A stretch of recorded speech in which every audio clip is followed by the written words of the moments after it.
Within a fortnight, Class 5 of the first year has consecutively bid farewell to 3 homeroom teachers. This class has garnered a notorious reputation, being collectively dubbed as the rulers of chaos, with their martial arts talents deemed as abysmal. Faced with such a daunting group, even the academic director's generous offerings have failed to entice anyone to take on the challenge. In this critical moment, Su Yang activated the master guidance system and volunteered to become the new homeroom teacher of Class 5. He was determined to commence from ground zero and transform this class into the most formidable martial god hall in the world. However, shortly after he began his instruction, he found himself enveloped in confusion. How did the Panlong Divine Fist technique morph into something as delicate as a needlework technique? He pondered. And how could the earth-shaking leg deteriorate into the incomplete heavenly remnant foot? As the tide of ferocious beasts surged forth, threatening to invade the land of Huaxia once more, Su Yang stepped forward without hesitation, calling out, "Where are my students from Class 5? Those who had long since matured into top-tier martial gods responded to his summons and rushed to his side. At East C 3rd Martial Arts High School, a loud crash echoed as a figure was propelled from the classroom of Class 5, plummeting like a kite with severed strings, crashing heavily to the ground. After a moment, the individual clambered to their feet in a disheveled state, hurling curses towards Class 5, exclaiming, "I'm done with this wretched class. It's a daily torment. Whoever wants to teach here can do so." This absurd spectacle was witnessed by numerous students and teachers, though they had grown numb to it. "Is this the 3rd homeroom teacher for Class 5 already?" one remarked. "Clearly it isn't." The news rapidly reached the ears of Lu Jun, the head of the first-year grade. Lu, with a robust build, could not help but feel a throbbing headache. The students of Class 5 were exceptionally difficult to manage. Each one was rebellious, impervious to discipline, and utterly unyielding. To make matters worse, they were all scions of influential families, making it unwise to offend them. Within less than half a month of the school year, they had already cycled through 3 homeroom teachers. Yet, Lu was compelled to address the situation. With a resigned sigh, he decided to convene a meeting with the first-year teachers who were not currently assigned to a class. Before long, several teachers gathered in the office, exchanging glances. This marked the 4th grade meeting in just a short span of time, all revolving around the troublesome Class 5. However, no one dared to take on this hot potato. Despite having only 10 students, each one was a troublemaker, finding ways to torment their teachers. Anyone who dared to step in would only invite misery upon themselves. "Gentlemen, Class 5 is in dire need of a new homeroom teacher," Lu declared earnestly as everyone settled in. "Who will take on this challenge? The promise remains the same: whoever can manage Class 5 will receive a bonus that is doubled by year's end." As silence enveloped the room, Liu's gaze began to sweep across the faces of the gathered teachers. "Teacher Li?" The young teacher named Li felt a jolt of anxiety and quickly replied, "Director, you know me well. I've only recently secured my position and lack sufficient management experience. I could last at most 3 days in Class 5. Please seek someone more suitable." Lu frowned, turning his attention to another teacher. Teacher Chen? The scarred Teacher Chen, missing his left hand, spoke with a commanding presence. "Director, you know well that if I were to go to Class 5, only one of us would emerge alive. Teacher Chen, you've just transitioned from frontline engagements with ferocious beasts. Your aura is too intense and indeed not suitable for teaching students," Lu remarked, redirecting his gaze towards the other teachers. "Director, you know I can't." "Enough, enough. No need for further discussion." Lu slammed his hand on the table, contemplating briefly before stating, "I can apply to the school and secure a bag of body refining liquid." Several young teachers immediately displayed expressions of conflict, while Su Yang, who had recently secured his position, felt a surge of interest.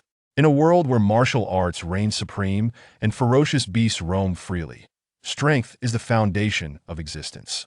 Even as a teacher, salary and performance are directly tied to one's abilities. The body refining liquid, a precious and scarce resource, promised to enhance one's physical prowess. Consuming it could potentially elevate lower-tier martial artists directly to higher ranks, while those of greater ability could still see a significant increase in physical strength. The martial arts hierarchy ranges from the 9 grades of warriors, from the 9-tier warrior, 8-tier martial spirit, 7-tier martial profound, 6-tier martial sovereign, 5-tier martial king, 4-tier martial emperor, 3-tier martial monarch, 2-tier martial god to 1-tier martial saint.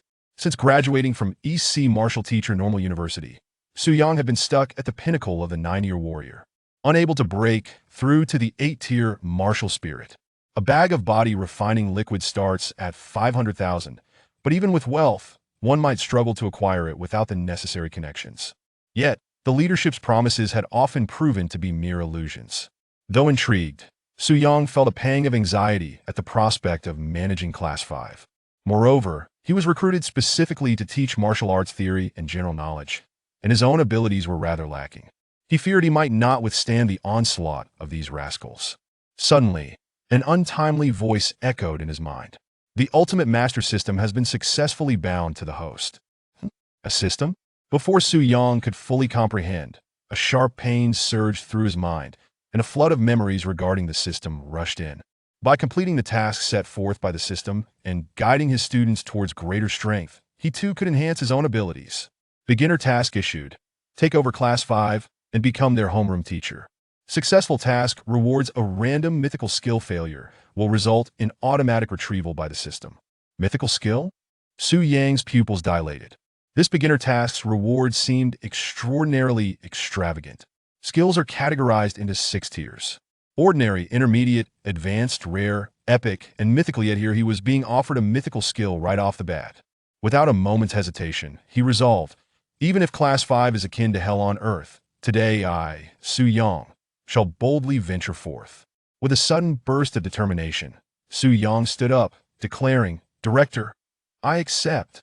In an instant, all eyes turned towards Su Yang, their expressions a mix of shock and incredulity, struggling to comprehend the situation. Teacher Su was still too young, unable to resist the allure of temptation. The moment leadership dangled a carrot, he was lost. Lu Jun was overjoyed. Indeed, a generous reward breeds brave souls. Excellent. Teacher Su, let us proceed to handle the handover procedures immediately. Lu hurriedly beckoned Su Yang to follow him to the office, clearly anxious that Su Yang might reconsider. As Su Yang trailed behind Lu, the system's prompt echoed in his mind. Task completed. Mythical exclusive skill Invincible Teacher acquired. Invincible Teacher? What kind of skill is this? Su Yang's heart quickened as he summoned his system panel. Name Su Yang. Age 27. Realm 9 Warrior. Assign Class 5. Skill Invincible Teacher Mythical Quality. Exclusive skill of the host. Any harm inflicted by students of the bound class will be nullified. Perceptual abilities such as touch, hearing, and taste can be shielded from harm as deemed appropriate, with no cooldown. Su Yang's eyes lit up. Initially, he felt anxious. After all, despite Class 5's lack of martial talent, their influential backgrounds had allowed them to amass resources, forcing their way to the 8-tier martial spirit realm. Some even possessed martial techniques and equipment, and he worried about being overwhelmed by these troublemakers. Now, however, with the Invincible Teacher skill, he felt more confident in his ability to manage them. After completing the handover procedures, Lu patted Su Yang on the shoulder, advising, "Little Su, Class 5 is now in your hands." "Director, rest assured, I will teach diligently," Su Yang replied, then cautiously inquired, "Director, regarding the body refining liquid, is that truly feasible?" With the Invincible Teacher skill, Su Yang felt at least 98% confident in managing Class 5. Maximizing benefits was undoubtedly his priority. This young man had a keen sense of judgment. The likelihood of securing the body refining liquid was indeed slim. Moreover, Lu likely wouldn't last long under the pressure. Lu Jun, with a serious expression, declared, "As the head of the grade, I stand by my word, and if I fail to secure it, Lu pointed dramatically at his marble desk, "will eat this desk in front of you." All right, with the director's word, I can rest easy. Chapter 2. The Unmatched Teacher. As Su Yang stepped out of the Academic Affairs office, a new task was refreshed behind him. Beginner task? Help any student achieve a D-level evaluation. Completing this task will reward you with a beginner's gift package. With no time limit. The system categorizes students into 6 evaluation levels: S, A, B, C, D, and E, with C representing a passing grade. Su Yang immediately sensed something was amiss. 10 students can't even muster a D. How absurd is that? In the classroom of Class 5, Grade 1, the expansive area of over 200 square meters was divided into a study zone and a training zone. The study area was modest, equipped with only a blackboard and a dozen desks, while the training zone was filled with various physical training equipment and an array of weapons, including swords, guns, and clubs. In the study area, a flurry of whispers ensued. Ive heard that the new homeroom teacher is named Su Yang, just a 9th-tier martial artist, specially recruited to teach martial arts theory. Only a 9th-tier strength?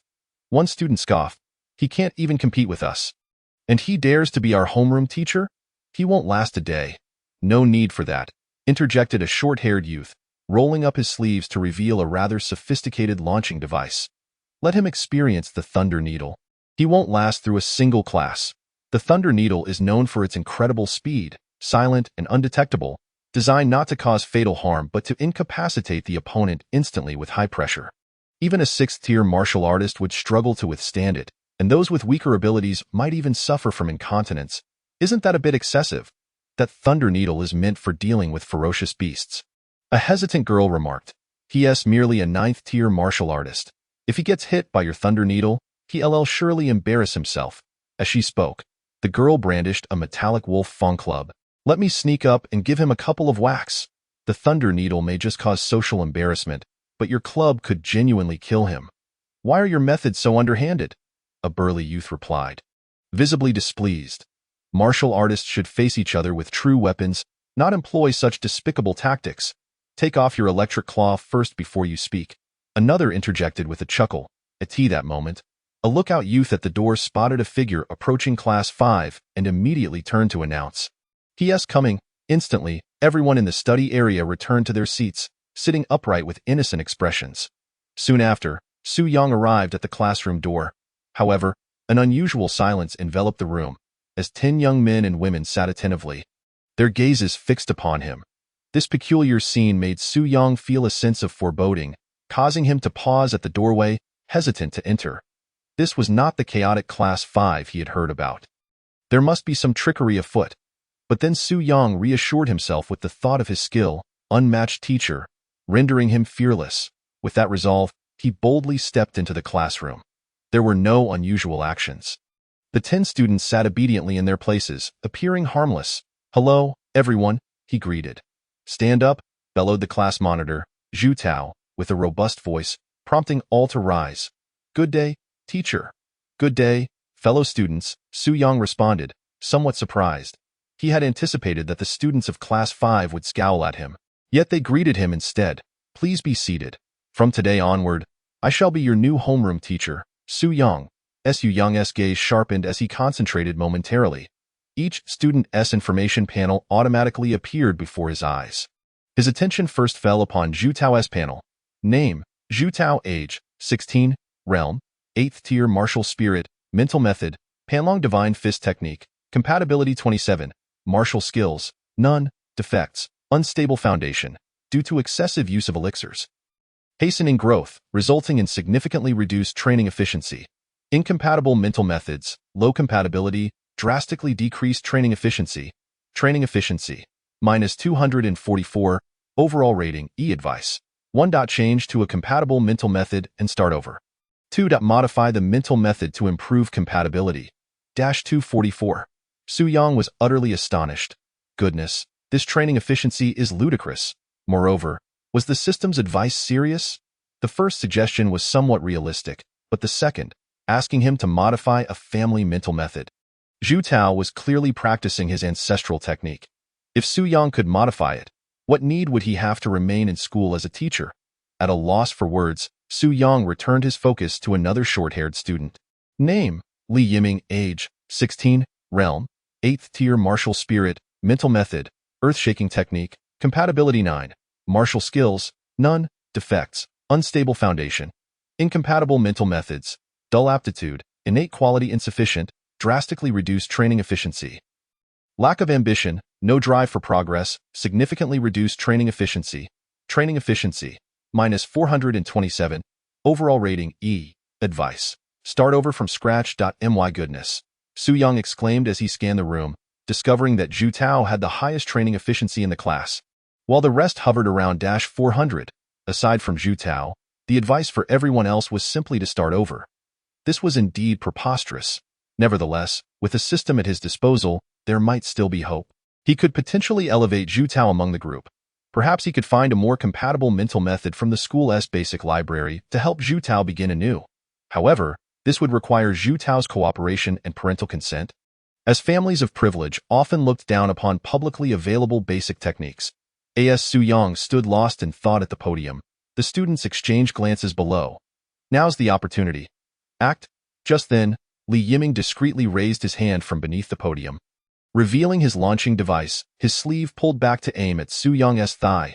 Thunder Needle. With hardly a sound, a silver flash emerged from his sleeve, and the students instinctively turned their gazes to Su Yang's thigh. Where a thunder needle had indeed pierced through 0.1 second, 2 seconds Su Yang remained in deep contemplation, showing no signs of response. The students were left bewildered. Huh? Why isn't he collapsing and convulsing? This shouldn't be happening. The nearest girl couldn't help but ask, teacher. Suddenly jolted back to reality by the questioning, Su Yang instinctively replied, What's wrong? Is your leg numb? Su Yang's eyes widened. You want me to call you mom right off the bat? Don't you think that's rather presumptuous? Chapter 3. Compatibility in the classroom. Su Yang was conducting a martial arts general knowledge class. Speaking eloquently, the evolution speed of ferocious beasts far exceeds our imagination. In less than 200 years, they have begun to evolve based on human forms, even starting to learn martial arts like humans. Know thyself and know thy enemy, and you will never be defeated in 100 battles. To triumph over ferocious beasts, one must possess ample understanding of them. There are 3 main categories of ferocious beasts: pure beast forms, semi-beast forms, and humanoid forms. Currently, humanoid ferocious beasts are exceedingly rare and represent the most brutal existence among ferocious beasts, possessing terrifying strength, nearly comparable to the martial emperor level, and sharing intelligence akin to humans, thus holding absolute dominance in the brutal world of beasts. In addition to martial arts theory and practice, martial arts general knowledge is one of the 3 core subjects for the martial arts college entrance examination. Curiously, throughout the course of his teaching, not a single student from Class 5 caused any disruption. In fact, all were attentively focused on him. This left Su Yang feeling somewhat out of sorts, sensing impending disaster. Class 5 had driven away 3 homeroom teachers. It was illogical for them to be so compliant now. He couldn't believe that this group of unruly students would behave just because of his striking looks. Something was amiss. Surely they were plotting something against him. However, Su Yang remained unfazed. Equipped with the skill unmatched teacher, no tricks would work against him. He had resolved to face Class 5 head-on. After all, he relied on guiding the students to improve and receive strength feedback to alter his fate, achieve the rank of a first-tier martial saint, reach the pinnacle of life, and win the favor of a female martial deity. Thus, as soon as the class ended, Su Yang assigned self-study to Class 5 and made his way to the school library to search for a compatible mental method for Zhu Tao. However, the moment Su Yang departed, the students immediately gathered around Li Yiming. What happened? Did your thunder needle run out of charge? Why is it that nothing happened to that Su character? I don't know. Li Yiming replied, pulling up his sleeve to inspect his launching device. He too was puzzled after the class. By all accounts, the thunder needle should not have malfunctioned. After a thorough check, Li Yiming found himself even more confused. There's no problem. Look, the lights are all green. The power was sufficient. The others stared in disbelief. If everything is normal, then why is that Su character acting as if nothing happened? Should I shoot you to test it? One suggested, get lost. I'm not testing that. Just as the group was enveloped in confusion, a sudden exclamation erupted from the podium. Holy crap! What's wrong? As the crowd turned towards the sound, they beheld the class leader, Zhu Tao, with a look of bewilderment as he picked up a broken metal needle that had snapped in two. The faces of all present suddenly shifted in expression. Li Yiming's eyes widened in disbelief. How is this possible? The thunderbolt needle is made of reinforced metal. It shouldn't break. Could it be a counterfeit product? Nonsense! Li Yiming exclaimed anxiously. Wasn't it working perfectly before? The group recalled that the first class instructor had been struck by a thunderbolt needle, collapsing instantly and convulsing on the ground. Observing the broken needle, Zhu Tao's expression darkened. It's not the needle that's the issue. The crowd looked on in confusion. Then what is the problem? Zhu Tao, with a grave demeanor, placed the 2 broken pieces before them. Take a closer look at this segment. As their gazes fell upon it, they collectively gasped. The sharp end had been completely flattened. The girl with the wolf-tooth club inhaled sharply, her pupils constricting. What does that signify? Can you not show such an expression if you don't understand? Can't you create a better atmosphere? Zhu Tao couldn't help but roll his eyes, explaining. It can only snap if it strikes a hard surface, and we all witnessed the thunderbolt needle piercing his leg. So? Zhu Tao paused for a moment before offering his speculation. Steel and iron bones, a 6th-rank martial sovereign. In the library, Su Yang presented his identity card for verification and entered the premises. With technology advancing rapidly, most martial arts schools now feature electronic libraries, housing vast and comprehensive foundational martial arts manuals. Advanced techniques are typically reserved for martial arts universities, with higher-tier institutions offering access to even more sophisticated methods. Su Yang's cultivation technique was known as the 9 Practices of Horizontal Body Method, a proprietary manual from the East Sea Martial Arts Normal University. However, Su Yang's cultivation aptitude was rather mediocre, and he had made little progress thus far. Coming from an ordinary family, he could not afford the exorbitant costs of cultivation resources, nor would he consider taking loans for body-tempering liquids, which would only add to his burdens. Approaching a computer, Su Yang began searching through the extensive library for a foundational technique suitable for Zhu Tao. Although the system could assess compatibility based on the technique Su Yang provided, it could only do so one at a time, making bulk assessments impossible. How about this technique for Zhu Tao? Compatibility check in progress. Check complete. Compatibility with Zhu Tao. 6. And this one? Compatibility check in progress. Check complete. Compatibility with Zhu Tao. 11. Su Yang scratched his head, feeling a bit overwhelmed. The school's foundational technique library was connected nationwide, with over 30,000 techniques currently cataloged. Finding a technique with a higher compatibility among such a vast collection was akin to searching for a needle in a haystack. Who knows how long that might take? This system is a bit outdated. Su Yang grumbled, it doesn't even have a batch check feature.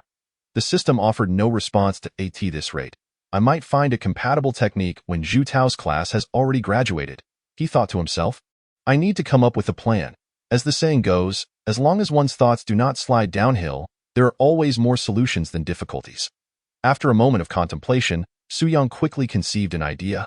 While martial arts techniques are incredibly varied, they can essentially be categorized into 4 main types: body techniques, weapon techniques, movement techniques, and defensive techniques.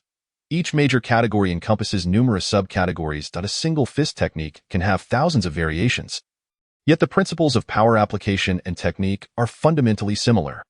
The same applies to the others. Su Yang decided to start from a broader perspective, refining his search to see if he could find a relatively suitable technique. Zhu Tao practiced fist techniques, but the compatibility was low, so Su Yang began selecting palm techniques, leg techniques, claw techniques, and so forth, searching for the most representative techniques to assess compatibility, hoping for a better result. Compatibility of the 9-yang palm. Compatibility check in progress. Check complete. Compatibility with Zhu Tao. 34. Clearly, the 9-yang palm had a significantly higher compatibility than the Panlong Divine Fist that Zhu Tao practiced. Su Yang's eyes brightened, feeling that this line of thought might be fruitful. And how about the Divine Wind leg? Compatibility check in progress. Check complete. Compatibility with Zhu Tao. 24. After 20 minutes of sifting through options, Su Yang discovered that Zhu Tao's compatibility with body techniques generally fluctuated between 20 and 30%, never exceeding 40. He decisively shifted to weapon techniques, starting with common weapons like knives and staffs. 44, 47, 48. Su Yang's heart leaped with joy as he broke through the 40% barrier. Could it be that he is suited for weapon training? However, after this round of assessments, the compatibility remained around 40%, not too high, not too low. Compatibility of the piercing needle technique. Compatibility check in progress. Check complete. Compatibility with Zhu Tao. 107. Next. Su Yang exclaimed, momentarily taken aback, attracting numerous curious gazes in the silent library.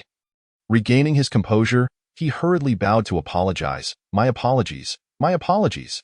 Internally, Su Yang was exhilarated, never expecting to stumble upon a technique with such high compatibility. Is it a needle technique? Does that mean I have to start over? Su Yang furrowed his brow slightly. Transitioning from fist techniques to needle techniques was indeed a considerable leap. The power application and techniques for body techniques and hidden weapons differ significantly. A compatibility exceeding 100?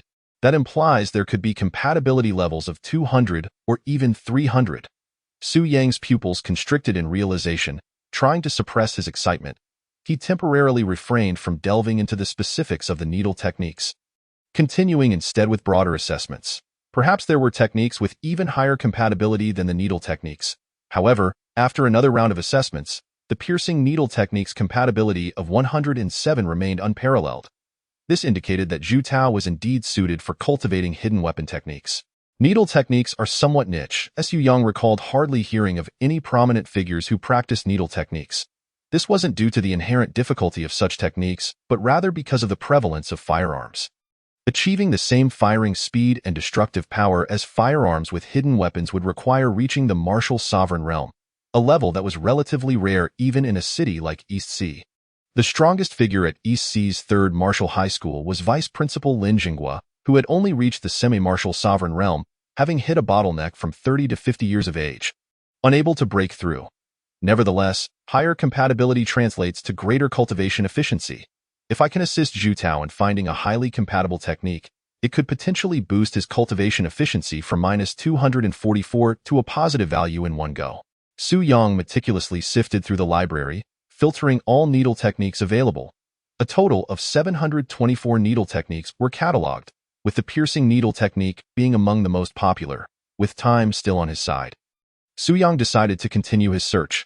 Thankfully, martial arts schools do not have fixed class schedules. Most of the time, students manage their own schedules while teachers primarily assist with questions and supervision. However, given the current situation in Class 5, supervision seemed rather futile. It was as if he were a newly appointed homeroom teacher expecting them to listen. It was more likely they would pay lip service while disregarding him.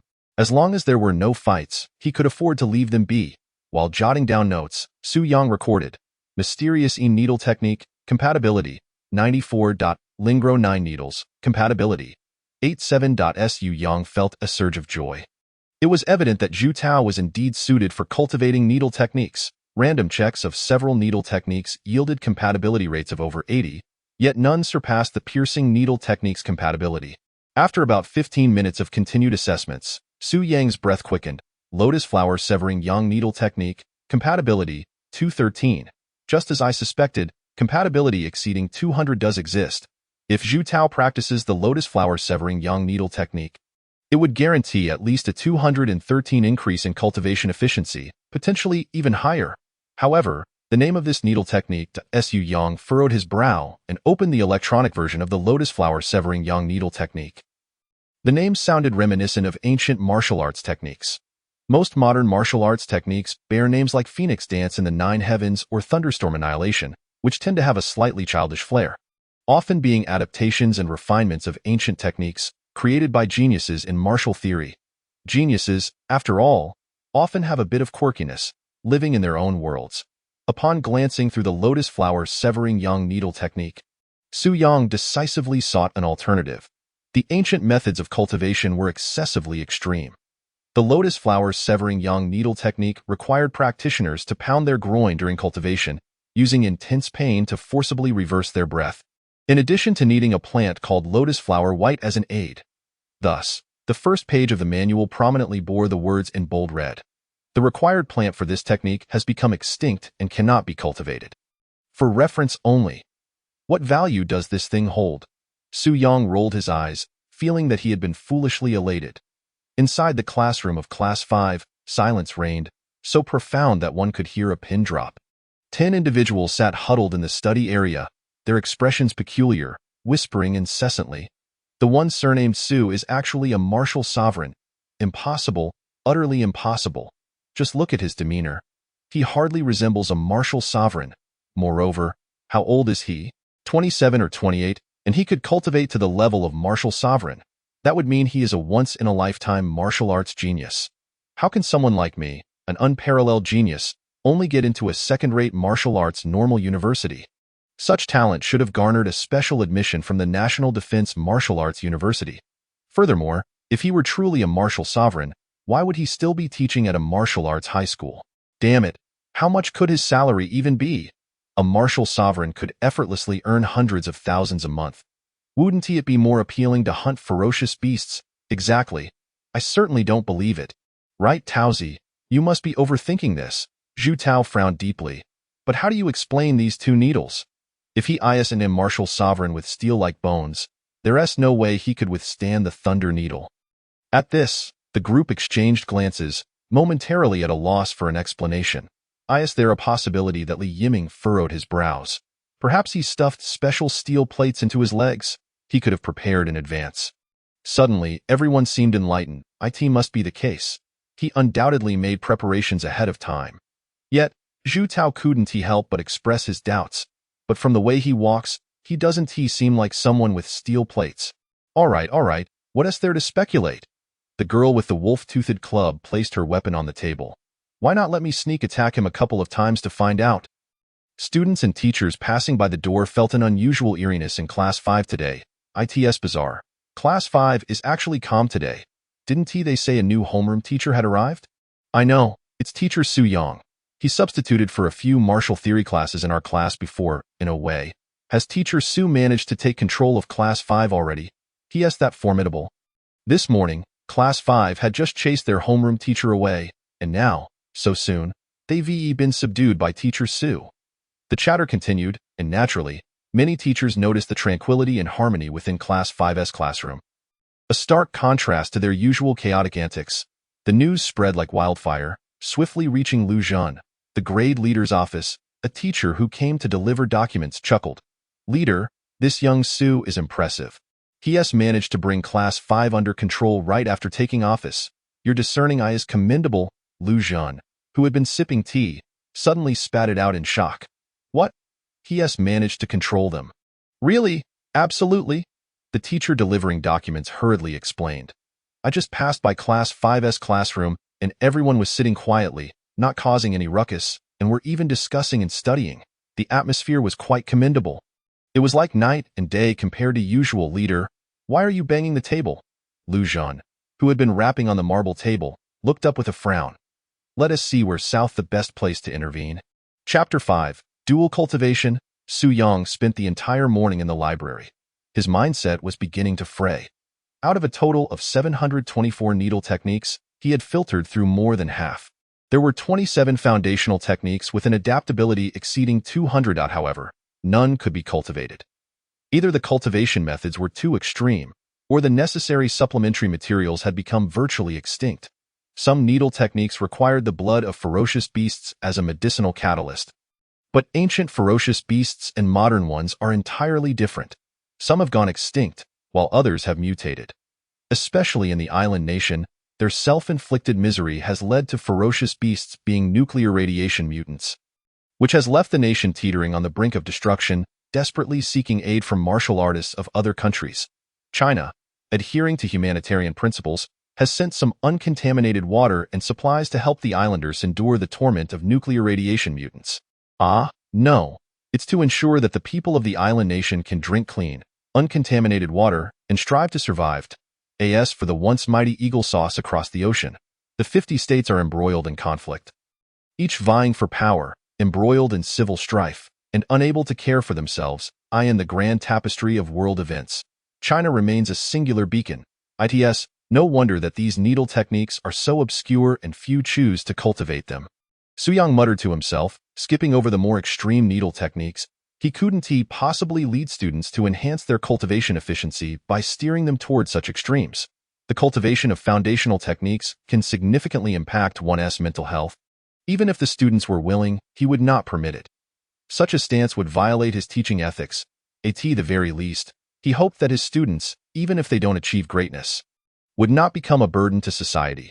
Before he knew it, half an hour had passed. His efforts were not in vain. Su Yang finally discovered a foundational technique in the library that had an adaptability of 347 with Zhu Tao. Named Heaven Mending Needle. Just from the name, one could tell that the ancient author of this technique was at least a serious individual, though naming a foundational technique such a thing does come off as somewhat pretentious. Eagerly, he opened the content of the technique for observation, but after a moment, Su Yang's expression turned peculiar. It was neither extreme nor remarkable. Compared to other needle techniques, it even seemed somewhat inferior.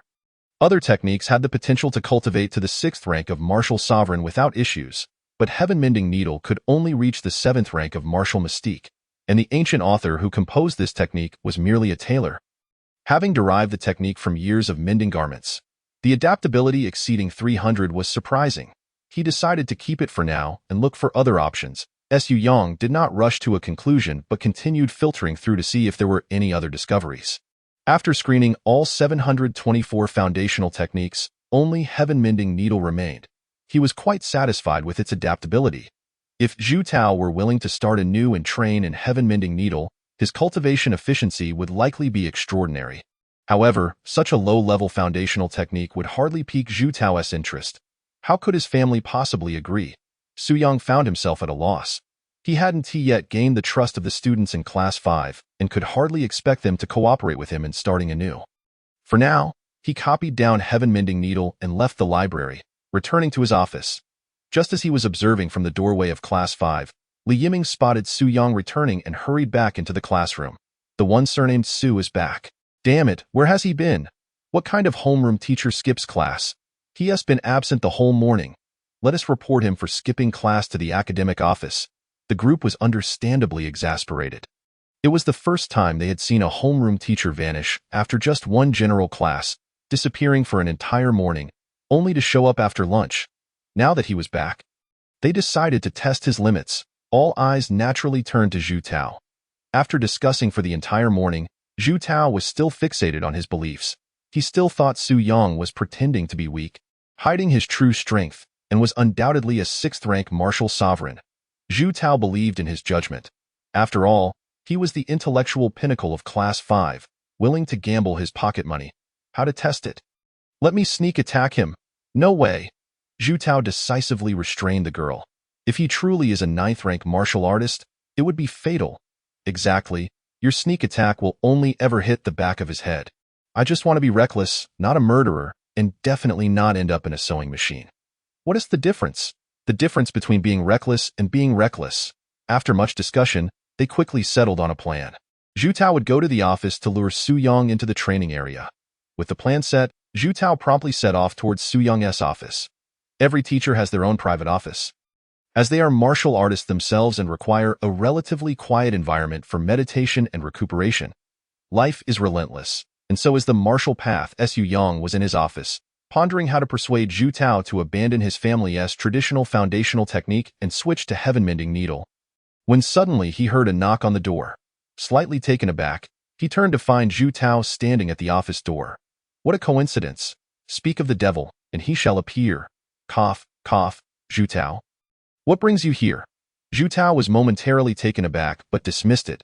Teacher, we encountered some unclear points in our training earlier and need you to come to the classroom and guide us. Su Yang's eyes twitched. I don't believe it. He must be trying to set me up. Why must I go to the classroom for guidance? However, as Su Yang's thoughts turned, he suddenly asked, Zhu Tao, may I ask you something? Zhu Tao, puzzled, replied, what? Suppose, just suppose, that there was a foundational technique perfectly suited for your cultivation right before your eyes, one that could propel your training speed to unprecedented heights. But in order to practice this technique, you would have to forsake your current foundational technique and start anew. What would you choose? Zhu Tao looked utterly bewildered. What kind of foolish question is this from the one surnamed Su? Who would abandon their painstakingly cultivated foundational technique to start over? That would mean all their efforts would go to waste. I need to ask what this foundational technique is. For instance, a needle technique? Zhu Tao's eyes suddenly brightened, and he instinctively exclaimed, is it a dual cultivation technique for giving injections like for girls? No way. You truly believe you can have it all, don't you? How absurd. You, a mere student, exhibit such audacity. You show blatant disregard for your superiors, as though you would trample upon the very face of your teacher. Chapter 6. The unexpected Su Yang revealed an awkward yet courteous smile. While students from other classes might merely check their blood pressure, the students of Class 5 immediately escalated the situation to a shocking level. One must not lose their temper. It is imperative to maintain decorum. We cannot afford to sour relationships at the outset, as it would hinder future endeavors. If that were the case, I would have no interest at all. Zhu Tao scoffed. No matter how profound your foundational techniques are, what value do they hold? At best, one might attain the rank of martial sovereign after a lifetime of toil. My own cultivation techniques, however, can lead one to the status of martial emperor. Su Yang offered a dry chuckle. Refraining from further comment, With your current attitude, let alone becoming a martial emperor, if you continue to be lazy, you might even regress to the realm of a ninth-rank martial artist. Progressing in cultivation is akin to rowing upstream. If you do not advance, you will inevitably fall back. You lot are merely piloting the speedboats provided by your families, yet you have managed to set them in reverse. Nevertheless, Su Yang felt a twinge of envy. The cultivation techniques passed down from the martial emperor are indeed priceless treasures.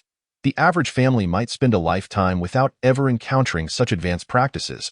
Are you going to provide guidance or not? Seeing Su Yang's silence, Zhu Tao grew impatient. If you're not going to teach me, I'm leaving. Despite Zhu Tao's suspicions that Su Yang might be a martial sovereign, he thought, so what if he is? Every household has its own martial sovereign to uphold their reputation. Zhu Tao's demeanor irked Su Yang, who felt a sense of indignation for being treated in such a manner by a student for the first time in his teaching career. However, patience is a virtue, and I shall observe what antics you lot are up to and seize the opportunity to establish my authority. With my invincible status as a teacher, I shall see how I cannot manage you. Let us go. Su Yang rose calmly and followed Zhu Tao toward the classroom. In no time, they arrived at the classroom door. Zhu Tao instinctively quickened his pace, entering the classroom first. Out of the corner of his eye, he noticed Li Yiming hiding in a concealed corner, tugging at his sleeve in preparation, and exchanged a knowing glance with Zhu Tao. The others pretended to train in the designated area, covertly observing. In the next moment, Su Yang swaggered into the classroom, his back turned to Li Yiming. By the way, Zhu Tao, let me ask you one more thing, Su Yang said, unwilling to give up on persuading Zhu Tao. He instinctively placed his hand on Zhu Tao's shoulder. Zhu Tao's heart suddenly skipped a beat. Before he could react, Li Yiming's sleeve shot forth a dozen thunder needles in the blink of an eye. Su Yang was already pierced by several of them from behind. Li Yiming, you bastard! Zhu Tao was unable to escape in time, feeling a surge of electricity coursing through him, rendering his body instantly numb. He fell to the ground, unable to move. Zhu Tao, what happened to you? Su Yang exclaimed, instinctively catching Zhu Tao as he fell, only to see him convulsing violently. What the hell? What is going on? Su Yang's face paled in an instant. Zhu Tao, don't scare your teacher. Class 5 erupted in chaos. Hey, Su, let go. Let go. If you don't let go, he is really in trouble. What? Su Yang instinctively released Zhu Tao, who fell to the ground with a thud. His body still twitching, foam forming at his mouth, a faint odor of urine wafting through the air. Quickly, take him to the infirmary. At the school infirmary, Su Yang stood at the entrance, a picture of panic and anxiety. The expressions of the students in Class 5 were a mix of confusion and disbelief. What the hell? Is this Su fellow really a 6th-rank martial sovereign? If he is not, how come he is unharmed despite being pierced by so many needles, while Zhu Tao is the one suffering? Yet if he is a 6th-rank martial sovereign, how could he not have sensed anything?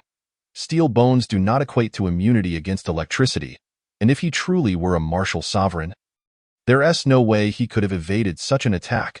Su Yang's mind was a whirl of confusion. He suspected these students were up to some mischief. However, due to his invincible teacher skill, he remained oblivious to the harm he had incurred. If something were to happen to Zhu Tao, he, as the new homeroom teacher, would be the first to be held accountable. With that thought, Su Yang could not help but adopt a serious expression. Who will tell me what exactly happened? Why is Zhu Tao in this state?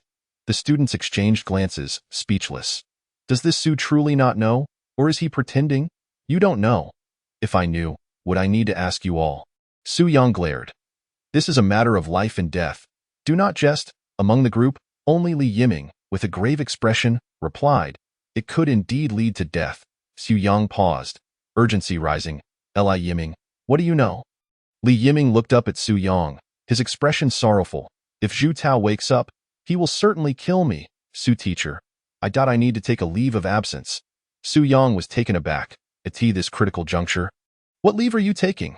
I'll take a leave for 3 years, and when Zhu Tao graduates, I'll return. Goodbye. Before Li Yiming could leave, the others grabbed him. Where do you think you're going? You can evade the initial attack, but not the subsequent ones. Zhu Tao will come after you.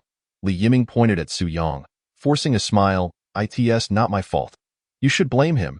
If he hadn't touched Zhu Tao's shoulder, nothing would have happened. What on earth is going on? Su Yang was exasperated. Can you all stop being so cryptic? The students of Class 5 frowned in unison. You truly don't know? I know nothing. Li Yiming could no longer contain himself and revealed his projectile device. Are you wearing protective steel plates under your clothes? Every teacher has one. Many martial artists wear full-body steel plates during training, which gradually enhances their physical strength. Those with means might purchase a set of solid protective plates, which include high-tech insulation, waterproofing, and breathability, making them more comfortable in emergencies involving ferocious beasts. They provide a level of protection. Indeed, the school provided each teacher with a complete set of protective plates as part of their basic benefits, though Su Yang's low rank made it cumbersome to wear, leaving them to gather dust in his wardrobe. Upon seeing the device in Li Yiming's hand, Su Yang suddenly realized, those are thunder needles. This equipment belongs to the Kunlun patrol team, typically used to combat tough beasts and criminals. The civilian version is a stripped-down model that starts at over $1 million. Su Yang was about to vehemently deny wearing any protective plates, but upon reflection, he realized the issue stemmed from his secret skill. This was not something he could disclose. However, the dilemma remained. I am wearing a short sleeve. How could I possibly be wearing protective plates? This creates a fatal logical inconsistency. Su Yang decisively shifted the topic. I'm going to check the infirmary. As Su Yang hurried into the infirmary, Li Yiming wore a knowing expression, shrugging. See, he is guilty. I knew it all along. A light smack struck his head. What's wrong with you? You're brainless, and now you've lost your sight too? The surname Su is wearing short sleeves. How could he possibly have steel plates? Even if he did wear them, he is not wearing protective gloves. If he were shocked, he'd definitely be affected. What? Then what is going on? Inside the infirmary, Zhu Tao had just regained consciousness, looking dazed as if he had just come out from under anesthesia. Su Yang, having received permission from the school nurse, leaned close to Zhu Tao and asked softly, Zhu Tao, how are you feeling? I saw my great-grandmother waving at me. Chapter 7. Impulsiveness is the devil. Fortunately, Zhu Tao's physical resilience as an 8th-rank martial spirit was remarkable, allowing him to recover far more quickly than the average person. Moreover, the thunder needles were not lethal, so he sustained no serious harm. Su Yang's tense demeanor finally relaxed. He nearly met his demise before his career could even begin. As soon as Zhu Tao fully regained consciousness, he bolted from the infirmary, intent on pursuing Li Yiming. The moment Li Yiming heard the commotion from the infirmary, he turned to flee. Tao Gu, it's not my fault. It is all because of that surname Su. Stop right there. Upon seeing Zhu Tao up and about, Su Yang felt a wave of relief wash over him. However, the rest of Class 5 looked at Su Yang with a strange expression, clearly questioning whether he truly was a 6th-rank martial sovereign. Su Yang could only remain silent. If I were truly a 6th-rank martial sovereign, I wouldn't be a mere teacher. The principal would step down for me to take over. Now that everything is fine, let us return to class. With that, Su Yang left for his office, leaving the students with an enigmatic silhouette. And thus, the scene shifted back to Class 5. In summary, those bearing the surname Su are undoubtedly not of the 6th-rank martial venerable. Taozi, you have lost? Zhu Tao furrowed his brow, revealing a contemplative expression. Just recovering from a beating, the bruised Li Yiming covered his face and murmured, Tao Gu, I think. Shut up. Zhu Tao shot a cold glance at him, and Li Yiming promptly sealed his lips. The crowd tacitly avoided discussing the unexpected incident involving the thunder needle and, naturally, established a rule. From this day forth, it is strictly forbidden to employ the thunder needle or any equipment with high-voltage currents against Su Yang. To prevent a recurrence of such a tragic event, after a considerable pause, Zhu Tao finally spoke. Then there is only one possibility. What, to my knowledge, the mental cultivation method at the East Sea Martial Arts Normal University is the 9 refinements of the horizontal body technique. Zhu Tao crossed his arms and stated solemnly, this is a defensive-focused mental method, consisting of 9 levels. Once the cultivation reaches the 5th level, it endows one with a body as tough as bronze and iron. The internal organs acquire an extraordinary resistance to impact. While it may not possess the true steel-like resilience of a 6th-rank martial venerable, its defensive capabilities are indeed formidable, making it plausible to withstand high-voltage currents. Wait a moment, a voice of skepticism arose. Isn't that a high-level mental method? If he could truly cultivate to the 5th level, he wouldn't merely be at the 9th rank of martial artists. Zhu Tao replied earnestly, no, it is possible. How do we determine the strength level? Through testing, the crowd instinctively chimed in. Specialized machine testing. The classification of a martial artist's rank generally relies on various machine tests to derive corresponding data for a comprehensive assessment, typically divided into three main categories: strength, agility, and endurance. Each major category is further subdivided into numerous minor tests, with strength requiring evaluations of impact force, pulling power, lifting capacity, grip strength, and so forth. Zhu Tao's remark immediately enlightened the crowd, with one person exclaiming in astonishment, "So you mean, the one with the surname Su is afraid of pain and has invested all his time and energy into defense?" Zhu Tao nodded slightly. "Exactly. That is the point." In an instant, the crowd understood. "So that's it? This fellow is a specialist in a single subject. During testing, his endurance must have been exceptionally high, resulting in explosive defensive data, while all other metrics fell short, leading to an overall assessment of a ninth-rank martial artist." Indeed. The crowd's minds were instantly clarified, and all peculiarities were explained. No wonder Zhu Tao from Class 5 is so astute. It is no surprise that the one with the surname Su dared to come to our class as a homeroom teacher. He is relying on his tough exterior and high pain tolerance. Surprisingly, he has concealed it quite well. However, he is indeed not a sixth-rank martial venerable Taozi. You have still lost, damn it. I can't believe I was unable to deceive them. Zhu Tao reluctantly distributed his 30,000 pocket money to the crowd, harboring a deep-seated resentment towards Su Yang. Yet, recalling his visit to the office where Su Yang inexplicably posed a rather foolish question regarding the recultivation of a mental method, particularly a needle technique, Zhu Tao pondered deeply. Could it be that Su Yang possesses some extraordinary means to significantly accelerate his mental cultivation? Why this obscure needle technique, though? Is it because of his exceptionally long and beautiful hands? Zhu Tao gazed at his own calloused hands, lost in thought. Meanwhile, in the office, Su Yang was equally pensive. Having yet to establish a good rapport with Class 5, this incident would likely worsen their relationship. How could he possibly proceed with his work now? Su Yang was overwhelmed with frustration. Without a solid student-teacher relationship, the system's tasks could not be advanced. Cooperation is the foundation of everything. Without it, even forcing them to learn would be futile. If the students refuse to learn, how can I, as their teacher, ascend to the pinnacle of life? I must devise a strategy. I, as a teacher, cannot simply grovel unconditionally. A teacher must possess authority. Otherwise, they will not take me seriously at all. After some contemplation, Su Yang realized that he could not manage Class 5 through conventional methods. Special measures were necessary, though their time together had been brief. Su Yang had already gained a foundational understanding of the unruly youths in Class 5, youthful arrogance. That is their greatest weakness. With an idea in mind, Su Yang promptly made his way to the classroom. Upon his arrival, the members of Class 5 greeted him with hostility and wariness. There was no need for such a demeanor. We had no grievances before. Previously, there was no enmity, but now there is.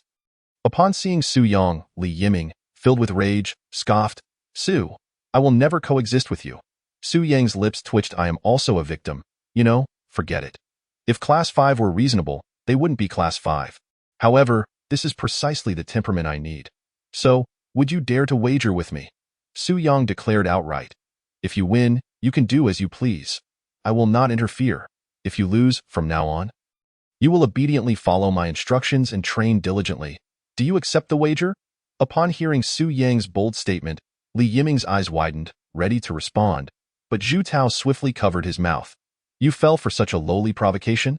Did you let our earlier analysis go in one ear and out the other? Don't be impulsive. Impulsiveness is the devil. He's trying to set a trap for you." Li Yiming, realizing too late, exclaimed, "Damn. This Su is cunning. Analysis? What analysis?" Su Yang frowned slightly. Zhu Tao sneered and asked, "Su, we have guessed your secrets. You want to lure us into a trap, but it's not happening. You simply want to engage in a battle of wits, each taking a few punches, with the first to falter losing, right?" Su Yang's expression darkened slightly. It seems the incident with the Thunder Needle has rendered the provocation ineffective. Zhu Tao scoffed, "Don't waste your breath. We won't fall for it." The crowd nodded in agreement, their faces filled with disdain. Such a childish provocation. Only a fool would fall for it. "Oh, I see," Su Yang muttered. I wonder if the incident involving a certain student from Class 5 who accidentally got electrocuted and wet his pants will spread. Damn, you despicable, shameless little man. Zhu Tao's pupils dilated, and he was about to charge forward in a fit of rage. Tao Gu, impulsiveness is the devil. Su is trying to set a trap for you. You cannot fall for it, such a lowly provocation. Zhu Tao kicked Li Yiming aside. This is directed at me. Chapter 8. Telecom Fraud. Su, don't think that just because you have cultivated the 9 refinements of the horizontal body technique to the 5th level, you are untouchable. Zhu Tao bared his teeth, pointing at Su Yang and shouting. You think that because you have achieved the toughness of bronze and iron, I cannot handle you. Su Yang remained noncommittal, unwilling to explain, nor was there any need to. There was no raise in salary for this. Seeing Zhu Tao fall into the trap, Su Yang deliberately displayed a hint of provocation in his eyes. So? Are you planning to bet against me? What is there to fear in a bet? Zhu Tao sneered. However, we must follow my rules. What rules? A race? Zhu Tao stated plainly. At the training ground? We will compete in a 100-meter dash. Whoever reaches the finish line first wins. Are you up for it? Su Yang narrowed his eyes. The teacher's invincibility only neutralizes the harm from students. It does not enhance his physical body in any way. He is merely a 9th-rank martial artist, and compared to the 8th-rank martial spirit Zhu Tao, he is bound to lose in a speed contest. However, it is not a significant issue. All right, but let me make it clear. If you lose and refuse to acknowledge it, the incident of a certain someone getting electrocuted and wetting his pants. You damn. Zhu Tao's eyes bulged, his teeth nearly grinding to dust. A gentleman's word is his bond. Fine. Let us head to the training ground now. Su Yang snapped his fingers and turned to leave the classroom. The gaze of Class 5 fell in unison upon Zhu Tao. Taozi, he agreed too readily. It must be a ruse. He definitely has some tricks up his sleeve. Zhu Tao's expression hardened, deep in thought. Not long after, Su Yang and the members of Class 5 arrived at the training ground. They established the starting and finishing positions, approximately 100 meters apart. Li Yiming took on the role of the starter. The 2 men positioned themselves at the start line, each preparing for the race. Su Yang and Zhu Tao exchanged determined glances, each having made their decisions. They were only racing in speed, with no other rules stated. Once Li Yiming gives the signal, I will charge at Zhu Tao. With the skill of teacher's invincibility, even if he strikes me, the damage will be nullified. Amidst the chaos, I will throw him off balance, and he will undoubtedly lose. Su Yang secretly reveled in his assured victory. Since Su readily agreed, he must have some hidden tricks, but I never specified any restrictions on the rules. Once Li Yiming gives the signal, I will directly tackle Su and throw him. With my 8th-rank martial spirit strength, he will not be able to break free, and at that moment, I will toss him out, ensuring his loss without a doubt. Zhu Tao chuckled coldly, filled with confidence. Positions? As Li Yiming saw that both had assumed their stances, he began the countdown. Ready? Go! With a resounding thud, both Su Yang and Zhu Tao sprang into action simultaneously. Yet instead of rushing forward, they suddenly embraced each other with fervor, locking themselves in a tight hold. Su Yang. Zhu Tao. The members of Class 5. Zhu Tao was the first to regain his composure. Exerting his strength with great force, however, as he did so, an ominous premonition washed over him. It felt as though Su Yang's feet had taken root in the ground, rendering Zhu Tao's efforts utterly futile. Unable to budge him even an inch. What the hell? Unyielding. Zhu Tao's expression shifted dramatically, and just as Su Yang let out a light exclamation, he effortlessly lifted Zhu Tao off the ground and, with all his might, hurled him backward.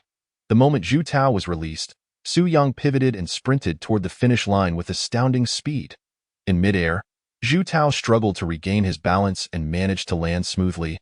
Having been thrown a good 10 meters away, as he focused his gaze, he saw Su Yang, panting heavily, already crossing the finish line, his face suddenly turning ashen. The members of Class 5 were left utterly bewildered. What just happened, Taozi? What transpired? How did you get thrown by that surnamed Su? The crowd gathered around Zhu Tao, their faces a mixture of disbelief. I was mistaken. This guy has already mastered the art of immovability. Huh, immovability. The crowd looked on in confusion. Zhu Tao's countenance darkened considerably. The 6th level of the 9 training horizontal body technique, immovability. All my strength was neutralized by his technique. rendering me utterly incapable of shifting him at all. The crowd stared in shock at the exhausted Su Yang at the finish line. Just how afraid of pain are you? Besides defense-related techniques, you seem to have no affinity for anything else. Do you? Standing at the finish line, Su Yang felt a wave of satisfaction and called out, "Zhu Tao, a wager is a wager. You wouldn't be trying to backtrack, would you? I always honor my word." Zhu Tao, begrudging yet resigned, retorted, "From this day forth, I will begin my training as per your instructions." Su Yang was elated beyond measure. Although he knew Zhu Tao would likely remain obstinate, this was undoubtedly the first step forward. However, upon noticing the increasingly wary expressions of his classmates, Su Yang realized that this tactic could only be employed once. It would likely be ineffective next time. But those concerns could be addressed later. For now, he needed to find a way to introduce Zhu Tao to acupuncture techniques. Once he tasted its benefits, this guy would naturally understand that his intentions as a teacher were not malevolent. After returning to the classroom, Su Yang summoned Zhu Tao to his office. Observing Zhu Tao's defiant demeanor, Su Yang immediately adopted a serious tone. "A man of honor must accept defeat. Now I am the teacher, and you are the student. Present yourself with the demeanor expected of a student. Stand tall." Zhu Tao's eyes brimmed with defiance, yet his body straightened out. "So, what do you want from me? Is that how you address a teacher?" Zhu Tao forced a smile, his teeth nearly grinding together as he enunciated. Su teacher, what are your instructions? I would like to discuss the dual cultivation techniques." Zhu Tao took a step back in horror. Same-sex dual cultivation is possible. Su Yang rolled his eyes in exasperation. "What nonsense fills your head? I meant practicing two techniques simultaneously." "Oh?" Zhu Tao's eyes widened. "Are you joking? How could I possibly practice two techniques at once? Do you think I am an unparalleled martial arts genius? Under normal circumstances, a martial artist would choose to master only one type of technique in their lifetime. One type, not merely one technique. For instance, if one practices fundamental fist techniques in high school, they may advance to higher-level techniques in university to push their limits further. Su Yang had practiced the basic defensive technique, the rock technique, in high school, and upon entering the martial arts normal university, he learned the 9th-level horizontal body technique, an advanced defensive technique. However, if the techniques differ fundamentally, one has only two options: dual cultivation or recultivation. Practicing two techniques simultaneously is not uncommon. In Su Yang's recollection, many seniors at the Martial Arts Normal University had successfully engaged in dual cultivation. The risks associated with dual cultivation are minimal. Even if the techniques differ, all martial arts stem from the same source of energy. As long as one ensures that their energy flows unobstructed within their body, practicing multiple techniques is feasible.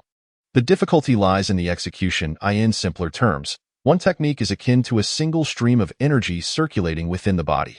Similar techniques merely amplify this energy and widen the meridians. Since energy from the same category of techniques will consume and merge with each other, dual cultivation of similar techniques is not a viable concept. Under these premises, dual cultivation of different techniques would result in two streams of energy, 3 streams for 3 techniques, and so forth. If one cannot even master a single stream of energy, how could they hope to manipulate 2 streams, let alone 3? Should these 2 streams of energy clash within the body, the resulting interference could easily halt progress or even regress one's abilities. Of course, unless one intentionally causes the 2 streams to collide, there is generally no life-threatening danger. Thus, those who can effectively control the smooth flow of 2 streams of energy within their bodies are indeed extraordinary martial arts prodigies, their combat prowess vastly exceeding that of their peers. From this perspective, Zhu Tao exhibits a commendable level of self-awareness.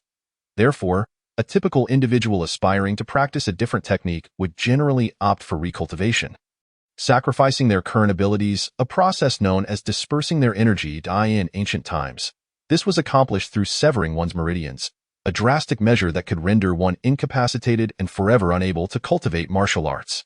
However, the modern Kunlun official system in Huaxia provides specialized equipment for safe energy dispersal, primarily utilized for children. After all, at a young age, if one makes a mistake, they still have time and opportunities to start anew. However, for someone like Zhu Tao, who is relatively older, recultivation necessitates immense courage and considerable resources to catch up to their current level. Zhu Tao is unlikely to agree to recultivation, and his parents would certainly not consent either. After much contemplation, Su Yang concluded that dual cultivation of the stitching technique, given Zhu Tao's 347 compatibility, might be a more realistic approach. With this thought in mind, Su Yang adopted a serious demeanor. Zhu Tao, I have observed you for quite some time, and I have discerned that you possess extraordinary potential and exceptional luck. You truly are a rare martial arts talent, blessed with the potential of a martial deity. Zhu Tao furrowed his brow and pulled out his phone. What are you doing? Reporting telecom fraud. I'm calling the police. Chapter 9. Talent in the office. Zhu Tao gazed at Su Yang with a peculiar expression. Previously, Su Yang had urged him to recultivate the stitching technique. Now he had shifted to advocating for dual cultivation. Surnamed Su Yang's expression darkened. Su teacher, why are you so insistent that I learn the stitching technique? I suspect your motives are questionable. You possess talent, Su Yang declared emphatically. Talent related to the stitching technique. How did you discover that? I am a teacher, skilled in observation, Su Yang replied. Although this is merely our first day of acquaintance. The moment I encountered you, I knew you had an innate talent for the stitching technique. This is a teacher's intuition. Your fingers exhibit an extraordinary level of dexterity. Zhu Tao paused, instinctively looking down at his hands. Su Yang's lips twitched. This child seemed to harbor a certain disdain for gambling. Tapping the table, Su Yang adopted a serious expression, prompting Zhu Tao to snap back to reality, bewildered. I have lived 16 years without realizing I possessed any talent for the stitching technique. I have never even touched a needle and thread, Su Yang quickly interjected. Why not give it a try and see for yourself? Zhu Tao, clearly displeased, retorted. A grown man playing with needle and thread? How embarrassing. No, your resistance is still too strong. However, Su Yang was not in a hurry, stating, then your upcoming training will revolve around this. What? You will bring out your worn-out clothes from your dormitory and mend them yourself. The Martial Arts Academy is a closed institution. Students live on campus and have only 2 days off per month, aside from statutory holidays. Zhu Tao's eyes widened. Are you kidding? I can't sew? If you can't, you can learn. There are plenty of tutorials online, Su Yang frowned. You must keep your word. You insisted on following my instructions for your training. Are you trying to back out? Fine, I will sew. I will come to your dormitory every night to check on your progress. To prevent this guy from tossing out all his torn clothes to evade responsibility, Su Yang quickly added, if you don't have any torn clothes? No worries, I have plenty. Zhu Tao grumbled in annoyance. I do? Then that settles it. Su Yang waved his hand. All right, you can go back now. I will meditate and recuperate. If anything comes up, just call for me in the office. Once Zhu Tao left the office, looking disgruntled, Su Yang shook his head helplessly.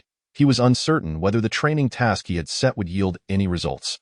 However, given the high compatibility, there might be unexpected rewards. If that fails, he would consider alternative approaches one step at a time. Shaking off his distracting thoughts, Su Yang opened his phone timer and began to meditate in the office, circulating his energy to ensure it flowed healthily each day. Closing his eyes and relaxing his mind, Su Yang soon felt the delicate energy within him meandering like a wisp. It flowed neither too fast nor too slow. After about 10 minutes, it traveled from the lower dantian to the crown of his head. And another 10 minutes later, it returned to the lower dantian from the perineum, completing a small cycle. Upon opening his eyes, Su Yang stopped the timer. Completing one small cycle took nearly half an hour. And he was drenched in sweat. Unwavering as ever, Su Yang let out a quiet, bitter laugh. His martial arts talent was indeed unremarkable. The national average for the minor celestial cycle was 21 minutes and 36 seconds. And he lagged behind by 7 minutes. It was yet another day of dragging down the nation. The only path was to diligently teach his students, so he could defy fate, win the affection of a stunning Valkyrie, and return home in glory. Filled with anticipation for the future, Su Yang promptly opened his computer to review the copied Bupian Shoyunjun, preparing a comprehensive and efficient training plan for Zhu Tao's needlework in advance. Before he realized it, night had fallen. The faculty dormitories and student accommodations of the 3rd Martial Arts High School were situated together, both offering single rooms that provided a tranquil environment for meditation. Most martial arts students would return to their dorms to meditate and solidify their training, but the students of Class 5 were an exception. Upon returning to their rooms, they gathered to play video games. Cultivation? What nonsense! The members of Class 5 had long forgotten the last time they engaged in serious training. They had been thoroughly knocked down by reality. While others grew stronger through setbacks, Class 5 remained stagnant. lying where they fell, convinced that movement was futile. Despite their families pouring countless resources into them, they were merely at the 8th rank martial spirit realm, fully aware of their own standing as the family's black sheep. Utterly disregarded. Rather than squander time on cultivation, they preferred to savor life, indulging in leisure and food. Gathered in Li Yiming's dorm, they wielded their phones, engrossed in games. Where was Taozi? In the next room, he was holed up in his own dorm. Why wasn't he joining us? He claimed he was in seclusion, urging us to entertain ourselves. The group paused their activities, exchanging puzzled glances. What did that Su say to him in the office today? No idea. He wouldn't say. Li Yiming glanced at the remnants of snacks strewn across the room, turning his irritation into rage as he suddenly thrust a trash bin forward. Bro, the trash can is right here. Toss it in. As the lowest tier of the food chain in Class 5, Li Yiming felt stifled. In terms of skill, he was at least in the top 3 of the class. But in terms of family background, he was the youngest, unable to provoke anyone, enduring any beatings in silence. Every gathering took place in his dorm, leaving a mess behind. With a cleanliness obsession, he couldn't stand littering, yet he dared not voice his anger. Just you wait. 30 years in the East, 30 years in the West. One day, when my leg techniques reach perfection, I will catch every piece of trash you toss, ensuring not a single scrap touches the ground. In the adjacent dorm, Zhu Tao sat on a chair, holding a needle in his left hand and a thin thread in his right. As his phone played a tutorial, "Greetings, everyone. Here's a hand sewing method anyone can master." It is well known that common hand sewing techniques include the knotting method, straight stitch, backstitch, and finishing stitch. After thoroughly watching the video tutorial, Zhu Tao took a breath and began threading the needle. With little resistance, he effortlessly passed the thread through. This marked the first time Zhu Tao attempted to mend clothing himself, and surprisingly, it went smoothly. In just a few minutes, the tear was repaired, and unless examined closely, the mending was nearly invisible. An inexplicable sense of accomplishment washed over him. I thought this would be difficult. It's quite simple. Wait a moment. No, that is not right. Zhu Tao suddenly realized, a look of confusion crossing his face. What does sewing have to do with the needle techniques? Chapter 10. 3 years, before long, Su Yang arrived as promised. Upon entering, he noticed a pile of torn clothes spread across Zhu Tao's desk.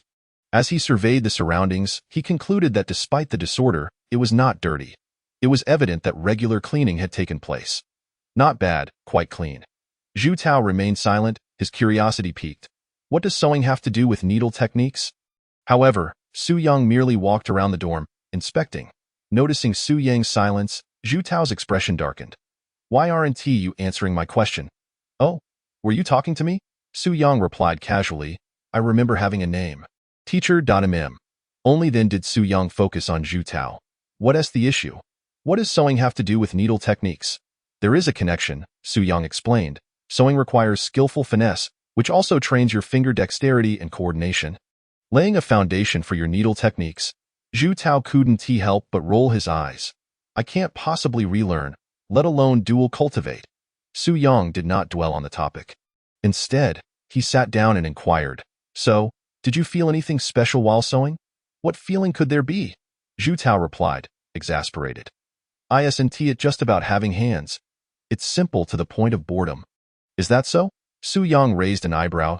Do you have anything you've already sewn? Let me see. Zhu Tao handed over the previously mended clothing, but after Su Yang examined it, he appeared puzzled. Where is it sewn? I can't see anything. Zhu Tao pointed to the previously torn area, explaining that he had neatly tucked in the thread ends while sewing, making it nearly undetectable. Su Yang's expression turned peculiar. Is this truly your first time sewing? Otherwise, I told you, you have talent. Su Yang hastily added, for a first attempt, this level is quite impressive. If it were me, I certainly wouldn't do as well as you. This is talent. No wonder Zhu Tao's compatibility with the Bupian Xuyanzhan was extraordinarily high. It seemed his talent truly lay in this area. This lad must have been a tailor in a past life. Zhu Tao scoffed, dismissing Su Yang's compliments. All right, enough flattery. This doesn't signify anything. I can't possibly relearn needle techniques. I'm not asking you to relearn. Su Yang corrected him. I'm suggesting dual cultivation.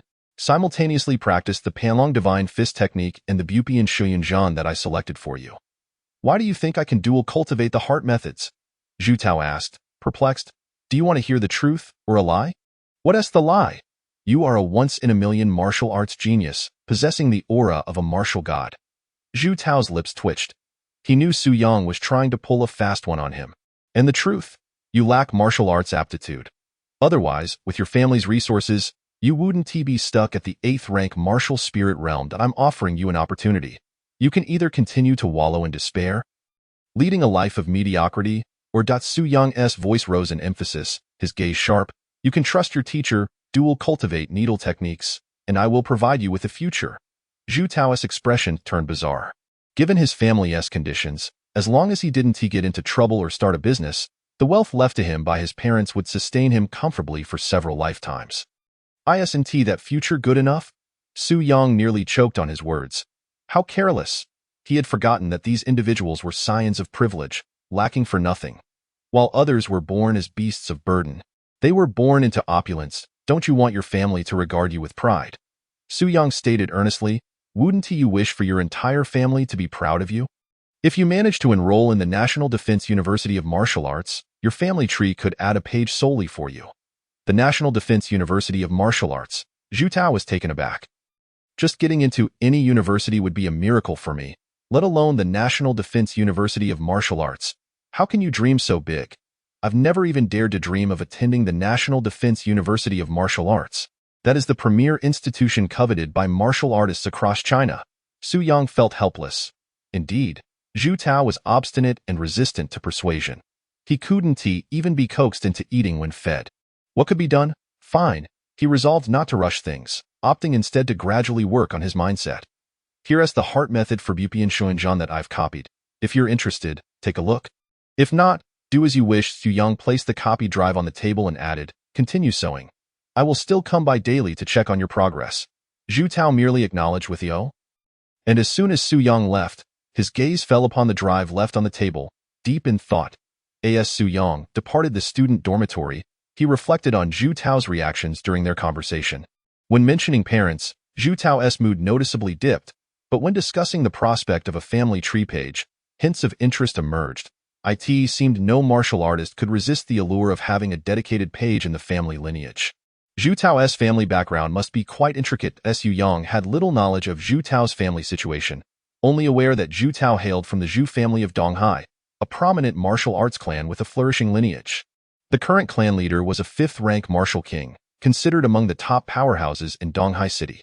Within the family, there appeared to be many young prodigies of Zhu Tao's age, most of whom attended Donghai's premier martial arts high school. There lies the most formidable martial arts high school in Donghai City, where the admission threshold is set at the 7th rank of the martial Xian realm. Those who can cultivate to this level at the tender age of 15 or 16 are indeed regarded as exceptional talents among their peers.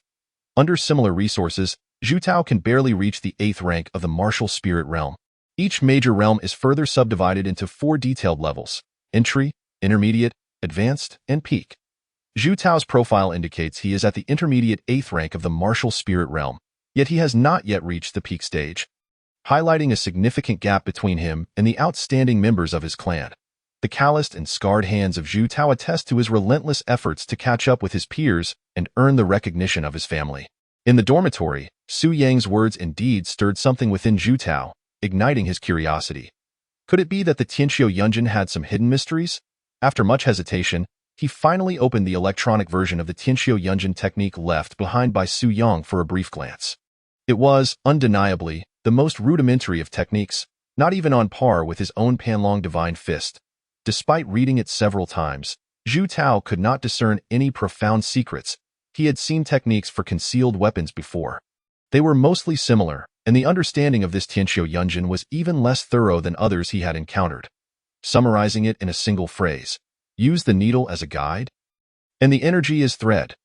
The most peculiar aspect of the Tianqiu Yunjin was its method of cultivation, requiring one to guide their breath to control the needle, continuously stitching garments. According to the technique, one could master it in 3 years, achieving a minor success in needlework. Zhu Tao slammed his hand on the table in frustration. Am I supposed to sew until I graduate high school? Damn it, Su, you must be mocking me. While others wield weapons for the martial arts entrance exam, you want me to bring a sewing kit into the arena? Chapter 11. A gift. Zhu Tao glanced around. still unable to find any novelty within the Tianqiu Yunjin's technique. However, he felt that Su Yang's attitude was sincere, and he didn't believe he was being mocked. Su Yang, as his homeroom teacher, must be aware of his family situation. There was no reason for Su Yang to joke about such matters. If Zhu Tao encountered any trouble, it would ultimately be Su Yang who faced the consequences. Moreover, this individual had cultivated the 9 techniques horizontal body technique to the 6th layer, demonstrating exceptional proficiency in technique cultivation. After weighing the pros and cons, Zhu Tao's gaze returned to the electronic version of the Tianqiu Yunjin. His mind was a whirlpool of thoughts. After investing so many resources in you, even a pig could reach the 8th rank of the martial spirit. Useless to have practiced for so long without any progress. If it weren't for the blood of the Zhu family flowing through you, you would have been disqualified long ago. What a disgrace! You've brought shame upon the Zhu family. Zhu Tao's eyes turned cold as he clenched his fists. In any case, I have no choice, Su. I will trust you this once. If it's dual cultivation, then so be it. The content of the Tianqiu Yunjin was scant, and Zhu Tao had read it countless times, thoroughly familiar with it. Without any hesitation, he sat cross-legged, cleared his mind, and began attempting to enter the initial stage of the Tianqiu Yunjin. The first step was to guide all his existing energy to his Dantian, temporarily abandoning the self-operating mechanism to avoid confusion with the energy cultivated from the Panlong Divine Fist. This process, however, would prove to be exceptionally excruciating. In just a moment, Zhu Tao had gathered all the energy within him to the Dantian. A sharp pain began to throb in his abdomen, contorting his expression in discomfort. Ouch, that hurts. Zhu Tao recalled someone online likening the sensation of suppressing energy during dual cultivation to experiencing menstrual cramps. Thankfully, it was bearable. Once he confirmed that the energy from the Panlong Divine Fist was completely suppressed, Zhu Tao officially began his initiation into the Tianqiu Yunjin. Unbeknownst to him, half an hour had passed. Zhu Tao suddenly opened his eyes and glanced at the time, bewildered. What is going on? I can feel my energy already after just half an hour. It seemed inconceivable to him that he could faintly sense the energy within his body taking form, distinctly different from that of the Panlong Divine Fist. One was relatively domineering, while the other was gentler. It had taken him nearly a month to cultivate a sense of energy when he first practiced the Panlong Divine Fist. Was it because the Tianqiu Yunjin was too rudimentary? Or was it due to his foundational martial arts training? It was illogical for him to cultivate a sense of energy so quickly. Yet, the pain in his abdomen intensified, forcing Zhu Tao to set aside his thoughts and once again close his eyes to adjust his breathing, attempting to guide the gentler energy within him. Time was of the essence. The longer he delayed, the more intense the pain would become. Shortly after, Zhu Tao opened his eyes again, stunned that I did it. Following the guidance of the Tianqiu Yunjin, I attempted to direct my energy into my meridians for the first time, trying to circulate it throughout my body. Typically, the newly derived energy is weak and uncontrollable, requiring constant guidance. This process tends to be lengthy and rarely accomplished in one attempt. Yet, Zhu Tao found himself navigating this initial stage with surprising ease, leading him to doubt his own martial prowess. Could it be that I truly possess the talent for needlework cultivation? Otherwise, why would I have a sense of energy so quickly? Zhu Tao's perception of Su Yang grew increasingly enigmatic, accompanied by a surge of excitement within him. After nearly 10 cycles of circulating the energy from the Tianqiu Yunjin, the sensation of energy intensified. Although dual cultivation is notoriously challenging, its advantages in the early stages are remarkably evident. The internal meridians had already undergone a cleansing, and the Ran and Du meridians were fully open, allowing for smooth circulation. The energy from his physical body continuously nourished the energy within him. A profound hunger soon surged, prompting Zhu Tao to retrieve a bag of nutritional liquid from the refrigerator and consume it eagerly.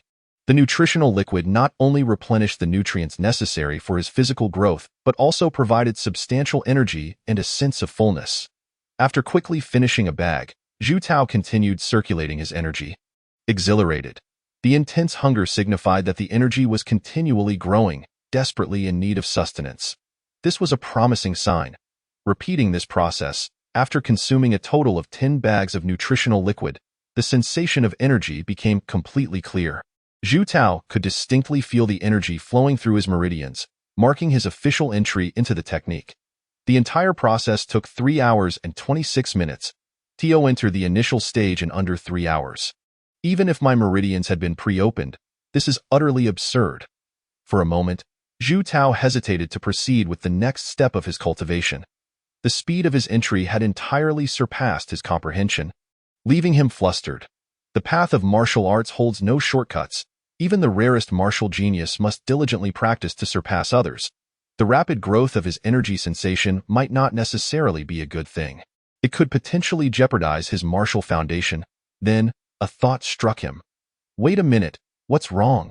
After pondering for a moment, he realized, oh, my martial foundation has long been ruined, so it doesn't matter in his pursuit to forcibly elevate his realm. Zhu Tao had excessively consumed body-refining liquids and medicinal pills, effectively damaging his foundation. Thus, with that in mind, he felt no further concerns. Zhu Tao began directing the energy within him to flow into his right index and thumb. A throbbing sensation surged through his fingertips, causing them to tremble uncontrollably. First layer of the Tianqiu Yunjin, draw the needle. Simultaneously, in the staff dormitory, Su Yang was burning the midnight oil, preparing a training regimen for Zhu Tao when he suddenly sensed a surge of inexplicable pure energy flooding into his body. Huh, what is happening? The pure energy began to swirl uncontrollably within him, prompting Su Yang to quickly enter a meditative state, circulating his energy to channel this errant energy into his meridians. This energy was so refined that it required no participation in the circulation. The moment it entered his meridians, it seamlessly integrated with his energy, causing Su Yang's originally thin energy to suddenly thicken, and the sensation of energy felt more robust than ever. The stubborn bottleneck at the pinnacle of the 9th rank began to show signs of loosening. Where did this bountiful gift from nature come from? Regaining his composure, Su Yang promptly accessed the system to check Zhu Tao's information. Name: Zhu Tao. Age: 16. Realm: 8th rank martial spirit. Technique: Panlong Divine Fist. Compatibility 27. Tianqiu Yunjin. Compatibility 347. Martial skills: none. Defects: unstable foundation. Incompatible technique. Conflicting techniques. Techniques conflict with one another, lowering cultivation efficiency. Traits: Technique Frenzy emerges when technique compatibility exceeds 300. Under this trait, cultivation efficiency and focus are significantly enhanced. Cultivation efficiency 237. Overall rating E. Suggestions: 1. Dissipate energy. Recultivate the Tianqiu Yunjin. 2. Modify techniques to improve compatibility. 3. Unstable foundation. Undergo reconstruction. The added trait indicated that the system's suggestions could be ignored. Su Yang couldn't help but smile wryly. This kid, though he claims otherwise, his body seems quite honest. Chapter 12. The method of body refinement. Every improvement made by the students in Class 5 would directly feedback into Su Yang in the form of pure energy. The amount of improvement reflected the amount of energy received. This pure surge of energy requires virtually no transition. It can directly amplify one's aura, unlike conventional cultivation, which necessitates an absorption process for energy obtained from food or body-enhancing liquids, thus saving one from a lengthy assimilation phase. It seems that Zhu Tao has indeed heeded advice. The bottleneck has finally loosened. If I push forward once more, I am certain I can ascend to the 8th rank martial spirit realm. Su Yang could not help but feel exhilarated. Achieving the 8th rank martial spirit realm would allow for an automatic salary increase of 500 units. Accumulated over the years, this is no trivial sum. However, has it only been a few hours, 3 or 4 at most, and Zhu Tao has already formally entered the realm of foundational techniques. Su Yang was aware that Zhu Tao would progress rapidly, yet he did not anticipate such an astonishing pace. In contrast to Zhu Tao, the others exhibited a training efficiency of around 400. It appears that when seeking suitable foundational techniques for them, those with an adaptability exceeding 300 must be found. Only with the trait of fervor for foundational techniques can their efficiency be transformed into positive figures, ensuring a continuous influx of pure energy that would ultimately benefit me. However, Su Yang did not rush to find the next student suitable for foundational techniques. Dual cultivation is exceedingly challenging, and there is no guarantee Zhu Tao will be able to sustain his progress. He must keep a close watch to ensure Zhu Tao's training remains steady. The early bird catches the worm. The following morning at 7:30, students from other classes had already commenced their morning exercises, preparing for their daily training. Yet, upon entering the classroom, Su Yang found it utterly deserted. Goodness gracious! Surely, you cannot be this negligent. Have you all abandoned the basics to be so thoroughly lackadaisical? Morning practice is of paramount importance for martial artists. Early mornings are when the weather is most infused with spiritual energy, and the physical body is wide open to receiving it. This period is ideal for absorbing the essence of heaven and earth, subtly nourishing the body. This is foundational for martial practitioners, leaving no room for complacency. Regardless of the reasons, as the homeroom teacher of Class 5, he must take responsibility for his students. This is a matter of principle. Their foundational skills cannot be neglected. Originally, aside from Zhu Tao, this group of youngsters had all succumbed to a sense of despondency that greatly diminished their training efficiency. He must devise a way to motivate them to study diligently. Su Yang surmised that most of these kids were still lazing about in their dorms. Initially, he intended to storm into the dormitory and drag each one to the classroom for morning practice. But upon reflection, he deemed that approach unwise. Confrontation would only exacerbate the conflict between teacher and students, and forcing them into morning practice would likely breed further resentment. Moreover, there was no guarantee they would willingly cooperate if he went to the dormitory. They might even lock the doors and oppose him. He needed to devise a strategy to encourage them to actively engage in morning practice. After pondering for a moment, a clever idea struck him. It wasn't until 8 or 9 o'clock, well past the time for morning practice, that the students of Class 5 began trickling into the classroom, with Zhu Tao arriving the latest at 10:30. "Taozi, why did you wake up so late today?" Zhu Tao, feeling somewhat sheepish about having spent the entire night tirelessly stitching clothes while engrossed in his cultivation of the Bu Tian Xiao Yun technique, casually replied, "Playing video games." The others paid little heed. Had it not been for the complete signal blackout in the dormitory area at this hour, they might not have even considered coming to the classroom. Su Yang had been quietly observing from his office and only ventured into the classroom once he confirmed that all of Class 5 had gathered. Upon his arrival, the students naturally greeted him with indifference, adopting a dismissive demeanor. Only Zhu Tao's gaze towards Su Yang held a hint of complexity, yet he said nothing, certainly not willing to admit to Su Yang that he had already been practicing the Bu Tian Xiao Yun technique. "I noticed that none of you showed up for morning practice today," Su Yang said, walking into the training area with his hands behind his back, a hint of displeasure in his tone. "If you weren't coming for morning practice, you could have informed me earlier. I woke up at 6:30 for nothing. Had I known you weren't coming, I could have slept a little longer." Initially expecting a reprimand from Su Yang, the students were taken aback, swallowing their words. However, one of them retorted sarcastically, "With your lazy attitude, how dare you call yourself a teacher?" Su Yang remained unfazed, a smirk playing on his lips. "Otherwise, why do you think the school assigned me as the homeroom teacher for Class 5? What a blunder! This homeroom teacher is quite cunning. But since he was already there, why not turn it into a game? Are you trying to set a trap for us?" Li Yiming rolled his eyes. "It's just a simple game," Su Yang shrugged, stepping into an open area. "I'll stand right here. Feel free to use any weapon you like. Whoever can make me take a step back can skip morning practice. Even if the school comes to check and discovers you weren't practicing, I'll cover for you.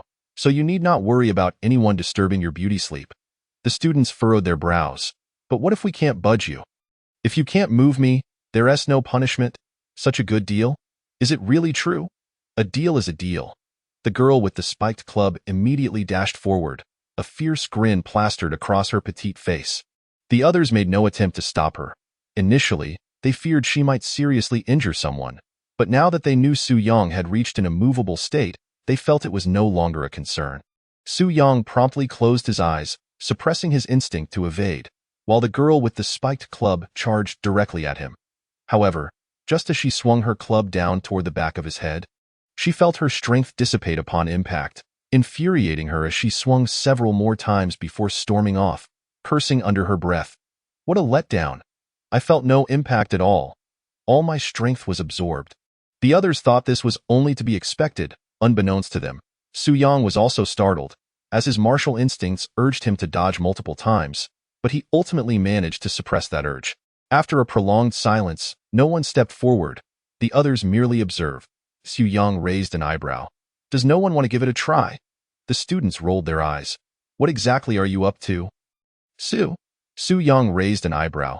"Do you want to possess my formidable physique?" The students of Class 5 looked at him with disdain. "Not interested.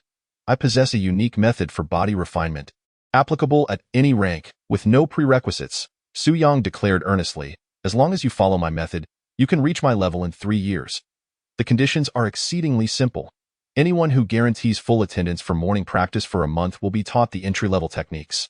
The students immediately scoffed, a worthless body refinement technique. Not even a dog would learn it. Chapter 13. The clown observing the indifference of Class 5, Su Yang felt no anxiety about their lack of interest. He turned and returned to his office. As the saying goes, there are brave men under heavy rewards. I've packaged the pie and even added 2 sausages. I refuse to believe you won't take a bite. However, Su Yang did not expect every student to participate in morning practice. Even half would suffice. This step was essentially a tactic of division. As long as some engaged in morning practice while others did not, Class 5 would no longer function as a monolith. Once a rift appeared, Su Yang could seize the opportunity to break them down one by one. Education, in a sense, is akin to playing strategic games with students. As for the so-called body refinement secret, it was merely a pretext Su Yang concocted. This is much like a bait and switch. One must first find a way to draw the other party in. Once they take the bait, Su Yang would employ a highly compatible foundational technique for dual cultivation. Whether they chose to learn or not was their business. The plan had been laid out. A group of youngsters yet to mature would dare to challenge me. Meanwhile, in the classroom, Zhu Tao sighed inwardly. He actually found Su Yang's words to hold a degree of credibility, at the very least. The visible progress he made with the Bu Tian Xiao Yun technique was astonishing. Within half an hour, he had developed a sense of energy, and in under 4 hours, he had entered the foundational stage. However, Zhu Tao believed Su Yang was being overly naive. The students of Class 5 hailed from distinguished martial families. Such tactics might work on naive children, but were utterly futile against the likes of them. It was akin to wielding a large sword before Guan Yu, a sheer display of arrogance. The intrigues within martial families were abundant. With Su Yang standing, he wouldn't even be able to take a seat at the children's table during family disputes. Zhu Tao recognized Su Yang's attempt at a divide-and-conquer strategy, aiming to dismantle their unity. Naturally, the students of Class 5 were unlikely to fall for it as expected. Li Yiming spoke solemnly. Does Su really think we're 3-year-olds easy to fool? There are no shortcuts in martial arts. Achieving an immovable state in 3 years without any prerequisites is simply impossible. Even scammers wouldn't dare to fabricate such nonsense. His actions are merely an attempt to sow discord among us. He seeks to undermine our trust in one another. Don't fall for it. We must unite and resist external threats. I'll endure some hardship and dive in myself. Let me give it a shot. All eyes turned sharply toward Li Yiming. If you dare to practice in the morning, we'll consider you on Su's side. You better watch your back. Just kidding, don't take it seriously. Li Yiming quickly changed his tone. Wearing a broad smile, I am definitely united with everyone. Of course, I won't fall for Su Yang's nonsense. In any case, whoever shows up for morning practice is a traitor. Let us deal with him. All right, it's settled. Li Yiming felt increasingly frustrated as he observed the group's fervor. He truly yearned to learn the body-forging secrets from Su Yang. After all, everyone had witnessed the formidable prowess of standing firm and unmoving. If he could master this skill in just 3 years, it would be an unparalleled triumph, granting him a significant voice within the family, preventing him from being relegated to the sidelines during family gatherings, where he felt invisible and voiceless. Yet, having uttered such thoughts, Li Yiming dared not practice secretly in the early morning. No one understood better than him how ruthless Class 5 could be as long as one survived. They would push you to your limits. They might not be able to handle Su Yang, but could they not deal with him? Moreover, Su Yang might not even be able to protect himself. In that moment, Li Yiming's spirits plummeted. As evening fell, and he returned to his dormitory. He weighed the pros and cons of aligning himself with Class 5 or Su Yang, deliberating which option would be more advantageous. After a night of inner turmoil, he ultimately made a decision. He would rise early to practice, committing to a full month of attendance, hoping Su Yang would guide him through the basics. With others rising late, there was a chance they might not notice his early morning training. Ideally, he would remain undiscovered, allowing for a peaceful coexistence. But if he were exposed, he would simply endure the daily beatings. Once he had mastered the basics and enhanced his defense, combined with his prowess at the 8th rank martial spirit realm, even if they all attacked him simultaneously, they would not necessarily prevail. Besides, he was training in the earth-shattering technique, focusing on leg techniques. If he truly ran, they might not even be able to catch up. Taking a gamble could turn a bicycle into a motorcycle. Li Yiming silently set his alarm for 7 the next morning. However, he spent the entire night wide awake, tossing and turning, unable to find rest. As dawn's light began to break, he quickly changed his clothes and stealthily opened his room door. At this hour, the majority of students were already awake, preparing to head to the classroom for morning exercises. The corridor was bustling with activity.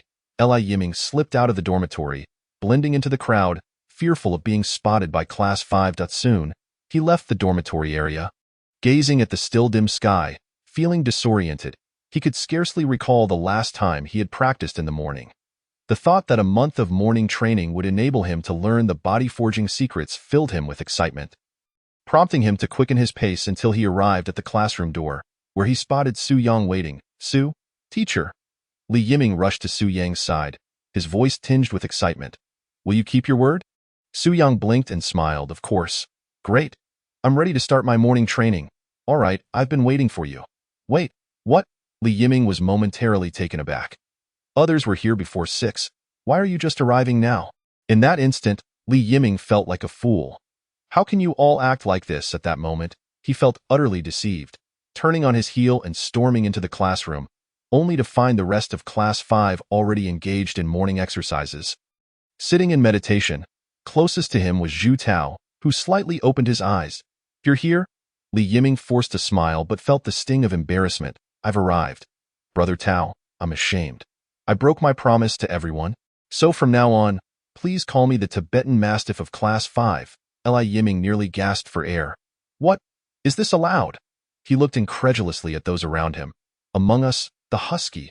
Among us, the Samoyed, Alaskan, Schnauzer, Wolf Maiden. I'm a Chihuahua. I am a Pomeranian. No. Are you all just making up nicknames here? Li Yiming, exasperated, found a seat and slumped down. What else left? A teddy and a mix. Fine. I'm the teddy among you. Cross-legged, Li Yiming finally shed his psychological burden and settled into his morning practice. Outside the classroom, Su Yang observed as all members of Class 5 gathered, each unexpectedly referring to themselves as Tibetan Mastiffs and the like, and he couldn't help but wear a peculiar expression. Hesitating to enter. Why am I the mix? Chapter 14. Validation. Once Su Yang confirmed that everyone had commenced their morning exercises, he returned to his office. He chose not to supervise, opting instead to extend the most basic trust. They are all such proud oddballs, he chuckled to himself upon returning to his office. The failure of division. Contrary to his expectations, none of these students were the iron-willed rebels he had imagined. Determined to oppose their teacher at all costs, the situation was better than anticipated. With everyone participating in morning training, attendance would be assured. This was a rigid requirement set by the group leader, Lu Zhan. Class 5's lack of troublemaking did not equate to effective management, but rather indicated that they could conduct teaching activities like any normal class. At the very least, Su Yang felt he had managed to get things on track, ensuring a month of morning training attendance for now. The sight of Class 5 collectively engaging in morning exercises soon caught the attention of several passing teachers, each wearing expressions of disbelief as if they had seen a ghost. In 2 weeks since the semester began, no one had witnessed any morning training from Class 5. The fact that everyone was exercising today was utterly baffling. Who would have thought? Little Su truly knows how to manage his students. I realized Little Su was exceptional when he came to teach a few general courses in my class. His approachability is commendable, and he is only in his late 20s, so the age gap with the students isn't too great, making communication much easier than with us old-timers. However, the group leader is likely to have a headache. He'll probably struggle to secure the body-forging liquid. The veteran teachers were highly skeptical that Lu Zhan could procure the body-forging liquid. Indeed, after Lu Zhan learned about Class 5's collective morning training, he started searching online for any significance related to eating marble tables. Who could have imagined that the seemingly unremarkable Su Yang could actually keep those unruly students of Class 5 in line? It defied logic. What sort of students were in Class 5? Each one was rebellious. Su Yang had never served as a homeroom teacher and had no management experience. How could he possibly maintain control? Now was not the time for such doubts. If this continues, I must fulfill what I promised. Lu Zhan was eager to demonstrate the ability to consume a marble table. With his mid-level 8th rank martial mystic strength, he could manage to eat a marble table without dying. He certainly could not backtrack on his word. As a leader, he must stand by his commitments. Otherwise, it would be embarrassing. And how could he set an example for all first-year teachers in the future? It was all due to his impulsiveness. He had made a promise without thinking it through. Indeed, words can lead to calamity. The body-forging liquid is not something that can simply be requested. Su Yang has the qualifications, but he has only worked for 2.5 years. Lu Zhan was left troubled in comparison. Researching what ingredients were needed to consume a marble table seemed far more realistic. Unbeknownst to Su Yang, Lu Zhan was fretting over his promise. Meanwhile, Su Yang was more concerned about Zhu Tao's situation. Over the past few days, he had been researching dual cultivation and related insights. The more he read, the more he realized how exceptionally challenging this path would be. Simultaneously operating two different types of energies within the body without interference was immensely difficult. If one type of energy were likened to a car, then the meridians theoretically represented a single lane. Only one vehicle could operate in a single direction. To allow two vehicles to run simultaneously, there were theoretically only two possibilities. The first was to widen the lane, attempting to expand one's meridians, but to achieve this, one must reach the 6th rank martial sovereign level. Only after cultivating a strong physique could one withstand the excruciating pain of meridian expansion, or else it would be tantamount to seeking death. The second option was to compress and elongate the energy, akin to compressing two cars into a bicycle, thereby allowing simultaneous operation. However, this required years of practice and extraordinary control over one's energy. Only martial geniuses could accomplish this. Su Yang believed that at least in the practice of needle techniques, Zhu Tao was undoubtedly a genius. Achieving mastery in 4 hours was nothing short of extraordinary. From the moment Su Yang learned that compatibility could reach such a high level, he understood one thing. Everyone possesses talent. Everyone is a genius. They simply have yet to discover the right direction. When one does not call, they will not be heard. When they do call, they will astonish. Therefore, Zhu Tao surely could manage the energy cultivated from the heavenly repair needle technique. The only potential difficulty lay in controlling the energy from the Dragon Fist technique. Moreover, the yin and yang attributes were in conflict, further complicating the matter. In searching for relevant materials, Su Yang discovered that virtually no one practiced dual cultivation with conflicting attributes. Rather, they opted for similar attributes. The Dragon Fist technique belonged to the yang category, while the heavenly repair needle technique belonged to the yin category. The available references primarily discussed dual cultivation of the same attribute, offering little in terms of guidance.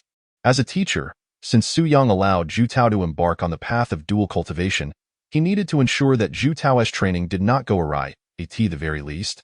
He had to provide a direction for his cultivation, preventing Zhu Tao from floundering aimlessly. How could he help Zhu Tao manage the energy from the Dragon Fist technique? He had no inherent talent in that regard. Modifying the technique was unrealistic. He had no capability to transform a yang technique into a yin technique to align with the heavenly repair needle, especially since it was a family secret technique that could not be disclosed to outsiders. If discovered, it might even lead to dire consequences. The system provided no assistance to Su Yang. He could only rely on himself to conduct research. Fortunately, as a graduate of the Martial Arts Teacher Training Institute, the foundation in martial arts theory is remarkably solid. Yin and yang are inherently unified. They may clash yet also intertwine, a notion that has been substantiated. By the way, Su Yang hurriedly accessed the online thesis repository of the East Sea Martial Arts Teacher Training Institute. He recalled having read a notable work during his own thesis writing years ago. After entering relevant keywords, he swiftly located the esteemed author's paper titled A Brief Discussion on the Fusion of Yin and Yang in Martial Arts. This thesis was penned by a graduate of East Sea Normal University 12 years prior, who has since ascended to the esteemed realm of a fifth-tier martial king. However, as it was an undergraduate thesis, the research lacked depth, primarily consisting of theoretical discourse with references drawn from ancient texts. This perspective was already posited by ancient martial practitioners, yet modern practices emphasize scientific cultivation, the principle of one breath, one use. The content argued that the essence of yin-yang fusion is the chaotic energy, a force capable of integrating all forms of mental techniques, a universal breath. Although it remains a theoretical concept, and even the esteemed author himself lacks a dual cultivation method, it does not render it infeasible. However, it would be unwise to let Zhu Tao conduct the experiment due to the considerable risks involved. Su Yang raised an eyebrow. I must carry out the experiment on myself, Many individuals in Class 5 possessing attributes, while my 9 techniques of horizontal body form belongs to the Yang category. As long as I can devise a method for the Class 5 members to strike me with their dark energy, allowing a sufficient amount of Yin energy to permeate my body, with the invincibility of a teacher by my side, I can conduct the experiment at will. Should I successfully achieve this, if I publish a paper, the principal may well abdicate in my favor by year's end. I, Su Yang, hereby request the principal's abdication. Chapter 15. Excessive inside the classroom. The morning practice had concluded, yet the members of Class 5 maintained their seated meditative posture. None dared to open their eyes. However, given their inherently restless nature, after enduring for about 10 minutes, they could no longer contain themselves. Initially, I had no intention of participating in the morning practice. However, the noise in the corridor was so disruptive that I simply could not sleep. Considering I was awake, I thought it best to head to the cafeteria for breakfast. Unbeknownst to me, I found myself at the classroom door. After pondering, I decided that since I was already here, I might as well sit in the classroom to eat.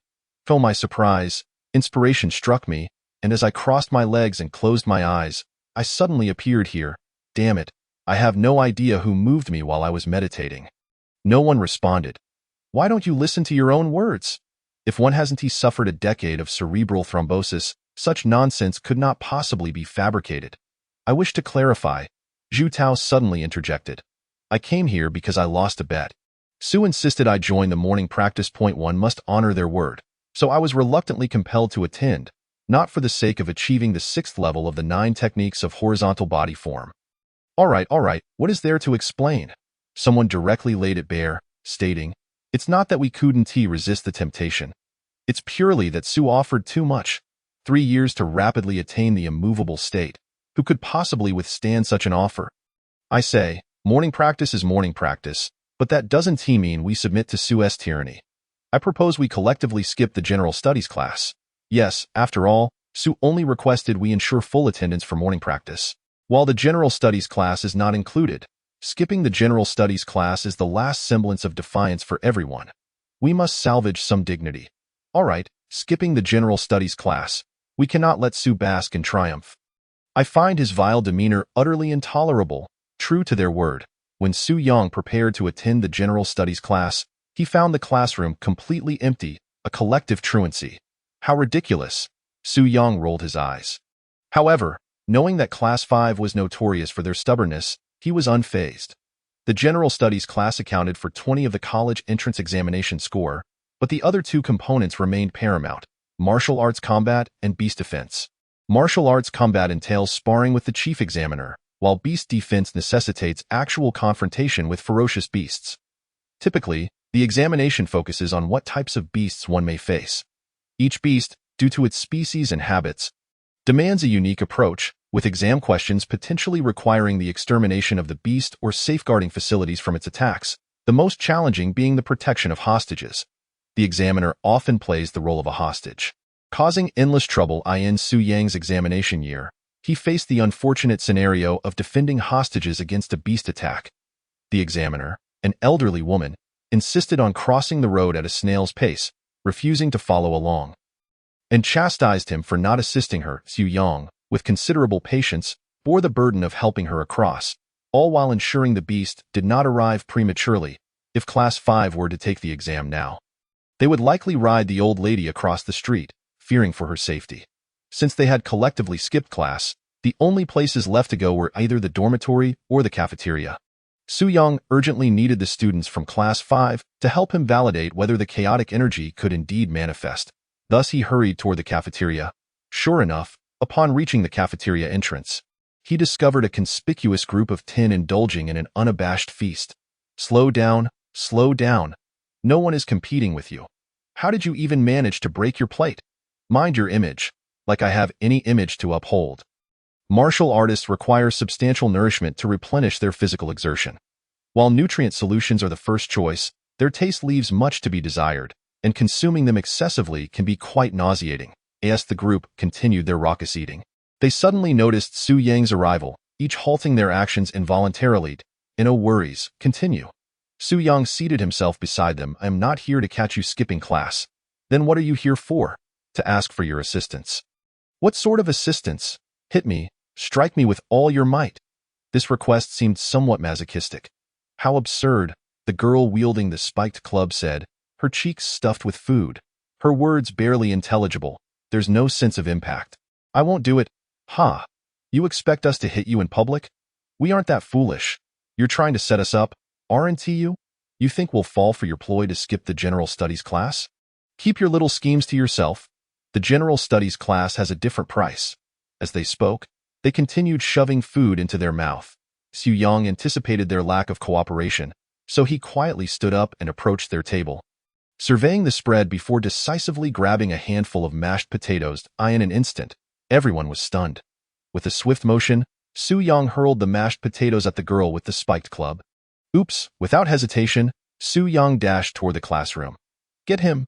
Break his legs today. Who's going to stop us? Soon, a lively scene unfolded within Class 5, with Su Yang and the students engaging in a spirited brawl. Put some effort into it. Did you just finish eating? How can you lack strength? Use your dark energy. Su Yang relentlessly provoked them, urging these youngsters to unleash their full potential. He was uncertain whether the dark energies in force could indeed permeate his being under the protection of the invincible teacher skill. After all, the invincible teacher was a passive technique, and he had no control over it. However, just as this thought crossed his mind, Su Yang suddenly sensed a stream of softening energy infiltrating his body. Coursing chaotically, could it be that the invincible teacher skill can be voice-activated? Su Yang was unsure, silently urging, let all the Yin energy flow in. In the next moment, a significant amount of Yin energy began to surge into Su Yang's body, rampaging about, but he quickly forced it into submission, compressing it all into his dantian. This was an incredibly perilous maneuver, akin to self-destructing his dantian. Yet, Su Yang felt no discomfort. This continued for roughly 10 minutes.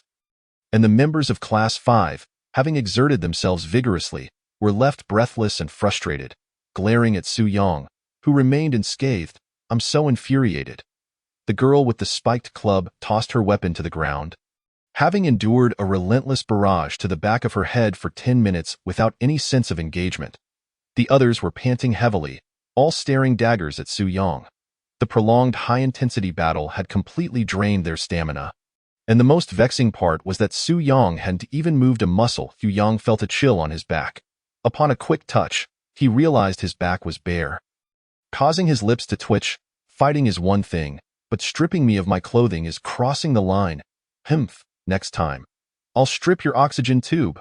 Chapter 16. Take off. Su Yang awkwardly fled back to the staff dormitory, hastily changing his clothes. Within his dantian, he had successfully contained a substantial amount of 5 types of Yin energy, ample for his experiments. Under normal circumstances, harboring such aggressive Yin energy in one's dantian would lead to immediate demise. However, the invincible teacher skill rendered him immune to harm, allowing him to fully control these destructive energies within his dantian. Once changed, Su Yang sat cross-legged and began to meditate for the experiment. He extracted a wisp of Yin energy from his dantian and forcefully infused it into his meridians, attempting to circulate it alongside his Yang energy. However, the Yin energy proved uncontrollable, swirling chaotically. Even knowing that the invincible teacher skill could nullify damage, he felt a surge of trepidation. Others undertaking such an experiment would have perished long ago. Due to the absence of a methodological framework in the thesis, which solely argues for the existence of chaotic energy, Su Yang finds himself reliant on his own exploration. The overarching direction is to facilitate the mutual fusion of Yin and Yang energies, returning them to their primordial chaotic attributes. Unbeknownst to him, half an hour has slipped by, and after numerous attempts, Su Yang has yet to yield any results. The approach seems misguided. There are no signs of integration as the Yin and Yang energies circulate simultaneously. Instead, they interfere with one another, rendering the process exceedingly challenging. A new strategy is required.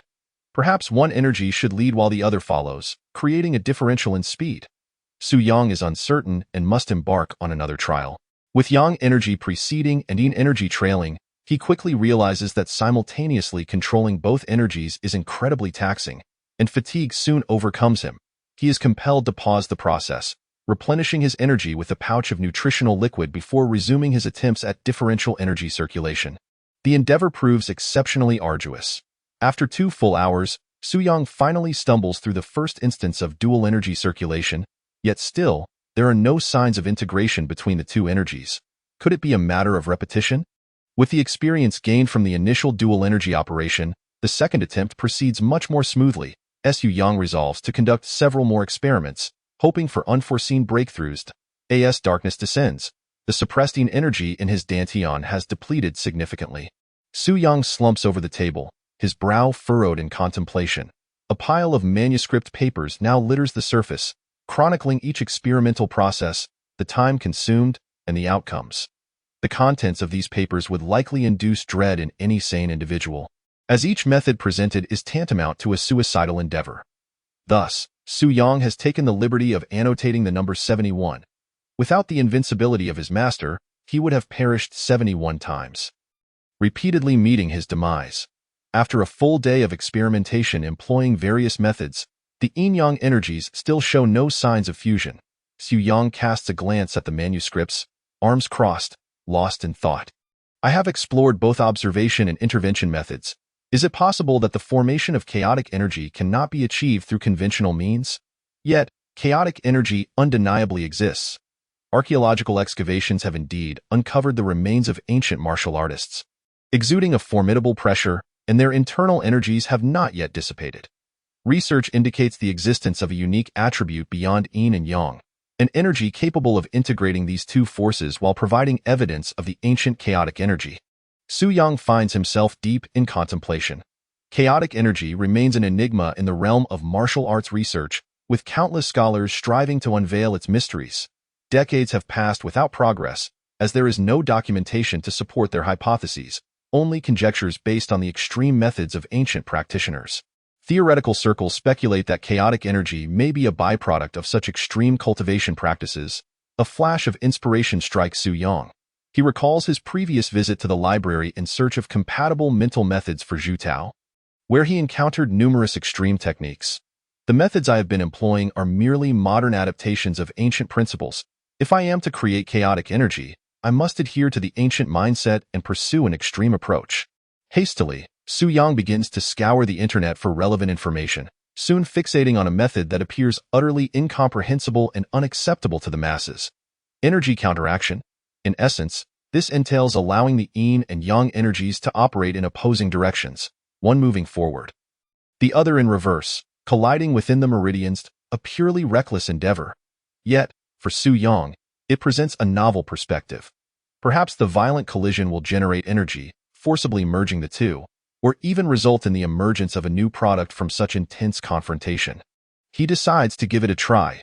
After consuming a pouch of nutritional liquid to replenish his energy, Su Yang once again sits in meditation. To ensure the counteraction proceeds smoothly, he must align the strengths of both energies. After more than 10 minutes, he successfully draws forth a sufficient amount of destructive yin energy from his dantian, matching it with the yang energy from his 9-training horizontal body technique. He initiates the collision. The two energies commence their opposing operation, and in an instant, they collide. Su Yang senses a tremendous force within him, forcibly expanding his meridians. To describe it, it feels as though his meridians are being inflated, creating a sensation of swelling. It is not painful, merely uncomfortable. Suddenly, Su Yang snaps back to reality, filled with astonishment. So, this is actually expanding my meridians. I am ascending. Expanding the meridians is one of the prerequisites for becoming a martial arts master. Only a 6th-grade martial artist with a robust physique is qualified to expand their meridians. Without successful expansion, the ever-increasing energy and limited meridians will only hinder one's strength, as far as Su Yang knows. The traditional methods for meridian expansion often involve the consumption of exceedingly rare and expensive medicines. However, he has now discovered a completely new approach. Energy counteraction can also facilitate meridian expansion. Yet, this method is only suitable for him and requires the yin energy of 5-class students.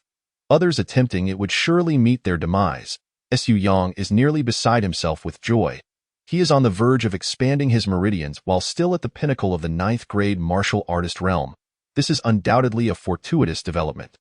Even though he is unsure of the extent of its benefits, as there are no references available online or in literature, no one has ever expanded their meridians before reaching the 6th-grade martial artist realm. Su Yang has achieved something unprecedented. Damn it, what a worthless principal.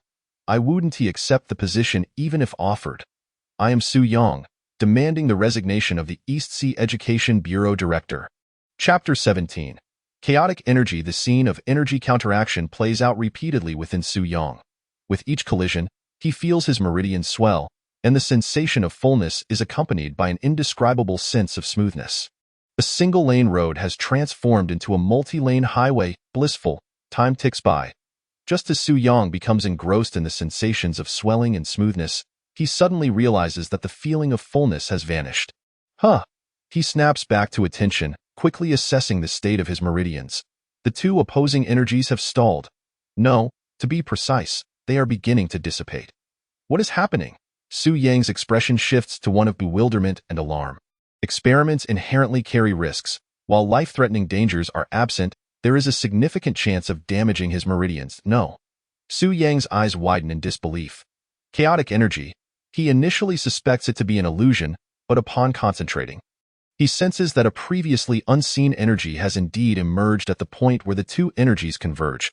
The yin and yang energies are being absorbed by this new energy, causing it to grow stronger. Is this the concept of thriving in adversity?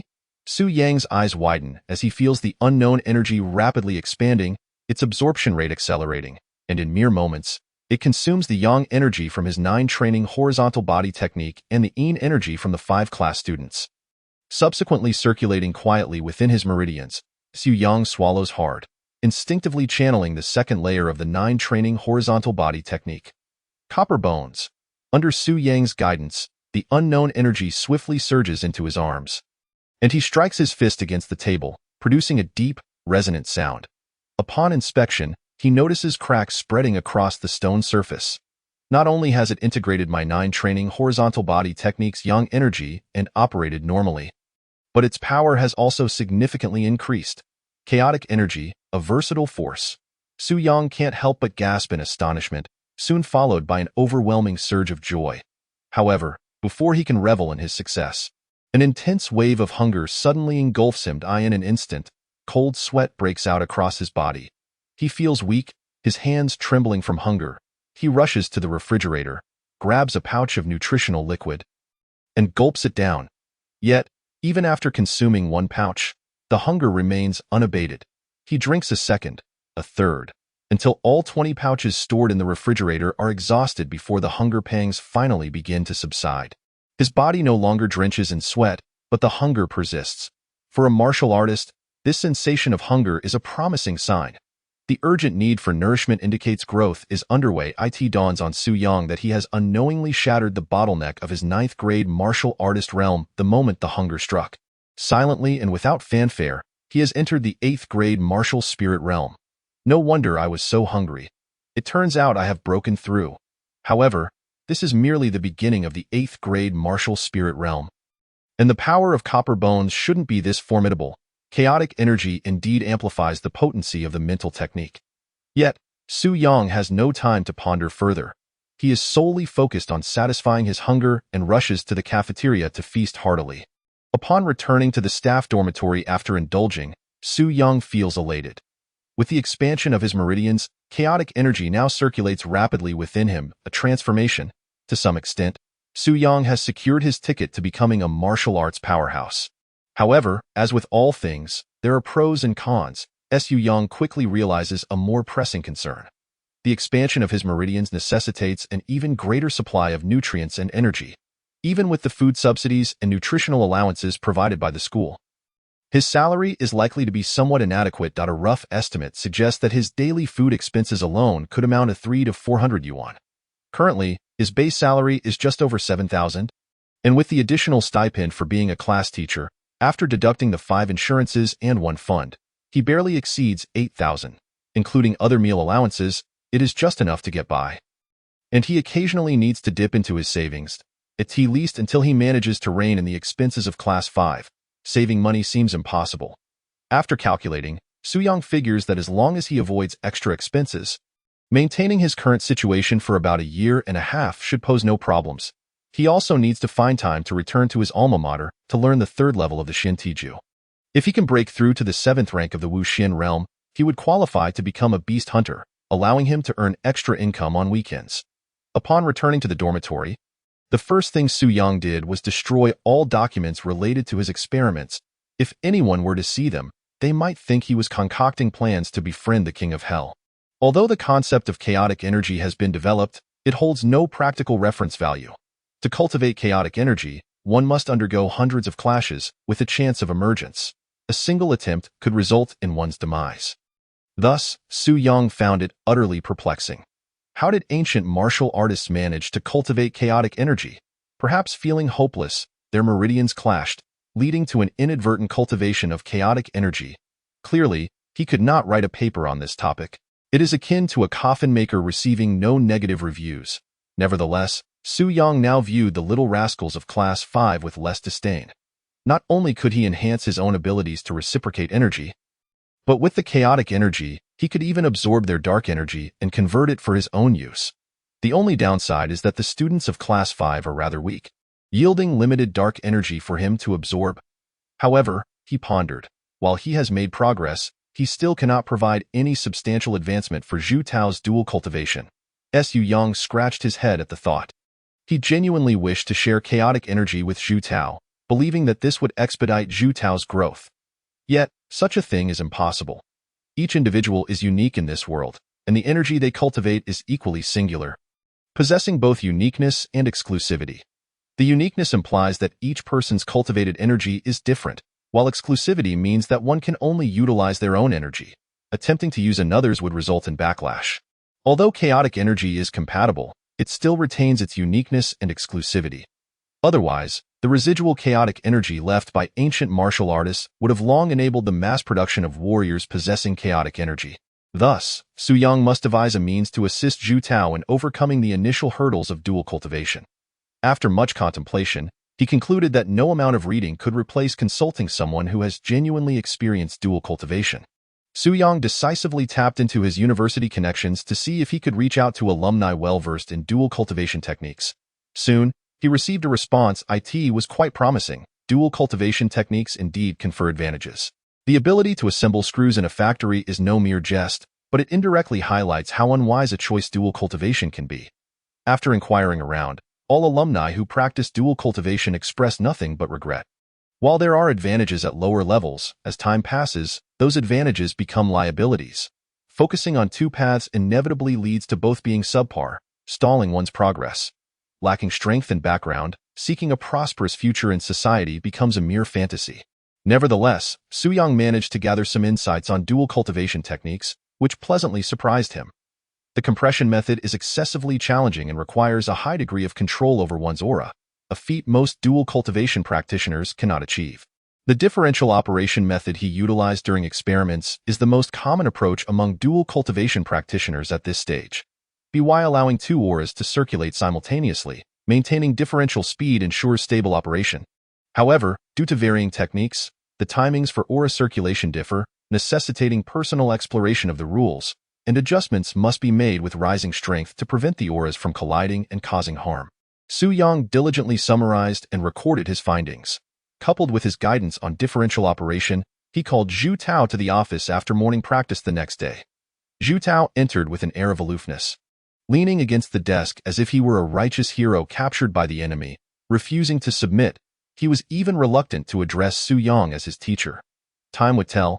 The teacher-student relationship required nurturing. Su Yang was in no rush, presenting his meticulously compiled notes on dual cultivation techniques. "What is this?" Zhu Tao frowned, taking the notes and glancing through them, scoffing. "I don't need this. I've already said I won't practice dual cultivation techniques." What an obstinate child. Does he think I am unaware of whether he has practiced the techniques? Stubborn as a mule. Take it. Better safe than sorry, Su Yang replied nonchalantly. If you change your mind one day and decide to practice dual cultivation techniques, it will surely come in handy. Don't say I, as your teacher, did not prepare you for it. Zhu Tao raised his chin. Fine. Since you have a decent attitude, I will accept it. However, I do not like owing anyone favors. Zhu Tao felt a surge of joy within, though he maintained a facade of indifference. What are the conditions? Just as Zhu Tao anticipated that Su Yang would ask him to practice diligently. He was taken aback when Su Yang recited a list: a 3-story villa, a rooftop swimming pool, a small garden in front, and a spacious garage. All right, I will have it prepared for you in the future. This uncanny rapport between teacher and student, handing the notes to Zhu Tao, alleviated some of Su Yang's concerns. He was uncertain how much assistance the notes would provide Zhu Tao. The issue mainly lay in Zhu Tao's obstinacy. He still would not admit to practicing the Butian Xiao Yunju. Without his disclosure, Su Yang was at a loss. For now, it was clear Zhu Tao had made some progress, but the precise level he had reached remained unknown. No matter, patience is key. This afternoon, Su Yang needed to leave the school momentarily. He was preparing to go to the East Sea Martial Arts Association to apply for realm recognition. Once he ascended to the 8th rank of Wuling, his first order of business would undoubtedly be to request a salary adjustment. Before the end of the month, he aimed to finalize this matter, hoping to secure a pay raise before the month concluded. With the necessary documents ready, Su Yang hurried to group leader Lu Zhen's office to request a leave of absence. "You're heading to the Martial Arts Association this afternoon?" Lu Zhen paused upon receiving Su Yang's leave request. "Xiao Su, did you break through?" "Yes, a fortunate breakthrough," Su Yang smiled. "I've just entered the 8th rank of Wu Ling and am preparing to apply for realm recognition." Lu Zhen beamed with delight at the news.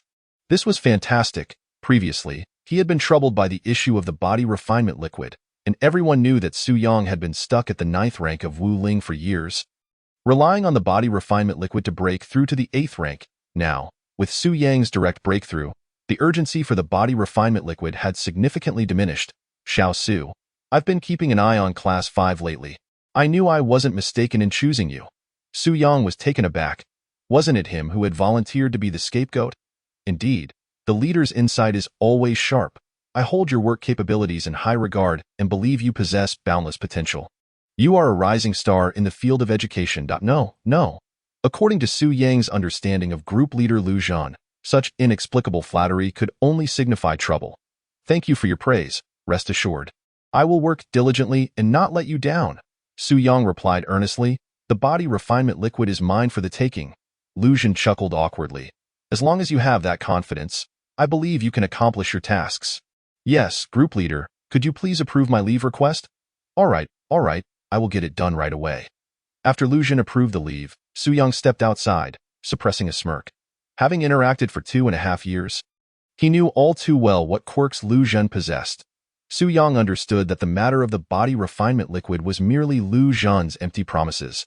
It was unlikely to be realized. For him, the body refinement liquid held little significance now. With the expansion of his meridians and the chaotic energy, his cultivation speed was extraordinary, rendering such auxiliary materials unnecessary. However, Su Yang would never admit to that. Not needing it is one thing, but he could always keep it for potential profit.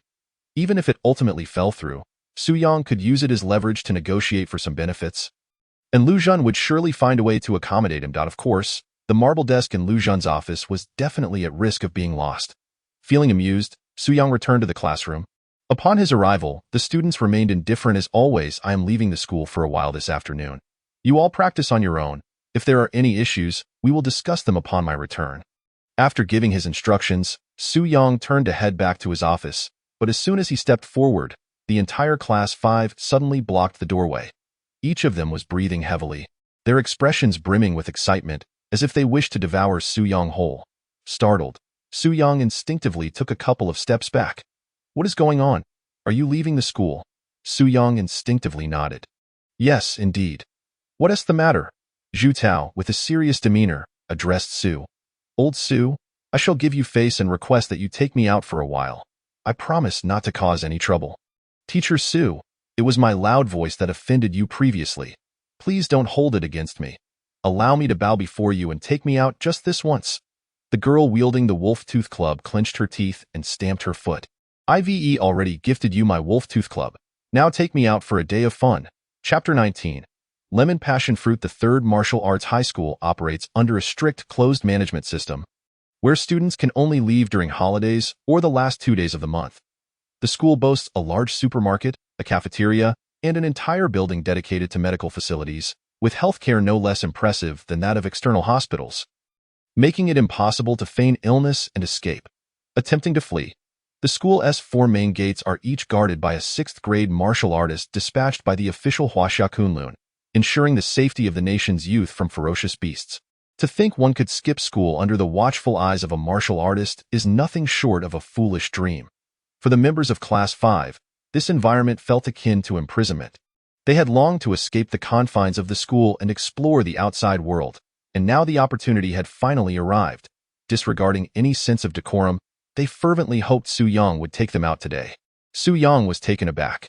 When had he ever seen Class 5 so humble? Yet, upon reflection, it was not entirely surprising. This group was notorious for their love of fun, and with no entertainment facilities within the school. Coupled with the fact that the dormitory area often blocked signal reception, their phones could only tell the time. It certainly felt a bit like incarceration. Yet, what could be done?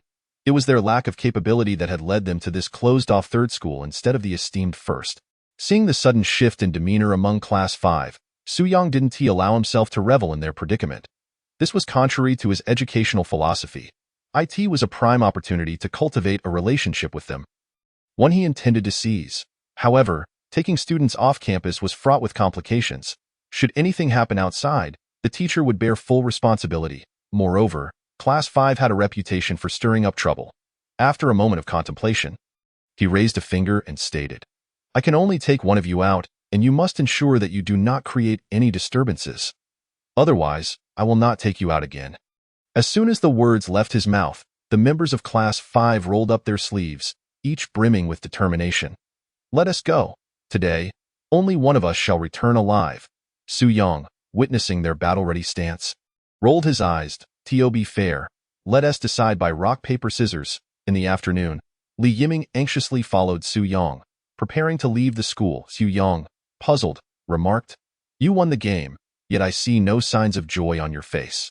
How can I be happy? Although I yearn to leave the school, the memory of Class 5's gritted teeth after my victory fills me with dread," Li Yiming admitted. "Never mind that. Hurry up. Old Su, it has been half a month since I last glimpsed the outside world, and I can hardly contain my excitement." Su Yang blinked in surprise at the sudden call of Old Su. Was this the allure of leaving school? He swiftly led Li Yiming to the north gate. An elder in his 60s sat cross-legged, eyes closed at the entrance. Though his visage appeared benevolent, an oppressive aura could be felt from a distance. The presence of a 6th-grade martial artist was indeed formidable. "Lu Lao," Su Yang called out. The elder lazily opened his eyes and, with a hint of weariness in his voice, responded, "Xiao Su, what brings you here?" As they conversed, the elder cast a glance at Li Yiming beside Su Yang. The latter shivered involuntarily and instinctively edged closer to Su Yang. "I wish to leave the school for a while." "This is the leave request approved by the group leader," Su Yang stated, handing Lu Zhan the approved leave slip. Lu Lao scanned the document before his gaze settled on Li Yiming. "This little fellow looks familiar. I believe I have apprehended him before." Li Yiming dared not speak, feeling an involuntary twinge of discomfort in his rear. The school's gatekeeper knew how to strike a balance. His strikes were painful yet left no lasting harm, only enough to ache for days. After Class 5 had experienced such discipline, they no longer dared to attempt escape. Su Yang was well aware of Class 5's past misadventures and secretly chuckled, quickly adding, "I plan to take him out for a bit of business." "Very well, just ensure your safety." With Su Yang as his guarantor, Lu Lao would not interfere. Any incidents occurring outside would fall under Su Yang's responsibility, and the gatekeepers would not concern themselves with extraneous matters. Before long, Li Yiming followed Su Yang into the vibrant world outside, his eyes darting eagerly to the streets, resembling a country bumpkin visiting the city. "Look at what the confinement has turned these kids into. They're practically devolving into primitive cave dwellers. Wow, that one is so big and fair. Her legs are so long, like the female lead from that movie I once watched." "Where?" Su Yang instinctively glanced over, suddenly coming to his senses. "Whoa, almost fell for that. So, this is what you were fixated on, huh? Absolutely despicable. Where is that movie located? I must go and express my dissent." Su Yang cleared his throat. "If you keep ogling, I'll send you back to school." Now outside, it was all under his command. Li Yiming promptly retracted his gaze and hurried to catch up with Su Yang. "Where are we headed?" "To the Martial Arts Association." Li Yiming paused. "For what purpose? Why ask so many questions? Just follow along to BY Taxi, of course. It's far too far to walk." "Who said we're walking? We're running to reinforce our practice." Su Yang wouldn't admit that he was simply trying to save money whenever possible. The Martial Arts Association wasn't too far, about 10 kilometers, which would only take around 10 minutes for a martial artist. They sped along, of course stopping at red lights when necessary. Before long, Su Yang and Li Yiming arrived at the entrance of the Donghai City Martial Arts Association's service hall. I'm going in to handle some matters. You stay here and don't wander off. I'll bring you back some oranges. Li Yiming nodded eagerly. This kid, a product of 9 years of compulsory education, didn't he even understand the reference to oranges? Su Yang silently scoffed, instructing Li Yiming to behave and wait for him to finish his business. He had to come here every year for the faculty's health check, so he was quite familiar with the process. Entering the service hall, Su Yang took a number and waited for his realm assessment. The entire process was straightforward, involving machine tests, and prior to entry, they underwent security checks to prevent cheating. Meanwhile, Li Yiming stretched, feeling a wave of relaxation wash over him. The sky felt notably clearer than that at school. Seeing Su Yang enter the service hall, Li Yiming grinned. "Do I look like an honest person? I finally got out, and I must enjoy myself before returning with that." He dashed off towards a nearby milk tea shop. The school prohibited the sale of milk tea and fruit tea to ensure students' nutritional health, and Li Yiming had long been craving this indulgence. "Hello, what would you like?" "I'll have a bucket of lemon passion fruit. With ice and less sugar? Anything else?" Li Yiming, feeling a pang of conscience, decided to order one for Su Yang as well. "Add another lemon passion fruit, but no passion fruit. Make sure to load it with lemon." Chapter 20. Yunqing. When Su Yang emerged from the Donghai Martial Arts Association's service hall, he was pleasantly surprised to find Li Yiming waiting at the pavilion, proving he hadn't simply wandered off. "You didn't run off, did you?" "Of course not. I just took a detour to the nearby milk tea shop and got you a cup of lemon passion fruit." Li Yiming eagerly handed over the drink. "Quick, while it's still fresh." You're wearing a rather mischievous smile. "Teacher, how can you doubt your student's intentions towards you?" "Fine, I accept." Su Yang, not fearing any foul play, took a sip. Upon tasting it, he raised an eyebrow. It doesn't taste like much. Just ice water." He smacked his lips, feeling a bit parched, and downed half the cup before setting it aside. Li Yiming watched Su Yang drink half of it, his expression turning blank. "Is that not right? I was worried the lemon wouldn't be sour enough, so I added a spoonful of concentrated lemon powder. A taste should leave you utterly pained." "Teacher, don't you feel anything peculiar?" Su Yang gave Li Yiming a sidelong glance, a hint of amusement in his eyes. "Like what?" Nothing. "All right, my business is done." Su Yang rose, reflecting that it was rare for him to be out. "It's still early. Do you have any ideas?" Upon hearing this, Li Yiming immediately forgot about the remaining half cup of lemon passion fruit. "Let us go watch a movie." Su Yang's lips twitched. "If we're going, it should be with the Valkyrie." "What is going with you mean?" However, seeing Li Yiming's eager expression, he relented. "All right, finish that remaining half cup of lemon passion fruit, and we'll go watch." Though Su Yang was unsure of the concoction Li Yiming had mixed, he sensed the lemon water was indeed suspicious. He was curious as to how much he had added to make even a teacher perceive it as harmful, yet, witnessing Li Yiming's stunned countenance, he chose to let it slide this time. "Next time, don't pull any tricks." Li Yiming chuckled awkwardly, his mind racing with confusion. Unwavering and impressive, indeed. The transformation was so profound that even the sourness had vanished. It's both perplexing and awe-inspiring. Nearby, a cinema happened to be located, and Li Yiming eagerly trailed behind Su Yang, extolling the merits of the film they were about to see. Su Yang found it amusing. This was not the image of a typical young scion that he had in mind. Shouldn't a young noble be indulging in extravagant pleasures, like hosting a pool party with models? But of course, being underage changes everything. Su Yang silently lamented, wishing he had opted to become a university mentor instead. He had missed the chance to educate a privileged youth at a model pool party. Regardless, Su Yang never anticipated that Li Yiming would be so innocent. Merely watching a movie seemed to suffice for him. As the saying goes, one cannot capture a wolf without first parting with a child. To foster a closer teacher-student relationship, sacrifices must be made. The cost of the couple's movie ticket made Su Yang wince. He wished Li Yiming were less than 1 meter tall so he could pay for just one ticket. However, before they even reached the cinema, Li Yiming's attention was completely captivated by the entrance of a nearby store that exuded a futuristic aura. Su Yang squinted and noticed that the display windows were filled with enhanced exoskeletons, prominently featuring the Grand Yunqing logo.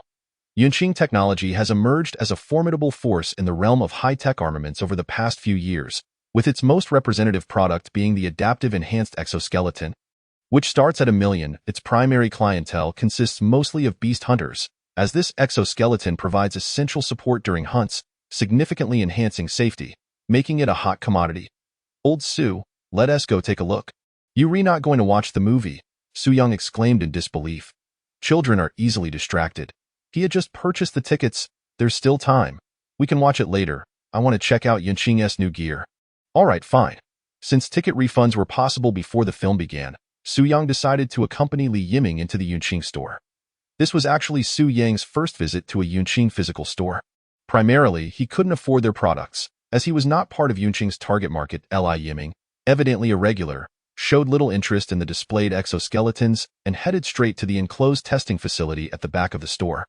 Directly approaching the manager, to Su Yang's surprise, the manager greeted Li Yiming with considerable courtesy upon seeing him.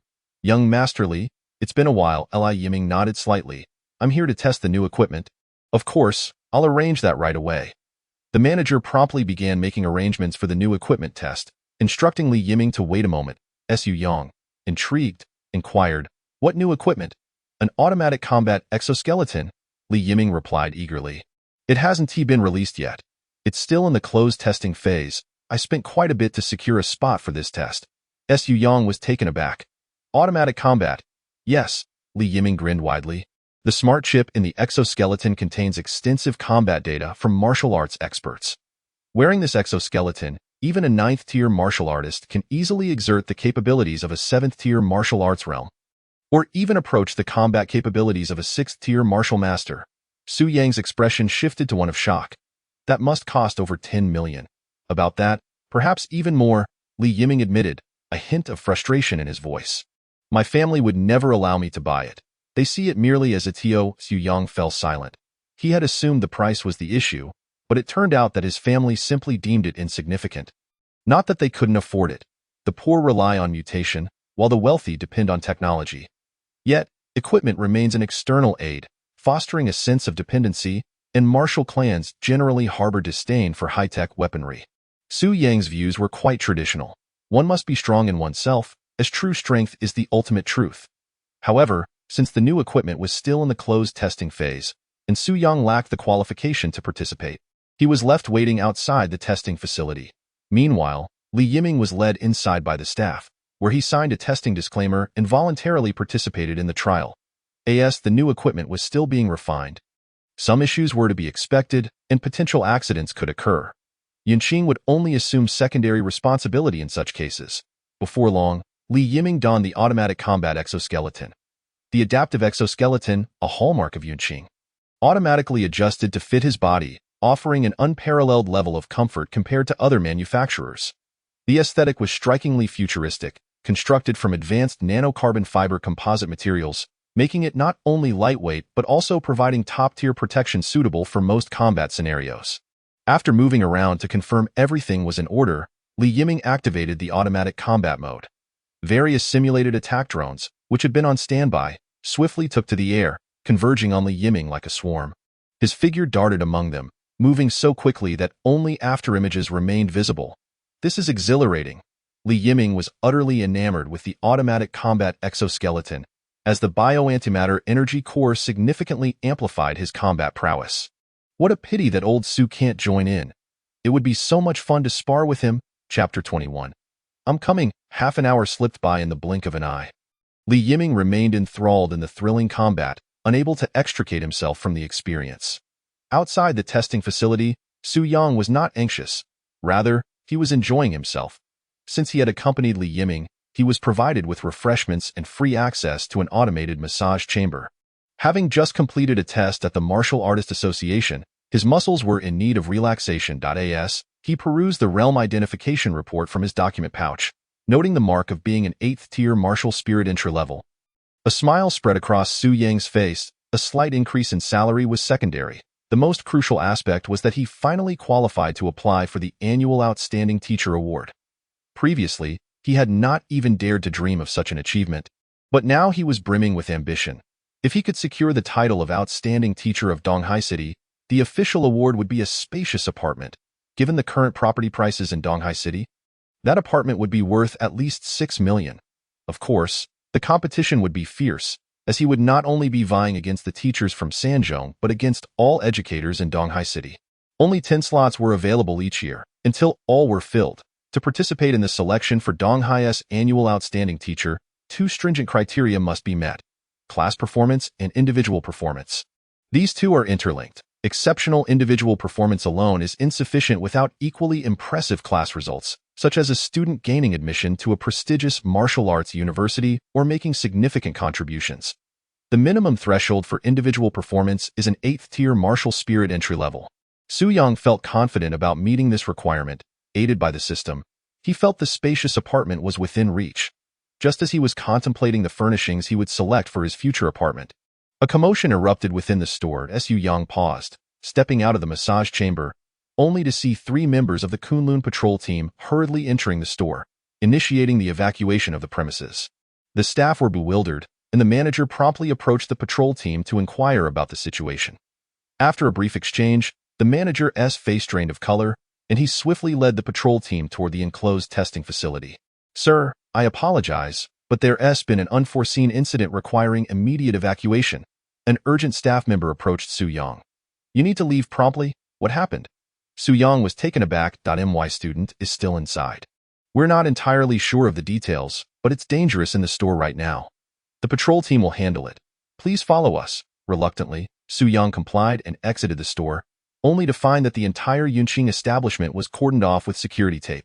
He was ushered beyond the barriers, as the crowd around him buzzed with speculation. Confused, Su Yang waited for a moment, but he still hadn't seen Li Yiming emerge. He hurriedly began asking those nearby for information. "What is going on? Why has everything suddenly been locked down? Is it a beast attack?"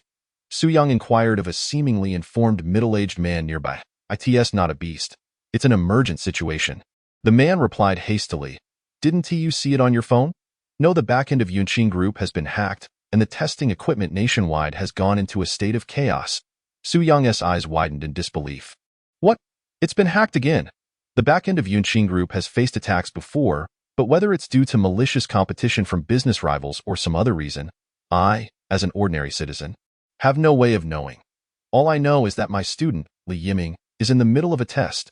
If it's out of control, what will happen? I don't know, but given the situation, it likely won't be good. Su Yang's expression darkened, his mood shifting dramatically. Inside the closed testing facility, chaos reigned. Why won't it stop? Get out of the way, get out of the way. The facility was littered with destroyed drones, and Li Yiming felt his body slipping out of his control. No, more accurately, the automatic combat exoskeleton was acting autonomously, launching attacks on the nearby staff members. The personnel responsible for testing and data collection were in a state of panic, desperately trying to sever the connection of the autonomous combat exoskeleton while simultaneously attempting to redirect its recognition protocols to keep the robots confined within the testing facility. If this contraption were to leave the testing facility, all individuals would automatically be regarded as targets for attack, inevitably leading to a catastrophic situation. At this moment, Li Yiming was also in a state of panic. He could only allow the automated combat exoskeleton to dictate his movements, utterly incapable of disabling the wearing program, and the sole mechanical device had malfunctioned. Pressing the buttons yielded no results. Li Yiming, in distress, inadvertently approached a staff member, who, realizing escape was impossible, decisively used the exoskeleton to shield himself. However, a single punch sent him flying, blood splattering everywhere. Just as swiftly, a figure suddenly appeared, catching the staff member mid-flight. Everyone retreated, and the scene was taken over by the Kunlun patrol team. The Yunqing backend had been infiltrated by a virus, and the program had been rewritten. A female member of the patrol team shouted, "We are now in indiscriminate attack mode." The staff members' expressions shifted, and they hurriedly withdrew. Li Yiming felt his body about to move when he was suddenly yanked back. Upon closer inspection, he discovered a burly patrol member gripping the exoskeleton's arms with immense force, rendering it temporarily immobile. The pain was excruciating. Inescapably, the exoskeleton's arms were fused with Li Yiming's own, causing him to grimace and cry out in agony. The burly patrol member's expression darkened as he released his grip, only for Li Yiming, now teary-eyed, to deliver a punch that sent him flying. No, This isn't my fault, Li Yiming exclaimed. I can't control my body. In the midst of his words, Li Yiming suddenly reappeared in front of the burly member. Swinging another powerful punch, the individual coldly raised his hand to intercept, and the sheer force shattered the specialized flooring of the testing facility. This is troublesome. We need to find a way to extract this kid. Otherwise, I won't be able to act freely. No. A woman's voice interjected. We can't extract him. The program is locked. We can only ensure the child's safety while destroying this wretched machine. What about the energy source? Can we destroy it? That is an antimatter energy rod. If destroyed, the child will surely be obliterated. Li Yiming was paralyzed with fear. Help! Help! I don't want to die. The female patrol member remained composed and urged. Brother, don't be afraid. We will hold them off. See if you can try to use your strength to restrain this wretched machine. I can't. I've used all my strength, and it won't stop. The burly patrol member's expression soured as he moved swiftly within the venue, with the tearful Li Yiming in relentless pursuit. This is infuriating. I can't fight back. If I exert myself, this kid will be ruined. Buy time and think of a solution. Their faces were grim. Typically, dealing with ferocious beasts or criminals was not nearly as challenging as the current situation. They were utterly unable to employ their techniques, or else Li Yiming would either perish or be left crippled. Just as the three were at a loss, a sudden voice rang out from the direction of the venue exit. I'm coming. Chapter 22. The Commander? All eyes turned instinctively toward the venue exit, where Su Yang was hastening toward the center of the facility. However, he was intercepted midway by a tall, slender patrol member. Who are you? I am his teacher, Su Yang replied hastily. I can help. The slender member appeared momentarily bewildered. Martial Sovereign? No, an 8th rank martial spirit. The slender member rolled his eyes and scolded quietly. What are you doing here? Get out quickly. This machine's strength is not much less than that of a martial sovereign. A single punch could shatter your skull. Just then, Li Yiming, chasing after the burly member, shouted urgently, Old Su, save me. Save me. My teacher possesses unyielding stability and can channel energy. He can withstand it. Li Yiming's cry left the 3 patrol members dumbfounded. Unyielding stability? Channeling energy? Isn't that nonsense? Doesn't that require the cultivation of a martial king? With a whoosh, the female patrol member approached Su Yang, her delicate features etched with confusion. Channeling energy? Well, sort of, Su Yang replied, steeling himself. After all, he couldn't clarify this peculiar concept. An 8th rank martial spirit can channel energy? The slender member cast a strange glance at Su Yang. Do you believe it? The female patrol member hesitated for a moment. The world is vast, and there are many wonders. I believe it. However, to ensure your safety, I will first test your channeling ability. Let me introduce myself. I'm Qin Yao, a 6th rank martial sovereign. Su Yang's pupils constricted. What the heck? A 6th rank martial sovereign. One slap from you could end my life.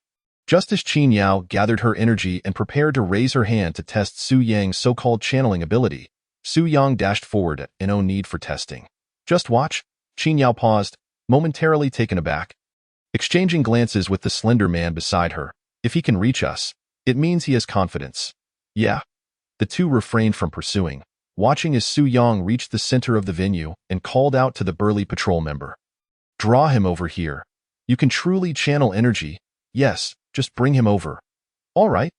The burly member suddenly pivoted, his body transforming into a blur, resembling an arrow released from a bow, charging towards Su Yang in an instant. Step back, Su Yang commanded sharply, stepping forward. A shadow loomed before him, and in the next moment, a fist covered in exoskeletal material erupted with a shockwave, slamming down on Su Yang's shoulder. There was no sound, nor any heavy thud. Su Yang stood silently, swiftly extending both hands to grip the exoskeleton that bound Li Yiming's arms. Old Su, you finally made it. Feeling the exoskeleton rendered immobile, a profound sense of helplessness surged within Li Yiming, nearly bringing him to tears. I love you. The moment Su Yang seized control of Li Yiming's exoskeleton, the burly patrol member was left dumbfounded, scratching his head before finally managing to utter, impressive. Qin Yao and the slender member quickly arrived, witnessing the exoskeleton indeed being restrained by Su Yang, leaving them with a tingling sensation at the back of their necks. Indeed, There are always greater powers beyond. Who would have thought a young man of 8th rank martial spirit could truly grasp the channeling ability typically accessible only to martial kings? Incredible! No joke. My teacher can even neutralize the sourness of concentrated lemon. Huh? I knew this little rascal must have added something potent to that cup of ice water. I'll deal with him when we return. 3 of you. Is there no way to remove this exoskeleton? Su Yang noticed Li Yiming's hands were still trembling, clearly indicating the exoskeleton was attempting to break free from control. Just as he turned his head, the burly patrol member suddenly shouted, "Watch out below!" Huh. Su Yang instinctively looked down, only to see Li Yiming delivering a powerful kick to his groin. All the men present winced at the sight. "Old Su, this isn't my fault. The exoskeleton kicked by itself. Are you all right, buddy?" Su Yang remained silent, cold sweat trickling down his back. Thank goodness for having an invincible teacher. Otherwise, that kick would have rendered me incapable of having descendants. Wait, didn't this exoskeleton absorb vast amounts of data from martial experts? What about those martial experts' attacks? It was possible the exoskeleton was simply unable to escape control and was growing increasingly agitated. It can't be disassembled, Qin Yao quickly added. This exoskeleton is a single molded unit. There are no detachable parts, and it can only be forcibly damaged. Su Yang glanced at the exoskeleton, which covered a significant portion of Li Yiming's body. If it were to be forcibly damaged, Li Yiming would likely suffer paralysis. Li Yiming's face paled in an instant. Then I'm doomed to die. There is another option. Wait for the Yunqing group to crack the virus and redo the system. But the time frame is uncertain. Knowing there was still a solution, Su Yang finally breathed a sigh of relief. All right then, we'll wait for the system to be redone. However, before that, Su Yang swiftly delivered a sweeping kick, knocking Li Yiming to the ground. The exoskeleton became virtually useless, leaving Qin Yao and her companions in shock. A channeling expert, fearsome indeed. Slightly dazed from the impact, Li Yiming regained his senses. Old Su? You're taking revenge on me, aren't you? Nonsense. I'm not that petty. Su Yang replied earnestly. This is merely a precaution to prevent harm to others. Li Yiming lay on the ground, immobilized by Su Yang's hold. The sight left the 3 patrol members questioning their existence, particularly as they observed Su Yang's calm demeanor, which they found utterly incomprehensible. The slender man hurriedly inquired, "Buddy, what's your name?" "Su Yang." "Where do you teach?" "At the 3rd Martial Arts High School." The slender, tall man hesitated for a moment before hastily saying, "Our patrol team requires strong individuals like you. The benefits of being a teacher cannot compare to those of the patrol team. With your ability to harness energy, there's no need for an examination. We can directly recruit you. Join my 7th group, and I'll have my captain vouch for you. In the future, I will serve as your assistant." Qin Yao was taken aback, her charming face filled with astonishment. After a moment, she exclaimed, "If you're coming, it should be to my 6th team. To be a team member would be quite an underutilization of your talents, especially since you are merely at the 8th rank of the martial spirit realm. The potential for advancement is immense." The burly man regarded Su Yang with earnest eyes. "Su Yang, you should truly consider this. With your capabilities, not joining the patrol team would be a waste of talent. You need not concern yourself with joining my 5th team. You are not suited for the role of captain. Instead, I will discuss with the bureau chief about him stepping down so that you can take his place." Chapter 23. Auditory Hallucinations? Faced with the olive branches extended by Qin Yao and the others, Su Yang felt quite tempted. If I truly possessed the ability to harness energy, I would resign and take the position of bureau chief at the Kunlun Law Enforcement Bureau in Donghai City, becoming the leader of the law enforcement agency from today. To Su Yang's surprise, these 3 individuals were actually the captains of the patrol team. He had initially assumed they were merely team members, not realizing that 3 captains were acting together. This clearly illustrated how formidable the external skeleton he had subdued was. Su Yang had some understanding of the hierarchy within the Kunlun patrol team. The grassroots level consisted of patrol members, above whom were the captains, and above them was the chief. The chief was selected from among the patrol captains, ensuring that the disparity in strength was not too great.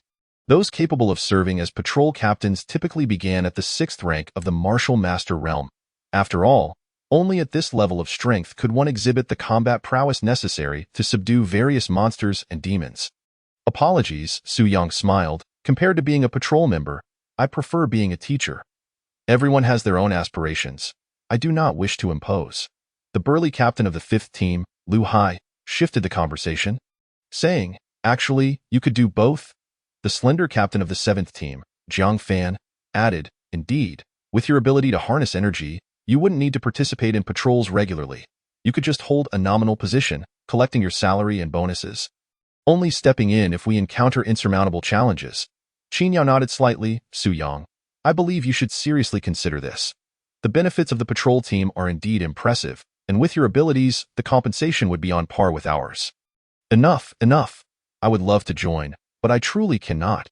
I have my own reasons," Su Yang said with a hint of helplessness. "I appreciate everyone's kindness." With the conversation having reached this point, the three captains grew even more curious. "What reasons could you possibly have? We might be able to assist. Could you please take those rebellious students from Class 5 and confine them in prison for a few days to scare them straight? Once they behave, return them to me for discipline. It's a personal matter," Su Yang replied. "Perhaps one day, when I resolve my issues, I could consider taking the exam to join the patrol team. No need to go through so much trouble. I'll leave you my contact information," Lu Hai said decisively as he pulled out his phone. "Whenever you come to a decision, just reach out to me." "You'll be directly recruited. Definitely add me," Captain Qin Fan of the 7th team interjected. "Whatever you do, don't go to the 5th team. It's full of muscle-bound men with not a single woman in sight. You'd go mad. Join my 7th team. We have a wealth of talent, and everyone is quite pleasant to converse with." The captain of the 6th team, Qin Yao, merely stated, "I lead the female team, and most of them are single and in need of partners." Lu Hai and Qin Fan exchanged glances, their expressions filled with alarm. How insidious! Upon hearing this, Su Yang promptly took out his phone to add Qin Yao. "Captain Qin, let us keep in touch, of course," she replied. Naturally, he also added Lu Hai and Qin Fan, believing that having an extensive network could be advantageous in the future. Should the opportunity arise to work part-time with the patrol team, Su Yang would be eager to seize it. Ensuring he did not close off any possibilities, Lu Hai continued to express curiosity. "Su Yang, how did you cultivate your energy harnessing ability?" Qin Yao, overhearing this, rolled her eyes. "Don't you think that question is somewhat presumptuous?" "Exactly. You can't just ask someone that." Qin Fan quickly added, "By the way, Su, is your school still enrolling students? Do you accept transfers? I'll handle the enrollment procedures tomorrow." He then turned to Li Yiming. "Hello, classmate. How should I address you?" Li Yiming. "Greetings, Brother Ming.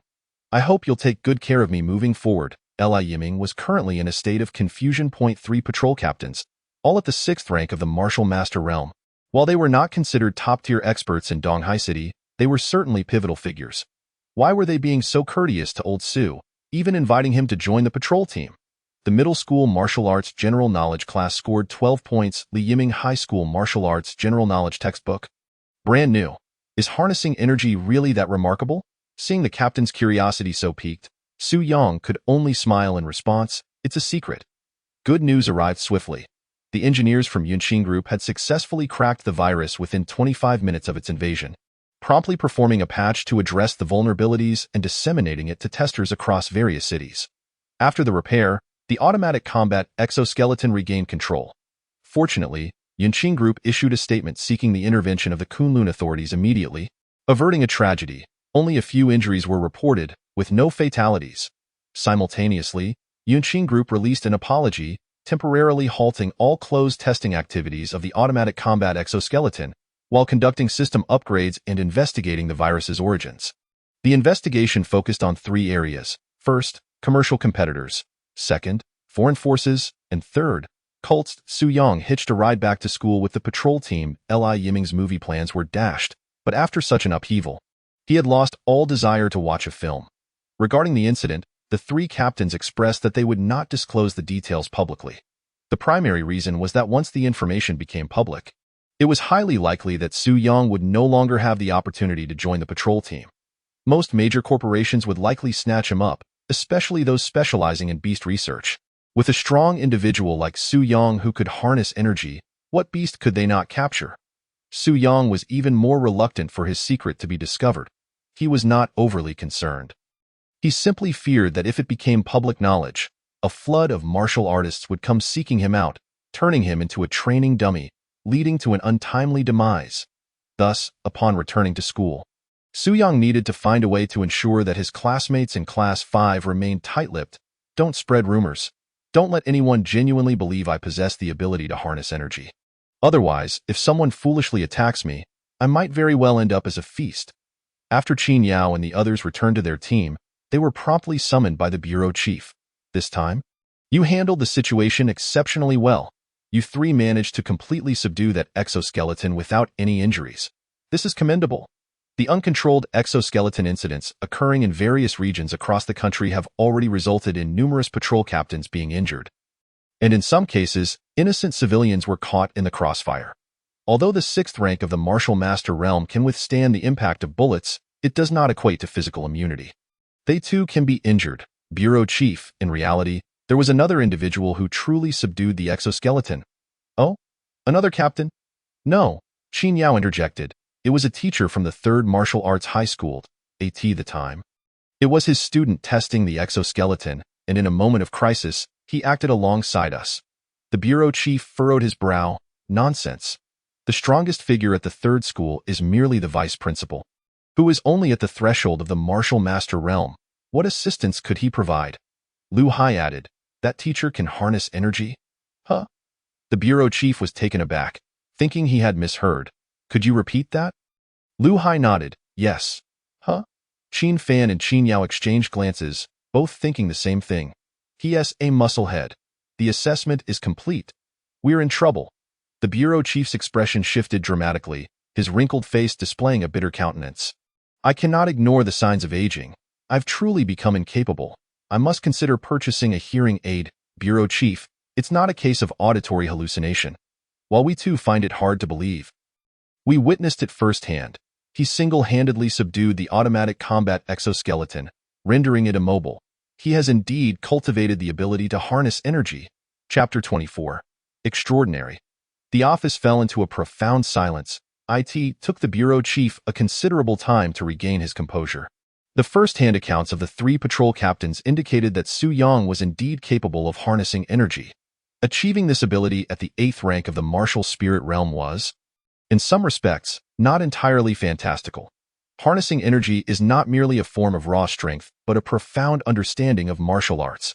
With an exceptionally high martial arts comprehension, one could indeed attain the ability to harness energy. Particularly since Su Yang practiced the 9 techniques of the horizontal body, a defensive mental technique that facilitates the understanding of energy harnessing. Impressive. The bureau chief couldn't help but exclaim, to comprehend energy harnessing before 30 years of age. Such an extraordinary talent. With such formidable martial arts gifts, why would he choose to be a teacher? Moreover, even if he desired to be a teacher, he should at least aspire to join the 1st school. The bureau chief furrowed his brow. The 3rd school offers such poor conditions and cannot provide training resources. How could he possibly find it reasonable to teach there? The bureau chief's confusion was mirrored by the 3 captains, who were equally puzzled. With such exceptional talent, how could he choose to be merely a teacher at the 3rd school? To this end, they made a special trip to the Martial Arts Association on their way back to retrieve relevant information about Su Yang. Upon examining the data, their astonishment only deepened. Since elementary school up until now, Su Yang's martial arts performance could be described as unremarkable. In fact, he was even inferior to his peers. Officially entering martial arts in elementary school, he spent a full 18 years by the time he graduated from high school, only managing to reach the high ranks of a 9th-grade martial artist, achieving peak mastery only during his university years. Given such formidable comprehension, how could his martial arts prowess develop so slowly? The 3 captains shared their confusions with the bureau chief, who contemplated for a moment before a realization dawned upon him. It became clear. This young man truly possesses remarkable perseverance. The 3 were left bewildered. Bureau chief, how do you explain this? We were simply overthinking it. The bureau chief mused. This young man devoted over 20 years entirely to the study of transformation energy, thereby neglecting his martial arts training. This is a path that ordinary individuals would never dare to choose. Instantly, the 3 captains felt enlightened, their respect for Su Yang skyrocketing. This is indeed extraordinary. To dare invest 20 years into researching transformation energy is akin to embarking on a gamble with an uncertain future, necessitating unimaginable hardships and enduring countless jeers from peers. Such great perseverance, such immense courage. A sword's edge is honed through grinding. The fragrance of plum blossoms emerges from bitter cold. Even now, despite having mastered transformation energy. Su Yang remains low-key, resolutely declining the patrol team's invitation, choosing instead to reside comfortably in the 3rd Martial Arts High School, dedicating himself to teaching. This is the true mindset of a strong individual, unmoved by external accolades or personal sorrows. He seeks neither fame nor fortune, but only to nurture and educate. The bureau chief couldn't help but exclaim, "Only with such a mindset can one attain mastery in transformation energy." Just after submitting his documents at the Academic Affairs Office, Su Yang felt exhilarated. With a salary increase of 500 yuan, if he worked for a few more years and earned a senior teacher's title, he could certainly earn over 10,000 a month. However, Su Yang quickly reined in his excitement. He aspires to become a martial god and cannot be swayed by a mere 500 yuan. He must remain composed and calm. Upon returning to the classroom, he noticed that the 5th class students, after their morning exercises, seemed to regard him with less hostility. It was likely that Li Yiming had informed them about yesterday's events, leading the students to harbor some goodwill towards him. Today, he had an important announcement to make. Su Yang pondered before stating, "Regarding my ability to harness transformation energy, please refrain from spreading it outside." Su Yang, tired of pretending, decided to use the fact that the 5th class believed he had cultivated transformation energy as an excuse. Was there any benefit to this? A confidentiality fee, perhaps? Su Yang feigned contemplation. "I recall that every month, the homeroom teacher can organize an external practice class. I think it's best to skip it." The eyes of the 5th class students widened. "Transformation what? What is that, teacher? What did you just say?" Su Yang turned and said earnestly, "Nothing. I was merely contemplating where to take the external practice class." Ever since Su Yang learned of the 5th class's eagerness to leave school, he felt it was indeed a good opportunity to cultivate teacher-student relationships. However, typical external practice classes merely involve taking one's students to other schools for sparring and exchange. Solidifying their training, Su Yang had no intention of visiting other schools. The reality was that this group of students was quite reckless, and engaging in exchanges with students from other schools would likely lead to trouble. Furthermore, discussing martial arts training with them was akin to playing a lute to a cow. No one would listen. It would be far better to find a place where everyone could chat and bond. Establishing a solid foundation for good relationships is essential for managing the 5th class. Moreover, after several days of interaction, Su Yang realized that these children were not inherently bad at heart. With this thought in mind, as soon as Su Yang sat down, he felt an uncomfortable sensation in his seat. Rising to inspect the cushion on his chair, he discovered a steel plate filled with sharp spikes had been secretly slipped in by some mischievous individual. With a swift motion, Su Yang cast the steel plate aside, replaced the cushion, and resumed his seat. "I retract my previous statement. These rebellious students ought to experience the harshness of society. Next time, let us skip these childish tricks. They lack substance." Seeing that Su Yang had escaped the trap, disappointment flickered in the eyes of the students below. Su Yang observed their expressions closely, paying particular attention to Zhu Tao's demeanor. He noted that Zhu Tao appeared somewhat distracted. Scanning the surroundings repeatedly, Su Yang felt puzzled, unsure of what Zhu Tao was observing. After checking Zhu Tao's data, he found no abnormalities. He had already provided Zhu Tao with a summary of the dual cultivation techniques. Yet he wondered if the boy had truly studied it. Given Zhu Tao's prideful nature, he was likely to have sneaked a look. Whether it produced any effects remained to be seen. It wasn't just Su Yang who sensed something was off with Zhu Tao. The other students in the 5th class noticed that Zhu Tao had seemed absent-minded since arriving at the classroom that morning. However, Zhu Tao insisted he was fine, since Zhu Tao was unwilling to share. The others knew that pressing him would yield no results, so they simply chose to ignore it. As night fell, the 5th class students gathered as usual in Li Yiming's room to play games. Glancing around to realize Zhu Tao was absent once more. What on earth is going on with Taozi lately? He has been hiding in his room for 3 consecutive nights. What kind of training task has that fellow Su assigned him? Meanwhile, in the teaching building, a figure stealthily entered the 5th class classroom, confirming no one was present before pulling out a phone to switch on the flashlight and retrieving a sewing kit. Making their way to the curtains. "These little holes are truly making me uneasy. They must all be patched up." Chapter 25. Midlife crisis. The classroom curtains are generally replaced periodically. After all, during martial arts training, blades and swords are unpredictable, and the curtains often suffer significant damage, developing various large and small holes. Zhu Tao had never thought much of it before, but ever since he cultivated the technique of the heavenly repair needle, He could hardly tolerate seeing even small holes in clothing and fabrics, feeling an overwhelming urge to mend them immediately. However, engaging in needlework seemed too humiliating. If the 5th class and Su Yang found out, he would surely be ridiculed. Thus, he restrained himself until evening to stealthily come and patch the curtains. Zhu Tao was unsure why, but while practicing the dragon-slaying fist, he found it impossible to calm his mind, plagued by either irritation or frustration. However, since he started practicing the heavenly repair needle technique, he felt an extraordinary peace whenever he sewed, easily becoming absorbed in the task, immersed in the tactile experience of his fingers weaving in and out with each stitch. He meticulously repaired every tear in the fabric, deriving immense satisfaction from the process. What astonished Zhu Tao the most was that with each piece of clothing he mended, he felt a surge of energy within him, steadily growing stronger, and his sewing skills improved progressively, evolving from clumsy beginnings to a smooth proficiency akin to silk.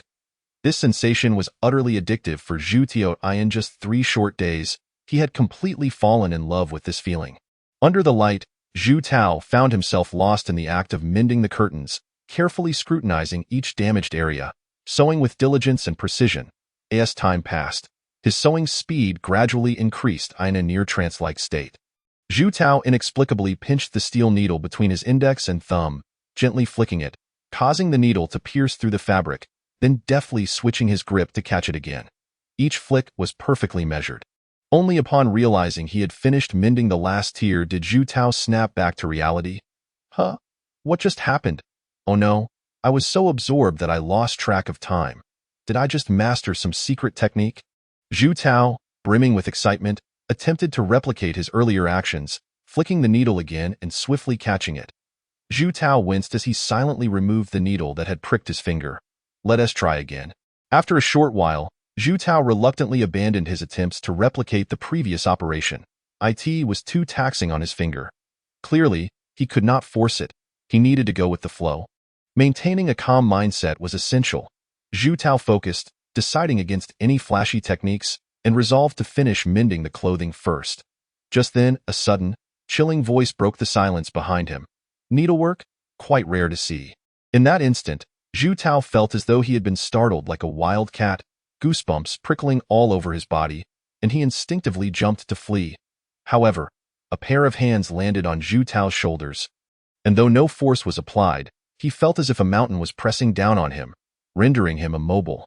Mechanically, he turned to see the wrinkled face of an elderly man illuminated by dim light. Zhu Tao instantly recognized him. This was the gatekeeper from the 3rd school who had caught him trying to sneak away before. A pang of discomfort shot through his rear. Grandpa, are you trying to scare me to death? You entered without making a sound. I noticed you were sewing quite earnestly, so I refrained from disturbing you. Lu Lao remarked nonchalantly. Why isn't the light on? I thought a nearsighted little thief had come in. The gatekeeper primarily oversees the security of the school, with at least one of the 4 gatekeepers patrolling the premises at night. Zhu Tao suddenly had a clever idea. Training my night vision. Lu Lao did not delve deeper but merely expressed his confusion. Strange. If I recall correctly, you should be practicing the Panlong Divine Fist technique. When he had seen Lu Lao daring to stop him while he was climbing the wall, Zhu Tao had been infuriated and immediately unleashed the Panlong Divine Fist technique, intending to give this oblivious old man a little shock. The result was that his backside ached as if it were not his own. Yes, indeed. How could one possibly practice the needle method, dual cultivation of the mind method? Lu Lao paused slightly. Nonsense. With your aptitude, in all my years guarding Sanzhong, I have hardly seen anyone worse than you. You can't even comprehend the Panlong Divine Fist technique, yet you aspire for dual cultivation of the mind method. Stop scolding. Stop scolding. It was my teacher who instructed me to pursue dual cultivation. Zhu Tao chuckled awkwardly. He said I am a rare talent for the needle method. Lu Lao snorted coldly. Who is your teacher? Su Yang. Upon hearing this, Lu Lao's anger flared. Misleading students. Lu Lao clearly appeared upset. His voice laced with displeasure. I shall confront this young man and inquire about his intentions. As Lu Lao turned to leave with his hands clasped behind his back, Zhu Tao's expression changed dramatically. The gatekeeper holds a position of considerable authority in every school. Even the principal must treat them with utmost respect. Generally, gatekeepers do not intervene in school affairs. However, should they choose to, even the principal would be powerless to oppose them. If Lu Lao were truly angry, Su Yang might very well be dismissed. At least Zhu Tao currently harbored some fondness for this new homeroom teacher, and he genuinely felt that Su Yang was not deceiving him. "Grandpa, please let me explain." Lu Lao halted, looking at Zhu Tao with curiosity. "What is it?" "I believe Teacher Su is not misleading his students," Zhu Tao hurriedly explained. "I am truly suited for practicing the needle method. The needle method I am training is the Butian Xiaoyun needle, and I mastered it in less than 4 hours."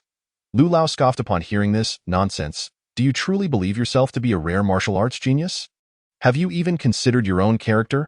Mastered it in 4 hours. With your aptitude, it would be a miracle if you could even bury yourself in 4 hours."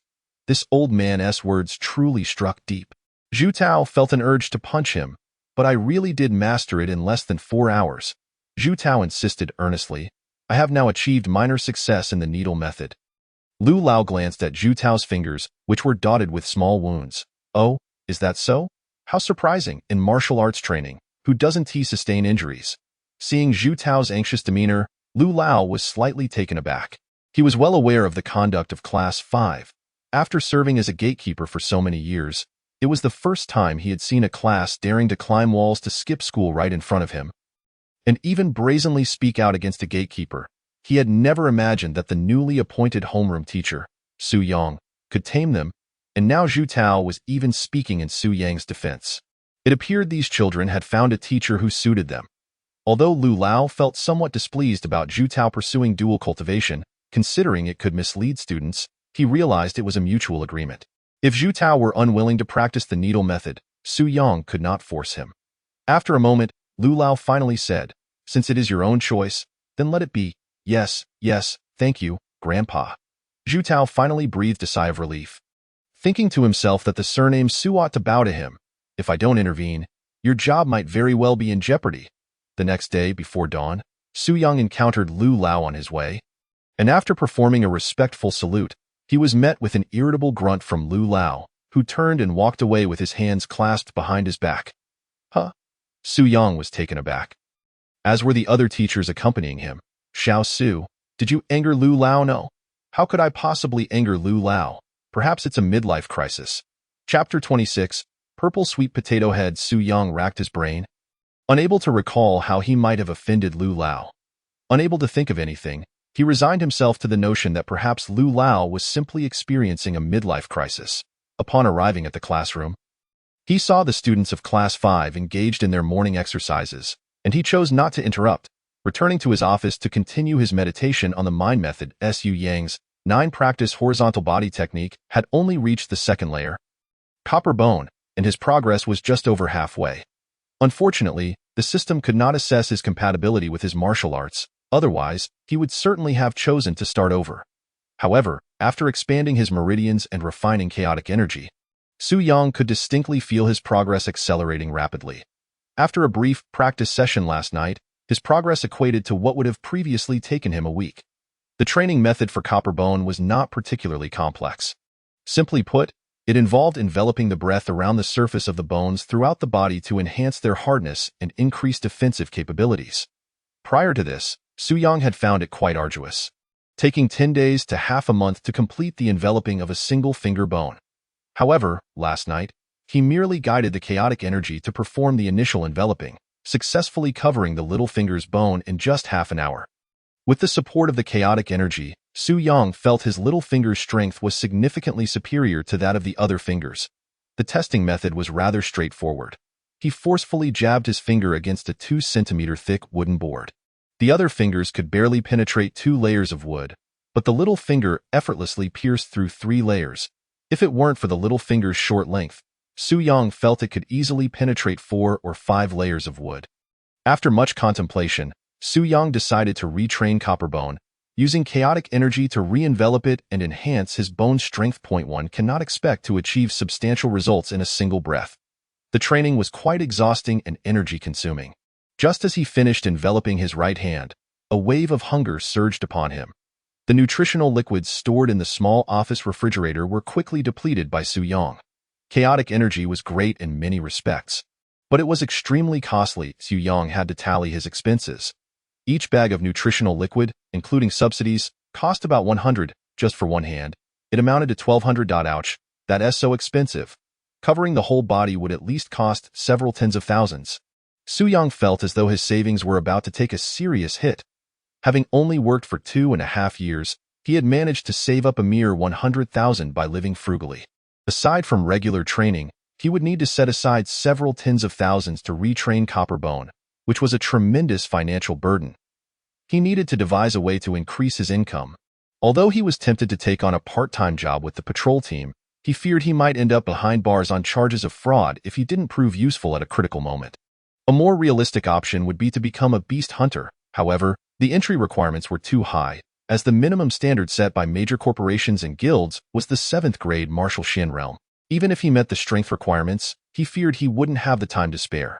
Beast hunters serve companies and guilds, typically going 3 years without a job, and once they do receive an assignment, it often takes 10 days to half a month, which would make it impossible for him to be away from school for that long. Apart from these two options, the only remaining possibility was to leverage the pure energy feedback gained from the students' enhanced strength. He longed to exploit the resources of this flock of plump sheep in Class 5. Their families were not short on money, and they had no shortage of nutritional liquids. However, as a teacher, he could not compromise on principles. Thus, he resolved to rely on his own efforts. Relying on others brings me joy. Zhu Tao had been silent these past few days, likely due to being stuck in dual cultivation. This proud and eccentric student was unwilling to disclose his progress, leaving Su-young at a loss. After much thought, he decided not to put all his eggs in one basket. He promptly resolved to seek a compatible mind method for Li Yiming. The second most efficient cultivator in Class 5. Compared to Zhu Tao's temperament, Li Yiming was indeed easier to communicate with. With the recent incidents of exoskeleton malfunctions, Su-young felt that Li Yiming would likely be more cooperative now. Without further ado, while Class 5 was engaged in their morning exercises and adjusting their breathing, Su-young made his way to the library in search of a suitable mind method for Li Yiming. Meanwhile, in the teacher's lounge, Zhu Tao was attempting to summarize and practice the dual gas control technique based on the dual cultivation mind method Su-young had provided. This issue was indeed quite urgent. Every time Zhu Tao compressed the domineering energy of the Panlong Divine Fist technique within his dantian without allowing it to circulate, he would experience severe pain. This was something he struggled to adapt to. Each attempt brought forth new types of pain, making it imperative for him to allow the energy of the Panlong Divine Fist technique to participate in the circulation of the energy cycle as soon as possible. The harmonious energy of the Bu Tian Xiao Yun needle was relatively easy for Zhu Tao to control, but the energy of the Panlong Divine Fist technique was rebellious. If he directed it east, it might very well go west, displaying a tendency to go haywire. Zhu Tao had not trained this domineering energy particularly well. After confirming that the gentle energy of the Bu Tian Xiao Yun needle had begun circulating autonomously, Zhu Tao could only slowly guide the domineering energy out of his dantian, attempting to perform differential circulation. However, controlling the timing of this entry was quite challenging. If he was too fast, he would collide. And if too slow, he would be overtaken. After a few simple attempts, Zhu Tao felt his internal energy surging, causing his face to redden. When the morning exercises concluded, the students of Class 5 gradually opened their eyes, stretched, and prepared to replenish themselves with nutritional liquids. Upon opening their eyes, they were met with the sight of Zhu Tao's flushed face, leaving them exchanging puzzled glances. What's wrong with Taozi? Why does one appear so flustered after a morning exercise? The face has turned a deep shade of red, almost purple. The onlookers felt a sense of unease, yet hesitated to awaken Zhu Tao. Little did they know what Zhu Tao was enduring at that moment. A sudden shout might render him disoriented, potentially leading to disastrous consequences. Where is Su? Quickly, summon him to the office. Li Yiming hurriedly made his way to Su-yang's office, knocked on the door, and called out for a while without receiving any response. Turning back, he rushed to the classroom. Su is in the office. Goodness, just when we need him, he is nowhere to be found. Call him, quickly. Everyone scrambled for their phones, but suddenly paused. I don't have Su's number. Neither do I do. Li Yiming swiftly retrieved his phone and dialed Su-young's number. Meanwhile, Su-young, engrossed in searching for techniques in the library, felt his phone vibrate. Upon seeing it was Li Yiming calling. He was momentarily taken aback and quickly stepped out of the library to answer. What is the matter, old Su? Something is wrong, Li Yiming exclaimed. Zhu Tao hasn't he woken up? His entire face has turned a purplish hue. Purplish? Su Yang asked urgently. Is it the kind of purple associated with bruises from your parents striking you? The method of differential speed inherently requires constant experimentation, and in this context, it is bound to cause a surge of energy, leading to a reddish-purple hue, which is a normal occurrence. Li Yiming instinctively replied. My parents have never hit me. Su Yang was left speechless. Nonsense. You certainly wouldn't know because they never did. Chapter 27. Compensation? Understanding Zhu Tao's condition, Su Yang remained unperturbed. It's fine. The purplish hue is normal, as long as he hasn't coughed up blood. In fact, even if he had, it would still be considered normal. To cultivate the dual cultivation technique, one must inevitably pay a price. As long as the appropriate moment is found to enter, the situation will improve, and Zhu Tao's overall strength will undoubtedly ascend to a new level. With two energies circulating simultaneously, his combat prowess would certainly surpass that of his peers at a lower level. Li Yiming was dumbfounded. It's normal for him to be purplish. What on earth is Zhu Tao doing right now? Dante asked me. I can't say. When Zhu Tao wakes up, you can all inquire him yourselves. After ending the call, the gaze of the 5th class fell upon Li Yiming. What did Su say? He said it's nothing to worry about, just a normal situation, as long as he hasn't coughed up blood. The 5th class collectively rolled their eyes, unsure of what kind of training task Su had assigned to Zhu Tao. Frustrated, they pulled out their phones and gathered around Zhu Tao for a photo. Preserving this blackmail material for future use, Mr. Zhu Tao, you wouldn't want your purple potato head photo to be made public, would you? Though Su Yang claimed it was fine, he hurriedly left the library towards the 5th class's classroom. To avoid any unforeseen incidents, he felt it necessary to remain nearby as a guardian. However, upon arriving at the classroom door, he discovered the students of the 5th class were already posing beside the now purple-faced Zhu Tao. Su Yang's eyes widened. This group of rebellious disciples. They dared to take candid shots without me? Ultimately, he restrained himself from capturing the moment of Zhu Tao's purple visage, cleared his throat, and spoke in a deep tone. What are you all doing? Upon seeing Su Yang return, the 5th class reluctantly retracted their phones. Go on. Go replenish your energy after your morning exercises. Su Yang waved his hand, urging, don't cause a ruckus here. Though the group felt disgruntled, they realized that staying wouldn't help the situation, and their growing hunger compelled them to leave. Su Yang strolled beside Zhu Tao, deep in thought. Zhu Tao was likely attempting the differential speed technique. It merely required some time. Nonetheless, the differential speed technique ultimately addresses symptoms rather than root causes. To achieve true success, focusing on a single technique would be the correct path. However, the child was reluctant to retrain, leaving Su Yang with no recourse. In truth, Su Yang wasn't entirely helpless. The risk was simply too great. He possessed chaotic energy, which theoretically could assist Zhu Tao in merging the two energies into one. It wasn't about transforming chaotic energy, nor could it be transformed. Just as 1,000 readers create 1,000 Hamlets, 1,000 individuals practicing the same technique yield 1,000 unique energies.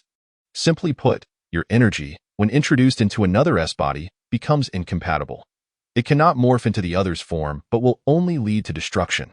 Su Yang's hypothesis involved using chaotic energy to blur the energy's forces, at least allowing them to coexist without conflict, turning foes into allies. However, this remained a theory. Su Yang had never tested it and certainly wouldn't experiment with his student. The stakes were too high. He needed to possess an exceptionally strong micromanipulative ability concerning his energy, while Zhu Tao needed to cooperate deeply. The entire process had to be seamless, without interruption. Should this process fail, the chaotic energy would directly consume both energies. Zhu Tao, unable to control the chaotic energy, would ultimately have to rely on Su Yang to retract it. Su Yang would benefit, akin to harvesting a crop, using another S energy to nourish his chaotic energy.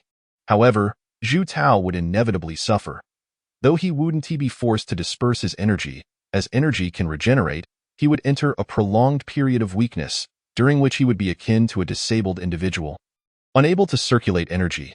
Without energy, one couldn't even perform basic techniques. In summary, this was merely a speculation. Su Yang lacked confidence. His proficiency in manipulating chaotic energy wasn't yet adept. He couldn't achieve precise micromanipulation within his own body, let alone within another est. Fortunately, Zhu Tao's purple visage did not last long. Approximately half an hour later, his complexion began to gradually return to normal. Su Yang secretly sighed in relief. The differential speed technique appeared to have succeeded. Thankfully, the child had diligently understood the technique he had summarized. Had he rushed through it, issues could have arisen. After a significant time, Zhu Tao slowly opened his eyes, his complexion visibly more vibrant than before. However, upon opening his eyes, he found Su Yang standing beside him, causing his expression to stiffen slightly. Having interacted with Zhu Tao a few times, Su Yang was well aware that this boy was the type who pretended to be tough. After contemplating, he remarked, "You were practicing the turtle breathing technique, weren't you?" The so-called turtle breathing technique is a method of holding one's breath to feign death, unrelated to any true techniques, serving as a survival skill, as fierce beasts seldom prey on the dead. Look at how considerate I am as a teacher, sparing you the embarrassment and providing you with a way out.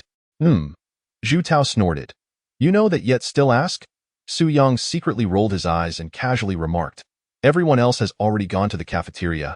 You should hurry and replenish your energy." After speaking, he didn't linger and turned to leave. The differential speed technique merely allowed the two energies to circulate simultaneously, enhancing strength without elevating one's realm. Thus, Su Yang had not gained any pure energy for free.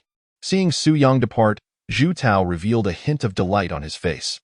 The differential speed technique had succeeded. After countless attempts, he had finally pinpointed the right moment to insert the domineering energy of the Panlong Divine Fist technique into his meridians. Ensuring its smooth operation, Zhu Tao could distinctly feel the continuous surge of power from the two energies combined. From now on, he could focus on the celestial needle technique without the need to endure pain each time he practiced. However, the differential dual cultivation technique also had a relatively fatal flaw. Each time one energy surged, the speed of circulation would increase, necessitating a readjustment of the other energy. Nevertheless, Zhu Tao didn't ponder this deeply. His stomach growled, prompting him to dash towards the cafeteria. The fifth class had nearly finished their meal when Zhu Tao arrived. Just as they were about to inquire, Zhu Tao brushed them off with a quick excuse about practicing the turtle breathing technique. Thinking to himself that little Su found a good way to ease the situation, saving him the trouble of explanation. Su Yang was also on his way to the cafeteria when his phone rang as he stepped out of the office. The caller ID displayed Captain Qin Yao. Could it be that Yunqing Group is preparing to seek compensation? Su Yang furrowed his brow slightly. Previously, while suppressing the automatic combat exoskeleton to save Li Yiming, the recoil had caused some distortion to the exoskeleton.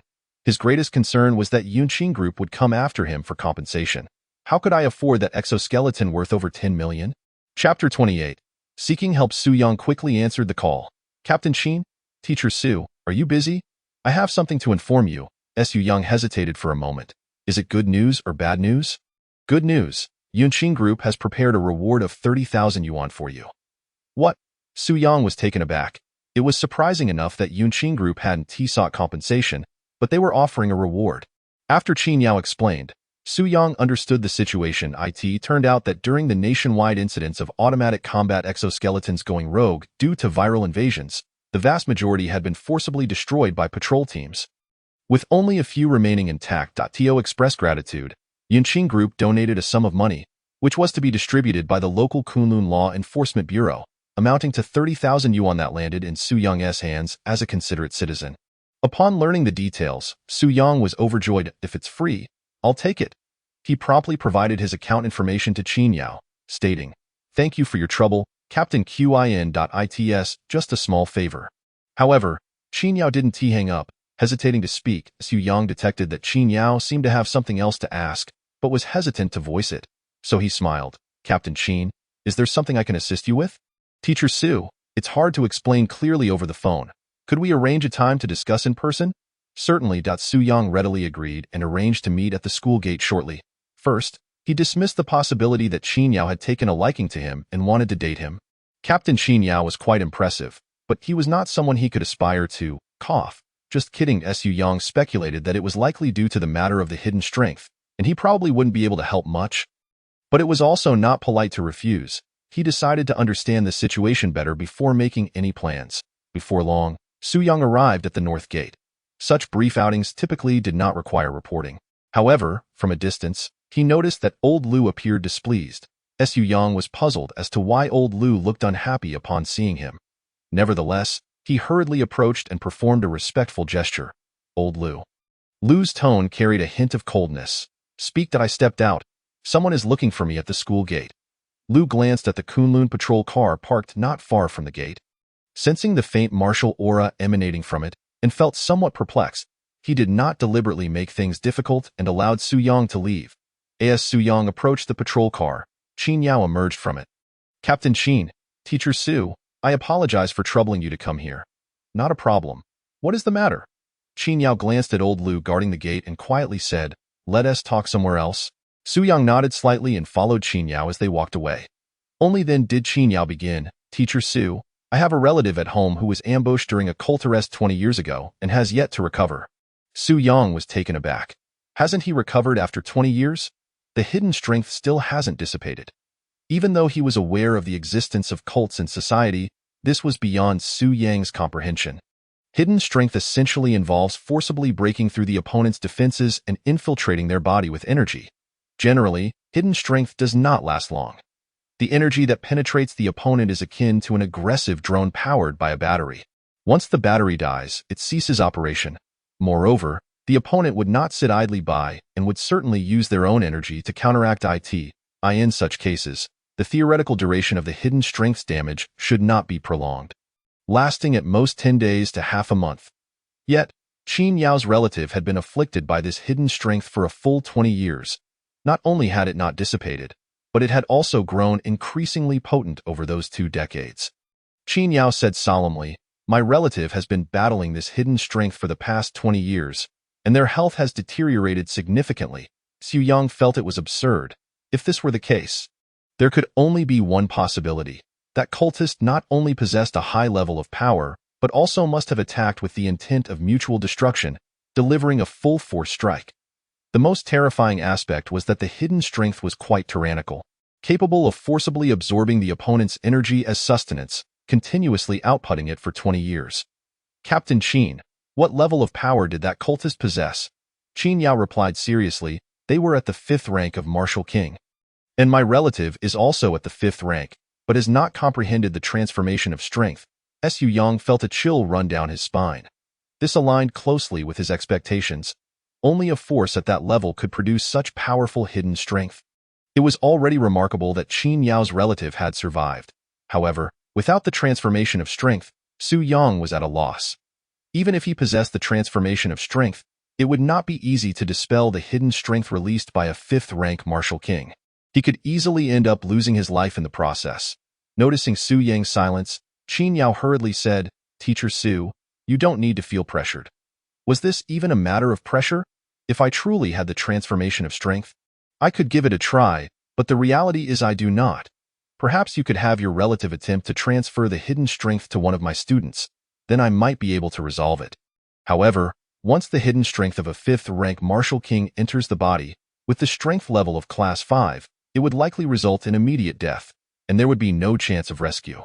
I'm sorry, I am unable to assist. Su Yang shook his head with a wry smile. My level is too low. I lack confidence. Qin Yao waved her hand, showing no displeasure. It's all right. Qin Yao was well aware of the risks involved. In fact, they had previously sought the help of 5th-rank experts in transformation strength, but to no avail. The condition of her relative was too dire to withstand the strong presence of the 5th-rank Martial King's energy during the transformation process. This lengthy process could potentially lead to a fatal outcome. Su Yang was the only person Qin Yao knew who could comprehend transformation strength despite being at a lower level, but assisting would be a matter of life and death. With the hidden strength of a 5th-rank Martial King, Su Yang probably could not dispel it. Qin Yao understood the unrealistic nature of the situation. She merely sought Su Yang's verbal confirmation to resign herself to the reality. Teacher Su, I won't take up more of your time. Qin Yao forced a smile and said, If you consider joining the patrol team, be sure to contact me first. All right, Captain Qin, take care. Su Yang waved her off. Choosing not to say more, in truth, there were no options available. I may lack the transformation of strength, but I possess chaotic energy. Chaotic energy is far more formidable. The transformation of strength can only alleviate and transfer the opponent's hidden strength through certain means, while chaotic energy can directly devour and transform it for one's own use. However, the risks remain exceedingly high. The hidden strength unleashed by a fifth-rank martial king might consume him before he could even absorb it. That force was undoubtedly ferocious, and he was not certain he could withstand it. As Su Yang pondered, he returned to the school gate, only to be called by old Lu. "What is your relationship with that girl from the Qin family?" Su Yang promptly replied, "We are friends. I advise you to keep your distance from the Qin family, lest you attract unnecessary trouble." Chapter 29. Better to be the head of a chicken than the tail of a phoenix. Su Yang initially wanted to inquire why old Lu had given such a warning, but the old man, in a midlife crisis, ignored him. "Speak if you wish." Frustrated, Su Yang turned to leave. He attempted to search online for information regarding the Qin family, but the only results that appeared were related to Qin Yao. Qin Yao was 4 years older than him, 31 years old, and a 6th-rank martial master. She graduated from the top martial arts high school in Donghai and was admitted to Kunlun Martial Arts University, one of the top 10 martial arts higher education institutions in China and a talent reserve university for the Kunlun patrol team. She was truly a remarkable individual. However, he found no information regarding the so-called Qin family. Nonetheless, Su Yang could surmise some details. With a 5th-rank martial king relative, the Qin family was most likely a hidden martial arts clan. But why did old Lu advise him to steer clear of the Qin family? Su Yang scratched his head, feeling perplexed. However, he sensed that old Lu's warning was unnecessary. They might not even be interested in engaging with him. After having his meal, Su Yang headed directly to the library to continue searching for suitable mental techniques for Li Yiming. Li Yiming's cultivation efficiency had already plummeted to around -400, a stark contrast to Zhu Tao, who suffered from both a lack of motivation and poor aptitude. The other students in Class 5 were not much better off. The issue of poor aptitude was inherent, and Su Yang couldn't do much about it. As for the lack of motivation, he believed that if Li Yiming could find a suitable mental technique, it would instill hope and improve his attitude. He continued using the classification method he had previously devised. However, after going through all the major categories, Su Yang felt that the results were not promising. Unlike Zhu Tao, whose adaptation to needle techniques yielded high compatibility, Li Yiming's adaptation across various major categories resulted in shockingly low compatibility. The highest compatibility was with leg techniques at 22, while others were mostly in single digits. This was strange. Wasn't Li Yiming's family's inherited mental technique, the ground-shaking secret, focused specifically on leg techniques? Why was the compatibility so low? Could it be due to his poor aptitude? Perhaps the mental technique was too advanced to be suitable for him?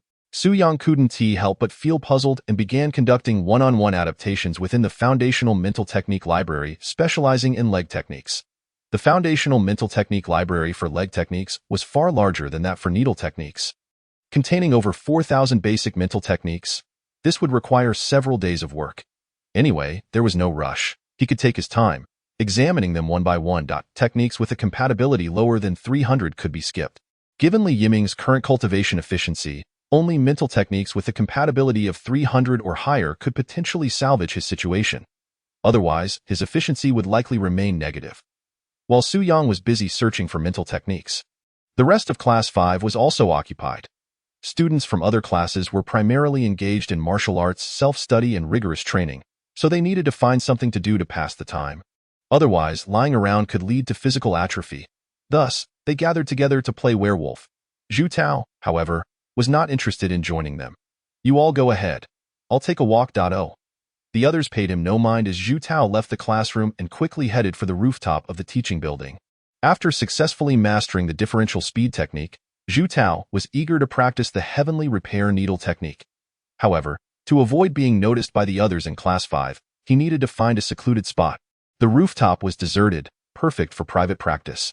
Zhu Tao found a spot to sit down and pulled out a small black box, the thickness of his thumb, from his bag. Upon opening the lid, he revealed a collection of specialized steel needles. To excel in his craft, one must first sharpen their tools. Ordinary needles could not withstand the rigors of martial artists. With just a bit of force, they could easily break. To practice the heavenly repair needle technique, Zhu Tao had decisively spent a fortune online to acquire a set of specialized steel needles. The material was the same reinforced metal as the thunder needle, derived from a ferocious beast known as the gold-eating beast, which consumes metals and transforms them. To some extent, human technological advancement has been closely related to these ferocious beasts.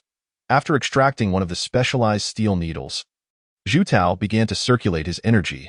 After 3 days of diligent practice with the Butian Xiao Yunju, having mended an indeterminate number of garments, Zhu Tao experienced a slight breakthrough. Moments later, the steel needle pinched between his fingers began to quiver ever so slightly, which filled him with immense delight. By heavens! I truly am a prodigious talent in the art of needlework, he exclaimed internally. Mastering the basics in a single day and advancing to the second tier of the heart method within 3 days, he channeled his qi through his fingers into the steel needle, thus enhancing its strength and penetrating power. Only upon reaching the second tier does one genuinely engage with the secrets of concealed weaponry. However, to propel the needle with precision, mastery of finger techniques is required, which Zhu Tao had inadvertently demonstrated while secretly mending curtains. After returning to his dormitory last night, he confirmed repeatedly that this technique was indeed the Butian Xiao Yun needle's finger method. Known as the darting needle technique, theoretically, the darting needle technique could only be executed upon attaining the final level of the Butian Xiao Yunju, necessitating a mastery of the 7th tier of martial arts. Yet here he was, capable of performing it inadvertently and even at a higher level. Suddenly, for resounding words echoed in Zhu Tao's mind. Martial, godly, talent. However, this was immediately followed by an overwhelming sense of confusion. How had Su Yang perceived this? Was it merely intuition? Zhu Tao was skeptical of such so-called instincts, pondering that Su Yang must possess other means. After all, the fact that Su Yang could cultivate the transformation of energy was already astonishing. Perhaps he concealed other unknown secrets. The intense push for Zhu Tao to master the needle techniques must surely have an ulterior motive. Was he seeking something from him? Or did he simply wish to prevent a gem from being tarnished? Nevertheless, these questions were swiftly cast aside by Zhu Tao. Regardless of the intentions, he would remember Su Yang's kindness. One day, when he ascends to greatness, he would repay him with luxury cars and villas. For now, Zhu Tao found himself compelled to reassess the seemingly cumbersome qi of the Panlong Shenzhenju. He meticulously studied the differential cultivation method provided by Su Yang, leaving no word unexamined, fully aware that this method would require continual adjustments moving forward. When one halts the flow, disorder inevitably follows. Should he disperse his qi for a fresh start or maintain the current state? Zhu Tao furrowed his brow tightly. He was inclined to opt for a fresh start, but his parents would likely disapprove. They had already invested considerable effort into him, and choosing to abandon his current path for a rudimentary needle technique would be utterly inconceivable. Even if his parents consented, the elders of the Zhu family would surely object. As a prominent martial arts clan, their views were rather traditional, with clan members solely practicing the Panlong Shenzhenju, dismissing other heart methods as outliers. Zhu Tao was already underappreciated among the new generation of the Zhu family. Switching to needle techniques might render him a mere footnote. Hypothetically speaking, should he truly disperse his qi for a fresh start? Mastering the Butian Xiao Yun needle would only lead him to the 7th tier of martial arts, after which he would have to navigate his own path to seek advanced needle techniques for further progression. However, such techniques were exceedingly obscure, and Zhu Tao had never even heard of high-level needle heart methods, potentially leading to a future of confusion. After deep contemplation, Zhu Tao's expression hardened. Better to be a head of a chicken than a tail of a phoenix. I shall become the king of needles. Chapter 30. You are not useless. Su Yang had been engrossed in research at the library until nightfall. His eyes ached from the strain. He had completed approximately a quarter of his workload, yet yielded no substantial findings. The leg technique with the highest compatibility was only at 67, leading Su Yang to question whether Li Yiming was truly suited for leg techniques. This stood in stark contrast to Zhu Tao's situation. It seemed that Li Yiming's inherent limitations due to his lack of aptitude were indeed affecting him. Nevertheless, with 3/4 of the heart method repository yet to be matched, Su Yang was not one to give up easily. Soon thereafter, he arrived at his dormitory door, only to spot a figure lingering in front of Li Yiming. Upon discerning the furtive silhouette, Su Yang felt a twinge of surprise. As soon as Li Yiming noticed Su Yang's return, he hurried over, exclaiming, "Old Su, I've been waiting ages for you. Where have you been? Why are you only just back?" "The library," Su Yang replied, his expression peculiar. "There's something you need? Come inside. Let's talk," Li Yiming insisted. Moments later, Su Yang welcomed Li Yiming into his dormitory. Compared to student accommodations, the faculty quarters offered more space. A 2-bedroom suite with a kitchen and bathroom, sufficient for comfortable living. Just missing a Valkyrie with flowing waves. What do you need me for at this hour? Su Yang inquired. Hee, I brought you a little something, Li Yiming replied, hastily lifting a bulging bag filled with fruits and snacks, a token of gratitude for your life-saving grace. Su Yang couldn't help but chuckle. You express your gratitude with this? Ah? What else would I do? If I offered my body, wouldn't that be a crime? Li Yiming quipped.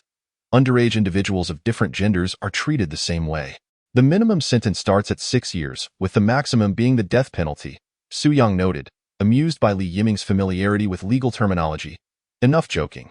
I appreciate the sentiment, but from now on, just listen to me and practice diligently. Li Yiming nodded earnestly. I will definitely heed your advice from now on. Su Yang felt a wave of relief.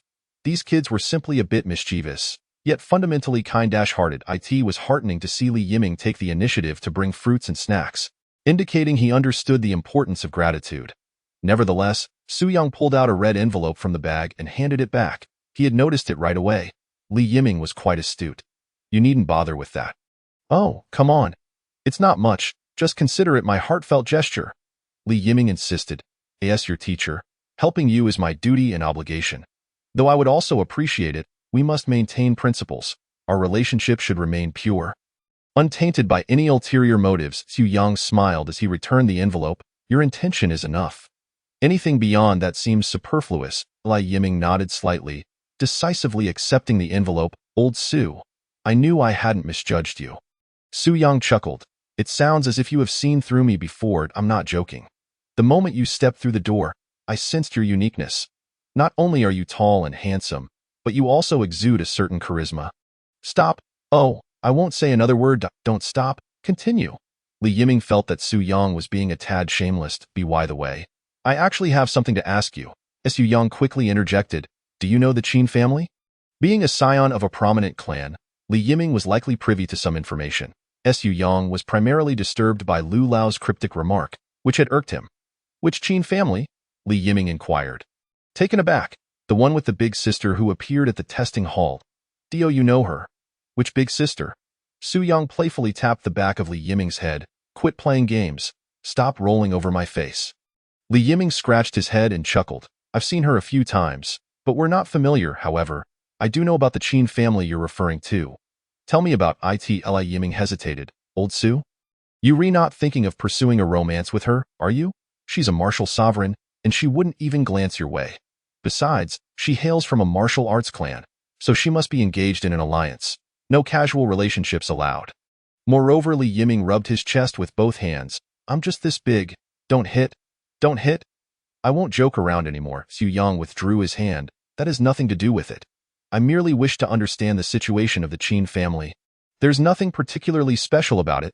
Li Yiming shrugged. 20 years ago, the Qin family was quite formidable, but then the clan leader was ambushed and left half dead, leading to their gradual decline.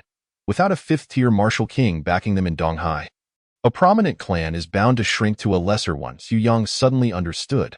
So, you're implying that other major clans are looking to take their place. That's normal, Li Yiming remarked with a nonchalant demeanor. Big fish eat small fish eat shrimp. My family was taken down in just this manner. Su Yang blinked. Your family has also fallen? Li Yiming's words were laden with sorrow. Our family has always been a vassal to other major clans. To put it plainly, we are an auxiliary family and have never risen. Old Su, I have a proposal. What is it? You should pass on the transformation of energy to me. Once I become the head of our clan, I'll take you out to the finest clubs every day. Su Yang laughed in exasperation. You think you can learn just because I teach it to you? Li Yiming pondered for a moment. Then forget I said anything. At last, Su Yang grasped the meaning behind Lu Lao's words. The Qin family's current predicament was dire, with other major clans eager to devour them. However, even a fallen camel is larger than a horse. The Qin family still had a martial sovereign like Qin Yao to uphold their reputation. Lu Lao's warning to keep his distance from the Qin family was likely intended to prevent him from being embroiled in clan conflicts. Taking it as a kind reminder, Su Yang resolved to maintain a safe distance from the Qin family moving forward. As an ordinary citizen, getting caught up in the strife of major clans would be perilous. Turning his gaze towards Li Yiming, he thought it prudent to prepare him mentally for the future. So, you have quite the ambition to become the clan leader? Li Yiming straightened his neck, of course. Who wouldn't want to be the clan leader? I de-sleep wherever I please. Su Yang mused. This child's aspirations are perilously ambitious. Perhaps it would be better to send him straight to prison to spare him decades of missteps and allow him to face legal consequences sooner. Suddenly sensing a piercing gaze from Su Yang, Li Yiming quickly waved his hands. Old Su, I was just joking. I hope you are merely jesting. Li Yiming chuckled dryly. Indeed, it is but a jest. Do not say I am the clan leader. Even at the ancestral hall's banquet, there is no place for me at the table. With my qualifications and capabilities, I can only share a meal with dogs. I am well aware of my limitations. It seems I shall never gain admission to the martial arts university. After graduating from high school, I might as well resign myself to a life of idleness. Li Yiming couldn't help but sigh deeply. I am such a waste. Stop right there, Su Yang interjected, his brows knitting together. You are not a waste. Upon my careful observation, young brother, you possess the potential of a martial god. Chapter 31. Self-dispersing energy, potential of a martial god. Li Yiming scratched his head in confusion. Huh? Old Su, are you blind? No jesting, do you truly believe I have the potential of a martial god? But the time is not yet ripe. Oh, and when will the time come for me to realize this potential? In due time. Indeed, as the saying goes, hearing a word from you is akin to hearing 100. The main issue was that Su Yang had yet to find a suitable cultivation method for Li Yiming, making it difficult to persuade. No, to conduct a more profound ideological discussion.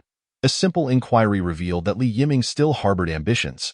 Having ambitions is a good thing. What one should fear is a lack of ambition. For if one chooses to lie down and give up, such a state of despondency would be insurmountable. All right, it is getting late. Let us return and rest. We have morning practice tomorrow. Yes, that works. However, Old Su, please do not divulge my clandestine visit. Li Yiming hastily added. I came here quietly. No one knows. Others have yet to accept you. If they find out I am so close to you, they will surely target me. Publicly, I will still align with them, but any significant intelligence I acquire, I shall inform you in advance. Very well. Once Li Yiming departed, Su Yang couldn't help but chuckle to himself, surprised to find that being a teacher could evoke the feeling of being embroiled in a spy drama. After closing the door, Su Yang began his evening meditation practice.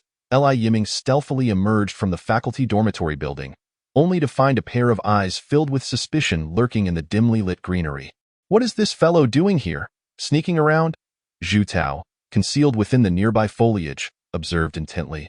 After pondering for an entire night, he ultimately decided to discreetly disperse his energy and begin anew.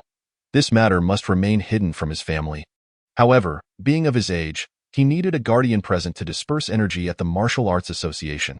After much contemplation, he resolved to seek out Su Yang. To his surprise, he spotted Li Yiming along the way. He must be heading to find Su Yang.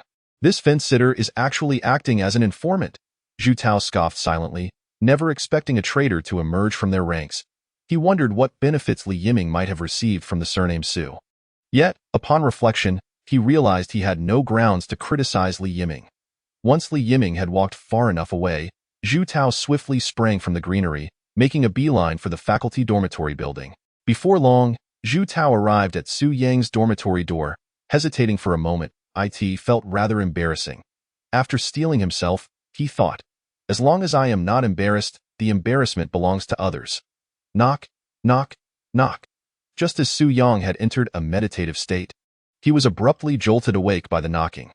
Assuming it was Li Yiming returning, he hurriedly opened the door, only to find a youth standing on the stone platform of the corridor, gazing up at the moon with his hands clasped behind his back.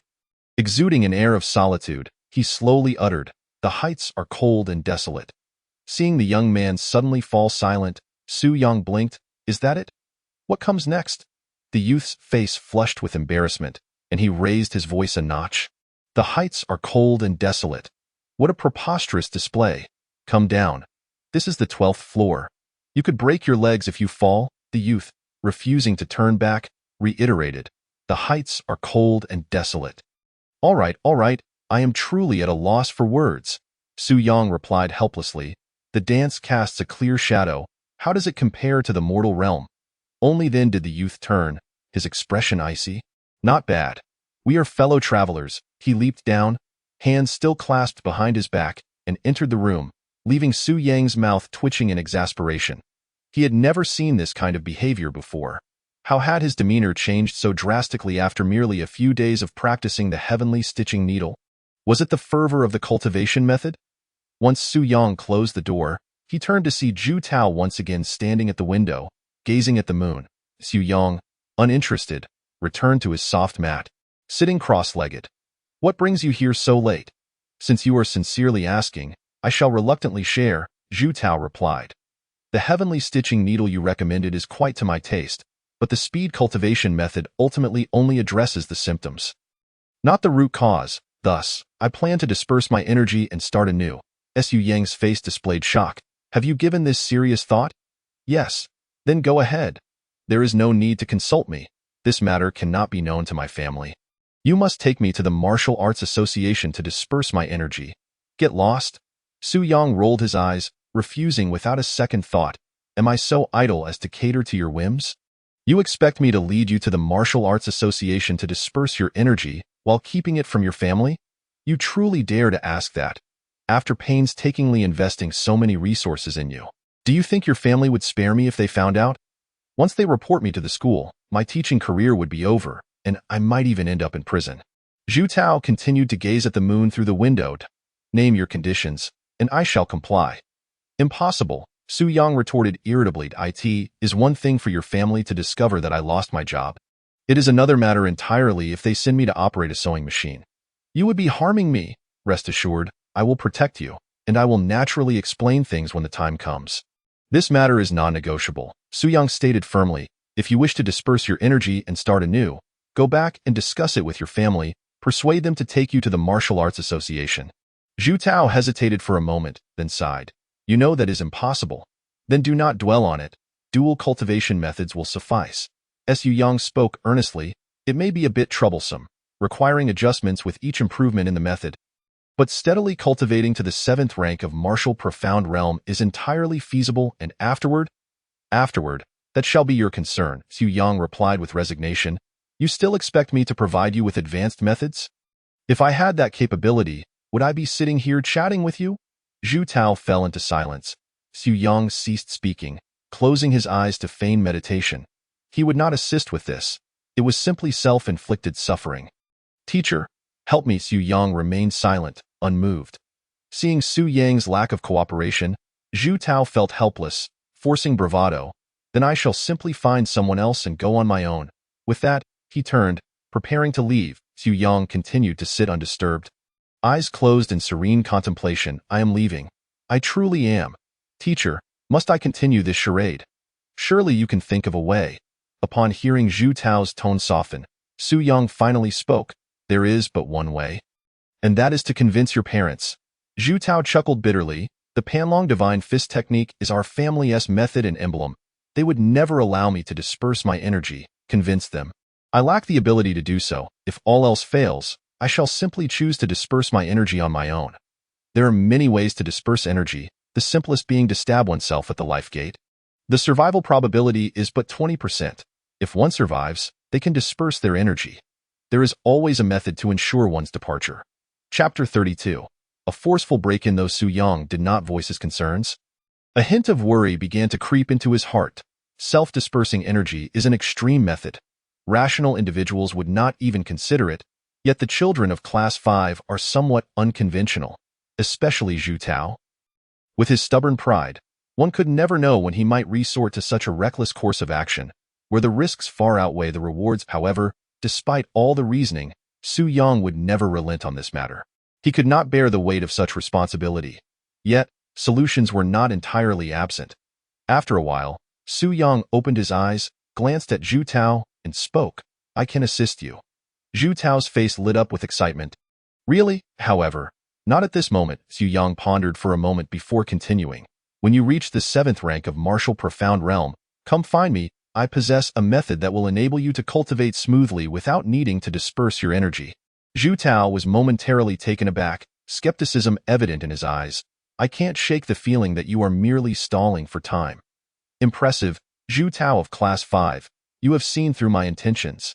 In truth, Zhu Tao's decision to disperse energy is quite wise. Once he does so, Both the Panlong Divine Fist technique and the Heavenly Stitching Needle's aura will be entirely eradicated, akin to a complete reset, allowing him to begin anew with the Heavenly Stitching Needle without the interference of the Panlong Divine Fist technique's energy. Yet, given the current circumstances, dispersing energy is simply not an option, as Xu Yang conceded that he was indeed stalling for time. But merely to buy himself some. There exists another solution involving Chaos Qi, which could alleviate the frequent adjustments required by the dual cultivation methods without needing to disperse energy.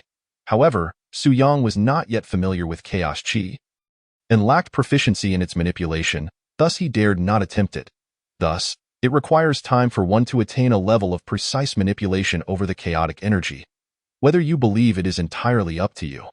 Xu Yang, feigning profundity, remarked, "My promise stands firm. I shall not lend my hand until you reach the 7th rank of martial Xian." Zhu Tao, after a moment's hesitation, readily acquiesced, "Very well, I shall heed your counsel. Until then, I will diligently practice the dual cultivation techniques. When I attain the 7th rank of martial Xian, I will seek you out. It shall not take long," Xu Yang acknowledged with a simple hum, adding, "If there is nothing further, you may take your leave. I must now commence my evening practice." "Understood. I shall take my leave," Zhu Tao replied, and thus he departed. Xu Yang opened his eyes, left speechless. Having just completed a spy thriller with Li Yiming, he now found himself engaged in a period drama with Zhu Tao. Assisting in these performances day after day was indeed quite exhausting. Alas, such is the consequence of enrolling in this 5th class. Xu Yang shrugged in resignation and resumed his evening practice, setting his phone to timer mode to begin his meditation. The chaotic energy circulated through his meridians at an accelerated pace. Upon opening his eyes, he promptly pressed the stop button on the timer. Though it was not the first time witnessing it, each instance left him incredulous. A smile crept onto Xu Yang's lips, unable to be contained. Previously, his meridian circulation took approximately 28 minutes per cycle, significantly lower than the national average of 21 minutes. However, with the aid of chaotic energy and enhanced meridians, this time had now diminished to 18 minutes. The improvement was indeed staggering. Moreover, this was accomplished while he was still unfamiliar with the chaotic energy. Xu Yang speculated that once he truly mastered it, the time might compress to within 10 minutes. Historically, the martial deities were known to complete a cycle in around 10 minutes, indicating a negligible gap. This was the foundation of a martial artist, of utmost importance. The shorter the time, the quicker the regeneration of breath, growth, and training speed, enhancing recovery capabilities, albeit with the singular drawback of rapid energy depletion. Xu Yang had replenished his stock of nutritional fluids, filling both his refrigerator and the office freezer. Generally, he would perform meridian circulation twice a day, once in the morning to absorb the essence of heaven and earth, and once in the evening to solidify the day's training. Excessive circulation could easily lead to bodily overload and meridian damage, resulting in more harm than good. Having expanded his meridians, Xu Yang believed he could theoretically perform 3, if not 4, cycles. After consuming 2 bags of nutritional fluid, he felt no unusual sensations in his body, a stark contrast to the fatigue and muscle soreness he experienced after 2 cycles previously. Without much hesitation, Xu Yang decided to challenge his limits. Once he adjusted his state, he initiated another cycle of meridian circulation. The nutritional fluids in the refrigerator began to dwindle. The 3rd cycle proceeded smoothly. The 4th cycle also went well. By the 5th cycle, muscle soreness began to set in, yet he felt little fatigue and did not perceive any irregularities in his meridians. However, during the 6th cycle, the soreness and fatigue surged, accompanied by a slight pain in his meridians. In total, he had consumed 14 bags of nutritional fluid today, costing him 1,400. Xu Yang reclined on his bed, faintly sensing a loosening of his strength's bottleneck. The limit was 7 cycles, but feeling exhausted, he settled for 6. To experience such a rapid sensation of a loosening bottleneck was alarming. Rapid advancement could jeopardize one's foundation. Relative to the 5th class, his foundation remained relatively robust and must not be compromised. A pause was necessary. The more pressing issue, however, was the lack of funds. The 30,000 yuan prize he had just received would not last long. Another day of dreaming of wealth had passed. The following morning, as was customary, Xu Yang arrived at the 5th class classroom and scanned the room. Upon confirming that everyone was engaged in their morning practice, he prepared to head to the library to continue searching for Li Yiming's compatible cultivation techniques. However, just as he reached the midpoint of his research, the group leader, Lu Zhan, summoned all first-year teachers to the conference room for a meeting. Su Yang felt a twinge of confusion. Such meetings typically only occurred in response to urgent matters. Without further contemplation, he hurried to the conference room. Most teachers had already arrived, and after conversing briefly with a few colleagues, it became apparent that no one had any inkling of what was amiss. "All right, let us maintain silence." Lu Zhan soon entered, and the room quickly fell quiet. An unexpected situation had arisen. Lu Zhan, his expression grave, declared, "Last night, someone forcibly intruded into the third middle school. A masked sixth-rank Marshal Venerable. After being repelled by the elders, he managed to escape." The elders Lu Zhan referred to were, of course, the four gatekeepers. The teachers were immediately taken aback, and Su Yang too found it hard to believe. Who would dare to storm the school, knowing there were four Marshal Venerables guarding it? Leader, what was their intent? It can only be detrimental to the students. The elders reported that he was heading towards the dormitory, Lu Zhan replied. The patrol team has already initiated an investigation. Be prudent. After discussion with the school leadership, we have decided to organize a teacher patrol team following evening self-study sessions to ensure student safety. Chapter 33. An incongruity and sensation since it was the school leadership's directive, intended for the safety of the students. The teachers naturally complied. They drew lots to form patrol teams, pairing up in twos. Su Yang felt a stroke of misfortune as he was paired with the one-armed Chen Ming. This older brother had previously served as a combat instructor on the front lines, losing an arm in battle before transitioning to a role at the third middle school as a martial arts advisor, specializing in teaching students practical skills, particularly how to deal with ferocious beasts. He had not been a teacher for long, having only transitioned from the battlefield a year ago.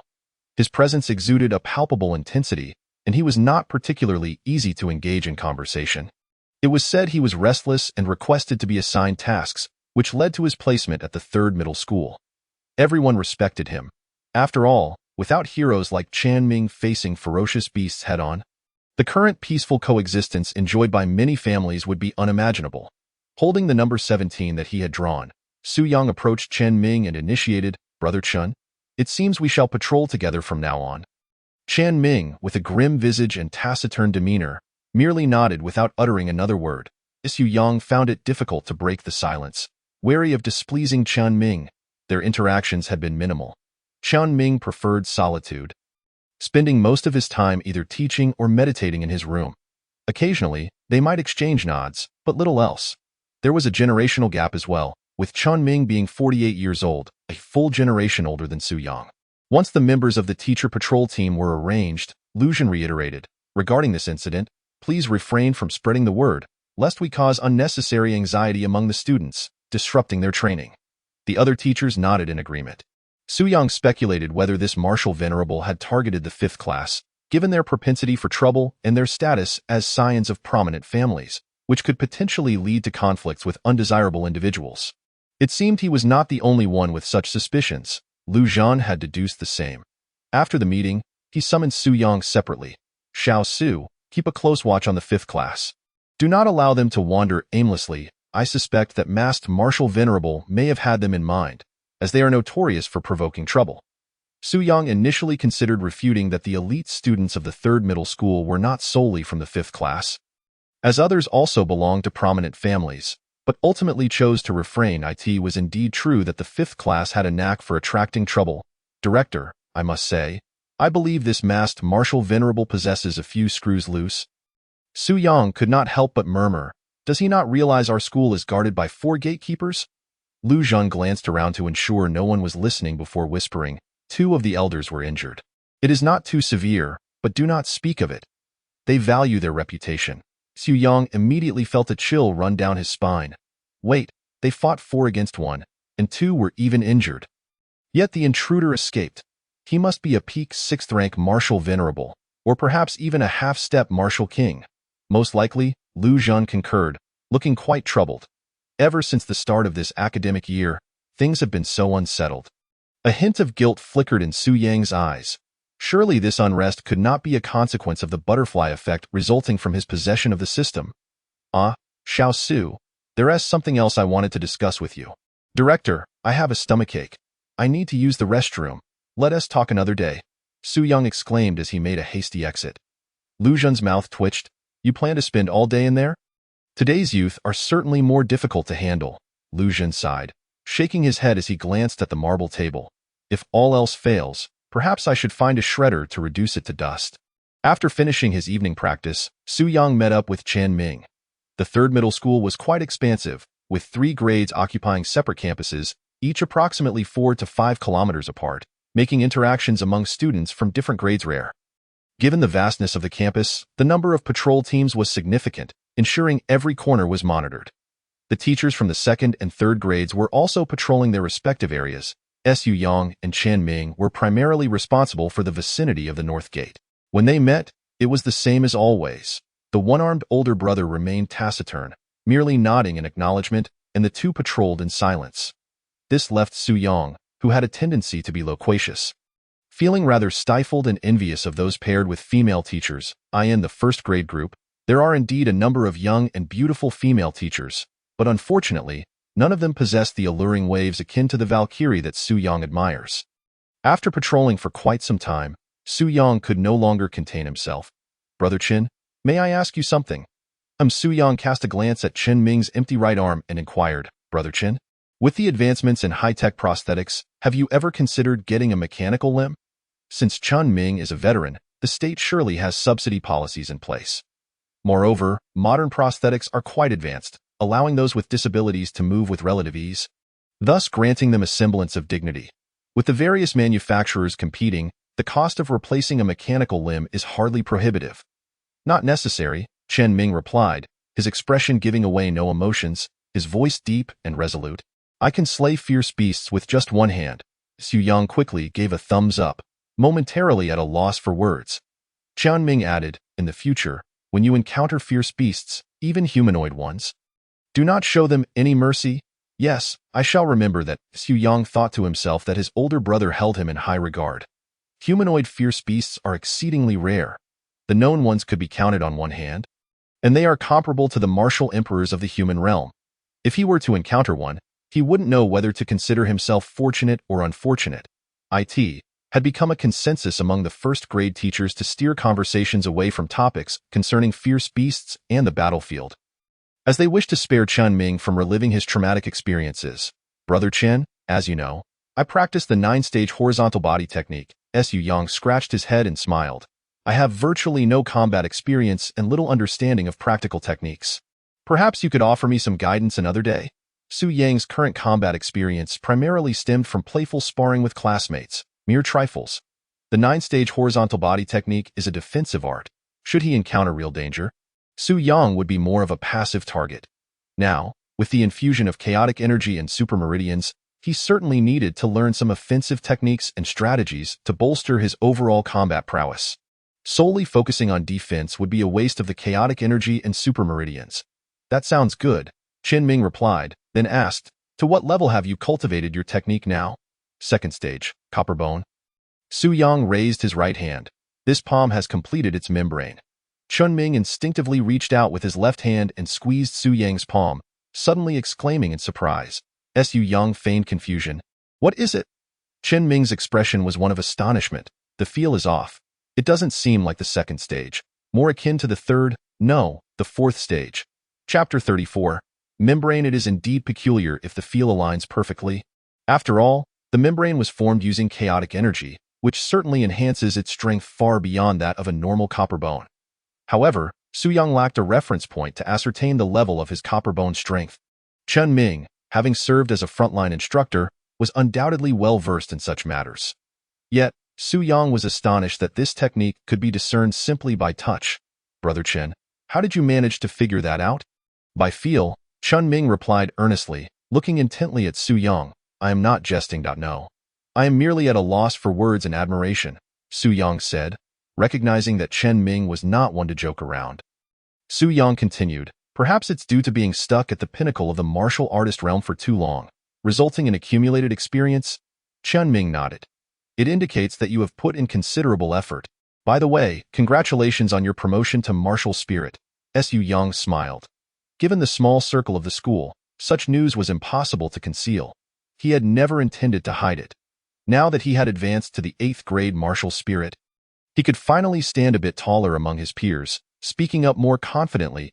If it weren't for his age, which he found embarrassing, he would have relished throwing a promotion banquet to collect gifts. Brother Chin, what do you think my level is? Su Yang feigned confusion. I too feel that my strength has significantly increased, but I am unsure if it's due to my elevation in realm. Seizing the opportunity, Su Yang aimed to glean a power assessment from Chen Ming. This would provide him with a clearer understanding of his abilities from another perspective.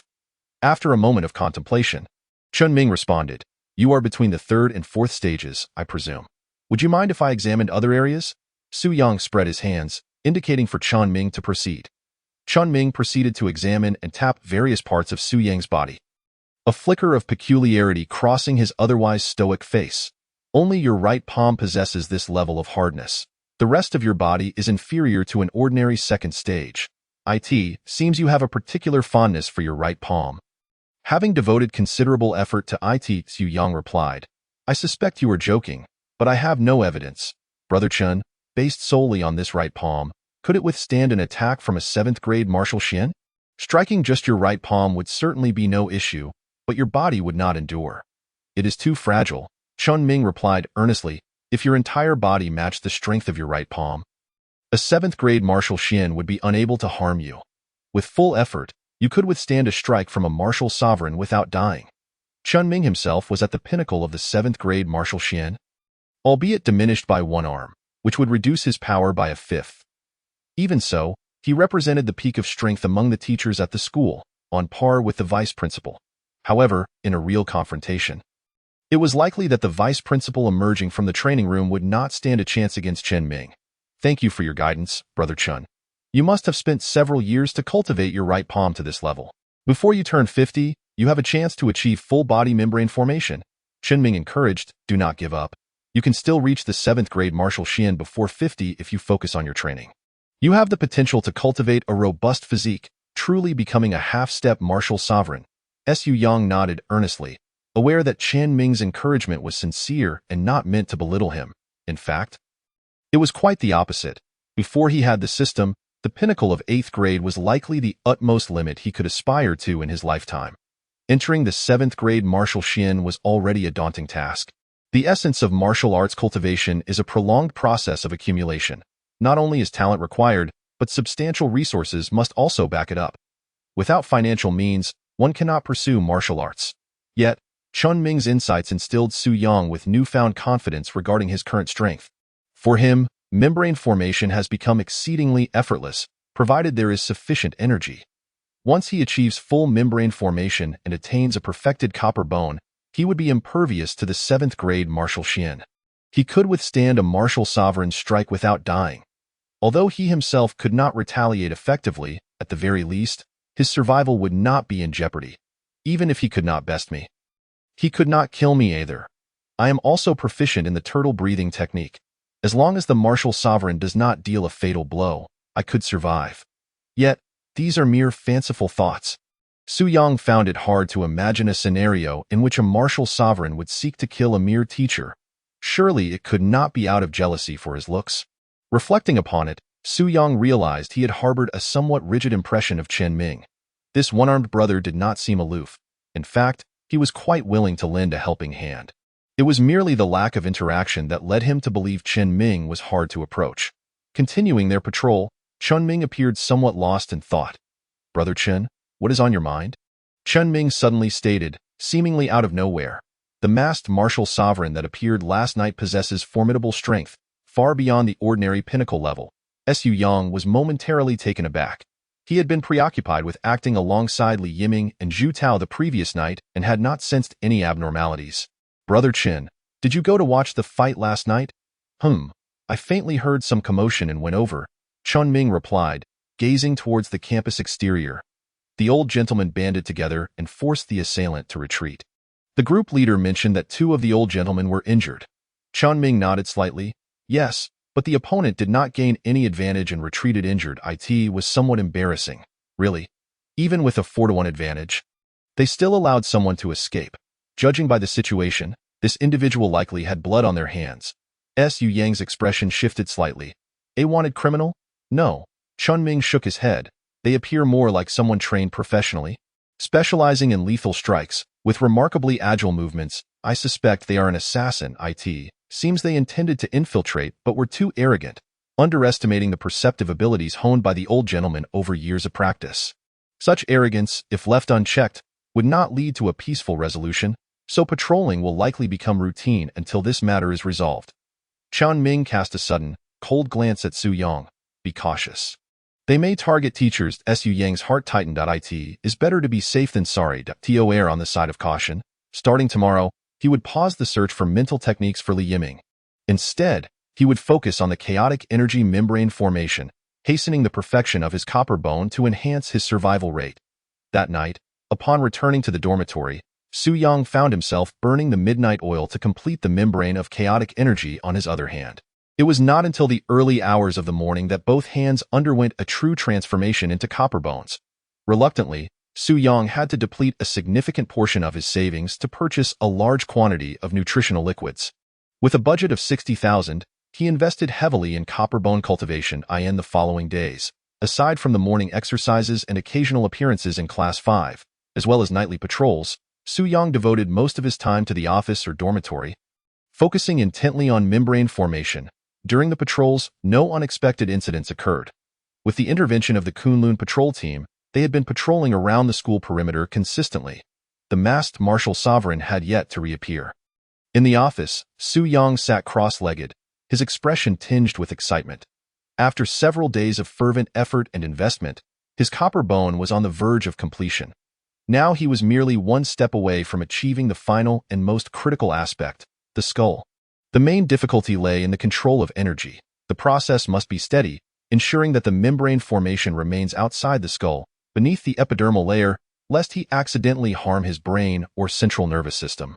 There are numerous similar cases. At the Donghai Martial Arts Teacher Training College, numerous professors have sustained injuries, with some inadvertently suffering concussions and, in the most severe cases, cerebral hemorrhages that necessitated urgent ICU care to save their lives. Currently, Su Yang is exceedingly anxious, hesitating to take action. Despite experiencing a remarkable surge in proficiency over the past few days, he remains lacking in confidence, as he has managed to achieve in 3 days what others have accomplished over the span of 30 years. To be prudent, should he perhaps make a reservation for the ICU? Chapter 35. Power running low. After much contemplation, Su Yang ultimately feels uncertain. This final step is exceedingly critical. Only after the skull has been fully enveloped can one truly claim mastery over the copper-like bone transformation. However, the risks are considerable, and Su Yang is reluctant to proceed without caution. He must devise a strategy to mitigate the risk of losing control. After mulling over this for some time, a sudden flash of inspiration strikes him. The teacher is invincible. When faced with harm inflicted by a student, any injury would be negated, allowing him to enter a state of invulnerability. If he can seize the moment and coordinate with the student, he could instruct them to attack him in the event of losing control, thus naturally nullifying any detrimental effects. However, having cultivated the chaotic energy, allowing Class 5 to strike him with their hidden strength may no longer be effective. Once those energies penetrate his body, they would likely be devoured by the chaotic energy, preventing him from sustaining the enveloping process. Furrowing his brow, Su Yang realizes that the more troublesome aspect is that the enveloping process requires intense concentration, making it impossible to multitask. Nevertheless, he quickly formulates a solution and messages Li Yiming, requesting him to come to his office with the Thunder Needle. Upon receiving Su Yang's message, Li Yiming is bewildered. Why do I need to bring the Thunder Needle to the office? However, he doesn't dwell on it and seizes the opportunity to slip away from the classroom, where Class 5 is engrossed in a game of werewolf. Old Su, I'm here. Open the door. Su Yang hurriedly admits Li Yiming into his office. Did you bring the Thunder Needle? Li Yiming reveals the launch device affixed to his arm. I have it, but what do you need it for? To assist me in my cultivation. Ah? Li Yiming is momentarily taken aback. You want to use the Thunder Needle for cultivation? Su Yang quickly instructs. I will begin my meditation and focus intently, so I want to be able to alert you. You must observe closely. If I show any signs of distress, do not hesitate. Administer a needle immediately. Did you hear me? Yes, I heard. Li Yiming scratches his head, his mind buzzing. It seems the developers of the Thunder Needle never envisioned it being used as an aid for cultivation. Are you ready? Ready. I'm starting my meditation now. With Li Yiming's affirmation, Su Yang wastes no time and enters a meditative state. His perception of the external world begins to blur until he reaches a heightened state of concentration, guiding the chaotic energy within him toward his skull.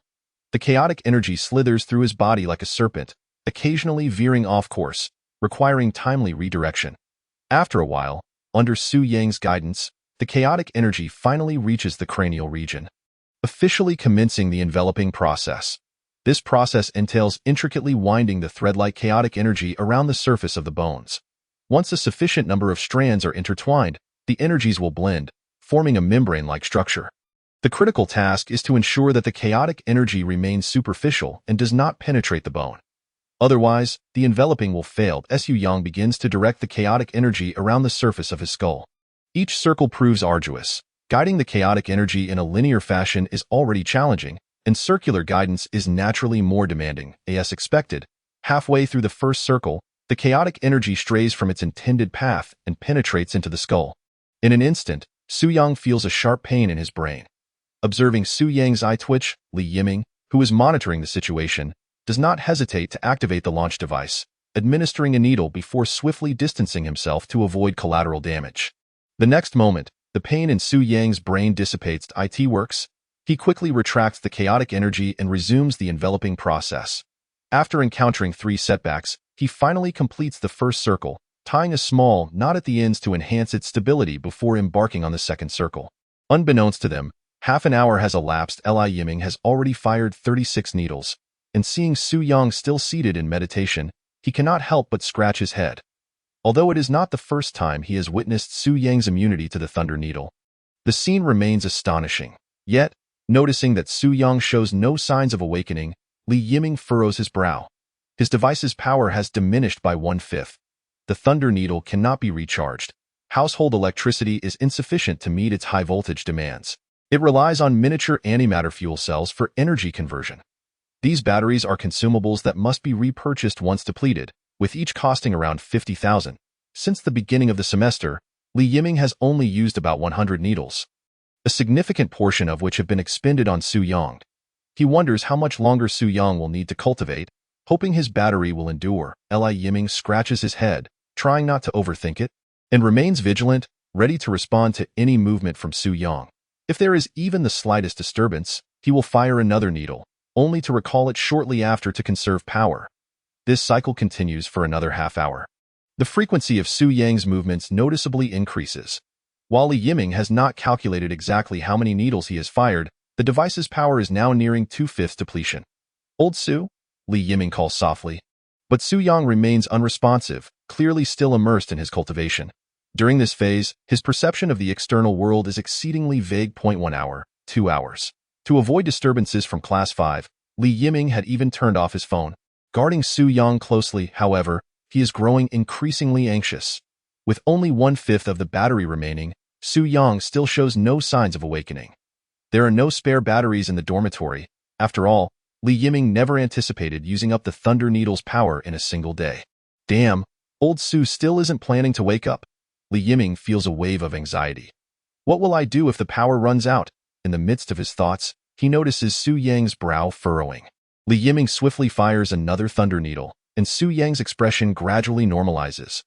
With the power running low, Li Yiming finds himself at a loss. What will happen once the power is depleted? If Su Yang's cultivation goes awry, it could pose a life-threatening risk. Chapter 36. The needle arrives. Unbeknownst to them, the Thunder Needle's launch device is now illuminated mostly in red, signaling a power shortage. Damn! Li Yiming's face pales, while Su Yang remains seated, still unresponsive. What do I do now? Only 10 Thunder Needles remain in the device. Li Yiming is frantic, akin to an ant on a hot stove. Seeing Su Yang move again, he fires another needle. 9 needles left, but at that moment, a glimmer catches his eye. The power strip at the corner of the desk. He blinks in surprise. Old Su has mastered energy cultivation. He has taken nearly 400 needles without issue. So household electricity should be fine, right? Li Yiming is uncertain. The instantaneous high voltage produced by the Thunder Needle is non-lethal, as it is not sustained pressure. Household electricity, while not high voltage, could still be a viable option if not continuous. With no other choice, he quickly administers another needle to Su Yang. then dashes over to the power outlet. First, he cuts the power, then hurriedly unplugs all the devices from the power strip. The length is just right. Allowing him to reach Su Yang, Li Yiming quickly opens the socket and inserts Su Yang's fingertips into the outlet. Then, with a quick roll, he grabs the power strip's plug and aims for the wall socket. His breath quickening with anxiety as he fixates on Su Yang. As soon as he notices Su Yang stirring, he promptly plugs it in. The next moment, Su Yang's furrowed brow begins to relax. I am a genius. Li Yiming breathes a sigh of relief, observing Su Yang's expression soften, and hastily removes the plug. Had he known this method would work, he wouldn't have bothered with the thunder needles, wasting a battery in the process. Old Su certainly didn't notice. Next time, there's no need to call me over. I could just feel for the switch myself during cultivation to avoid any risk of exposure. With the realization that this method is equally effective, the weight of anxiety finally lifts from Li Yiming's shoulders. Meanwhile, Su Yang is completing the final stages of the enveloping process, with Li Yiming's assistance. This stage is characterized by both intensity and speed. If it fails, they will quickly start over as Su Yang lacks the time to familiarize himself with the manipulation of chaotic energy, and given that he is not exactly a genius. The idea of suddenly grasping a secret technique is utterly unrealistic. He can only rely on time to gradually accumulate experience. The previously entwined chaotic energy has begun to merge with one another, with only a minuscule portion remaining to complete the process. After taking a deep breath and wrapping it around 20 times, following 15 failures, the top of the skull was finally ensnared by the chaotic energy. The membrane was successfully formed. A smile involuntarily crept onto Su Yang's lips. Upon noticing this, Li Yiming decisively plugged in the device and continued to discharge electricity. The sight of Su Yang's lips curving uncontrollably and his complexion suddenly changing alarmed him. Could it be due to insufficient voltage? But where am I supposed to find high-voltage electricity now? Just then, Su Yang's eyes suddenly widened, startling Li Yiming. Old Su, how are you? Thanks to you, the cultivation was a resounding success. As soon as Su Yang finished speaking, he instinctively glanced at the 2 fingers he had plugged into the power strip. My thunder needle is out of power, so I had to resort to this. Well, it works. Li Yiming hurriedly unplugged the device, and Su Yang slowly rose, stretching languidly.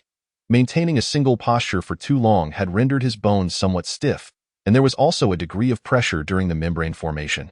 As he stretched and relaxed his muscles, the chaotic film on the surface of his bones gradually expanded. In an instant, a series of crackling sounds resonated throughout his body, and Su Yang felt an overwhelming sense of comfort. Li Yiming, however, was not particularly astonished by Su Yang's cultivation method. After all, achieving transformation energy implied a rather unique training approach. Yet, he never expected it to be derived from electricity. Old Su, please don't tell me that your so-called body-tempering secret method is merely this. How could it be? Su Yang casually dismissed. It's unrelated. Li Yiming sighed in relief. That's good. All right, thank you for your hard work. Hurry back and rest. Oh, all right. Wait a moment.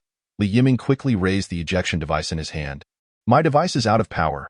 I need to buy new batteries. Su Yang's spirits lifted, and he instinctively replied, no problem, I'll reimburse you. How much? 50,000. Is this battery made of gold or silver? Oh, it's an antimatter fuel cell. That indeed justifies the price. Su Yang couldn't help but smile wryly to himself. How did the budget of 60,000 double? Nevertheless, it was still a lucrative deal. It might take several million to achieve complete copper bone mastery.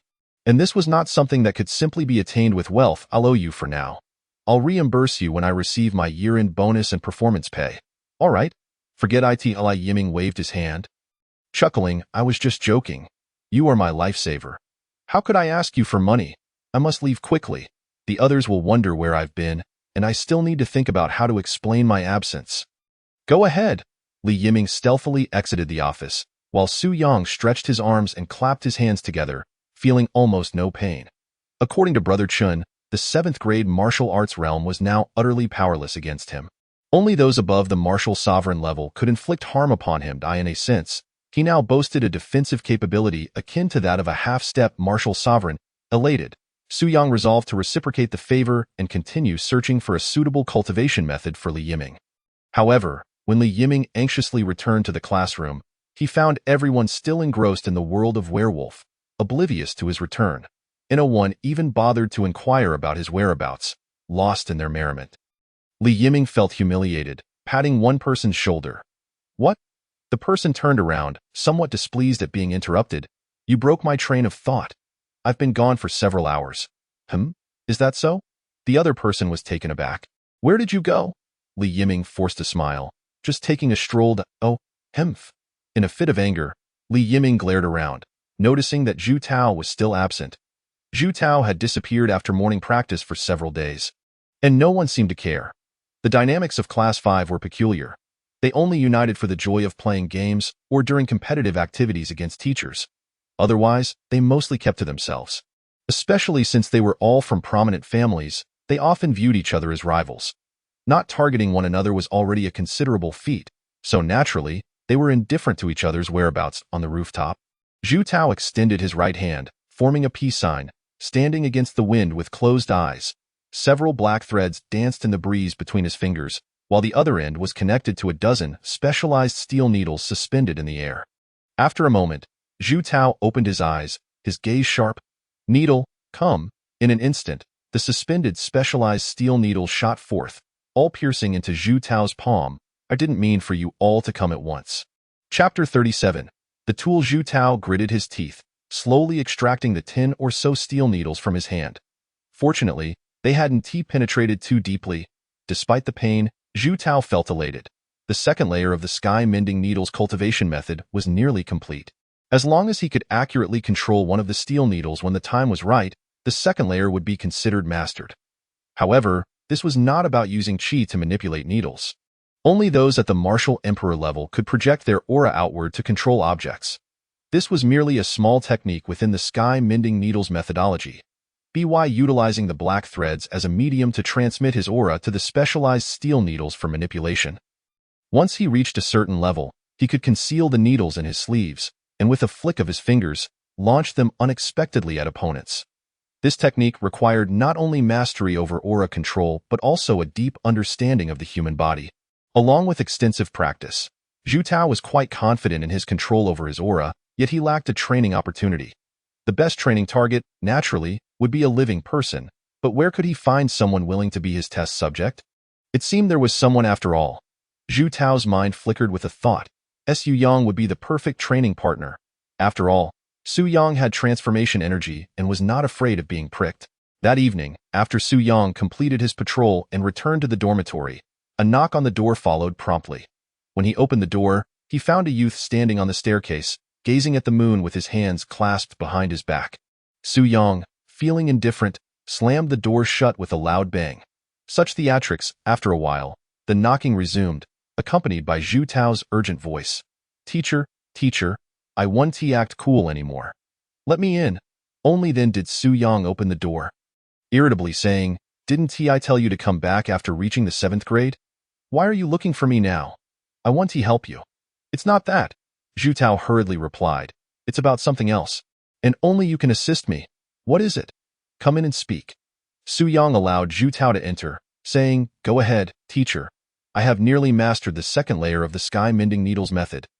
Zhu Tao quickly stated, I urgently need a sparring partner to help me break through to the third layer. Oh, really? Su Yang was taken aback. You've almost mastered the second layer? Zhu Tao's rapid progress astonished him. You've got to be kidding. While the Sky Mending Needle is merely a foundational method, it took ancient practitioners decades to refine it. How could you reach the second layer in under a week?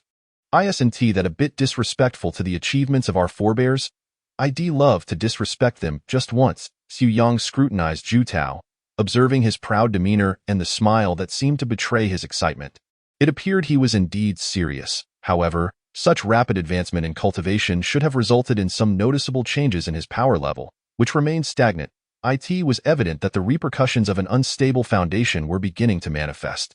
Nevertheless, discussing this now was futile, as Su Yang had no solutions. So, what do you need me to do as your sparring partner? It's simple. Just take off your shirt and let me practice my aim.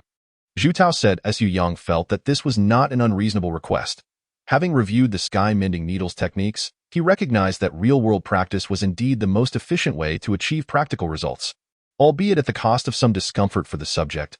Aren't you afraid of killing me? Zhu Tao responded with an air of nonchalance. You have transformation energy, so you want to be hurt. Your attitude is quite displeasing to me, Su Yang remarked. Disciple, allow me to bow to you. No need. I have but one request. What is it? Just don't throw me under the bus if something goes wrong. I'll do my best. Su Yang hadn't anticipated that he would one day become a mere tool. Let us train then. Zhu Tao's improvement would also yield energy feedback for Su Yang, creating a win-win situation. Moreover, this was an excellent opportunity to cultivate their teacher-student relationship. Thus, Su Yang resolutely stripped off his shirt, while Zhu Tao pulled up a human acupuncture point chart on his phone. Following it meticulously, the atmosphere felt slightly awkward as Su Yang casually initiated a conversation. Have you seriously contemplated your future life? Zhu Tao, while tracing the chart, replied, since I possess this talent, I certainly want to wallow in despair. I've found my life's goal. Su Yang felt a surge of joy. This exchange had finally helped these youths regain their confidence. What goal? Zhu Tao's expression took on a serious hue. I have a childhood sweetheart, and once I have the capability, I plan to bring her home as my bride. Wait, what? I didn't realize you were such a romantic, however, upon observing the complex expression on Zhu Tao's face. Su Yang felt a sense of understanding within himself. For the offspring of prominent families, it seemed that there was little freedom when it came to marriage. Zhu Tao had grown up alongside her childhood sweetheart, sharing mutual feelings. Yet, Zhu Tao's innate talents were, regrettably, quite lacking, leaving her with no autonomy in choosing her marital path. It was highly likely that her childhood companion was also from a prominent family. In such circumstances, they were merely pawns utilized by their families to forge alliances and strengthen their power. To attain the freedom of love, one could only exchange it for strength. Su Yang sighed and said, just work hard. As long as you possess strength, your love will eventually flourish.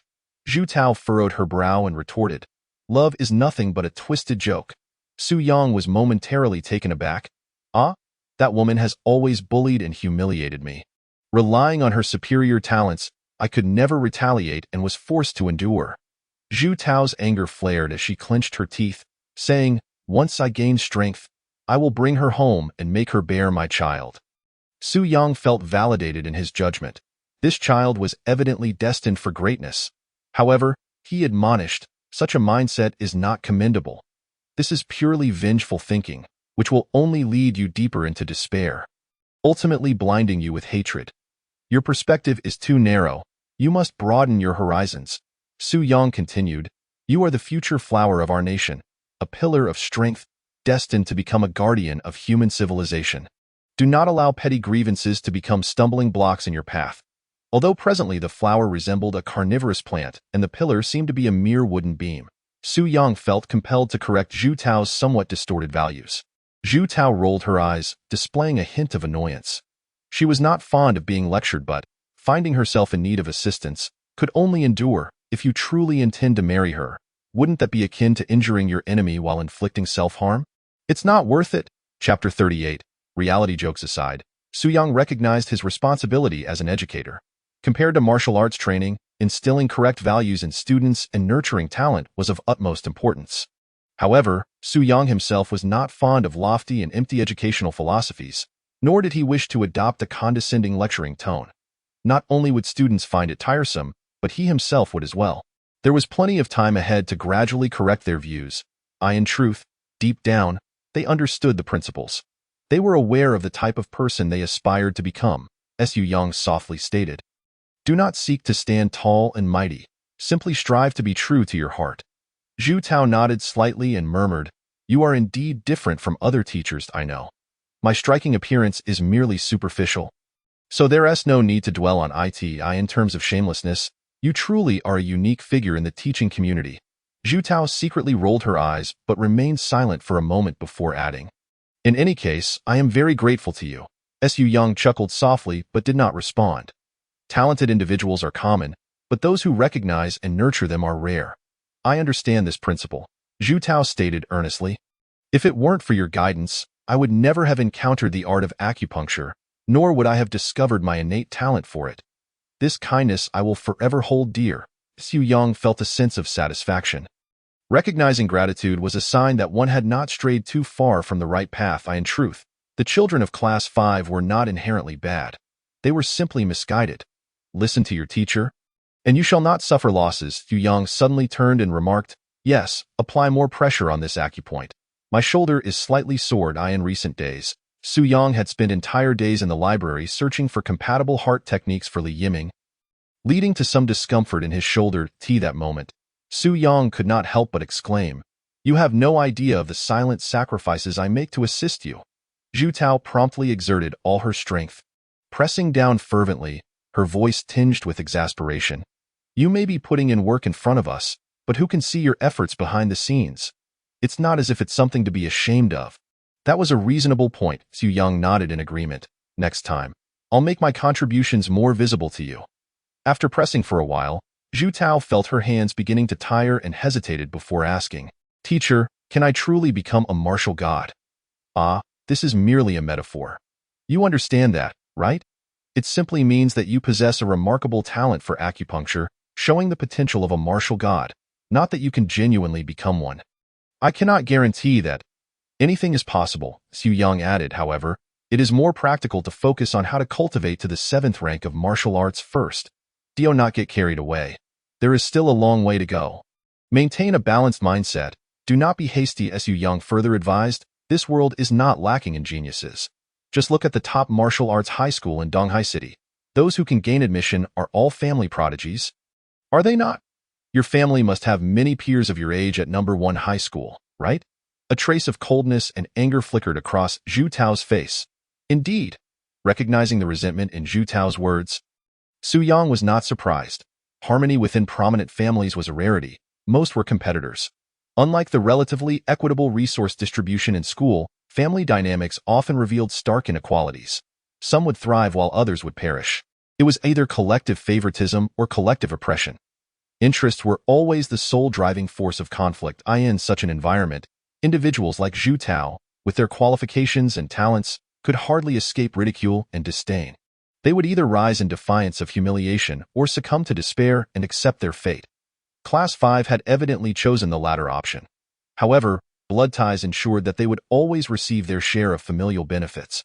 No matter how meager, sufficient for a comfortable life. One must remain humble, for there are always those more gifted than oneself. Zhu Tao echoed, I understand. Only through enduring hardship can one rise above the rest. That depends on the environment. Su Yang corrected. If it pertains to martial arts training, that statement is inaccurate. If you have not found the right path for your practice, then you are merely suffering without purpose. No matter how much hardship you endure, you will never rise above the rest. Su Yang felt he had the right to speak on this matter. After all, before he took over Class 5, their training efficiency was abysmally low, rendering their struggles meaningless. Their strength would still regress. This was precisely why a mentor like him was crucial. Su Yang grinned. Listen to your teacher, at the very least. Your efforts will yield visible returns. I feel like you might be manipulating me, but I cannot refute your words. Su Yang shrugged slightly. You may view it as you wish. I simply wish for you to strive for greatness, for your own future. Zhu Tao raised an eyebrow, a smirk playing on her lips. And for your own title? Su Yang chuckled. Indeed. My ability to become principal hinges on how well you perform. I suddenly find you quite appealing. Zhu Tao mused, increasingly convinced that having this teacher was quite beneficial. Remember to give me a 5-star review when I graduate. Absolutely. Zhu Tao grinned. Not just a 5-star review. If I truly become a martial god, I will ensure your name is enshrined in my family's ancestral hall, and every member of my clan will pay their respects to you daily. Zhu Tao spoke earnestly. I keep my promises. That is unnecessary. Entering the ancestral hall is the highest honor of my Zhu family, but I don't even share the surname Zhu. That is true. After this candid exchange, Su Yang felt that his mentor-student relationship with Zhu Tao had genuinely made a significant breakthrough. This rebellious student had ultimately succumbed to the undeniable charm of his teacher. If only the other students in Class 5 could understand their teacher as well as Zhu Tao did. That, however, seemed unrealistic. Zhu Tao had begun to practice with the steel needles, poking around behind Su Yang. Ultimately, it is because I am different from them. Su Yang allowed Zhu Tao to practice, feeling no discomfort, and queried, How am you different? Class 5 consists of fools, apart from me. Indeed, as Li Yiming had noted, the members of Class 5 harbored mutual disdain for one another. Su Yang found it both amusing and exasperating. Then how can you all possibly get along? There's no choice. We see each other every day, so we must get along. Besides, if I don't interact with them, how will I showcase my intellectual superiority? It was evident that the reasoning of Class 5 was rather unconventional. You all must learn to unite and care for one another. Unity is impossible. Given our family ties, we will inevitably become rivals. Are you all so pragmatic at such a young age? It is unavoidable. Zhu Tao sighed, gazing at the phrase "you are my father" formed by the needle marks on Su Yang's back, feeling quite satisfied. Chapter 39.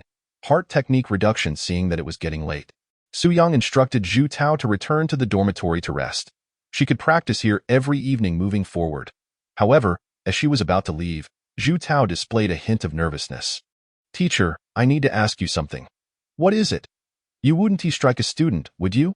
Su Yang was bewildered and replied affirmatively, "Of course not.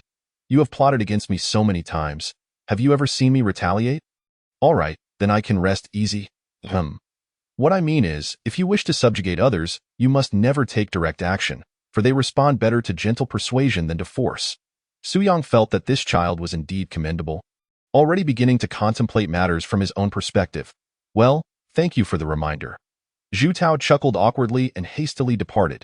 He initially intended to play a prank, considering that Su Yang had cultivated the transformation stage, and the needle marks on his back would surely fade quickly. However, half an hour later, the marks remained distinctly visible. After returning to his room and glancing at the time, Su Yang proceeded with one last round of circulation before sleep. In fact, this was the 7th round of circulation for the day, reaching his utmost limit. He had to push himself. Zhu Tao's heavenly repair and cloud embroidery technique was nearing the 2nd layer of completion and would soon advance to the 3rd layer. The speed at which this technique evolved was astonishing. Even with an unstable foundation, Zhu Tao could undoubtedly ascend to the 7th grade martial mystic realm in a short time. Resolving Zhu Tao's dual cultivation technique issue was of paramount importance. Moreover, this was a hurdle that each member of Class 5 would inevitably face. None could choose to restart their training. They could only traverse the path of dual cultivation. Thus, they would all confront the same dilemma. As their realms advanced, adjustments were necessary each time. Upon reaching the 7th grade martial mystic realm, the dual cultivation technique would become a burden. The only viable solution was as previously envisioned, to confound the attributes of the two energies through the chaos chi, merging them into a single entity. Therefore, enhancing his proficiency in manipulating chaos chi was urgent. Normally, this would require a significant amount of time to accumulate, potentially taking decades to achieve precise control. After expanding his meridians, Su Yang could drastically compress this time frame, by rigorously practicing the circulation of his chaos chi through the maximum of 7 rounds. He aimed to enhance his proficiency. Particularly with continuous training, his dexterity in handling chaos chi would improve rapidly. It was certain that savings would be insufficient, but that was a minor issue. The following day, after confirming the morning practice for Class 5, Su Yang hurried to the library to continue selecting suitable techniques for Li Yiming. He had cleared out a portion of the technique repository, yet the compatibility remained low, with not a single technique exceeding 100 compatibility. Su Yang began to doubt whether he was pursuing the right direction. The compatibility of other techniques was even lower than that of the leg techniques, some even in single digits. The techniques he was currently examining should be in the double digits, so there must be no mistake. Would it suffice to check the compatibility of techniques used by others? Forget it, that would only bring him trouble. Even if he found compatible techniques from others, their lack of cooperation would be more exhausting. If he was not compatible, ignorance would spare him the burden. Su Yang continued to sift through the materials for half the day. The profound legacy of martial arts history in Huaxia made Su Yang's heart ache faintly. Still, there were no gains. He casually flipped through the fragments of techniques in the repository. In addition to complete techniques, there were many incomplete fragments for reference and study. He selected a fragment of a leg technique to see if it would yield anything special. Compatibility check in progress. Check complete. Compatibility with Li Yiming is 34.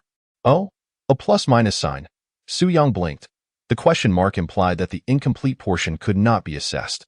This meant that even if the missing part was completed, the compatibility could either increase or decrease. Suddenly, Su Yang conceived an audacious idea.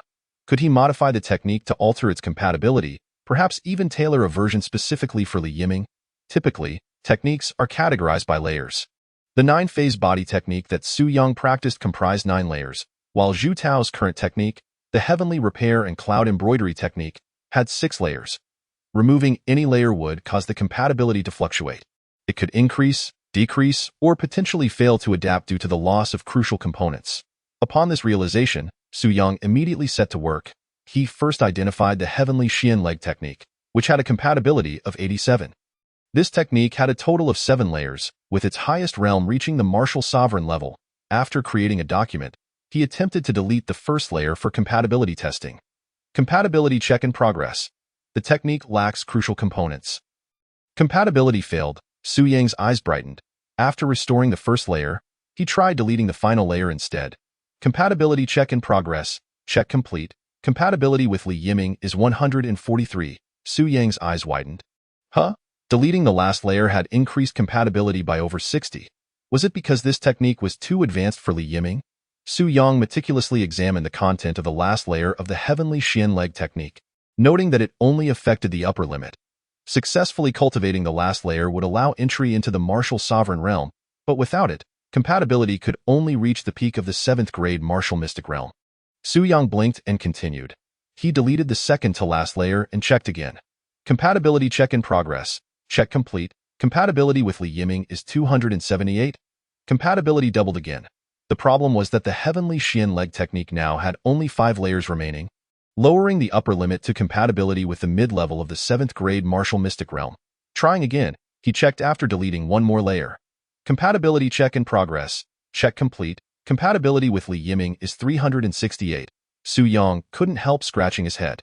He had reduced the Heavenly Xian Leg technique to the Heavenly Remnant Leg technique, yet compatibility reached an ideal state. Any further deletions would not be feasible.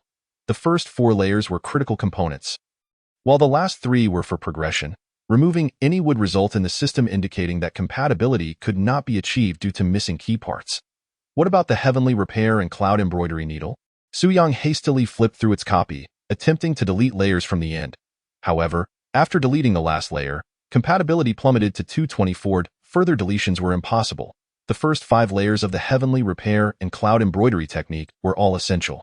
According to the feedback from compatibility data, Li Yiming was only suited to practice the first 4 layers of the Heavenly Xian Leg technique, while the latter 3 layers would only diminish his training efficiency.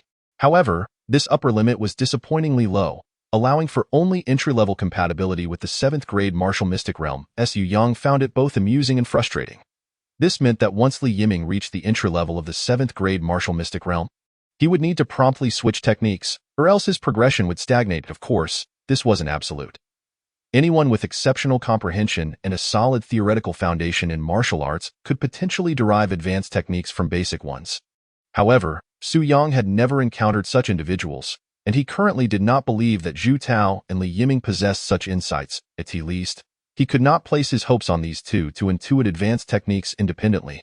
Nonetheless, Su Yang was not overly troubled. After saving the first 4 layers of the Heavenly Xian Leg technique, he resolved to continue his selection process. After all, there were still many techniques left to sift through, and he needed to identify the one with the highest compatibility for Li Yiming to practice. There could be no compromises. Suddenly, Su Yang felt a surge of pure energy flooding into his body, accompanied by the system's notification echoing in his mind. Task completed. Newbie gift pack has been issued to the item bar. Please check. Chapter 40. The authority of the teacher. Su Yang snapped back to reality and immediately checked Zhu Tao's attributes. Indeed, it had risen from E to D rank. The system's realm reflects the major realm, so there was no change. But Su Yang knew this marked Zhu Tao's second minor realm advancement. His current strength should have reached the high tier of the 8th grade martial spirit. The speed of this advancement was simply outrageous. It seemed that last night, when he had used himself as a training partner, had provided Zhu Tao with considerable insights. Su Yang promptly guided the pure energy into his meridians, where it was converted and temporarily stored in his dantian for gradual consumption. Normally, this would cause a prickling sensation near the dantian, akin to menstrual cramps, with the intensity varying by individual. However, whether due to the expansion of his meridians or the fact that this energy was feedback from Zhu Tao, indirectly activating his teacher's invincibility, Su Yang felt nothing at all. It was certainly a good thing, and he chose not to dwell on it. After storing the pure energy, Su Yang eagerly checked the item bar for the Newbie Gift Pack. The Newbie Gift Pack, upon use, grants the exclusive skill authority of the teacher and a boundary-breaking pill. Without hesitation, Su Yang used it immediately. Authority of the Teacher, exclusive epic active skill, when released, consumes a certain amount of stamina to instill awe in students, fostering a sense of reverence. The stamina consumed and the duration of the effect depend on individual circumstances. This skill only affects students bound to the class and has no cooldown. Goodness, this is precisely the skill I need. The unruly students of Class 5 merely refrained from challenging me due to my teacher's invincibility, yet they still hold me in contempt. With this skill, who would dare to cross me? In his excitement, Su Yang quickly examined the boundary-breaking pill. Boundary-breaking pill. Consuming this pill allows one to disregard bottlenecks and break through personal limitations, effective only before reaching the martial sovereign realm. Only usable before reaching the martial sovereign level. This means that if I can elevate my strength to the peak of the 7th grade martial mystic realm, I can directly advance to martial sovereign. Su Yang's emotions were beyond expression. The most challenging hurdle on the path of martial arts is the final barrier between the peak of the 7th grade martial mystic realm and the martial sovereign. Previously, the path to becoming a martial sovereign was a gradual process. As long as one continued to accumulate strength, a breakthrough would inevitably occur. However, attaining the title of martial sovereign signifies a qualitative transformation, marking the true entry into the ranks of formidable martial artists. Yet, this final step has dissuaded countless individuals. Now, with the possession of the mirror-breaking pill, the most arduous obstacle on the path of martial arts has become mere child's play for Su Yang. This is far more substantial than any luxury car or villa. Once one steps into the realm of martial sovereignty, financial worries will become a thing of the past, as myriad avenues for wealth will open up. Su Yang, in high spirits, carefully stored the mirror-breaking pill for his future pursuit of martial sovereignty. This system is indeed straightforward. It genuinely bestows valuable items. However, the exhilaration did not last long, as a new main quest quickly doused Su Yang's enthusiasm with a cold reality. Quest updated, main quest. All students in the class must achieve a D-grade evaluation. Successful completion will reward a martial arts gift pack, with no time limit. Achieving a D grade for the entire class is not merely about enhancing strength. The true challenge lies in ensuring the cooperation of the students in Class 5 and preventing any explosive mishaps during the dual cultivation of mind methods. If an explosion were to occur, given the family backgrounds of Class 5, I would likely be expelled from Sanzhong even without stepping on a sewing machine. Thus, I must swiftly improve the proficiency of the chaotic energy and hasten the fusion of the two energies to minimize the risk of an explosion. But before that, I must first test the effectiveness of the teacher's authority. Su Yang had long harbored disdain for this group of wayward disciples. In a short while, he arrived at the classroom door. Unlike other classrooms where students diligently practiced to enhance their martial prowess, the people in Class 5 were engrossed in a game of poker, thoroughly enjoying themselves. Aside from studying and cultivation, they excelled in everything else. Zhu Tao was absent, having wandered off to train alone. Previously, Su Yang had been too indifferent to intervene, as he knew it would be futile. Although the teacher's authority could be invoked at any moment, it would also deplete his stamina. He could not afford to unleash it on everyone at once, lest he collapsed in embarrassment. After contemplating for a moment, Su Yang decided to randomly select a fortunate wayward disciple for a test. Standing at the doorway, he cast a furtive glance inside, his gaze quickly landing on Sun Zhao. It was decided. He would do with that. Su Yang strolled into the classroom with his hands behind his back. Upon hearing the commotion, the students playing poker glanced at Su Yang but paid him no heed, returning to their game. Sun Zhao, engrossed in a game of landlord with two others, also failed to notice Su Yang's sudden approach until Su Yang exclaimed, "You have 3 twos and a pair of aces." Sun Zhao, taken aback, spun around in a fit of rage. "Are you deliberately provoking me?" Su Yang's eyes narrowed. Teacher's authority? In an instant, Su Yang felt his stamina begin to drain rapidly. While Sun Zhao's furious expression gradually morphed into one of guilt, his gaze shifting evasively. Ultimately, he chose to swallow his anger and turned back to the game. Confounded, Sun Zhao pondered why he suddenly felt unable to meet Su Yang's gaze. The other two players, witnessing Sun Zhao's unexpected submission, were equally baffled. What was happening? Sun Zhao was actually backing down. How outrageous, to dare speak disrespectfully to the teacher. Su Yang immediately straightened his posture, letting out a cold snort. "Step outside." With that, Su Yang turned and walked out of the classroom. The members of Class 5 looked up, perplexed. Previously, they had maintained a cordial distance. So what had gotten into Su Yang today, moreover? How could Sun Zhao possibly obey him?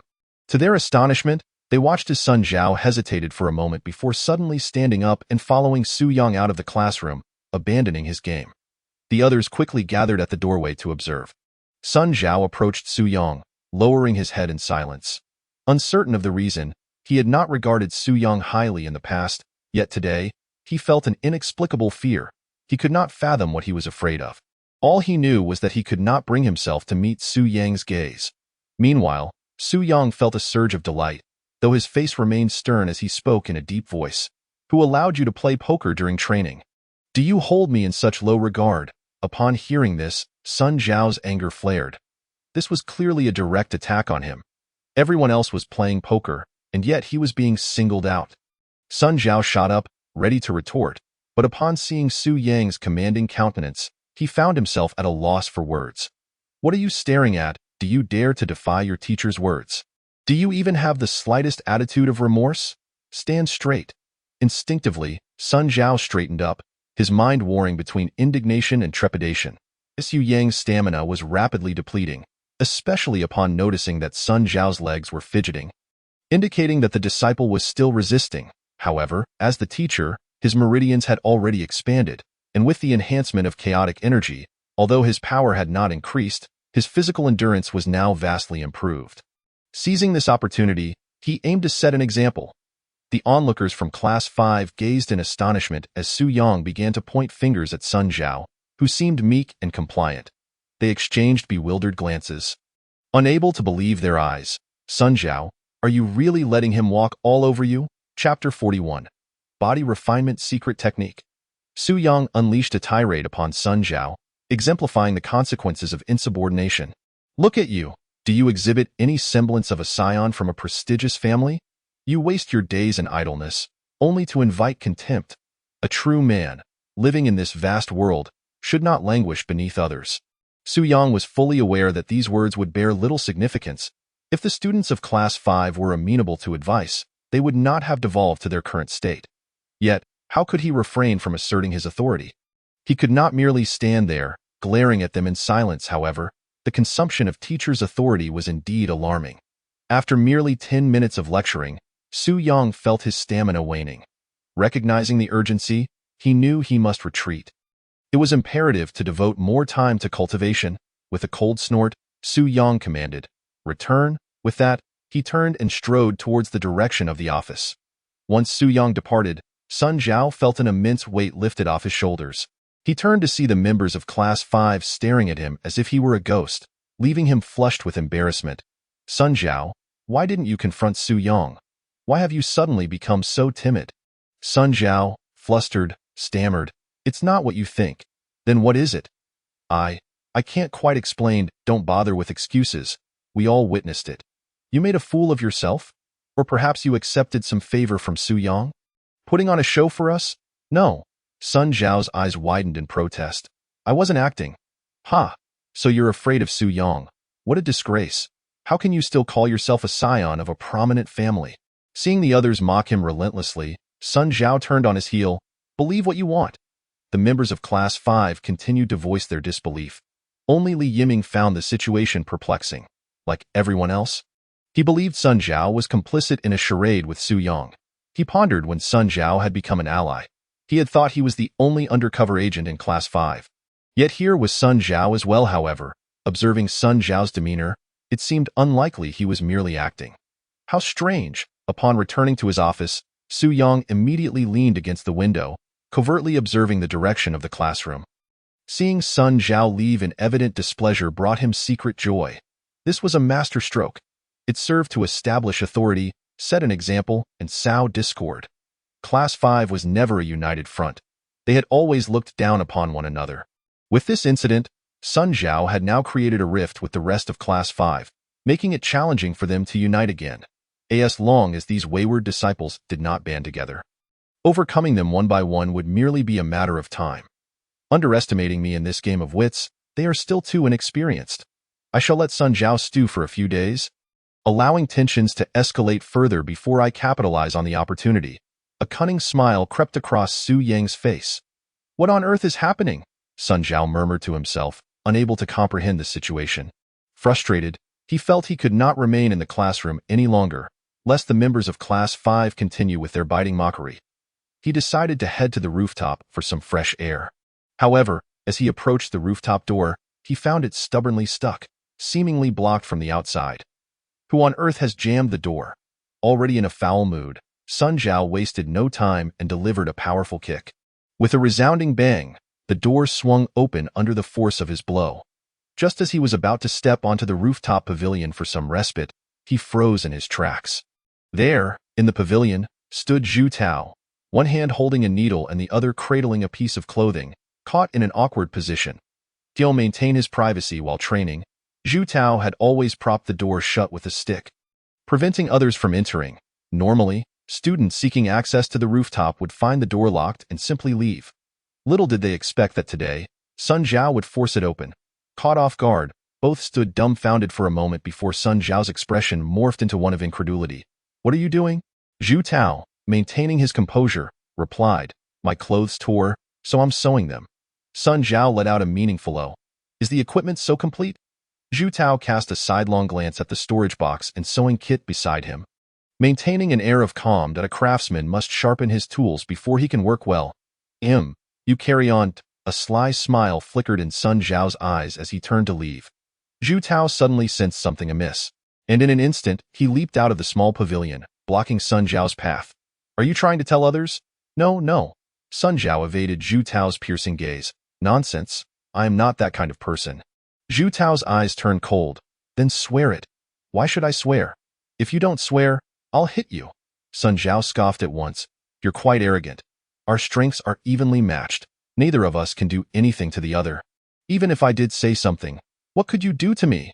Moments later, Sun Zhao staggered backward, clutching his chest, his face contorted in pain, as he saw Zhu Tao approach with a stern expression. Sun Zhao hurriedly exclaimed, I admit defeat. Is that not enough? I swear I will never speak of this. Otherwise, I will have no heirs. Zhu Tao snorted coldly, finally relenting. Consider yourself wise. Sun Zhao rubbed his chest, wincing in pain. When did you secretly advance, mid-tier? No, you've reached high tier. Zhu Tao raised an eyebrow. No comment, don't disturb me, just leave. If you let this slip, see how I deal with you. With that, Zhu Tao returned to the pavilion, coldly staring at Sun Zhao. Previously, when Sun Zhao and Zhu Tao had crossed paths shortly after the start of school, their strengths had been evenly matched. With no clear victor, however, after their recent confrontation, Sun Zhao realized that both Zhu Tao's speed and strength had grown immensely compared to their earlier exchanges. Even the one counterattack he attempted was effortlessly dodged by Zhu Tao, leaving him nearly defenseless. What on earth caused this sudden surge in strength? Sun Zhao thought. Wait. Sun Zhao suddenly recalled that ever since Zhu Tao lost a bet to Su Yang, he had been undergoing training arranged by Su Yang. Since then, Zhu Tao had been elusive, no longer joining them in their activities, even staying in his dormitory at night. In just 1 week, Zhu Tao's power had escalated to such an outrageous degree. He was undoubtedly high tier. Otherwise, he wouldn't be this formidable. Sun Zhao narrowed his eyes, his gaze landing on Zhu Tao's fingers. He had previously seen that Zhu Tao's fingers were covered in band-aids, but had paid it no mind. Now, in retrospect, it was undoubtedly linked to the training tasks assigned by Su Yang. Could it be that sewing was the so-called body tempering secret that Su Yang mentioned? Chapter 42. It was a conclusion that even Sun Zhao found somewhat absurd. What could sewing possibly have to do with body tempering secrets? However, having just been beaten by Zhu Tao, Sun Zhao was indignant and could not help but confront Zhu Tao about the matter. Angrily leaving the rooftop, he discovered halfway down that Zhu Tao had closed the rooftop door again. This guy was being all mysterious, and sewing was hardly a matter of great importance, at most. He would just be laughed at. Was it really necessary to resort to violence to force me to swear? Sun Zhao squinted his eyes and hurried away. Meanwhile, Zhu Tao's expression was a mix of uncertainty and concern. He was unsure whether Sun Zhao could keep his mouth shut, given that he himself was not exactly a paragon of integrity. The sewing matter was trivial. If discovered, he could easily brush it off as a mere hobby, enduring nothing more than a few jests. Zhu Tao's greatest fear was that his training in needle techniques would be uncovered, the consequences of which would be dire. After pondering for a while, Zhu Tao decided that it should not be a significant issue. After all, he was currently sewing as part of his training, and given Sun Zhao's scant understanding of martial arts, even if he had 10 years, he would never connect the dots to realize he was practicing the celestial stitching needle. No, not just Sun Zhao. Even if others saw him, they would only think he was sewing, never suspecting anything deeper. With this thought in mind, Zhu Tao felt his concerns were unwarranted, allowing him to relax and continue his sewing. After leaving the rooftop, Sun Zhao did not return to the classroom. Zhu Tao's strength had surged dramatically in just about a week of training, undoubtedly a unique result of Su Yang's arrangements.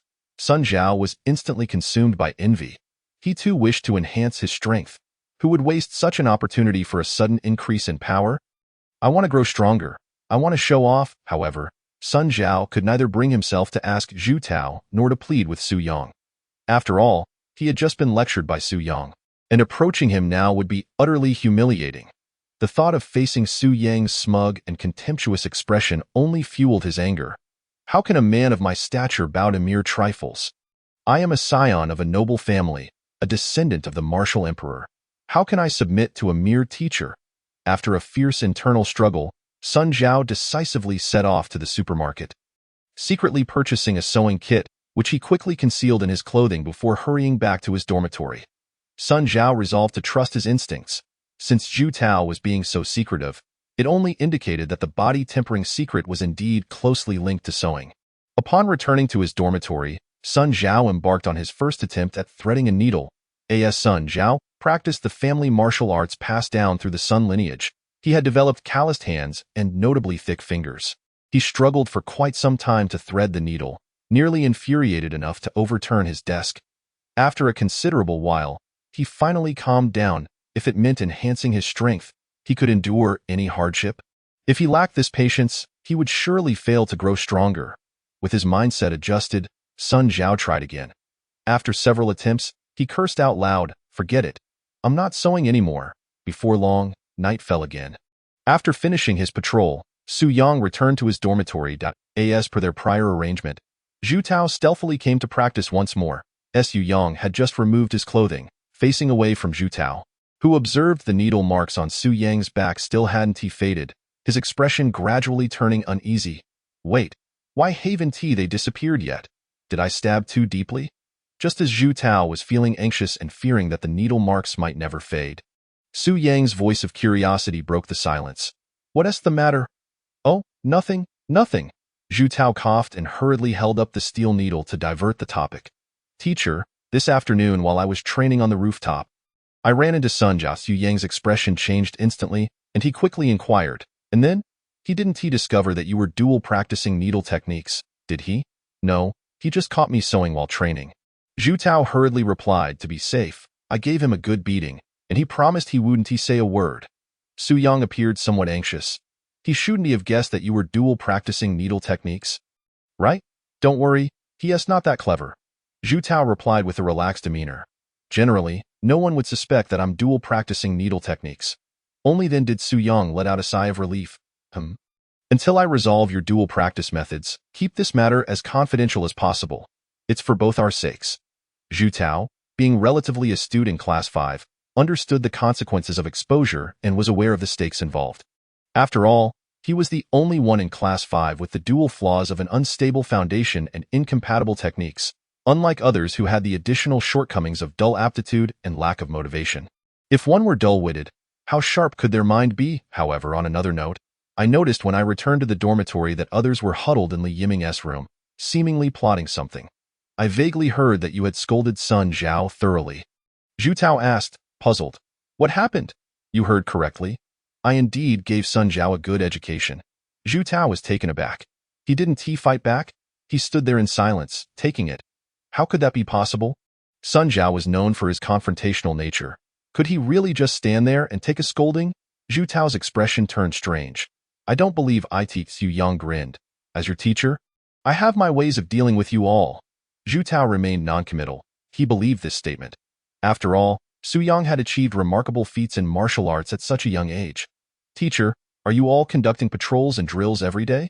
Su Yang was about to explain the situation, but the school administration had already issued a directive not to inform students about the masked martial artist intrusion, standardizing the narrative to say it was a safety drill to avoid causing unnecessary fear and anxiety that might disrupt their martial training. Class 5, while not directly affected, certainly wouldn't be practicing. However, knowing about it could lead to wild speculation, causing unnecessary anxiety, especially for Zhu Tao, whom Su Yang had found to be quite suspicious and prone to overthinking. It's a drill, Su Yang casually replied. Zhu Tao didn't dwell on it, but after a moment, he mentioned, "Teacher, my strength has improved again this morning." Su Yang was not surprised and calmly remarked, "Approach it with a level head.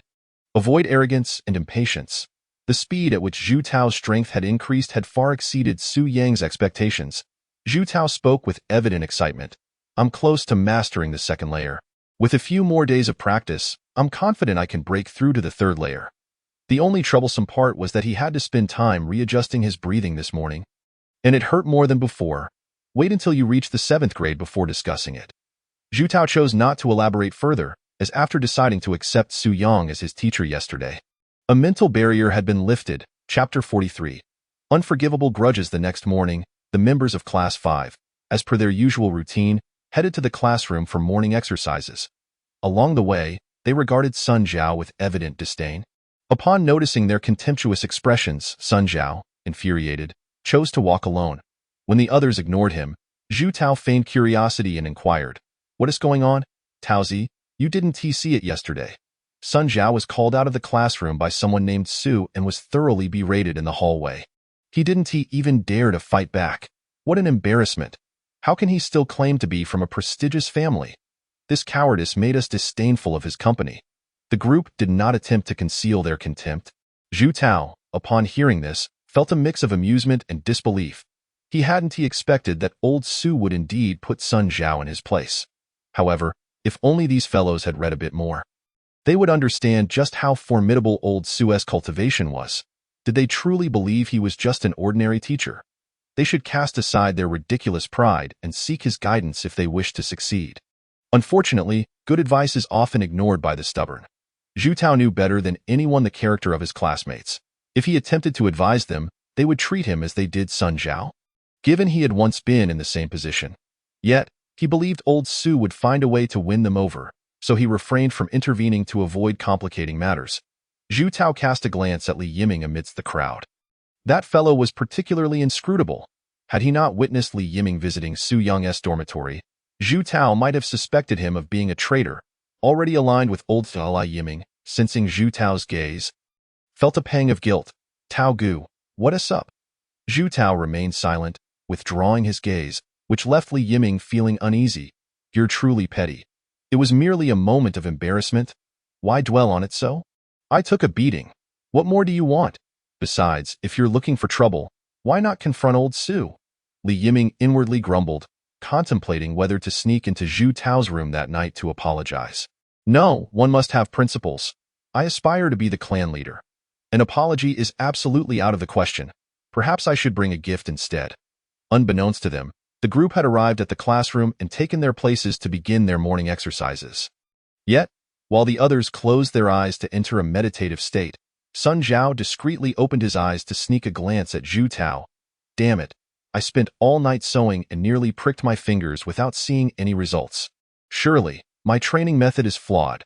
There must be some secret to old Su's body tempering techniques. It cannot be as simple as sewing." After a night of reflection, Sun Zhao resolved to ask for guidance. However, he was torn between approaching Su Yang or Zhu Tao. A great man can endure humiliation.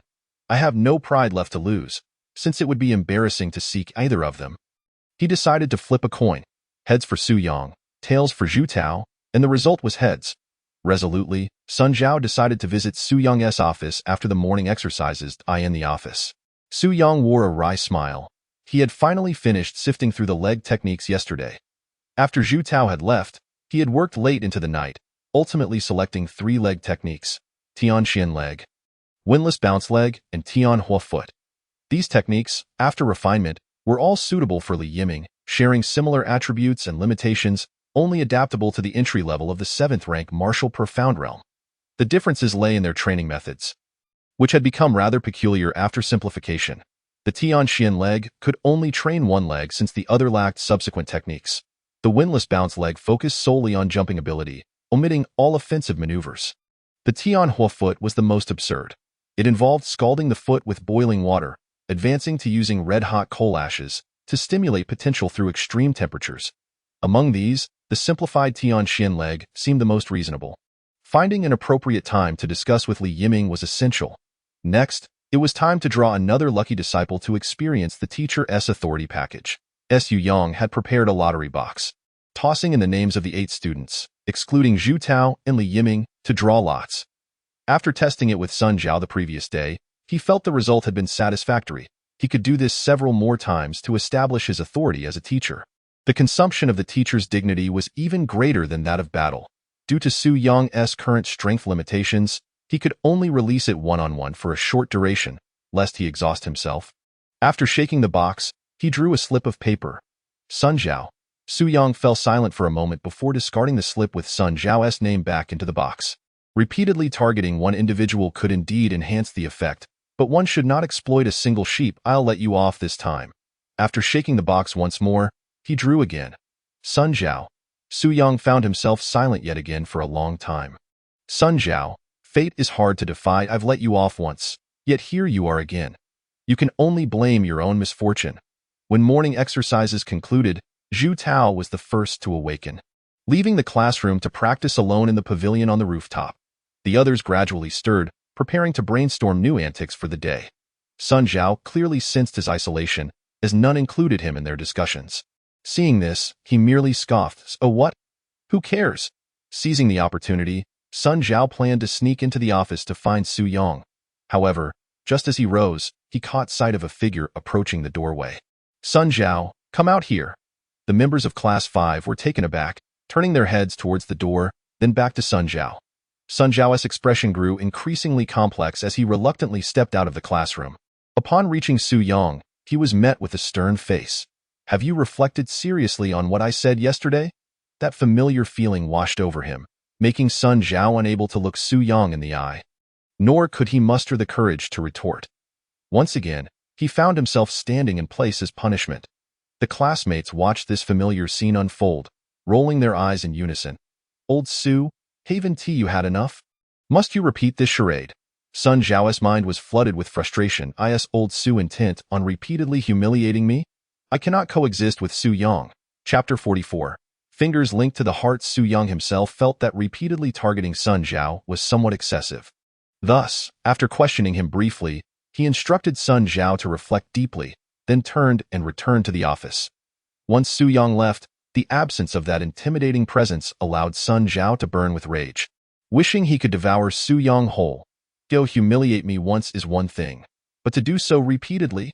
This is infuriating. In a fit of anger, Sun Jiao stormed into the classroom, his gaze landing directly on Li Yiming. Li Yiming? Come out and fight me! Li Yiming was taken aback by Sun Jiao's furious demeanor. Wait, I haven't done anything to you. Old Su reprimanded you. Not me. If you're upset, go take it up with him. Why vent your anger on me? Do you think I'm easy to bully just because my family is less prominent?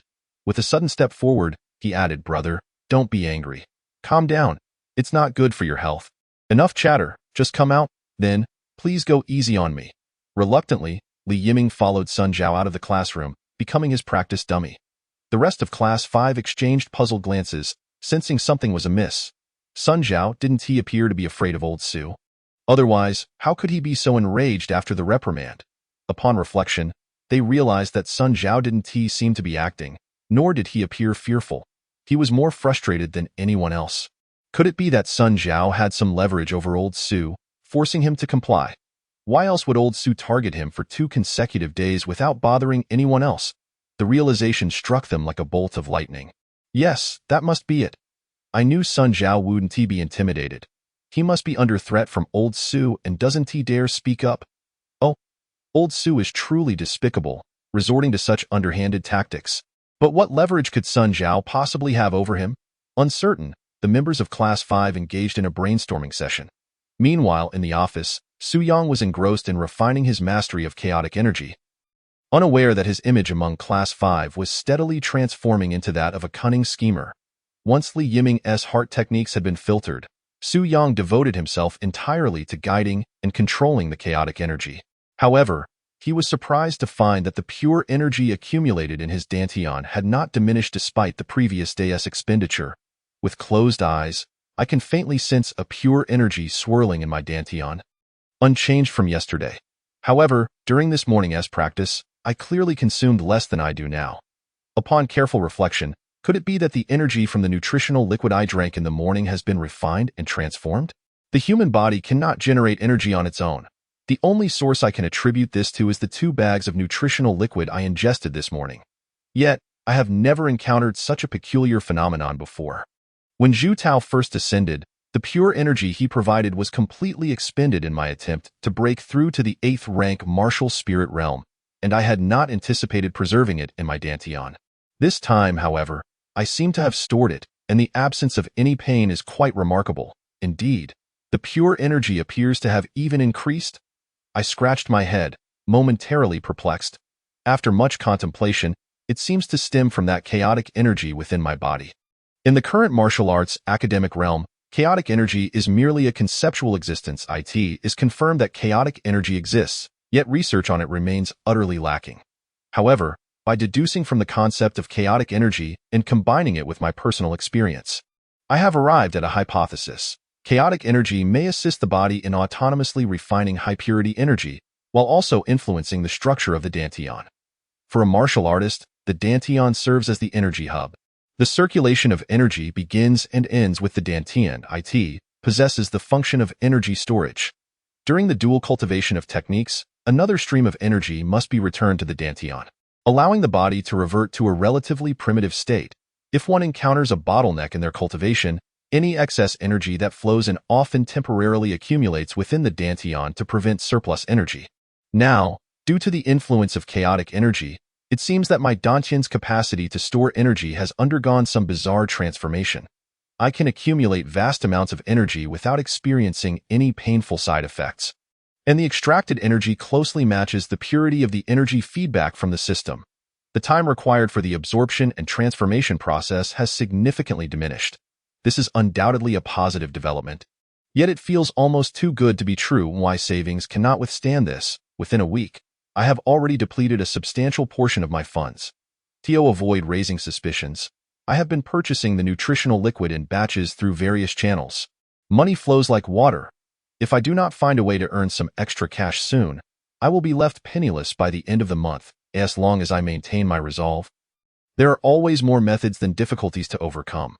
While I currently have no avenues for making money, and my level of strength limits my employment opportunities, I do have plenty of ways to save money.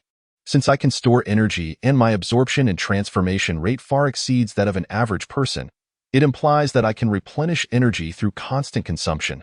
My hunger has been nearly unending. Well, the most economical method would be to indulge in buffets. I could consume in one meal what I would typically eat in a month. At worst, I would end up on the blacklist of buffet establishments. I believe this is the most cost-effective way to replenish energy, albeit it may lead to some trouble. Nevertheless, with my hardened physique, I am not overly concerned about that. Of course, I have my own principles. If this method proves feasible, I will only dine at each buffet once. After finishing at one establishment, I will move on to the next, to avoid truly depleting their resources. However, my compensatory leave and public holidays have all been exhausted. Previously, I had taken a personal leave to attend the Martial Arts Association for rank verification, and any further request for leave would have to wait until next week. Moreover, given the current exceptional circumstances, whether my leave would even be granted remains uncertain. In any case, there is no rush. After a fierce battle with Li Yiming, Sun Zhao felt considerably relieved.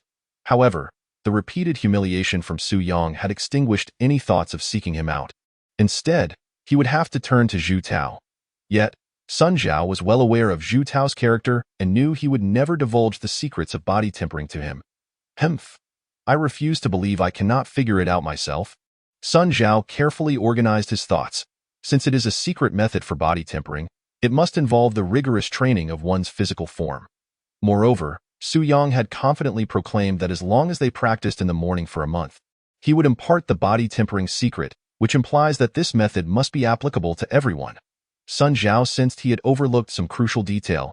Upon returning to his dormitory, he rummaged through his sewing kit. After much contemplation, a sudden realization struck him. I understand now. Zhu Tao had all his fingers wrapped in band-aids. The act of sewing was merely a ruse. The real key was the pain inflicted on his fingertips. The 10 fingers are connected to the heart, using pain to awaken the body's latent potential. Damn it, I am truly brilliant. Let the training begin. Chapter 45. A small gift with great sentiment in the evening. A nearly exhausted Li Yiming returned to his dormitory, taking a significant amount of time to recuperate. Every part of his body ached. Li Yiming felt it necessary to request Su Yang to teach him the body-tempering secret in advance. That way, if the others in Class 5 used him as a punching bag again, it wouldn't be so unbearable. Although he was quite displeased with how Class 5 treated him, Li Yiming felt powerless. His family background dictated his status in Class 5. As long as his family remained weak, he would forever be a mere underling in the eyes of the prominent families, subject to their disdain. No one wishes to be bullied for a lifetime, and Li Yiming is no different. Thus, he sought to cling to Su Yang's support. If he could learn even a single technique from him, Li Yiming believed he would have the potential to rise. What he needed to do now was to play the role of the insider. However, the troublesome matter now was Zhu Tao. Li Yiming recalled Zhu Tao's ominous gaze from that morning and shuddered, feeling certain that Zhu Tao still harbored a grudge against him. Being on Zhu Tao's radar was not a good sign. The dragon-slaying fist technique was exceedingly formidable. Zhu Tao's strikes were far more painful than those of others. Among the members of Class 5, Zhu Tao was the most astute. Collectively, the others would struggle to match his intellect. In any case, Li Yiming did not wish to offend Zhu Tao. He concluded that he should apologize and offer some form of recompense. But what could he give? Zhu Tao's family background was evident. He had likely encountered far more impressive gifts than anything Li Yiming could offer, and whatever he presented may not even be appreciated. One must spend heavily to gain something worthwhile. Gritting his teeth, Li Yiming resolved to part with something valuable.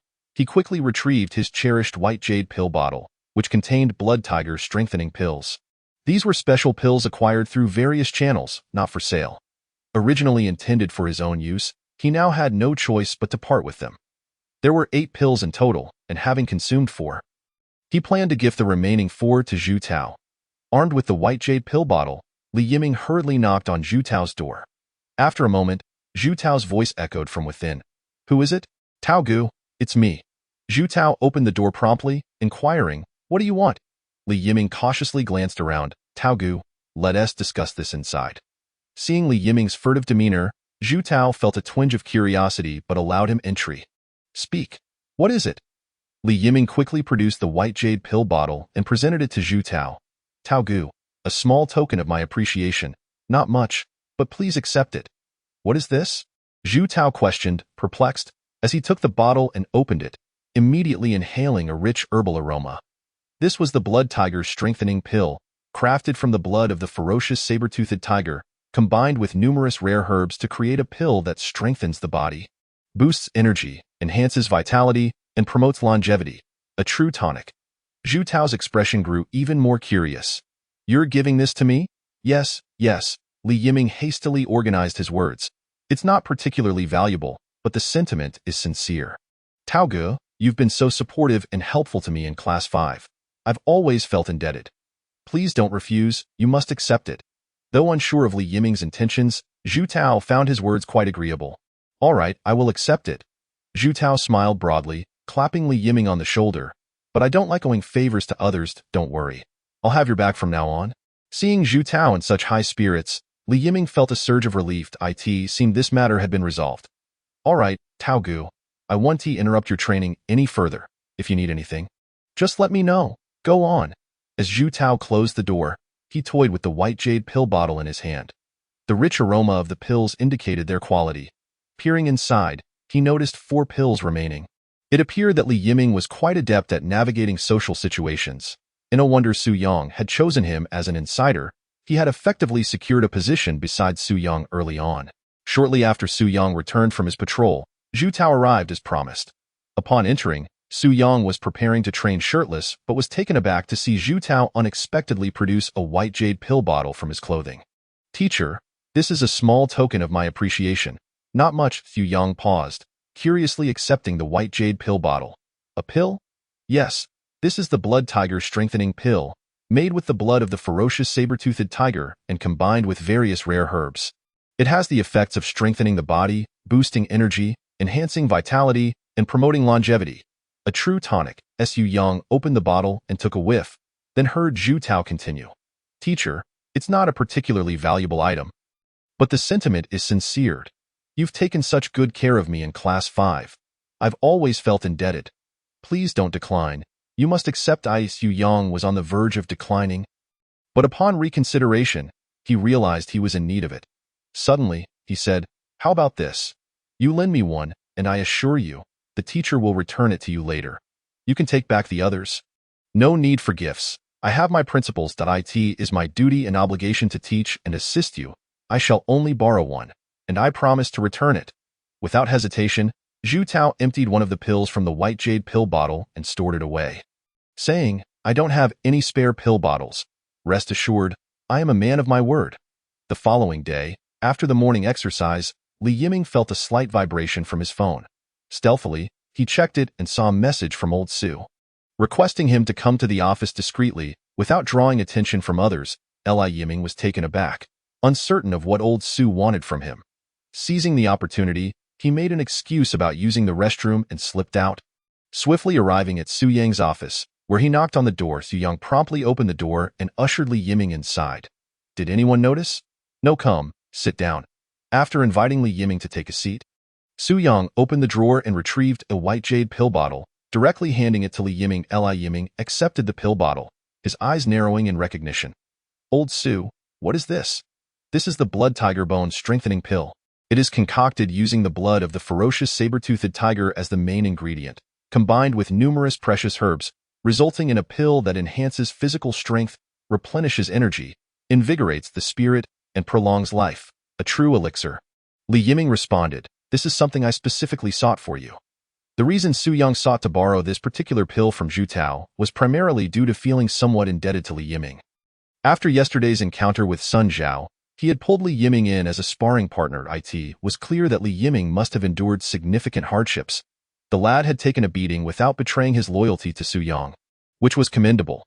Although it wasn't an exceptionally precious item, the sentiment behind the gesture was profound. Aware that Li Yiming had been used as a punching bag by Sun Zhao, Su Yang felt a pang of guilt. Thus, there was no need for Li Yiming to refuse. He should simply accept it and focus on recovery. Li Yiming remained silent, and sensing the boy's profound emotions, Su Yang quickly added, no need to be so moved. Just focus on your recovery. You may find yourself facing further challenges because of me. Xiaoming, you must hold steadfast. Chapter 46. Resilient fate. Of course, what the teacher intended to offer was not limited to just the pill. Su Yang felt it was the right moment and softly inquired, do you remember when I mentioned that you possess the potential of a martial deity? Li Yiming, clutching the white jade pill bottle, felt a surge of excitement. Are you going to teach me the body-tempering secret technique? Su Yang took a deep breath, his expression turning serious. That was merely a fabrication on my part. Li Yiming paused for a moment, then returned to reality with a bitter smile. He knew there were no shortcuts in martial cultivation. Currently, the members of Class 5 were skeptical about Su Yang's claims regarding the body-tempering secret technique. Yet they persisted in their morning exercises, driven by a mindset of better to believe than not. For Li Yiming, Su Yang was his savior. Even if he were to be misled, he wouldn't be overly disappointed. No, there is a shortcut. Li Yiming's pupils constricted in excitement, his voice trembling. Old Su, can you enlighten me? Ah, that is quite an overestimation of my abilities. Such feats can only be accomplished by a martial emperor. It is indeed true that a martial emperor can assist others in enlightenment through their qi, but it comes at a great cost, risking backlash if not done carefully. Unless one is a close relative. A martial emperor would never aid in such a manner. However, before Su Yang could explain further, Li Yiming had already knelt on one knee, tears brimming in his hopeful eyes. Given the atmosphere, it would seem inappropriate to claim he couldn't assist in enlightenment. Su Yang reconsidered and found no conflict in his thoughts. After all, they were merely fabrications. If everyone believed he could channel energy, then claiming he could facilitate enlightenment would not seem unreasonable, especially since, apart from Zhu Tao, the rest of Class 5 had succumbed to a sense of hopelessness, their confidence shattered by the harsh realities of life, leaving them with nothing but self-doubt. The monotonous existence they faced had drained their motivation for cultivation. Furthermore, The carefully selected compatible techniques that Su Yang had chosen would likely yield results comparable to enlightenment. Ultimately, regardless of the nature of the deception, if it could restore their confidence, it would be a positive outcome. With this thought in mind, Su Yang composed himself and cleared his throat, stating, "Yes, it is indeed enlightenment." Upon receiving Su Yang's affirmation, Li Yiming was instantly filled with exhilaration. I knew that relying on old Su was the right choice. At a loss for words, Li Yiming instinctively prepared to bow to Su Yang, but he was stopped on no need for that. We don't engage in such practices. After pondering for a moment, Su Yang continued. However, before I assist you in enlightenment, you must agree to 3 conditions. Li Yiming nodded vigorously. Firstly, what happens today is known only to us. I possess the ability to help you attain enlightenment, and I can just as easily revert you to your original state. Secondly, maintain a low profile and act prudently. Humility is key. Do not become arrogant. Lastly, I retain the final say. Should you act dishonestly, I will revert you at any moment. Understood. Very well, then have a seat. I will commence your enlightenment now. Li Yiming immediately sat cross-legged, closing his eyes. Old Su, I am ready. Su Yang scratched his head. Having never witnessed the process of enlightenment himself, he decided to improvise. He raised his hand and placed it upon Li Yiming's head. Then gently commanded, "Open." Li Yiming felt a heaviness in his heart. Here it comes. He was unsure what sensations enlightenment would evoke, but he anticipated it wouldn't be pleasant. Just as he was mentally preparing himself, he heard Su Yang's labored voice beside him. "Dundado?" Li Yiming opened his eyes, slightly bewildered. That was so quick. I didn't feel anything at all, and it's already over. While Li Yiming contemplated whether the process of enlightenment was too casual, he noticed Su Yang gasping for breath, leaning against the table, weakly explaining, "If I had taken it slow, you wouldn't have been able to handle it, so I had to be swift." Li Yiming's heart trembled. To spare him from suffering, old Su had chosen to bear the brunt of it all. How could he have ever doubted old Su? It was utterly inexcusable.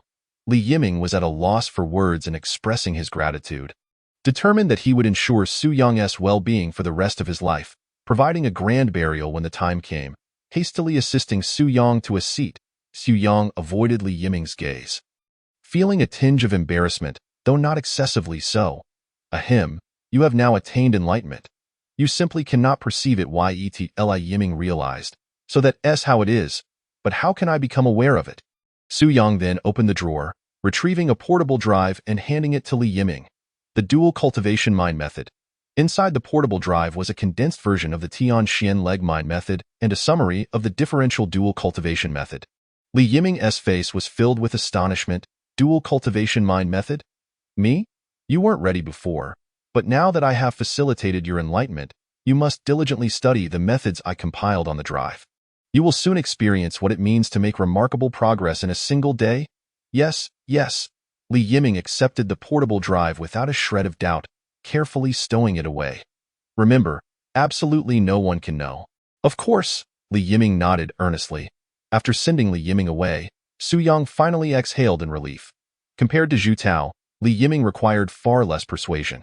His cooperation was so high that it made Su Yang feel a bit uneasy. Once Li Yiming exited the office, he felt no inclination to return to the classroom and headed straight for the dormitory. I have attained enlightenment. From this day forth, I will show all who look down on me what it means to remain silent yet strike with great impact. I, Li Yiming, am resilient. Starting today, I will no longer bend. However, as he approached the restroom, he unexpectedly encountered Fu Yunhai from Class 5, who emerged with his pants still in hand. Li Yiming, aren't you going to the restroom? Startled, Li Yiming quickly hunched over, clutching his stomach. Brother Hai, my stomach is upset, probably from something I ate. I was afraid my odor would disturb your restroom experience, so I went to another restroom. Fu Yunhai seemed unconvinced, but replied, "Ha, you are quite considerate. Brother Hai, I need to visit the infirmary." Li Yiming hurriedly departed, and in the blink of an eye, he returned to his dormitory, ready to change his fate. Meanwhile, Sun Zhao, who had also snuck back to the dormitory, was preparing to alter his destiny as well. However, his fingers were already punctured with numerous holes, and aside from the pain, he felt no changes in his body. Sun Zhao realized too late, nearly crying in frustration at his own foolishness. Damn it, if only I had thought this through. How could I have been so naive? I knew it was waste, yet I still chose to taste it. Chapter 47. Impetuousness upon returning to his dormitory. Li Yiming immediately opened the contents of the portable drive. Inside were 2 files. Important, must read this first. Li Yiming felt an overwhelming sense of affection emanating from the words penned by Lao Su as he read between the lines. Without hesitation, he opened the document on the differential cultivation method, and the first thing that caught his eye was a striking red warning from Su Yang. First, adhere strictly to the differential cultivation method for dual cultivation. It is imperative that you read it thoroughly and meticulously. Otherwise, complications may arise. Once you have entered the 7th rank of the martial Xian realm, return to me, and I shall assist you with any issues concerning your qi. Until then, focus diligently on practicing the differential cultivation method. Li Yiming hastily reviewed the concise summary of the differential cultivation method. The content was not extensive and was quite easy to comprehend. Only after thoroughly absorbing the material did he proceed to open the refined version of the heavenly Xian leg. Another string of red warnings greeted him. This is the foundational heart method of the heavenly Xian leg in its refined version. Only the first 4 layers are suitable for your cultivation and can be adapted until you reach the entry level of the 7th rank in martial Xian. A shiver ran down Li Yiming's spine. Who exactly was Lao Su? His ability to remain unyielding while imparting enlightenment and even modifying heart methods was astonishing. From this day forth, he felt he would become nothing more than a loyal follower of Lao Su. Gathering his thoughts, Li Yiming began to concentrate on the heart method of the heavenly Xian leg. The content was similarly brief, yet the notion of cultivating only one leg felt strangely amiss to him. He had never heard of anyone practicing leg techniques by focusing solely on one leg. What was the purpose of the other leg? Was it merely for show? No, he could not question Lao Su. Any trace of doubt would be a profound disrespect to Lao Su's capabilities. Dismissing his concerns, Li Yiming prepared to engage in dual cultivation. First, he retracted the aura of his earth-shaking art into his dantian, the prickling sensation remaining within tolerable limits. Then he contemplated whether to practice his left or right leg. After much deliberation, he decided to flip a coin. The outcome favored his left leg. Without hesitation, Li Yiming raised his right knee and adopted the stance of a solitary golden rooster, attempting to initiate the heavenly Xian leg and cultivate his qi perception. As time passed, Li Yiming's breathing took on a rhythmic quality. He quietly sensed the feedback of power within his left leg, feeling the muscle transformations. An unprecedented sense of tranquility enveloped him. A brand new aura gradually emerged through his meditative adjustments. The qi perception remained faint. But suddenly, Li Yiming's heart raced, and he opened his eyes in astonishment. Incredible! Lao Su was remarkable. Enlightenment and swift mastery of martial arts. Never in his life had Li Yiming imagined that he could cultivate qi perception within a single day. Experiencing such an astonishing immersive quality during practice, he found himself completely absorbed, free from anxiety or hesitation, almost instinctively entering a dreamlike state. By the time he regained awareness, the results had already unfolded seamlessly. Suppressing his overwhelming joy, Li Yiming took a deep breath to calm himself before diving back into his cultivation. He needed to wait for his qi perception to become clearer before attempting to guide it into his meridians for his first circulatory operation. If he succeeded with the heavenly Xian leg, it would mark his entry into this realm. Before he knew it, dusk had settled. Members of the 5th class returned to their dormitories and made their way to Li Yiming's room. Is Li Yiming feeling unwell? One of them, Fu Yunhai, inquired. Yes, he mentioned that this morning, another replied. He should be feeling better by now, though he didn't even greet us. Despite the fact that Li Yiming belonged to a subordinate family, which made him somewhat less favored, the group had come to appreciate him over the past half-month. Although he sometimes wavered in his loyalties, he was ultimately a decent person and knew how to navigate social dynamics. Furthermore, even if he were merely a dog, it was impossible not to develop some affection through daily interactions. Concern lingered in their hearts since Li Yiming had been unwell all day without any updates. Arriving at Li Yiming's dormitory door, they noticed that the lights inside were off. Exchanging glances, they hastily knocked on the door. Li Yiming, are you all right? However, there was no response from within. Could he have not returned to the dormitory? Let me give him a call. Someone dialed his number, and soon, the sound of a ringing phone echoed from inside the room. The group exchanged surprised looks. Is he asleep? Perhaps, one suggested. This guy is so fragile. He can't even handle a little food without getting sick. If he is unwell, let him sleep it off. Suddenly, the girl with the spiked club exclaimed, "Wait, are we just leaving like this? What else can we do?" Another replied, "At least let us check on him." The girl insisted, "We should confirm he is okay before leaving." The group continued to knock, but after a prolonged effort without any response, an unsettling feeling settled over them. Could something have really happened? He can't be sleeping that deeply. Quick, let us kick the door down. Just as they were about to force their way in, the door of the adjacent dormitory swung open, revealing Zhu Tao, who peered out with a puzzled expression. "What is all the commotion about?" "Taozi, Li Yiming was complaining about a stomach ache this morning, and we've been calling him for ages without a reply. We worried something might have happened," they explained. Zhu Tao's expression shifted, and he quietly said, "No need to kick the door. I'll climb through the window and see what is going on. You all stay here." "All right." Zhu Tao returned to his room, his eyes glinting as he hurried to the small balcony outside, leaping over to Li Yiming's balcony. Upon turning his head, he caught sight of Li Yiming standing in an odd pose, resembling a solitary golden rooster. Zhu Tao blinked, cautiously entering the room. Li Yiming showed no signs of awareness, resembling an ancient pine, calm and undisturbed. Zhu Tao's gaze fell upon the open laptop and the familiar external drive, as well as the jade pill bottle resting on the table. "So, the pill Lao Su borrowed for me was intended for Li Yiming, TSK. It seems that the child who cries receives the milk." However, Zhu Tao felt no resentment. He was far more concerned about when the needle marks on Lao Su's back would fade. Zhu Tao glanced at the computer screen, then turned to examine the still-standing Li Yiming.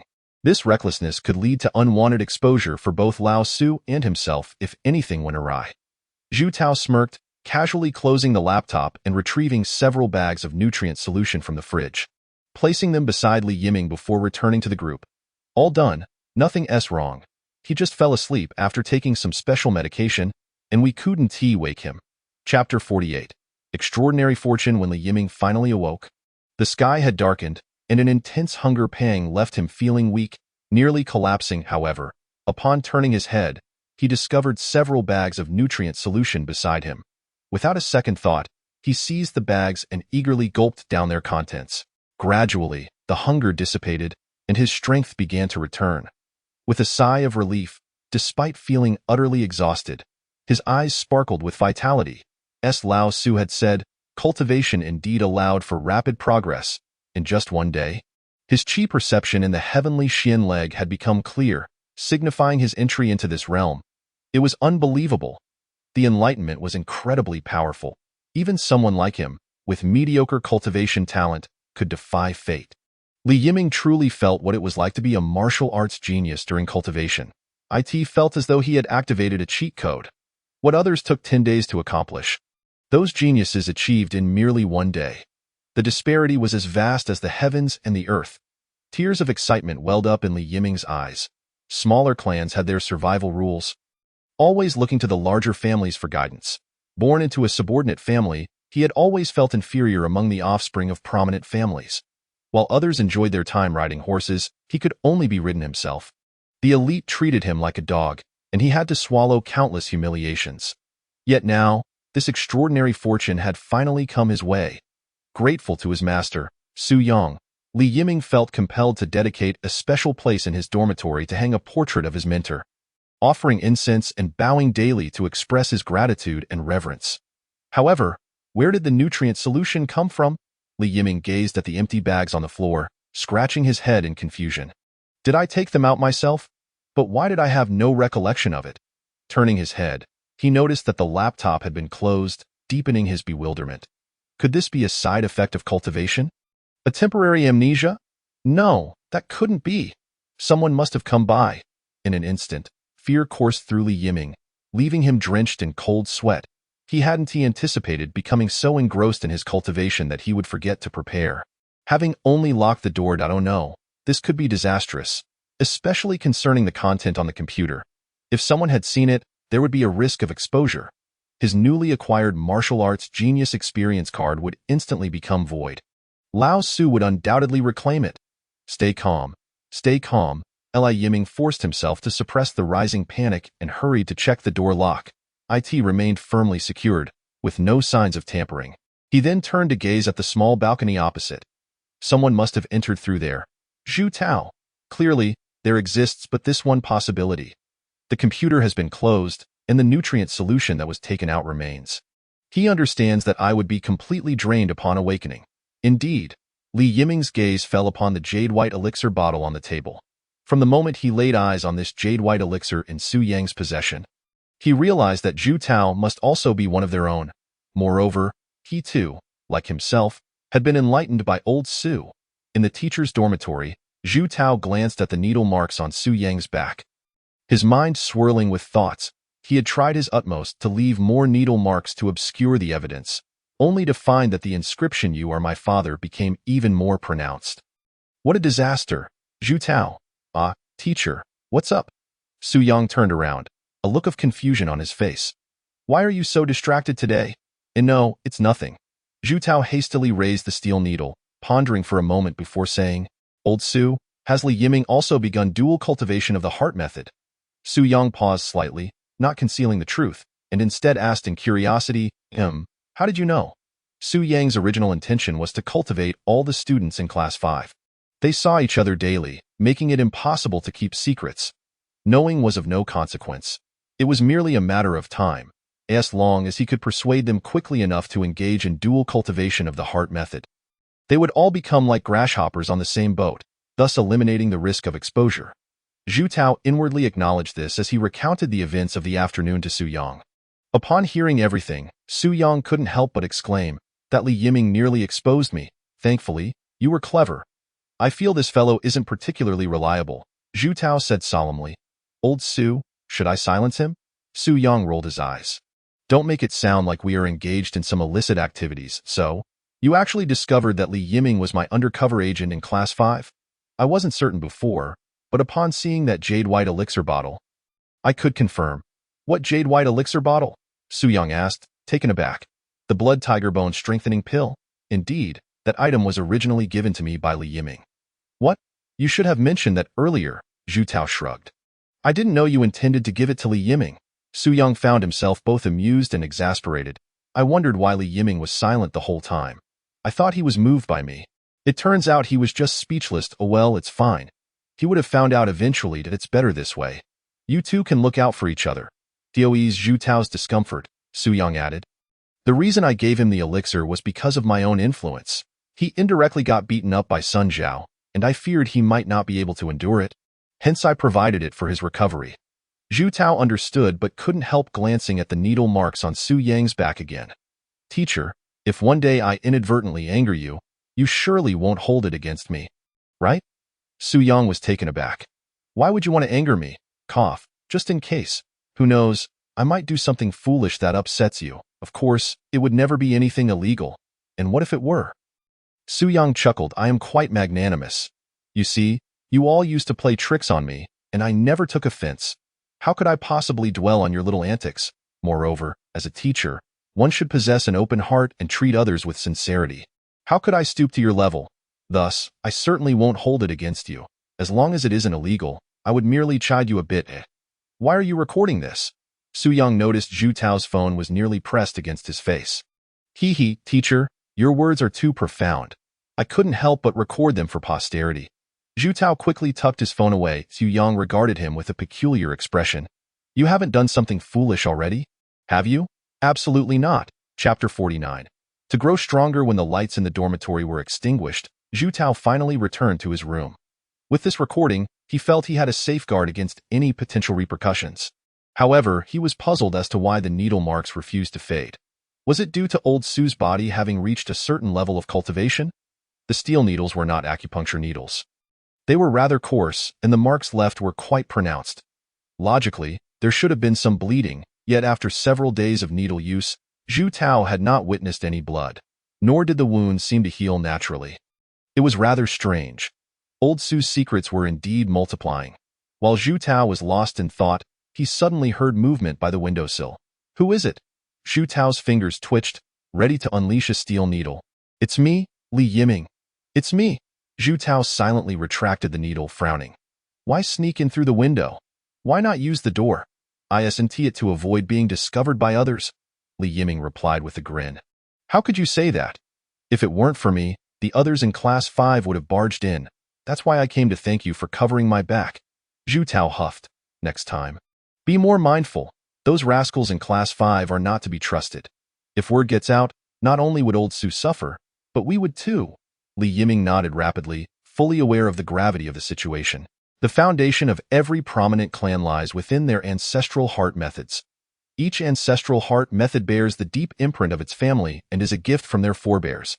To abandon one's family heart method in favor of another is to show disrespect to one's ancestors. In severe cases, it could lead to expulsion from the clan.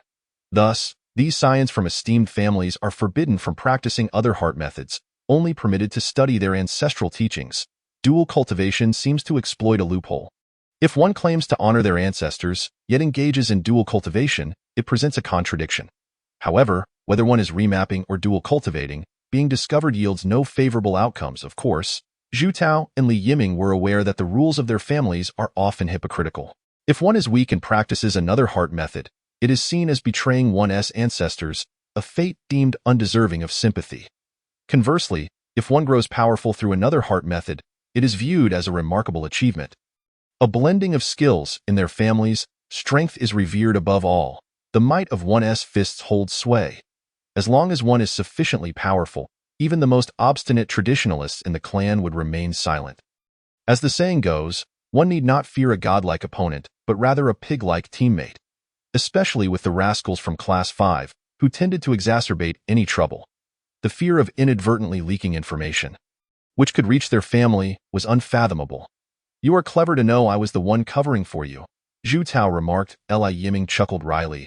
I'm not that foolish. Even a pig would know you are one of us. Good, just remember to be smarter next time, Zhu Tao warned. You are close with them, so until Old Su has tamed them, do not expose yourself.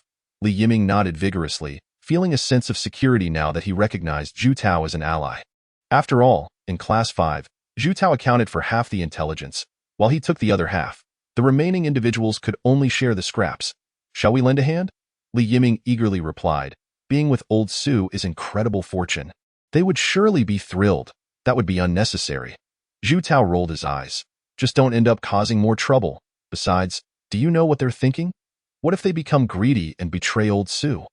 We would be dragged into it too. Though Old Su indeed possessed remarkable abilities, he was still but one person. Zhu Tao spoke solemnly. An innocent man may suffer for possessing a jewel. If we become a target, trapping him wouldn't be too difficult? Li Yiming felt a shiver run down his spine. Tao Gu, your foresight is truly commendable, naturally, for I have contemplated this as well. Li Yiming felt even more uneasy and instinctively took a couple of steps back. Don't get me wrong. I mean, we should consider things from the perspective of the villains, so I've thought about it from that angle. Zhu Tao clarified. Old Su isn't from a prominent family. He doesn't understand the internal dynamics of the clan. Until he experiences it himself, he cannot fathom how low people can stoop. It is rife with scheming and deceit. Li Yiming could relate deeply. He had often faced betrayal from peers within his clan. They appeared amicable on the surface, but would stab you in the back at the slightest opportunity. Among families with hundreds of members, treachery lurked in abundance. Li Yiming quickly nodded. Then I shall act as if nothing has happened. I'll practice in secret, that's for the best. Zhu Tao casually inquired, have you made any progress? I have. Upon mentioning this, Li Yiming became animated. I can't believe I made it in just one day. This is outrageous, indeed quite normal. I did the same. Zhu Tao murmured, but why is yours a reduced version? Huh? Yours isn't? Mine is the complete version, unabridged. Zhu Tao pondered, feeling it was absurd. Old Su even helped you modify the heart method? Yes, he mentioned that the others weren't suitable for my cultivation. So after the reduction, I can only cultivate one leg. Zhu Tao is not overly concerned. After all, cultivation is inherently subjective, with 1,000 individuals each possessing their unique paths, and uniformity would indeed be an anomaly. It's wise to heed Lao Su's words.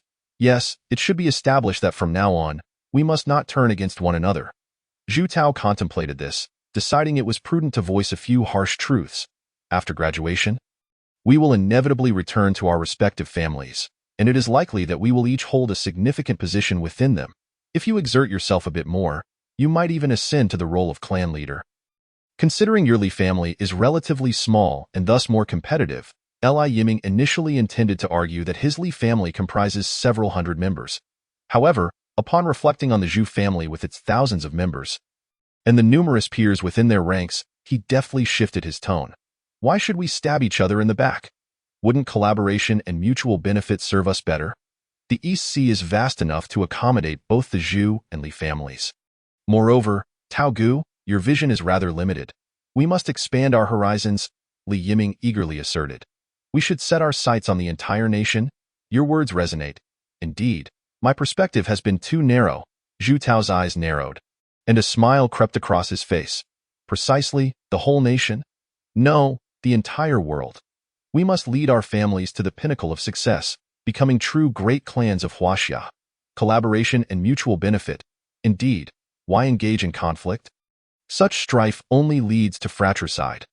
Let us work together to become the great clans of Huaxia, with our names inscribed on the first page of the family tree, while others linger behind, offering us the first fruits of their labor. As they spoke, a surge of ambition filled their hearts.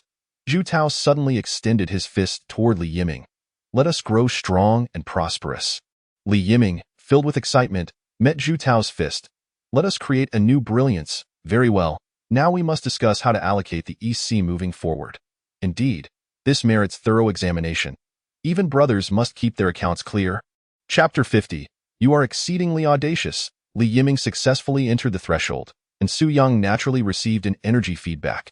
He took the opportunity to review the specifics of Li Yiming's information changes. Name: Li Yiming. Age: 16. Realm: 8th rank martial spirit. Cultivation method: earth-shaking technique. Compatibility 9. Heavenly Xian leg, revised. Compatibility 368. Martial skills: none. Defects: unstable foundation. Incompatible cultivation method. Conflicting techniques. Lack of aptitude. Traits: cultivation method enthusiasm. Born talented, due to regained confidence, previous despair dissipated, enhancing cultivation efficiency, comprehension, and resilience. Cultivation efficiency: 187. Overall rating E. Advice: 1. Unstable foundation, rebuild. 2. Revise cultivation method to improve compatibility. Astonishment. Su Yang himself did not anticipate that Li Yiming had indeed been misled by him. This lad genuinely believed that he had been enlightened by Su Yang, and not only did he become invigorated, but he even developed a new trait, born talented. However, what truly surprised Su Yang was that, despite the two positive traits, Li Yiming's cultivation efficiency still lagged significantly behind Zhu Tao's. This would require some serious persuasion, yet, upon reflection, this method might not necessarily work on others. Other individuals do not possess the same level of trust as Li Yiming. In a state of skepticism, they might not develop such advantageous traits. Nevertheless, it shouldn't pose too much of a problem. Once they experience the benefits, any doubts will likely dissipate. Su Yang felt a twinge of regret. When he had first guided Zhu Tao in his cultivation, he lacked this experience. Had he known to provide a similar enlightening experience, Zhu Tao's cultivation efficiency might have soared by now. If all else fails, he could always devise some other creative methods to instill a sense of ritual, which would be more convincing than mere empty rhetoric. However, all of this hinges on establishing a relatively good relationship with the students. Otherwise, any effort would be in vain. Just as Sun Zhao was about to leave after morning practice, he found himself surrounded by the members of Class 5. Seeing himself encircled, Sun Zhao immediately adopted a wary expression. What's going on? Sun Zhao, do you have some compromising secret in the hands of that surname Su? After a couple of days of brainstorming, the group still couldn't come up with a coherent explanation. Pondering it over and over, they decided it was better to ask directly. What secret? Sun Zhao himself was taken aback. What could I possibly have? The group, observing Sun Zhao's bewildered expression, grew even more perplexed. Then why are you afraid of that surname Su? Sun Zhao, visibly irritated, snapped. I already said I don't know. It's impossible to explain. So, you're just being cowardly? Yes, whatever you say goes. Sun Zhao, too tired to explain, quickly stood up and said, Make way, I'm heading back to the dorm. Wait a moment, Sun Zhao. What is so terrifying about that surname Su? Isn't he just a bit skilled in enlightenment? Exactly. No matter how much we say, he is merely a defensive type. He probably lacks the strength to even fight. True, we can't do anything to him, but neither can he to us. Why do you have to back down? Isn't that embarrassing for a member of a great clan? The incessant questioning only served to further irritate Sun Zhao. "Ive told you, I don't know. If you're so capable, go seek out that surname Su yourself," Sun Zhao retorted sarcastically. "Just don't end up being more cowardly than me." The crowd responded with scoffs. "Me, cowardly? What is so special about that surname Su? Would I be afraid of him? Do you think I'm as timid as you? Want to bet?" Upon hearing this, Sun Zhao also felt provoked. "Bring it on. Bet. Whoever can withstand a scolding from that surname Su and retaliates on my behalf, I'll give them all my pocket money and living expenses for the month. Ha, then prepare to eat dirt this month." Among the crowd, Fu Yunhai straightened his back. "Open your eyes and watch closely. See how I make that surname Su furious." As he spoke, Fu Yunhai flicked his martial robe and strode out of the classroom towards the office. The members of Class 5 quickly followed him into the hallway to watch the spectacle die in no time. Fu Yunhai arrived at the door of Su Yang's office, raising his hand to knock forcefully. "Hey, surname Su, come out." Fu Yunhai had the loudest voice in Class 5, and his shout attracted quite a few onlookers. Inside the office, Su Yang was meditating when he suddenly heard Fu Yunhai's booming voice outside. He paused for a moment. Upon opening the door, he found Fu Yunhai with his hands in his pockets, head held high, exuding arrogance, even shaking his leg. "How dare you be so disrespectful? What's your problem?" "I am not being disrespectful. What can you do about it?" Su Yang was momentarily taken aback. "Are you out of your mind? I just reprimanded Sun Zhao twice, intending to ease off for now. Fearing that too much authority might impose psychological pressure on you. Why are you throwing yourself into the line of fire?" Seeing Su Yang's lack of immediate response, Fu Yunhai displayed a disdainful expression. Sneering, "I knew you wouldn't dare." Just as his words fell, Fu Yunhai turned to leave. "Stop right there. Who said you could go?" At that moment, a stern voice from behind Su Yang rang out. In an instant, Fu Yunhai felt as if the sky had darkened. A pair of crimson eyes were fixed upon him from behind. An unprecedented sense of oppression enveloped him, rendering him breathless, and cold sweat broke out on his forehead. His legs felt as though they were weighed down by lead. Unable to move, "What's happening? Where does that surname Su get such terrifying pressure?" Fu Yunhai's eyes brimmed with fear, his body frozen. How audacious to be so disrespectful before a teacher, showing no regard for the principles of respect. "Stand straight." Su Yang's sharp command caused Fu Yunhai's legs to involuntarily align, and his body instinctively straightened. "Turn around." As Fu Yunhai turned, he met Su Yang's frigid gaze, feeling a wave of trepidation wash over him. Unable to maintain eye contact, and he immediately lowered his head. "When did you lose all semblance of a student? Who taught you to speak to your teacher like that?" Fu Yunhai opened his mouth to retort, but the intense pressure rendered him incapable of lifting his head, unable to utter a single word. "You are exceedingly audacious. After so many years of schooling, do you not understand the importance of respecting your teacher? How have I taught you all in the past? Huh, why are you silent now? You were so arrogant just a moment ago. Why the sudden silence?" In that moment, Su Yang's stern reprimands resonated throughout the nearby teaching buildings, drawing an ever-growing audience. Students from nearby classes crowded their classrooms and windows, all with bewildered expressions. The teachers were equally astonished. They had long heard that after Su Yang took over Class 5, it had become quieter, which seemed somewhat unrealistic. Now, witnessing this scene, the first-year teachers finally believed it. "Little Su is impressive," the notorious troublemaker of Class 5 silenced under a single scolding. Chapter 51. A serial drama. Initially, Su Yang had no intention of publicly wielding his authority as a teacher to chastise Class 5. This group of prideful students might develop a stronger rebellious mindset as a result. However, their arrogance had crossed a line. In such a public setting, they displayed blatant disrespect towards their teacher. Was he to disregard his own dignity? Since the atmosphere had escalated to this point, Su Yang felt that failing to assert his authority would be an injustice to his efforts in coming to the office to reprimand them. When the members of Class 5 beheld Fu Yunhai standing silently in front of Su Yang, enduring a reprimand without uttering a word, their expressions morphed into one of sheer astonishment, as if they had encountered a specter. How eerily similar this situation was to the one involving Sun Zhao. Witnessing Fu Yunhai also facing his comeuppance, Sun Zhao's face finally displayed a gloating expression. "Now do you believe it? The long-standing grievances have been vindicated. This brings me a sense of comfort. The members of Class 5 were momentarily engulfed in bewilderment. Why was this happening? Had Su done something underhanded? The crowd turned to Sun Zhao, their faces beseeching him for an explanation. I have no idea. Sun Zhao shrugged, his eyes gleaming with mischief. Why don't you all go up and give it a try? After a taste of the scolding, you'll understand the situation. Fu Yunhai was thus educated by Su Yang for nearly 10 minutes in plain view of everyone before he was finally released. Had Su Yang not begun to tire, he could have continued for another half hour. Regrettably, just as he was gaining momentum, his stamina faltered, leaving him somewhat disheartened. He recognized the urgency of enhancing his own abilities, so that he could efficiently impose a half-hour standing penalty on this group of rebellious students from Class 5. Fu Yunhai nearly fled back to the classroom in disgrace. Upon his return, the members of Class 5 rushed to his side. Fu Yunhai, what happened? Why didn't you say anything? You just stood there while that guy Su berated you for so long? Where's your courage? Having just caught his breath, Fu Yunhai hurriedly explained. I had no idea what was going on. His gaze quickly shifted to Sun Zhao.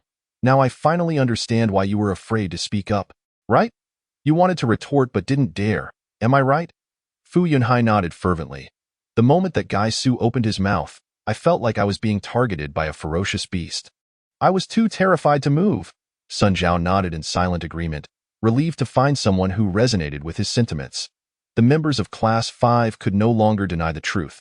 What sort of trick had Su employed? How could he silence someone so effectively? Sun Zhao narrowed his eyes. If you're truly curious, why not send someone else to give it a shot? Upon hearing this, Fu Yunhai immediately fanned the flames. If anyone can retort against that guy Su, I'll wager my entire living expenses for the month. His humiliation was too great. To be publicly humiliated in front of others was unbearable. Now that he had regained his composure, he ground his teeth in frustration. That guy Su had made him look foolish. He was determined to ensure that the others from Class 5 also faced embarrassment. Otherwise, he would feel a profound sense of injustice. Though he dared not seek revenge, the memory of being made to stand there in silence sent chills down his spine. He did not wish to undergo that ordeal again. It was simply too terrifying. Resolving this, Fu Yunhai, without a second thought, pulled out his electric claw and slammed it on the table. No, not only will I wager my living expenses. If anyone can retort, this belongs to them. He then shot a knowing glance at Sun Zhao, who immediately understood and declared, I can offer my nano battle suit as well. The members of Class 5 looked at one another in astonishment. What the heck? Can you two be any more obvious about trying to set us up? Anyone with a semblance of intelligence could see this was a trap. These two clearly intended to drag everyone down into social disgrace. A generous reward may not guarantee a valiant hero. It might also attract a fierce heroine. The girl wielding the spiked club slammed the table and raised her head defiantly. I'm going, Xie Yuhan. Don't let greed cloud your judgment. Despite the warnings, Xie Yuhan, undeterred, hoisted her spiked club and marched straight towards Su Yang's office. Upon reaching the door, she prepared to smash it down with her weapon, but recalling Fu Yunhai's recent humiliation, she hesitated, opting instead to knock gently and call out sweetly. Open the door. As the door swung open, Su Yang, upon seeing Xie Yuhan brandishing the spiked club, could not help but twitch his lips. What is this? Are you addicted to this? Do you wish to receive some criticism as well? Xie Yuhan hesitated for a moment before nodding vigorously. Bring it on. I'm not afraid of you. Just go easy on me. As the only two girls in Class 5, Su Yang felt a twinge of reluctance. While he certainly could not go easy, he decided to compromise. Fine. I'll only criticize you for 5 minutes. That way, I can conserve some energy. After a while, Xie Yuhan returned to the classroom, tears streaming down her face. What? That guy Su went too far. He said I'm not even as tall as the spiked club and that I have quite the temper. He insulted me. He humiliated me. Everyone, help me get revenge. The members of Class 5 fell into a stunned silence. Sun Zhao and Fu Yunhai exchanged glances, a smirk of triumph shared between them. Another victim added to their ranks. Xie Yuhan, are you in for a wager? Absolutely. I'll stake my spiked club and all my possessions. The remaining members of Class 5 looked at each other, a mixture of determination and trepidation in their eyes. Whoever backs down is a coward. Seeing the momentum shift, Sun Zhao seized the opportunity and declared, those who dare to confront Su are the true heirs of great families. Upon hearing this, Fu Yunhai and Xie Yuhan exclaimed in unison. Yes, yes, exactly. We have already faced our trials. We are the true heirs of great families, for we bravely venture into the jaws of danger. One by one, others began to march boldly towards Su Yang's office. In the grade leader's office, Lu Zhan was busy sorting through documents when he was interrupted by a passing teacher. What is going on?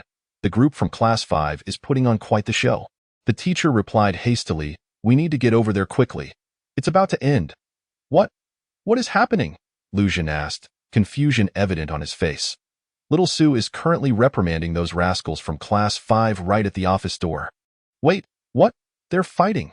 Lu Zhan's expression shifted dramatically. No fighting. They're all standing there silently, taking the scolding like obedient little lambs. I must hurry to record this. When have we ever seen Class 5 so compliant? Chapter 52. Needle-like precision. Su Yang felt that the members of Class 5 were somewhat lacking in common sense. Were they putting on a show like in a drama? Each one seemed to be offering themselves up as a target for scorn. As he observed teachers and students gathering in the hall to witness the spectacle, he realized the situation was spiraling out of control. He promptly summoned everyone into the office. You come here. I can handle this. Upon hearing such an unreasonable demand from the rebellious students before him, Su Yang rolled his eyes. Are you all out of your minds? Are you so bored that you wish to provoke me? If you don't scold me, it means you look down on me. The rebellious student insisted fervently. Su Yang was at a loss for words. It appeared that this troubling dynamic of Class 5 needed serious reform. They displayed none of the unity expected of a class. If they continued in this manner, they were likely to secure the lowest scores in the upcoming final exams and forego any hope of being recognized as outstanding teachers. This was particularly crucial, as both the midterm and final martial arts tests included a special subject, teamwork. While not part of the college entrance exam, it would be factored into the teachers' evaluations. The rationale for excluding it from the entrance exam was to avoid burdening students with additional pressures, yet it remained a mandatory course to ensure survival. In times of calm, one should remain vigilant, as one never knew when a wave of ferocious beasts might strike. The martial arts general knowledge course aimed to educate students about the characteristics of these beasts, while teamwork was essential for enabling students to quickly form a combat capability that surpassed individual efforts during such crises. Given the current circumstances, it was highly likely that when the wave of beasts arrived, Class 5 would throw their classmates out as bait to escape themselves, or perhaps they would even consider sacrificing their teacher instead. The mere thought of this infuriated Su Yang. The authority of the teacher must be upheld. Li Yiming was the last to arrive at the office. Upon seeing Su Yang's stern expression, he quickly interjected. Old Su, don't say a word. We're on the same side. Su Yang almost instinctively unleashed his teacher's might, but upon recognizing Li Yiming, he found himself both amused and exasperated. Have these rascals incited this chaos? Of course, Li Yiming chuckled. But now they truly fear you. Su Yang rolled his eyes. They must be out of their minds. They're jeopardizing my plans. I originally intended to implement a divide-and-conquer strategy, creating a rift between Sun Zhao and Class 5, so I could take advantage of the situation to win Sun Zhao over. In this instance, everyone has felt the imposing authority of the teacher, effectively uniting them into a single faction. Truly, plans cannot keep pace with the swift currents of change. However, this may not be entirely unfavorable. At the very least, after experiencing the teacher's formidable presence, everyone will harbor a modicum of trepidation. Henceforth, when speaking, this group of rebellious students may refrain from exhibiting their usual indifference, displaying at least some semblance of student-like demeanor. Such a sight would indeed be more pleasing to my eyes, promoting both mental and physical well-being. Naturally, upon returning from this encounter, Li Yiming was positively exhilarated as he reported the good news to Su Yang. Old Su, I have successfully entered the realm of dual cultivation. The effects of enlightenment are simply extraordinary. I never imagined that someone with my aptitude could not only engage in dual cultivation but also achieve entry in just one day. Li Yiming could hardly contain his excitement, his joy radiating from him. I truly possess the potential of a martial deity now. Su Yang simply smiled and remained silent. Both of you are still far from becoming martial deities. In this era, the existence of such beings is uncertain. Su Yang was indeed unsure of the existence of martial deities, as his understanding was confined to his immediate surroundings. it is difficult to ascertain across the entirety of Huaxia or even the world. However, what Su Yang could affirm is that the level of a martial deity has entirely transcended human comprehension. A martial deity has, to a certain extent, liberated themselves from the constraints of physical laws, capable of soaring through the skies and traversing the earth. Furthermore, the destructive power of a martial deity can be measured in yields, with their speed quantified in Mach. Theoretically, a single punch from a martial deity possesses terrifying power comparable to a nuclear explosion. Most importantly, martial deities are indeed recorded figures in history. Throughout the annals of Huaxia, 5 martial deities have emerged. It is the existence of these 5 beings that has allowed the history of Huaxia to persist, safeguarding it from the ravages of ferocious beasts and the ensuing suffering of its people. As for the concept of a martial sage, there are no historical records. It originates solely from the words of martial deities. One must tread among the stars and the moon to achieve the path of the sage.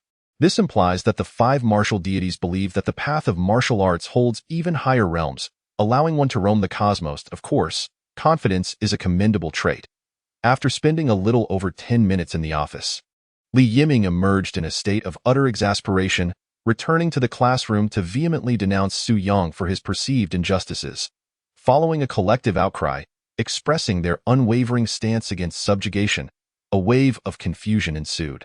What was this inexplicable sense of oppression? Strangely, I cannot shake the sensation akin to being scrutinized by a gatekeeper while attempting to scale a wall. The classroom fell into a sudden silence, evoking memories of the initial days of school when one was caught by the gatekeeper while trying to climb the wall. Indeed, being under the watchful eye of a gatekeeper instills a faint yet palpable pressure.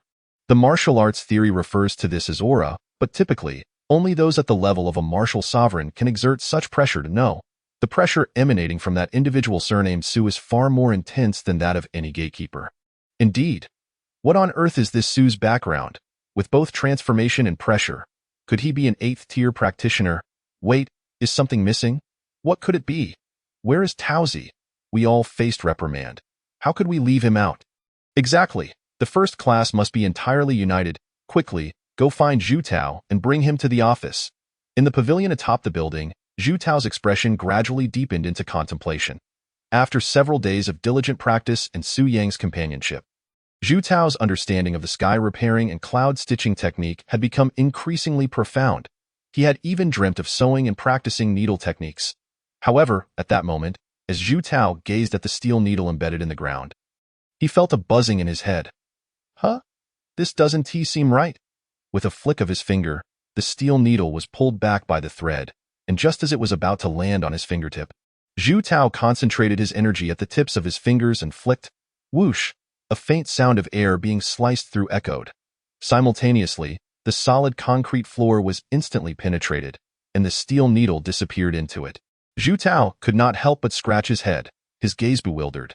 Did I just learn the needle flick technique? Chapter 53. Unity of Heart and Mind. As night fell, Zhu Tao arrived at Su Yang's dormitory as usual.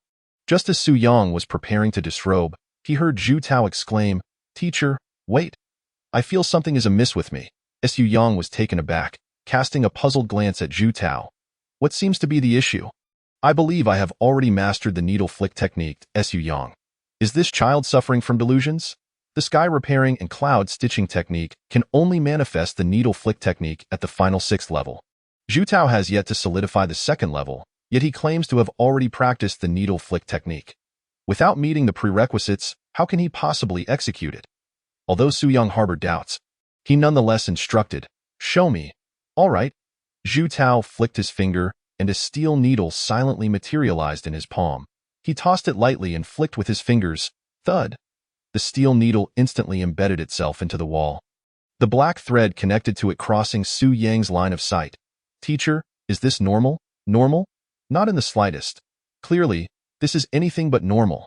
Su Yang reached out to touch the black thread, as expected. Upon contact, it felt remarkably resilient. It was merely an ordinary sewing thread, yet it had successfully conducted energy, using the needle as a guide and energy as the thread. With a flick of the finger, one can mend the heavens and stitch the clouds. The heart of the sky repairing and cloud stitching technique has reached fruition. For a moment, Su Yang fell into silence. This completely defied the common knowledge of martial arts.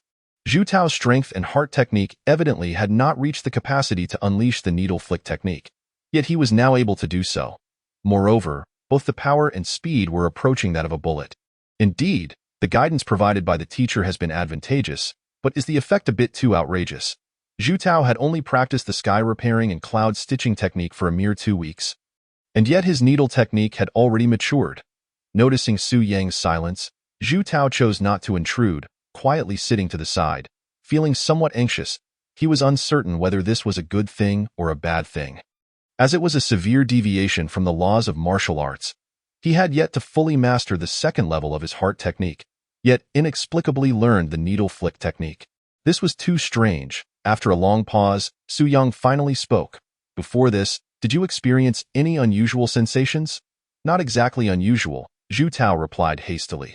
While cultivating, I easily become immersed in the practice, to the point where I lose track of time. Teacher, is this what it means to enter a meditative state? Su Yang instinctively responded. Yes. Be able to invest oneself wholeheartedly in cultivation, unperturbed by external distractions, is known as entering a meditative state, which is a form of happenstance. Everyone experiences something similar to varying degrees. I have experienced it myself. Upon entering cultivation, one becomes wholly absorbed, completely oblivious to the passage of time. This state greatly facilitates advancements in martial arts, potentially leading to breakthroughs in strength or enhancements in comprehension of heart techniques. It is a serendipitous occurrence. How many times? Every time. Every time you cultivate, you enter a meditative state? Yes, I unknowingly fall into it. But to avoid wasting time, I set an alarm clock to force myself to awaken. Zhu Tao added, Li Yiming is likely similar to me. How about this? The system has given you a chance, and I will join you as a student in Class 5. How can a happenstance event transform into a regular part of your cultivation? How can one casually enter a meditative state? Could it be due to an intense passion for heart techniques? Since Zhu Tao often practiced on the rooftop in secrecy, Su Yang had been unaware of his cultivation state. Previously, Su Yang had only assumed that one would enter a meditative state upon reaching the entry level. When he practiced the 9 refinements of the body technique, he had only experienced it once during entry. Since then, he had never encountered it again. Now he realized that Zhu Tao could directly enter a meditative state every time he practiced, even setting an alarm to forcibly awaken himself to avoid wasting time on needle practice. Moreover, Li Yiming was doing the same. Before Zhu Tao arrived, he had specifically glanced at Li Yiming on the balcony. Li Yiming was indeed in his room, maintaining a posture akin to a golden rooster standing on one leg, embodying a meditative state in an effort to prevent a recurrence of losing track of time. He had set an alarm with a strong vibration to forcibly awaken himself. No wonder their cultivation speed was so astonishing. Yet, upon further reflection, Su Yang realized that even if they entered a meditative state each time, it did not explain how Zhu Tao could execute the needle flick technique, which completely defied the principles of martial arts.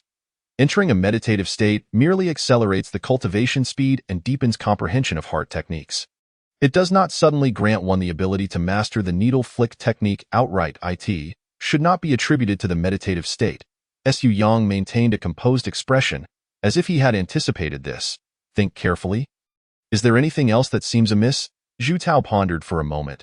What about dreaming? Su Yang's heart skipped a beat. Dreaming? What kind of dream? I dream of practicing and honing my needle techniques.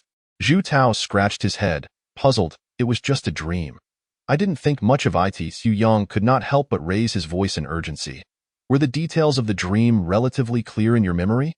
Roughly, many details are quite vivid. Zhu Tao was somewhat perplexed. Teacher, is this related? Indeed, it is of utmost significance. Su Yang felt a wave of anxiety wash over him. The state of dream cultivation was associated with an extraordinarily niche term in martial arts theory, one that an ordinary person might never encounter in a lifetime. The unity of heart and self. The heart's method and the self become one, and entering a dream to cultivate is far more rare than the state of deep meditation. Ancient texts have recorded numerous instances of this phenomenon. To comprehend one's skills in dreams, to penetrate the heart's method and achieve profound enlightenment, one would awaken to manifest these abilities. Moreover, the unity of heart and self is unrelated to one's martial prowess. The ancients were unaware of the specifics, for such occurrences were exceedingly rare exceptions. Yet now, Su Yang understood the essence of it all. whether in meditation or in the unity of heart and self. The root of it all lies in the compatibility of the heart's method. The cases documented in those ancient texts likely involved individuals who had selected a heart method with over 300 compatibility, odds lower than winning the lottery. However, Su Yang realized that he could manipulate this probability. Teacher, is this a good thing or a bad thing? Su Yang took a deep breath. This state of dream cultivation is called the unity of heart and self. Unity of heart and self? Zhu Tao displayed confusion. I've never heard of it. It's normal not to have heard of it. At your stage, you have yet to encounter such theoretical knowledge. Su Yang replied earnestly. Do not worry. This is a good thing. Although, there may be a slight side effect. What kind of side effect? Sleepwalking. Chapter 54.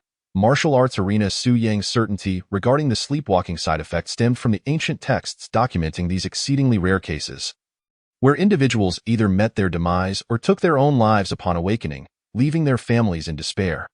The manifestations of dream cultivation might resemble sleepwalking. However, Zhu Tao, residing in a single dormitory, would be entirely unaware of his sleepwalking. After much contemplation, Su Yang decided, to be safe, you will rest here today. I need to ascertain the specific situation. Zhu Tao's expression grew slightly grave. Understood. As night fell and the lights dimmed, Zhu Tao quickly sank into a deep slumber. It is quite challenging for martial artists to suffer from insomnia. After a day of rigorous training, exhaustion sets in, and they often fall asleep as soon as their heads touch the pillow. Su Yang sat beside him in meditation, curious about the dream cultivation process. After all, he possessed the invincibility of a teacher, and Zhu Tao could not harm him. Time ticked by, and approximately half an hour later, Zhu Tao suddenly sat up in bed. Su Yang's expression shifted, and upon closer inspection, he noticed that Zhu Tao's head was tilted, clearly indicating he was still asleep.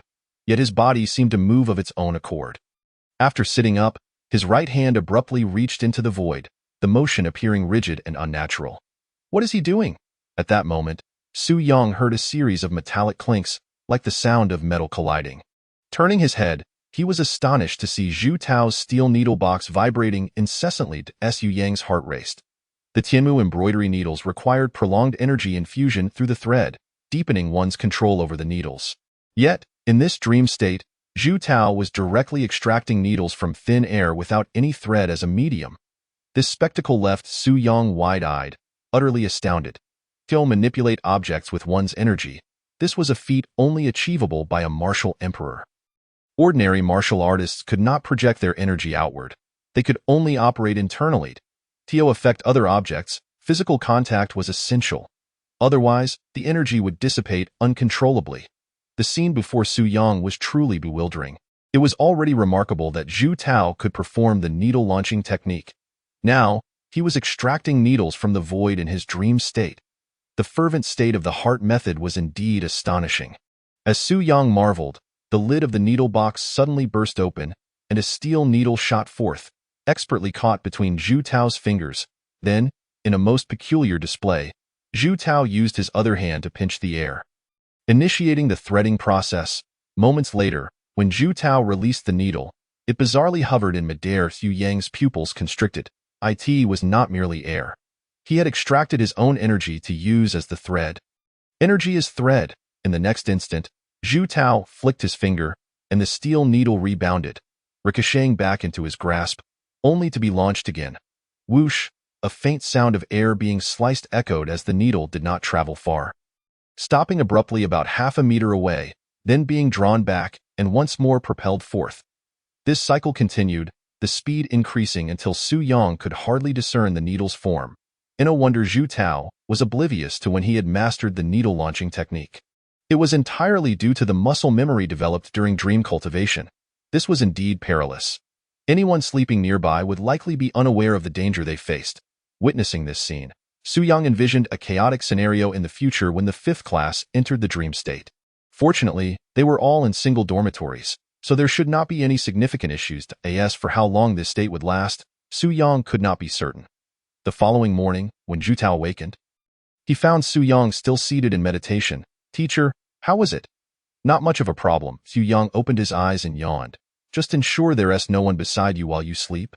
Zhu Tao snapped back to reality, incredulous. Did I really sleepwalk? Yes, and while sleepwalking, you practiced the needle-launching technique. Zhu Tao appeared utterly bewildered, clearly finding it hard to believe. Will it have any repercussions? Such matters were far beyond Zhu Tao's comprehension. The fear of the unknown left him feeling anything but excited. Yes. Zhu Tao's expression shifted. What? Just be cautious not to accidentally injure your girlfriend in the future. Seeing Su Yang still joking with him, the heavy burden on Zhu Tao's heart finally eased. But I didn't feel any increase in strength. You merely learned the killing move of the Tianmu embroidery needles in advance. Su Yang shrugged. Your martial realm remains unchanged? But your combat abilities have undergone a qualitative transformation. Zhu Tao's eyes lit up. Teacher, can we spar once? I want to see the practical effects of the needle-launching technique. Not possible, Su Yang spread his hands in resignation. If we were to spar, I would ensure you feel nothing at all. There truly was no point in such practice. Not that I don't want to help you.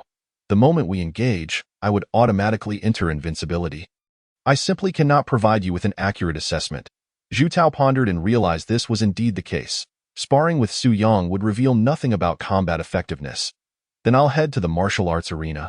The martial arts school had constructed various facilities to enhance and assess students' training outcomes. The martial arts arena was one such venue. Here, students could challenge martial robots, adjusting the difficulty and parameters with a maximum level of 6. This allowed for targeted self-training. However, the martial arts arena at the third school utilized second-generation robots, which were somewhat outdated and lacked the intelligence of the latest third-generation robots used at the first school, which closely approximated real combat scenarios. Remember to rent a private room. All right, Su Yang had to remain in class to supervise, so he could not accompany Zhu Tao and advised him to be cautious. Zhu Tao left the staff dormitory and headed straight for the martial arts arena. Typically, most of those visiting the arena were seniors, eager to enhance their combat abilities. By the time Zhu Tao arrived, the place was packed with students already engaged in combat with the martial robots, donned in testing uniforms. The robots were encased in a rubber-like material. While a punch would sting, it posed no life-threatening danger. However, as soon as Zhu Tao entered the arena, he felt the weight of numerous hostile gazes directed at him. Every prominent family has its enemies, and the Zhu family was no exception. Moreover, there were quite a few descendants of great families at the third school. Within moments, Zhu Tao found himself surrounded by several individuals, their eyes glinting with malice. Chapter 55. Shallow Waters. Many turtles seeing himself cornered, Zhu Tao maintained a relatively calm demeanor. Step aside. Don't seek trouble. Zhu Tao tossed out a retort, intending to break free from the encirclement, but suddenly heard a familiar voice behind him. Zhu Tao. Zhu Tao's heart sank, and his expression stiffened. Turning around, he spotted a slender youth approaching with a half-smile. Forcing a strained grin, Xue Fei, it's been quite a while since we last met. I heard you and Sun Zhao are in the same class now. Yes, indeed. Sun Shuefei scoffed. Is Class 5 a garbage collection station? Have they gathered all the useless ones together? Though Zhu Tao felt a surge of displeasure, he could only endure it. Sun Shuefei was one of Sun Zhao's cousins, known for his bullying tendencies against the weak. This fellow only dared to intimidate those in Class 5. Before the geniuses of the great families, he wouldn't dare utter a word. Don't take it to heart. I'm just blunt. Sun Shuefei chuckled lightly and explained. What I mean is that you and Sun Zhao are both worthless. Zhu Tao silently clenched his fists. Just then, an irritable voice unexpectedly rang out from the side. Sun Shuefei, who are you cursing at? Zhu Tao was momentarily taken aback, and upon turning his head, he saw another youth, arms crossed, glaring darkly at Sun Shuefei. I didn't curse you. Sun Shuefei scoffed. What are you doing here, stirring up trouble? The newcomer was none other than Fu Dongming, a member of the Fu family, who coldly fixed his gaze on Sun Shuefei and said, You can curse others as you please, but don't drag my Fu family into it. Sun Shuefei replied with a laugh. What, are you here to defend Fu Yanhai? Yes, Fu Dongming snorted. Not satisfied? Want to fight? Bring it on. Sun Shuefei taunted with a cold smile. I'll be waiting inside. Come if you dare. With that, Sun Shuefei left with a few lackeys. Fu Dongming shot a glance at Zhu Tao and said coldly, What are you doing here at the martial arts hall? Don't you know how much you're disliked in your family?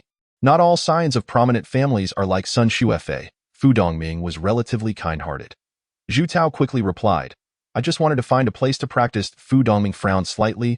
Practice and then leave quickly. Don't attract attention outside. If you run into Xiejin, just flee. That guy is a madman. and if he catches you, you might not leave safely. The mere mention of Xiezhen sent a shiver down Zhu Tao's spine.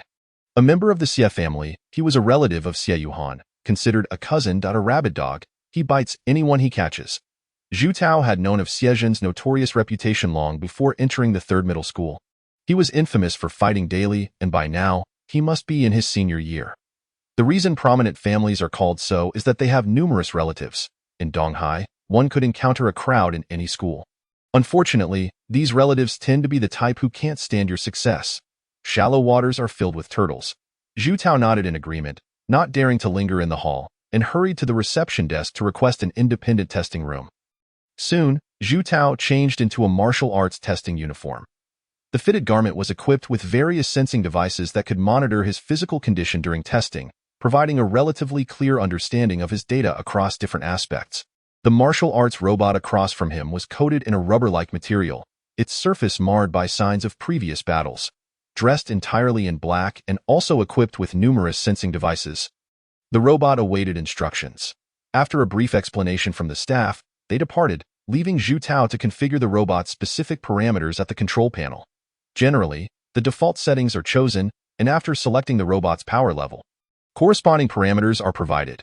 Zhu Tao set the robot's difficulty to the high level of the 8th grade martial spirit, which matched his current level of strength. He chose the boxing style for the robot. Once everything was set, Zhu Tao promptly moved to the testing area. The robot, which had been sitting on the charging platform, sprang to life upon receiving the command, moving with a fluidity indistinguishable from a human. It approached Zhu Tao, performed a respectful fist salute, and immediately assumed a fighting stance. The control panel chimed in with a prompt, "Battle preparation, 3, 2, 1.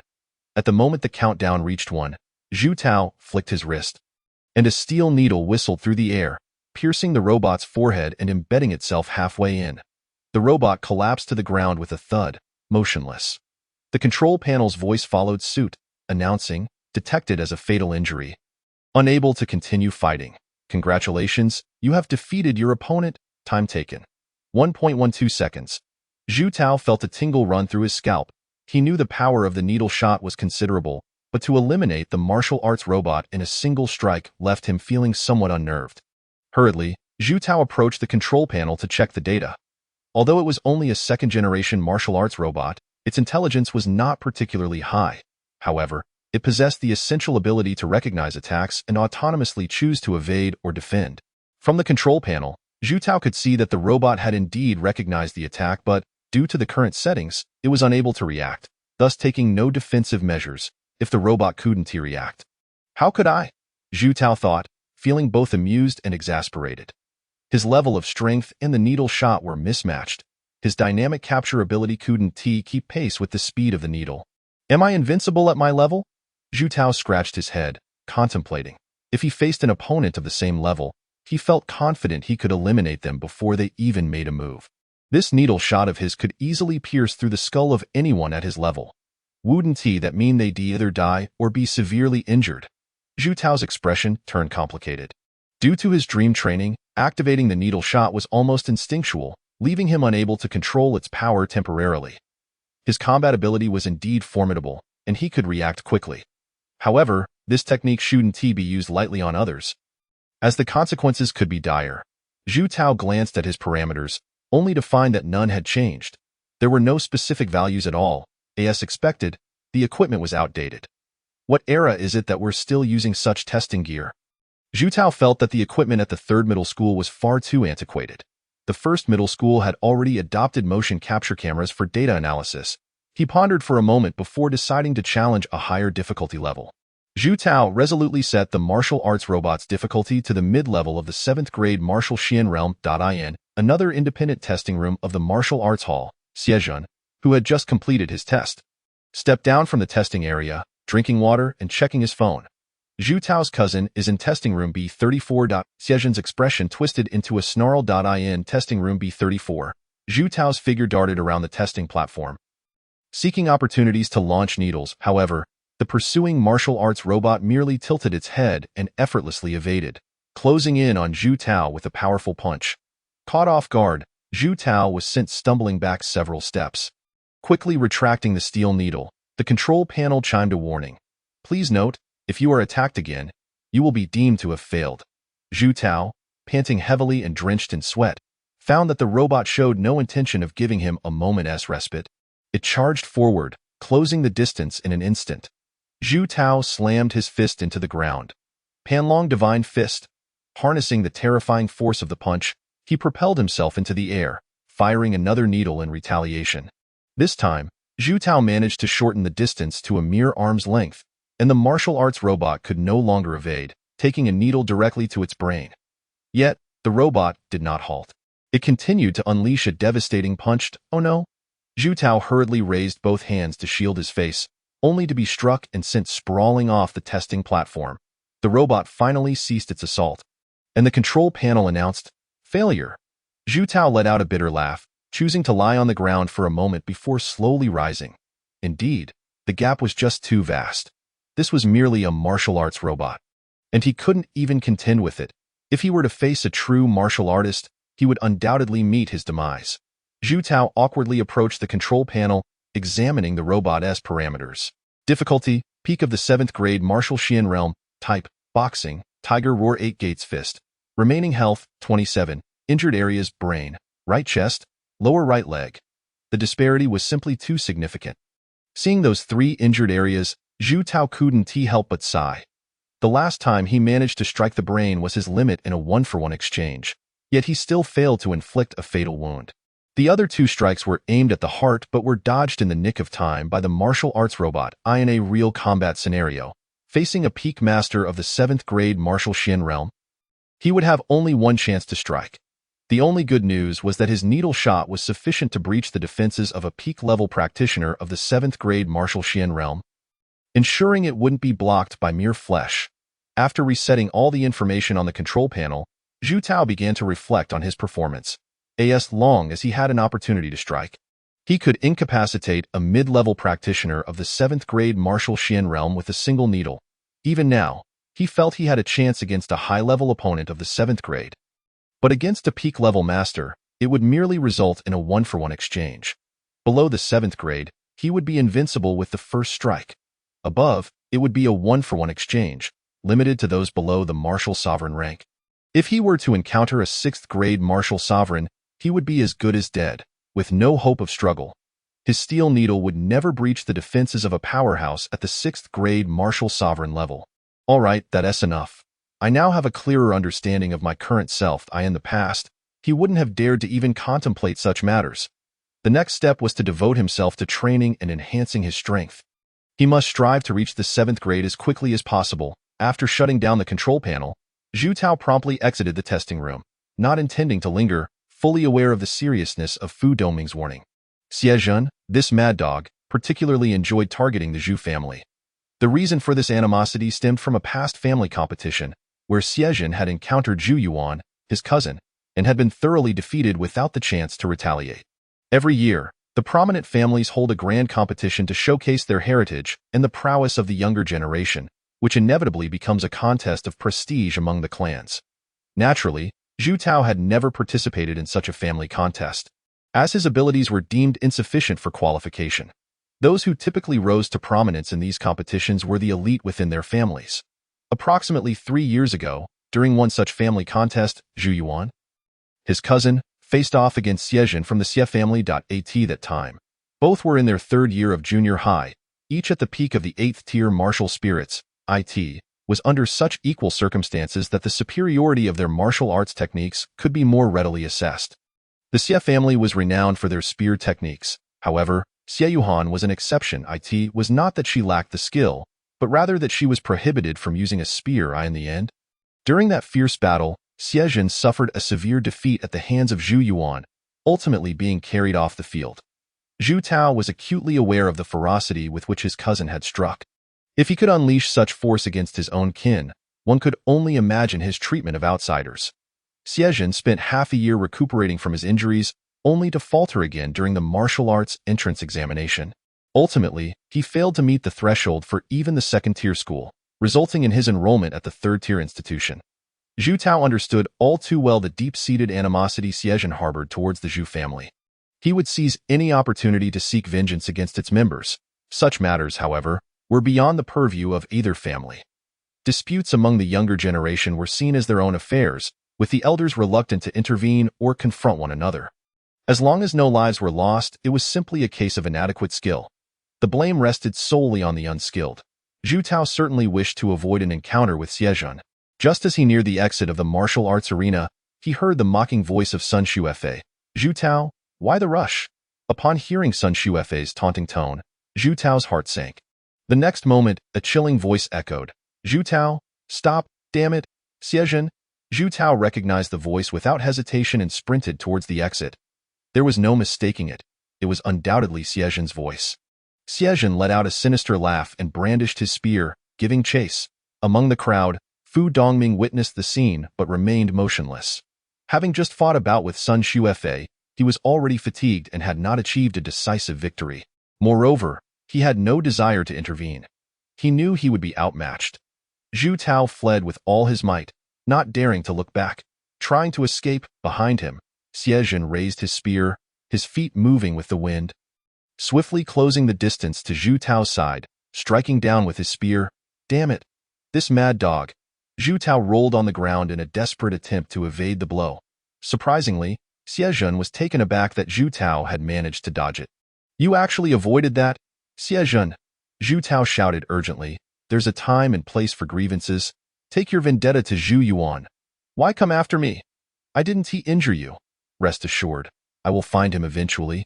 But none of you from the Zhu family will escape my wrath. Xiejun thrust the tip of his spear towards Zhu Tao, declaring, You will all feel my pain. It was clear that reasoning with this madman was futile.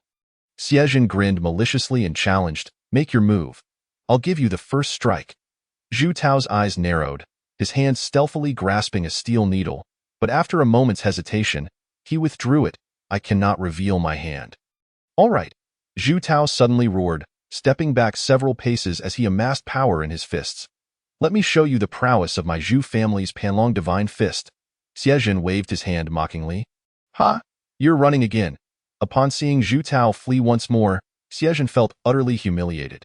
If you think you can toy with me, then don't blame me for being ruthless. Chapter 57. Copper Bones. Zhu Tao raced forward, his path crystal clear. In this dire situation, the only one who could save him was Old Su. Behind him, Xiejun relentlessly pursued, his speed terrifying, forcing Zhu Tao to dodge left and right, narrowly avoiding capture each time. The reason advanced martial techniques were called advanced was due to their comprehensive nature. The Panlong Divine Fist not only encompassed offensive maneuvers but also emphasized agility and defense. In contrast, the Xie family's 7-kill spear, while formidable, had weaker mobility. The longer the spear, the less demanding it was on agility. However, Xiejun, increasingly agitated, found it perplexing that someone like Zhu Tao, whose abilities were merely built upon resources, could evade him. Each time Zhu Tao managed to slip away only fueled Xiejun's fury, prompting him to wield his spear with even greater ferocity. Another powerful strike came down, and as Zhu Tao barely evaded it, he felt the sting of flying debris graze his cheek. Glancing back at the spot he had just occupied, now marked by a crater from Xiejun's spear, Zhu Tao's complexion paled in terror. This guy truly intends to kill me. Without a moment's hesitation, Zhu Tao summoned his strength and leaped into the greenery. Seeing Zhu Tao slip away again, Xiejun gritted his teeth in frustration, lifting his spear to continue the chase. Zhu Tao, stop right there. Do you think you can escape today? As he spoke, Zhu Tao had already vaulted out of the greenery, finally reaching the vicinity of the first-grade teaching building. Taking a deep breath, he shouted towards Old Su's office, Old Su, help me! His cry echoed throughout the entire first-grade teaching building. Many heard the commotion and instinctively looked outside their classrooms.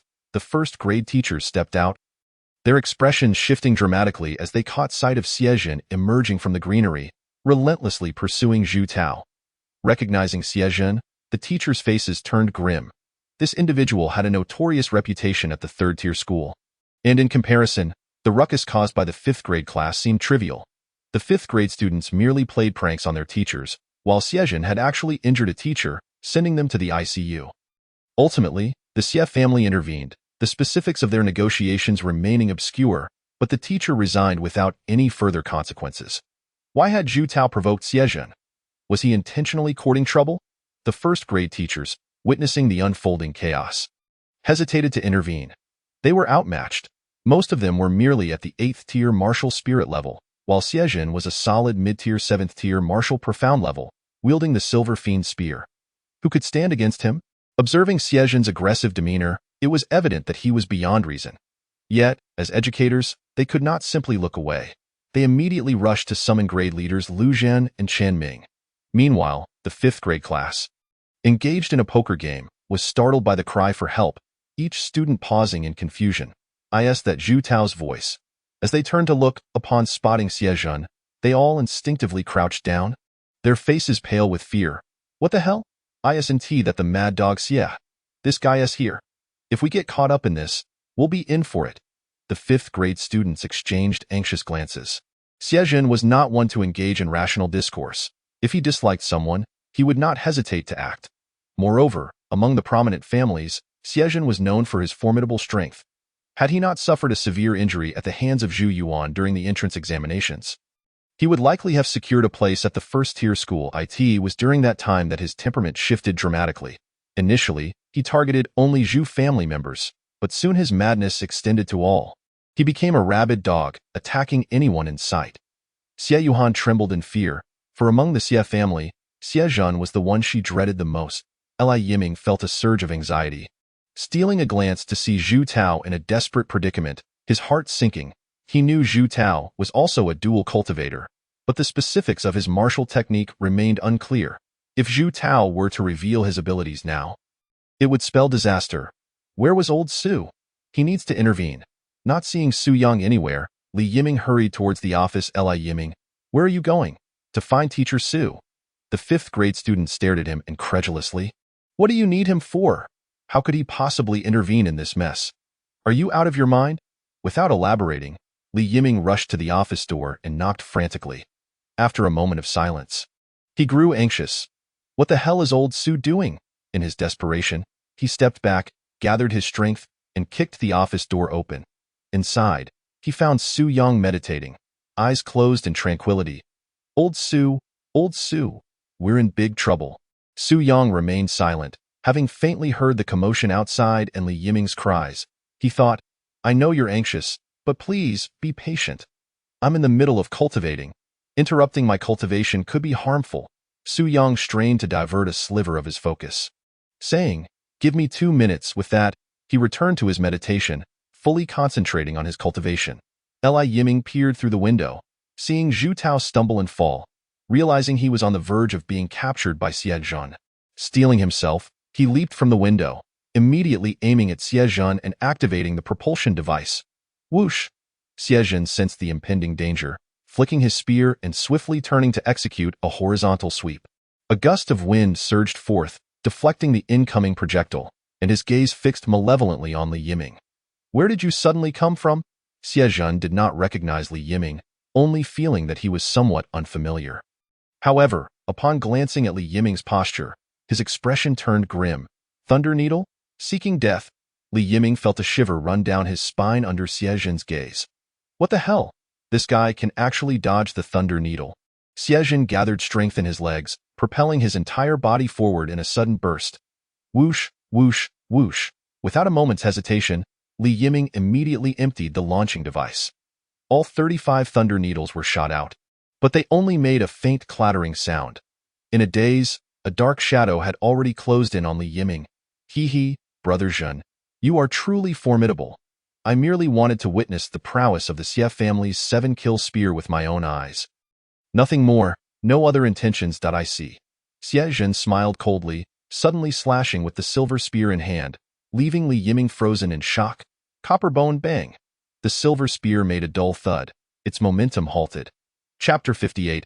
Bow and apologize. Xiejin raised his head and noticed Su Yang, who had suddenly appeared, squinting his eyes. Another one. Su Yang blocked Xiejin's silver spear with his shoulder, coldly admonishing. Which class are you from? How dare you act so recklessly? Who are you? The homeroom teacher of Class 5. So you're a teacher. My apologies. Such a rare defensive technique. Xiejin withdrew his spear, and Su Yang thought this fellow had finally backed down, but to his surprise, as soon as Xiejin retracted it, the silver spear quivered in his hand and suddenly jabbed forward. What the hell? Is this guy insane? Su Yang had no way to evade. The chaotic energy within him surged, and he thrust his chest forward forcefully. Bang! Xiejun staggered back several steps, looking in astonishment at Su Yang, who had also retreated a few paces. Su Yang barely regained his balance, glancing down at the hole that had been pierced through his shirt, his expression darkening. What incredible strength! Seeing Su Yang finally make an appearance, Li Yiming hurriedly got up from the ground and whispered, "Old Su, his name is Xiejun, a 7-rank martial Xian realm." Xiejun? That name sounds somewhat familiar. Su Yang's pupils suddenly constricted. Isn't this the notorious troublemaker from senior year who even stabbed a teacher, landing them in the ICU? Su Yang, alarmed, widened his eyes and whispered, "Why did you provoke him?" "I don't know. He came after Zhu Tao. Step back. I will deal with him." "All right." Li Yiming quickly retreated as Su Yang fixed his gaze on Xiejun, shouting, "Xiejun, this is a school. Do not act recklessly. If there are any issues, let us discuss them properly. Fighting is against school regulations."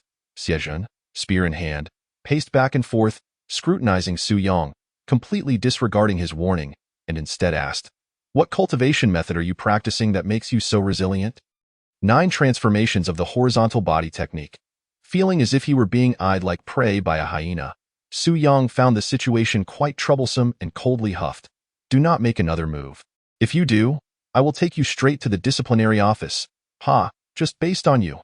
Xiejun laughed maniacally. "I'm curious to see how long you can endure. Watch the spear. This guy truly is as rumored, completely impervious to reason." Su Yang once again stood firm, seizing the opportunity to grasp the silver spear with both hands, only to be lifted off the ground entirely by the sheer force. Damn. This strength is utterly outrageous. As Su Yang landed, he nearly stumbled, but upon regaining his senses, Xiejun was already charging at him. The spear tip whistled. Bang! That shot sent Su Yang crashing against the wall. Teske, strange, such a hard physique. Yet why is his strength so lacking? Can an 8th rank even cultivate a horizontal body? Su Yang snorted coldly, gripping the silver spear with both hands, his right leg suddenly exerting force as he twisted the silver spear in a sideways motion. Caught off guard, Xiejun's silver spear slipped from his grasp. Su Yang lunged forward, delivering a powerful straight punch. Copper bone! Xiejun crossed his arms to block it, a mocking expression on his face. Not even a scratch. Su Yang's expression remained indifferent, delivering another straight punch. Xiejun casually blocked it again, his face filled with disdain. "Overestimating yourself, it seems I don't even need the silver spear to deal with you." Xiejun stepped back, casually flinging the silver spear, which embedded itself into the nearby wall, beckoning Su Yang. "Come." Li Yiming and Zhu Tao seized the moment while Su Yang drew fire and hurried back to the classroom entrance. "Zhu Tao, are you insane?" Upon seeing Zhu Tao appear, everyone erupted in anger. "Why did you provoke Xiejun? Am I just looking for trouble?" Zhu Tao retorted angrily. "That guy came straight at me. I had no choice but to seek help from old Su." "Help? What good will that do?" "Su Yang isn't even a match for him. Look, Su Yang is being toyed with by Xiejun.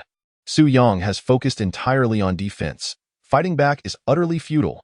Zhu Tao poked his head out and, seeing that Xiejun hadn't even used his silver spear, relying solely on his brute strength to counter Su Yang's various punches. Openly humiliating him, Li Yiming, "Where are your thunder needles?" Zhu Tao, furious at how Xiejun was humiliating Su Yang, gritted his teeth. "Give old Su a needle, zap that bastard. They're gone. I've already emptied the device." Li Yiming sighed, revealing the empty launching device. That mad dog deflected them all. Zhu Tao's expression turned extremely grim. Other students and teachers below had seen Su Yang being toyed with by Xiejun. Their faces filled with disbelief. No one expected Su Yang to charge in at such a critical moment, and even less that he had managed to cultivate a horizontal body technique. Xiejun's 7-kill spear was so domineering yet failed to injure Su Yang. However, this was not the time to focus on such matters. Xiejun, that mad dog, was not merely humiliating Su Yang. He was brazenly assaulting a teacher right in front of the entire first-year faculty, clearly slapping their faces. This was simply too outrageous, unacceptable. I can't hold back any longer. This is intolerable. Don't be impulsive. Rushing down won't help at all. It will only bring shame. Wait for the group leader and teacher Lu to handle it. Why haven't they arrived yet? They went to a meeting at the administrative office. of all times to hold a meeting. Why now? Downstairs, Su Yang suddenly ceased his actions. Huh? Why did you stop? Seeing that Su Yang had not attacked, Xiezhen's face was filled with provocation. Have you conceded? No, Su Yang instead clasped his hands behind his back and said leisurely, I must thank you. Xiezhen was momentarily taken aback. Thank me? Ha ha ha, why must you thank me? For taking the time out of my busy schedule to humiliate you. Su Yang's gaze was cold. Arrogant, continue being arrogant, and don't cry later. Ha ha ha, Xiezhen's sinister grin abruptly ceased. Sensing something amiss within himself. When did you insert your hidden energy into my body? If you knew, it wouldn't be called hidden energy. Xiezhen sneered, just a trivial technique. Su Yang remained noncommittal. However, Xiezhen's expression began to shift to one of growing fear. He had clearly prepared to forcefully counter Su Yang's hidden energy, yet strangely, instead of dissipating, it began to devour his own energy. Growing ever stronger and wreaking havoc within him, he could not contain it. Wah? Xiezhen suddenly spat out a mouthful of blood, panic-stricken. Quickly dissolve your hidden energy. It's entered my meridians, Su Yang. With an expression of indifference, bow and apologize. You son of a... Su Yang turned to walk away. Xiezhen, disregarding everything, hurriedly bowed and I'm sorry. I'm sorry. Say it, Su teacher. I'm sorry, I was wrong. Louder or I can't hear you. You. If you refuse to say it, then fine. Xiezhen took a deep breath and suddenly roared, Su teacher. I'm sorry. I was wrong. Chapter 59.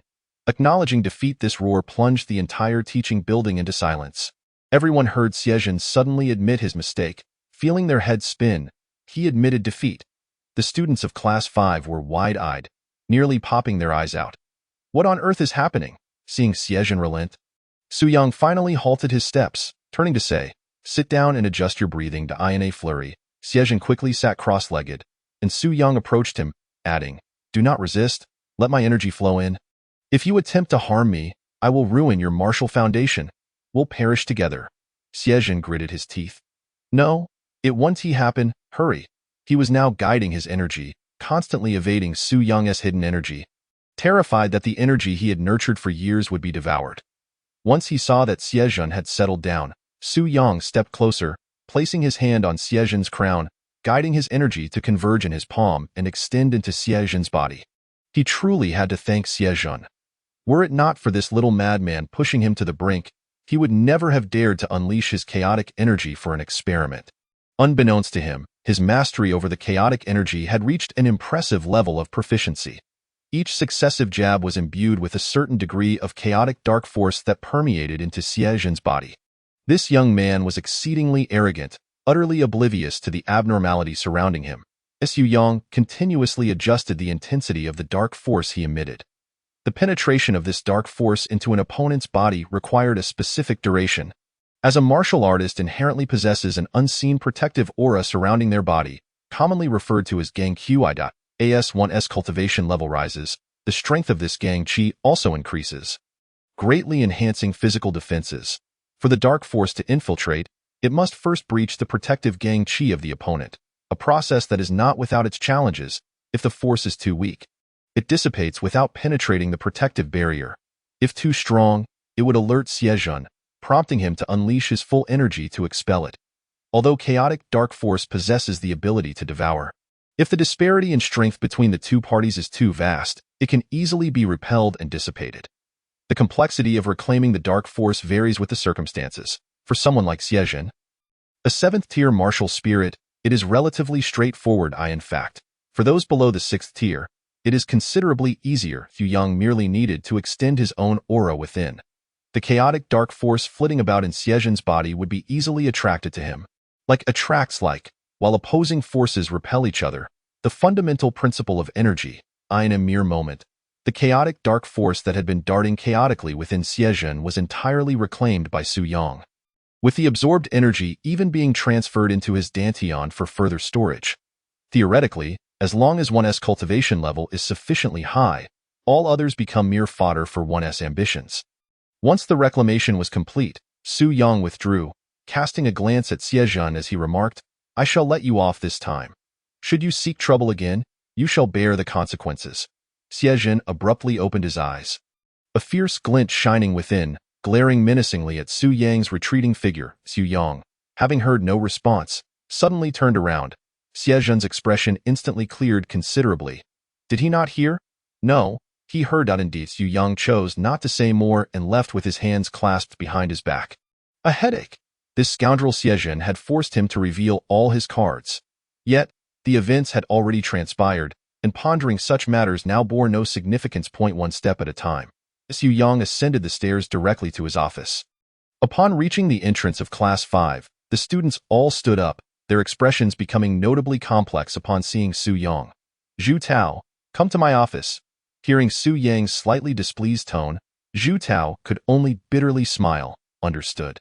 Zhu Tao followed Su Yang inside the office, where the door, previously kicked in by Li Yiming, would not even lock.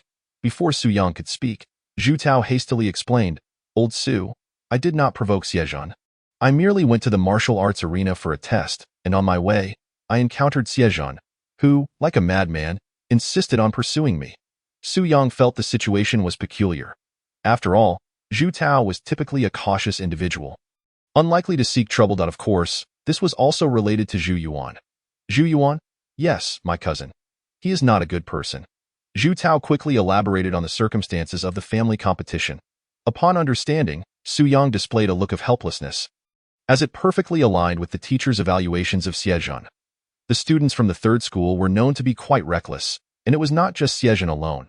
Su Yang was further troubled to learn that there were many offspring from prominent families who looked down upon the students of Class 5. He could only hope that by dealing with Xie, those relatives from Class 5 would become more restrained. Have you not exposed yourself? Zhu Tao's expression turned serious. No, if I had been exposed, he would already be dead. Had I acted, he would have either died or been severely injured. Su Yang did not doubt Zhu Tao would jest with him. From now on, even if you go to the martial arts arena, I will accompany you. Su Yang waved his hand dismissively. All right, it's nothing. You may return to the classroom. I still need to consider how to deal with the other teachers and school leaders. Understood. Zhu Tao promptly exited the office, as expected. No sooner had Zhu Tao left than numerous teachers arrived at Su Yang's office.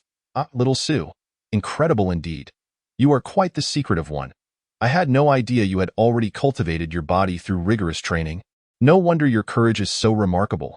It is exceedingly rare for someone your age to have achieved such mastery in body cultivation. I knew from the beginning, during little Su's internship, that he would surely be a dragon among men. The younger generation truly is pushing the older generation aside. Among teachers, such flattering remarks were entirely commonplace. Throughout the first-year cohort, Su Yang had not faced any discrimination from the other teachers due to his weaker strength. Naturally, they would not speak ill of him in his presence. Ignorance was bliss. Su Yang was too indifferent to dwell on it, attributing his success to mere luck, as he had unexpectedly entered a meditative state and, upon regaining consciousness, found himself at the peak of body cultivation. As for the lack of assistance from the teachers, Su Yang did not mind. The two leaders of the first-year group who could exert pressure on seventh-tier students were in a meeting. Leaving the others powerless to help, Su Yang was quite clear on this matter. In truth, dealing with the teachers and leaders was a minor issue. He could easily fabricate an explanation. Moreover, so many had witnessed his passive defense, rendering them unable to find fault. What truly concerned Su Yang was Xie. That young man appeared far from satisfied, and Su Yang genuinely worried that Xie might incite the Xie family to take action. Now, it all hinged on the attitude of the Xie family. If they chose not to pursue him, all would be well. However, if the Xie family sought to retaliate against him, Su Yang was prepared to confront them head-on. There was no way he would apologize. Xie had already trampled all over him. If he had not possessed the dark force, he would have likely suffered a severe humiliation. Could he endure that? Should the Xie family decide to act against him, he would turn to Qin Yao, seeking a way to heal the fifth-tier martial king of the Qin family. He wondered what the Xie family could do in such a scenario. Chapter 60. A strong support. Before long, Su Yang was summoned to the office by Lu Zhan. Lu Zhan, who had only just learned of the situation, appeared somewhat dazed. The notorious Xie from the third year had come into the first-year teaching area, only to be subdued by Su Yang. Throughout this encounter, Su Yang had exhibited remarkable prowess in body training, evidently having achieved the peak of body cultivation. Lu Zhan was perplexed. Had this young man not just recently stepped into the 8th tier? How had he reached such heights in body cultivation so swiftly? It was utterly absurd. When Su Yang arrived, Lu Zhen greeted him with a smile, inviting him to sit. "Little Su, I am aware of the events that transpired. You handled it excellently, truly. You are the talented youth I recognized at first glance." However, Lu Zhen had not anticipated Su Yang's modesty. He had achieved such mastery in body cultivation without a word of it. Su Yang pondered, stating it would not garner him a raise. He was well aware of the saying, "The taller the tree, the more wind it catches." Group leader, this is not something worthy of boasting about. It was merely luck. Su Yang wore a humble expression. It was just happenstance. Then, a hint of concern crossed his face. "Group leader, do you think the Xie family will come after me?" Lu Zhen waved his hand dismissively.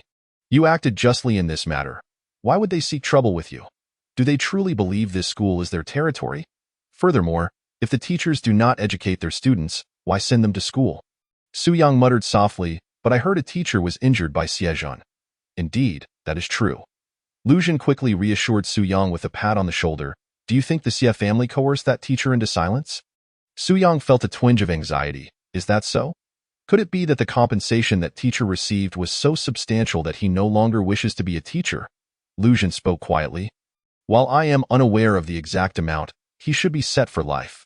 I heard from the administrative office that he could hardly contain his glee when resigning." Su Yang snapped back to reality, suddenly feeling a pang of regret. "Group leader, do not say that. I now find my chest inexplicably aching. Enough of that." Lu Zhen shifted the conversation, perplexed. "By the way, how did you subdue that young man? Xie is a bona fide 7th-tier martial arts practitioner. I heard you initially had no advantage."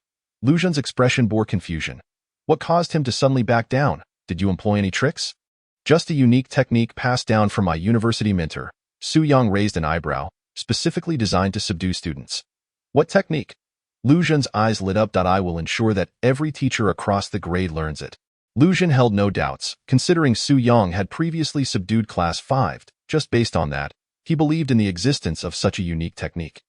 Otherwise, it would be unreasonable for Su Yang to have maintained control over Class 5. "I cannot teach it." Su Yang shrugged, casually fabricating. "The prerequisite is learning the 9 practices of body training."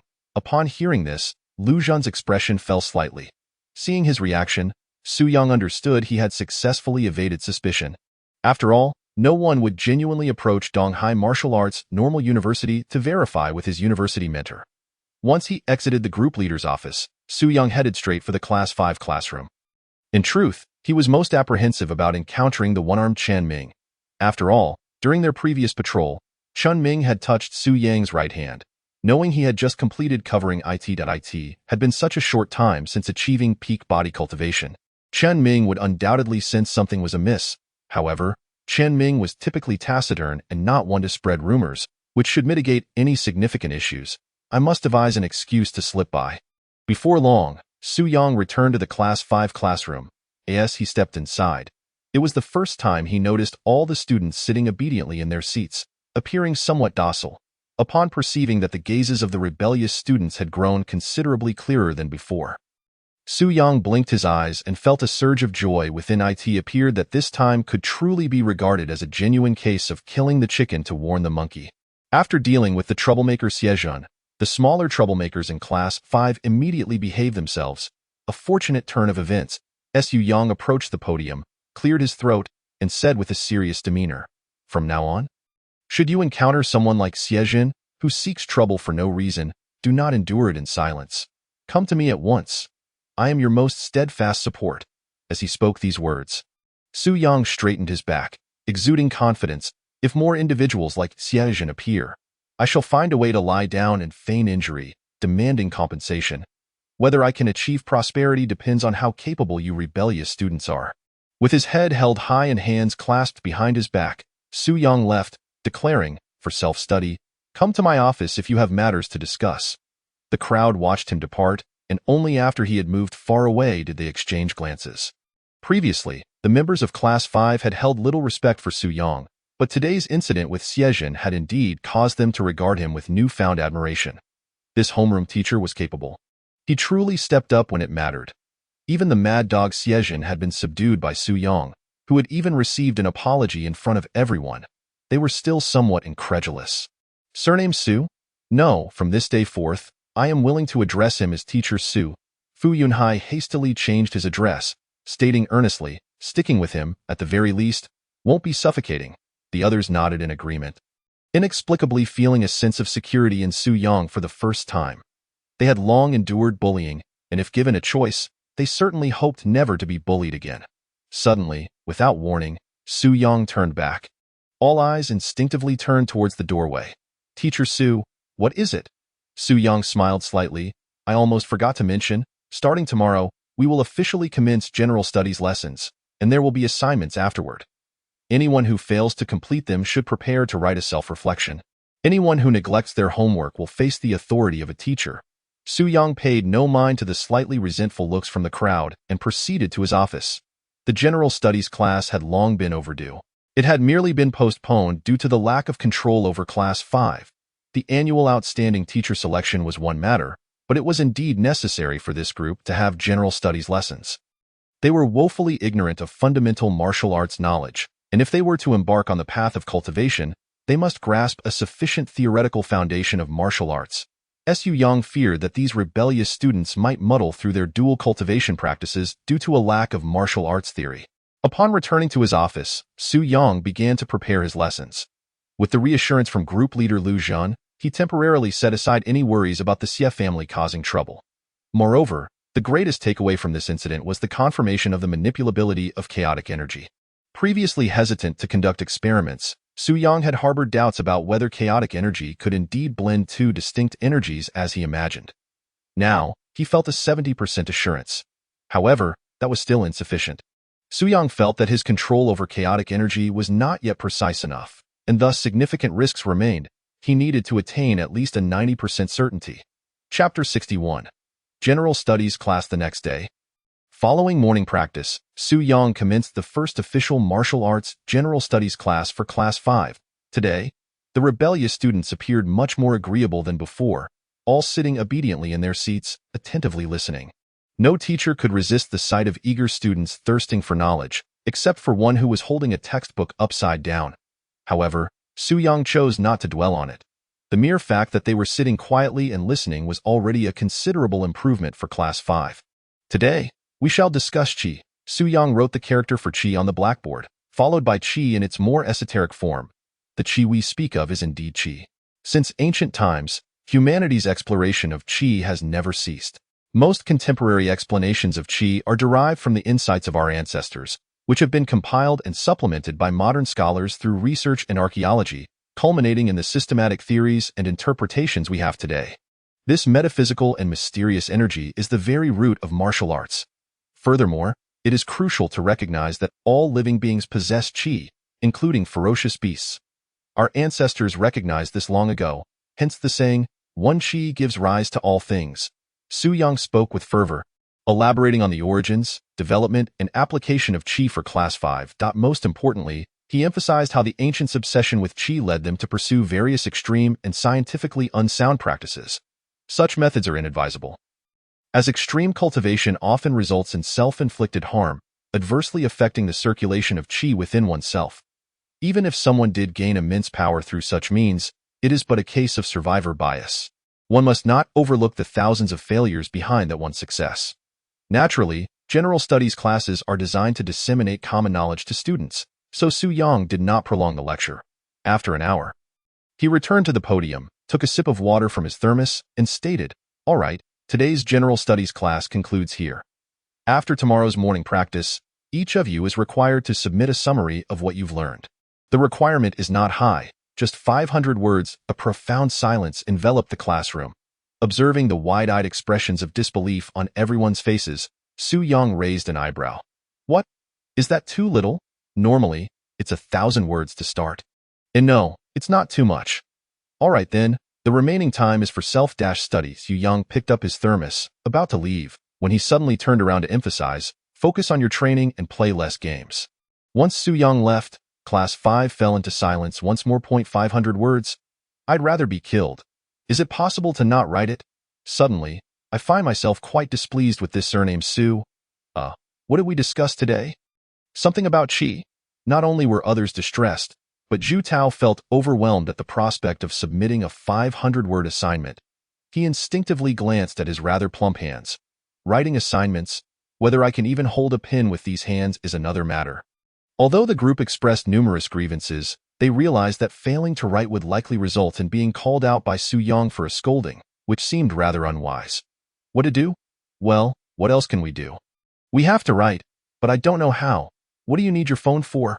Oh, right. As the group pondered, they realized they had smartphones at their disposal. They could search online, copy, and be done with it. However, they quickly discovered they lacked paper and pens, and all eyes converged on Li Yiming. Li Yiming, feeling helpless, said, "All right, I'll go buy some now. Make it quick, before I forget." Yes. Zhu Tao felt relatively unbothered, as he possessed a fair amount of martial arts knowledge compared to others in Class 5. He was already familiar with what Su Yang had taught, so he planned to continue practicing on the rooftop instead of writing. This could not be delayed, nor could he easily expose it. Although Class 5 had begun to change their perception of Su Yang, they were not yet trustworthy and certainly did not consider him one of their own. Currently, Zhu Tao viewed only Li Yiming as an ally. Just as Zhu Tao prepared to leave, Sun Zhao hurriedly followed him. "Zhu Tao, wait." Zhu Tao frowned and halted his steps. "What is it? Can we talk privately for a moment?" Sun Zhao anxiously pulled Zhu Tao aside and whispered. "Did your strength increase because of Teacher Su?" Previously, Sun Zhao had suspected that Zhu Tao's significant strength boost was due to acquiring Su Yang's body refinement secret technique. However, after enduring 2 doses of the teacher's authority, he found it hard to swallow his pride. Now, things were different. After witnessing Su Yang subdue Xie Zhan in front of everyone, Sun Zhao decisively resolved to align himself with Su Yang. He now sought to confirm whether Zhu Tao's rise in strength was indeed linked to Su Yang, as this would directly affect his loyalty. Seeing Sun Zhao's earnest inquiry, Zhu Tao, cautious, replied, "Why do you ask this? What is your intention?" Sun Zhao was momentarily taken aback by the counter-question. "What intention? You think I have some ulterior motive? I just want to grow stronger." Sun Zhao quickly responded, "What other purpose could I have?" Noticing the earnestness in Sun Zhao's eyes, Zhu Tao felt he might have overthought the matter. The members of Class 5 were not particularly astute. Their emotions were often plainly written on their faces. They were utterly straightforward individuals. Why should I be cautious around this group of simpletons? With this thought, Zhu Tao simply said, "There is, but also not." Sun Zhao tilted his head in confusion. "Huh? Can't you speak plainly? Either there is or there isn't. Can't you give me a clearer answer? Think for yourself. Don't follow me." Zhu Tao couldn't be bothered to explain further and swiftly vanished from sight. Sun Zhao remained in place, pondering for quite some time, scratching his head at "Is there or isn't there? Damn it, I need to use my brain." Due to the signal blockage at the school being lifted only from 8 to 10 in the evening, everyone had no choice but to wait until then to write. Thus, they all gathered in Li Yiming's dormitory, hunching over their desks to copy notes. However, they were merely copying Li Yiming's work, since the online summaries often stretch into the thousands of words. Only Li Yiming has managed to distill them, as one of the 2 wise individuals in Class 5. Li Yiming found it somewhat acceptable that this group of individuals was copying his work verbatim. However, he pleaded with them not to replicate even his typographical corrections. Yet, when Li Yiming finally beheld the results of their copying, he was immediately reassured. Each person had managed to produce a plethora of unique errors, and they all exhibited a certain cleverness in their varying formatting. Li Yiming could not help but feel a surge of emotions. It was indeed a stroke of fortune for him to host such talented individuals in his humble abode. After finally sending off the gods of Class 5, Li Yiming began to tidy up and prepare for his training. Today, the place was surprisingly tidy, as everyone had been preoccupied with copying the summaries. However, Li Yiming surmised that old Su would likely suffer a heart attack upon seeing the students' written summaries. While he was engaged in cleaning, a commotion suddenly erupted from the balcony. It was Zhu Tao, who had surprisingly returned home early today. Zhu Tao entered the room and sat down, as he typically did not return until after 10 o'clock. "Tao Gu, have you finished your summary?" Li Yiming inquired. It's just 500 words," Zhu Tao replied, rolling his eyes in exasperation. "Why the incessant wailing? It's so loud I can't concentrate on my training." Li Yiming sensed that this chaotic situation might become their new norm, especially since old Su would frequently assign homework. "Tao Gu, did Xiejin cause you any trouble today?" "No, fortunately, you arrived just in time," Zhu Tao said, pulling a fruit knife from his pocket and placing it on the table. Li Yiming blinked, quickly picking up the knife and saying, Tao Gu, I'll go peel you an apple. That's not what I meant, Zhu Tao interrupted, waving his hand to stop Li Yiming. Sit down. Li Yiming, slightly taken aback, complied and sat down obediently. Tao Gu, if there is something you need to say, please do. Zhu Tao took a deep breath and solemnly declared, I want to swear an oath of brotherhood with you.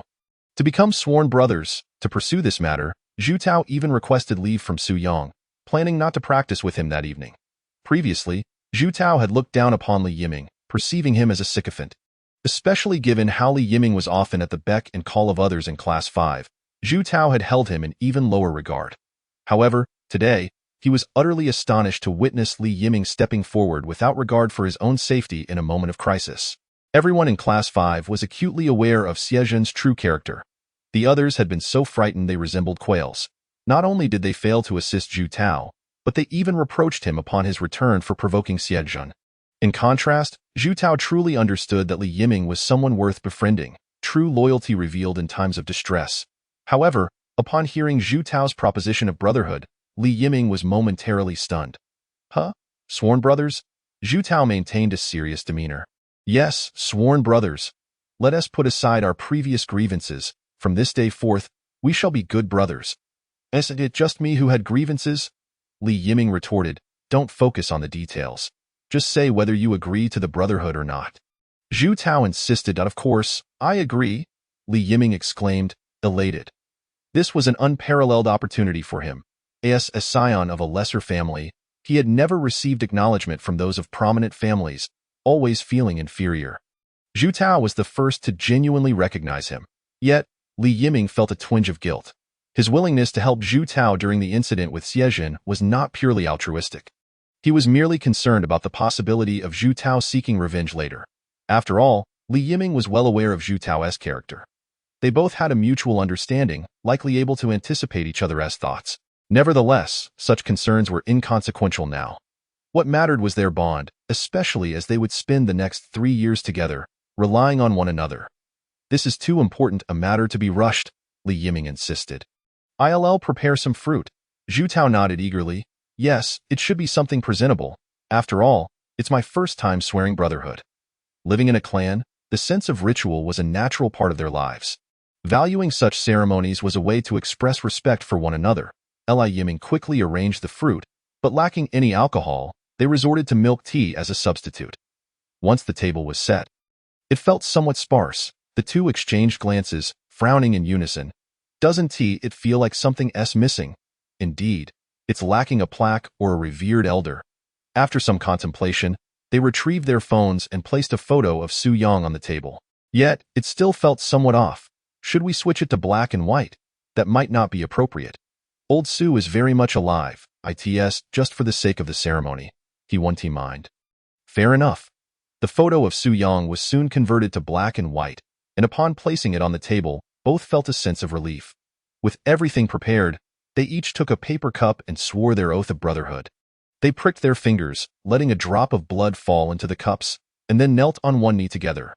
Please, our esteemed teacher Su Yang, hear us. Today, we, in dormitory A302, become sworn brothers of different surnames. Zhu Tao, Li Yiming, Zhu Tao proclaimed, raising his fist.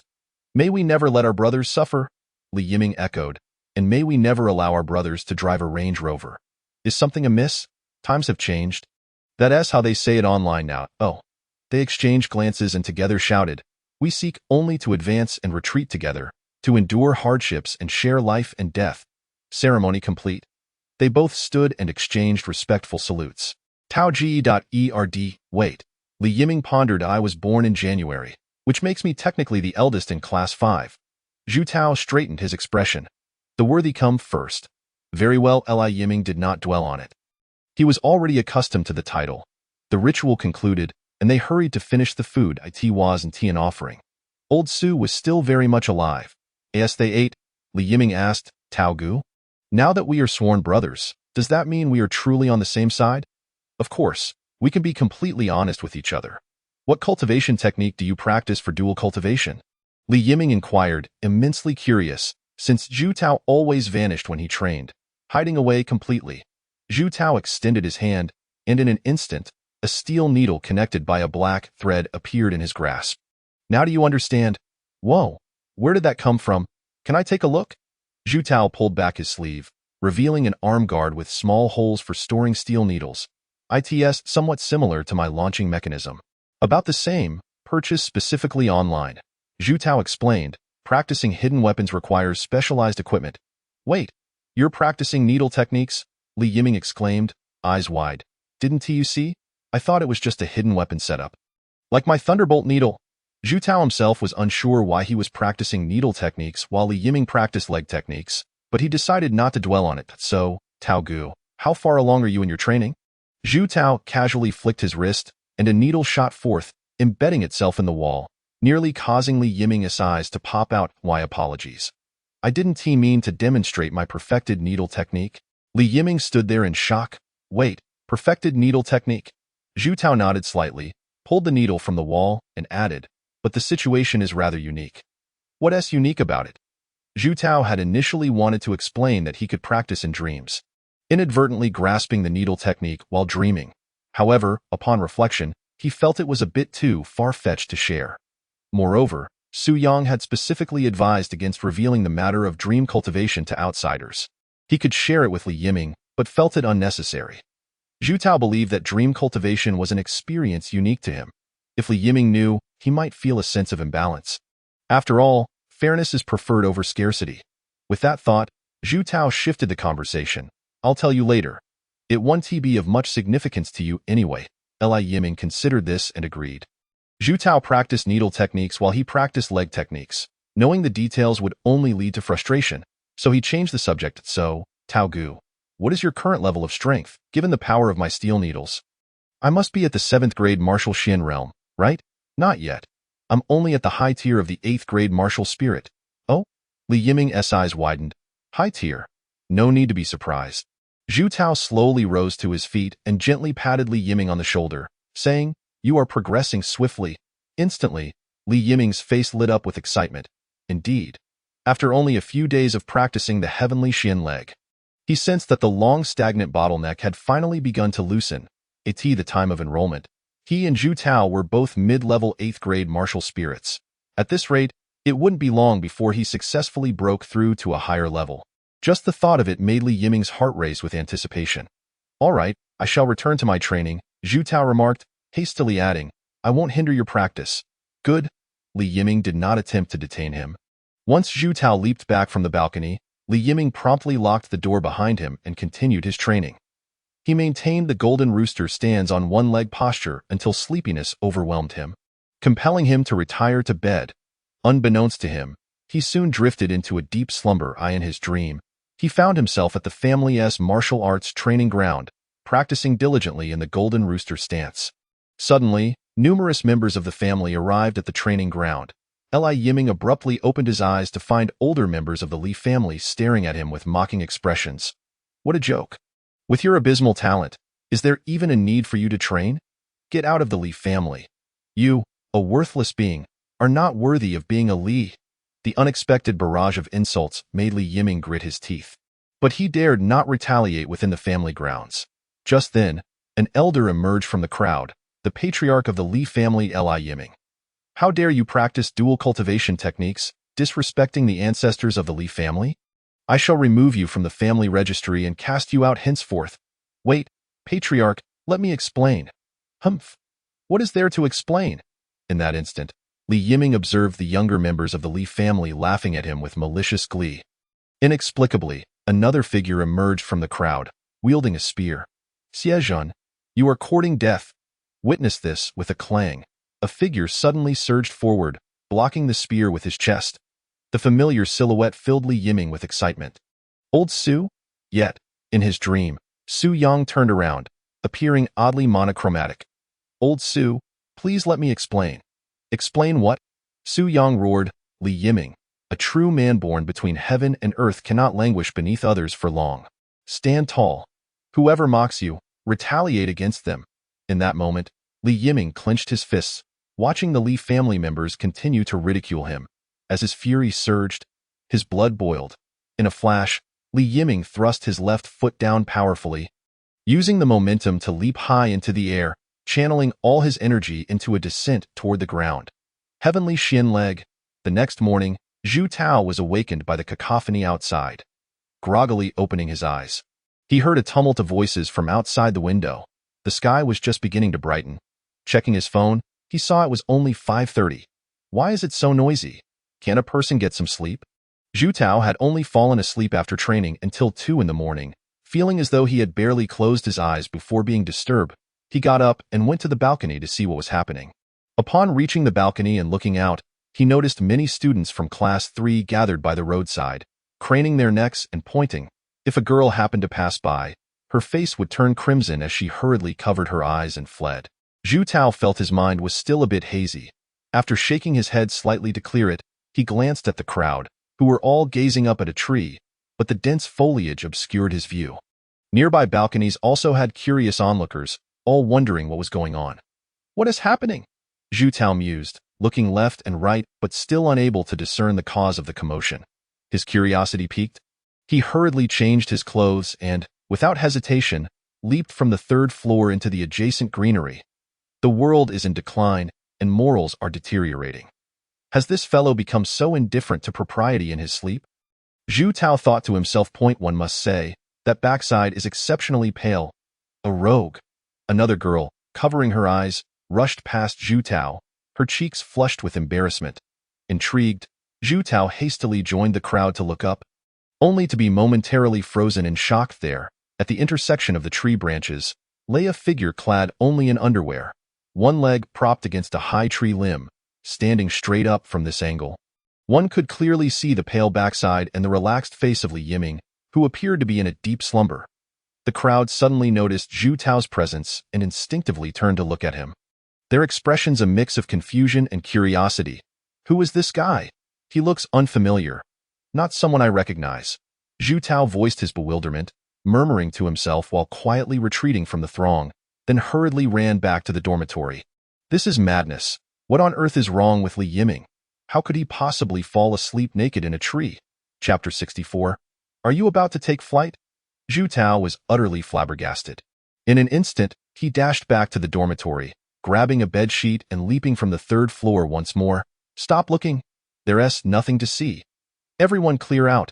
As Zhu Tao reappeared, bustling with urgency, the students quickly made way for him.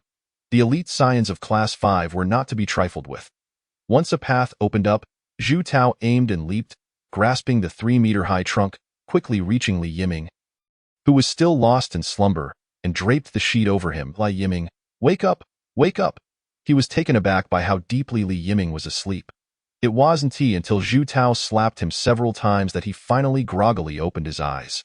Ah, my face hurts a bit. Huh. Tao, why are you here? Have you looked at your current situation?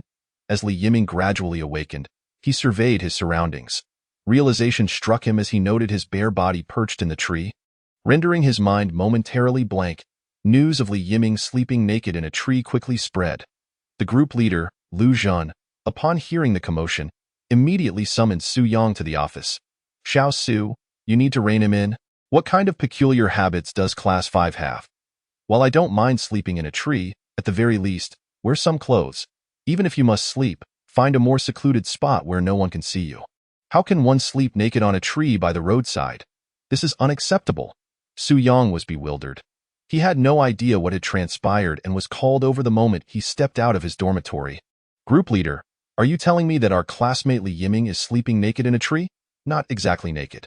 At least he is wearing underwear, Lu Zhan replied, pulling out a photo taken by a student and said with exasperation, Look at this. What kind of behavior is this? Su Yang took the phone, and before he could see the face, he was struck by the stark contrast of the dark body against the bright white backside, which offered a jarring visual impact. The first thought that crossed his mind was, that backside is exceptionally pale. As he shifted his gaze, he finally recognized Li Yiming's face. Quietly, he returned the phone to Lu Zhan. Momentarily at a loss for words, I understand that everyone has their unique quirks, to some extent, but, Lu Zhan interjected, this is truly indecent and tarnishes the school's image.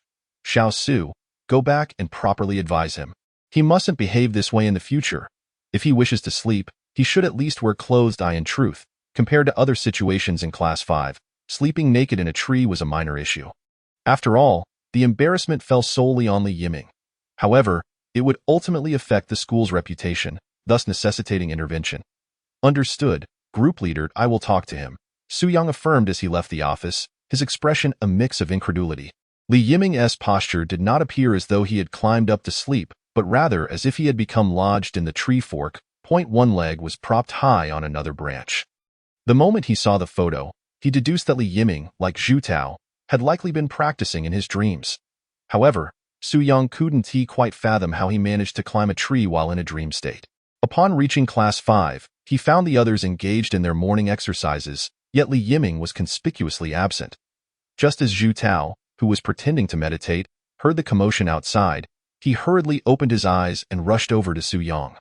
"Old Su, I've got news," he in the tree. Zhu Tao chuckled helplessly, quickly pulling Su Yang aside to whisper, "I feel like this situation is somewhat akin to my OWN." Su Yang remained noncommittal. Zhu Tao's top position in the class was steadily gaining prestige. He must be practicing in his dreams too. Otherwise, he wouldn't have ended up in the tree without realizing it. Zhu Tao quickly added, "He just doesn't know it yet." Su Yang nodded. "Where is he?" "Hiding in the dormitory." Zhu Tao sighed. "He has been completely uncommunicative, ignoring me. Let him cool off for a bit." Su Yang couldn't help but feel a headache. Given the circumstances, his mood was undoubtedly not very good. "Old Su, you should go explain the situation to him," Zhu Tao urged. "I'm genuinely worried he might develop psychological issues." Su Yang was somewhat reluctant to go. It wasn't that he didn't care about Li Yiming, but given the current situation, if he went to explain things, Li Yiming might blame himself. However, to be fair, he did bear some responsibility in this matter. Su Yang thought that since the students were all in single dorms, there wouldn't be any trouble arising from sleepwalking. He never imagined that sleepwalking could lead one to climb trees.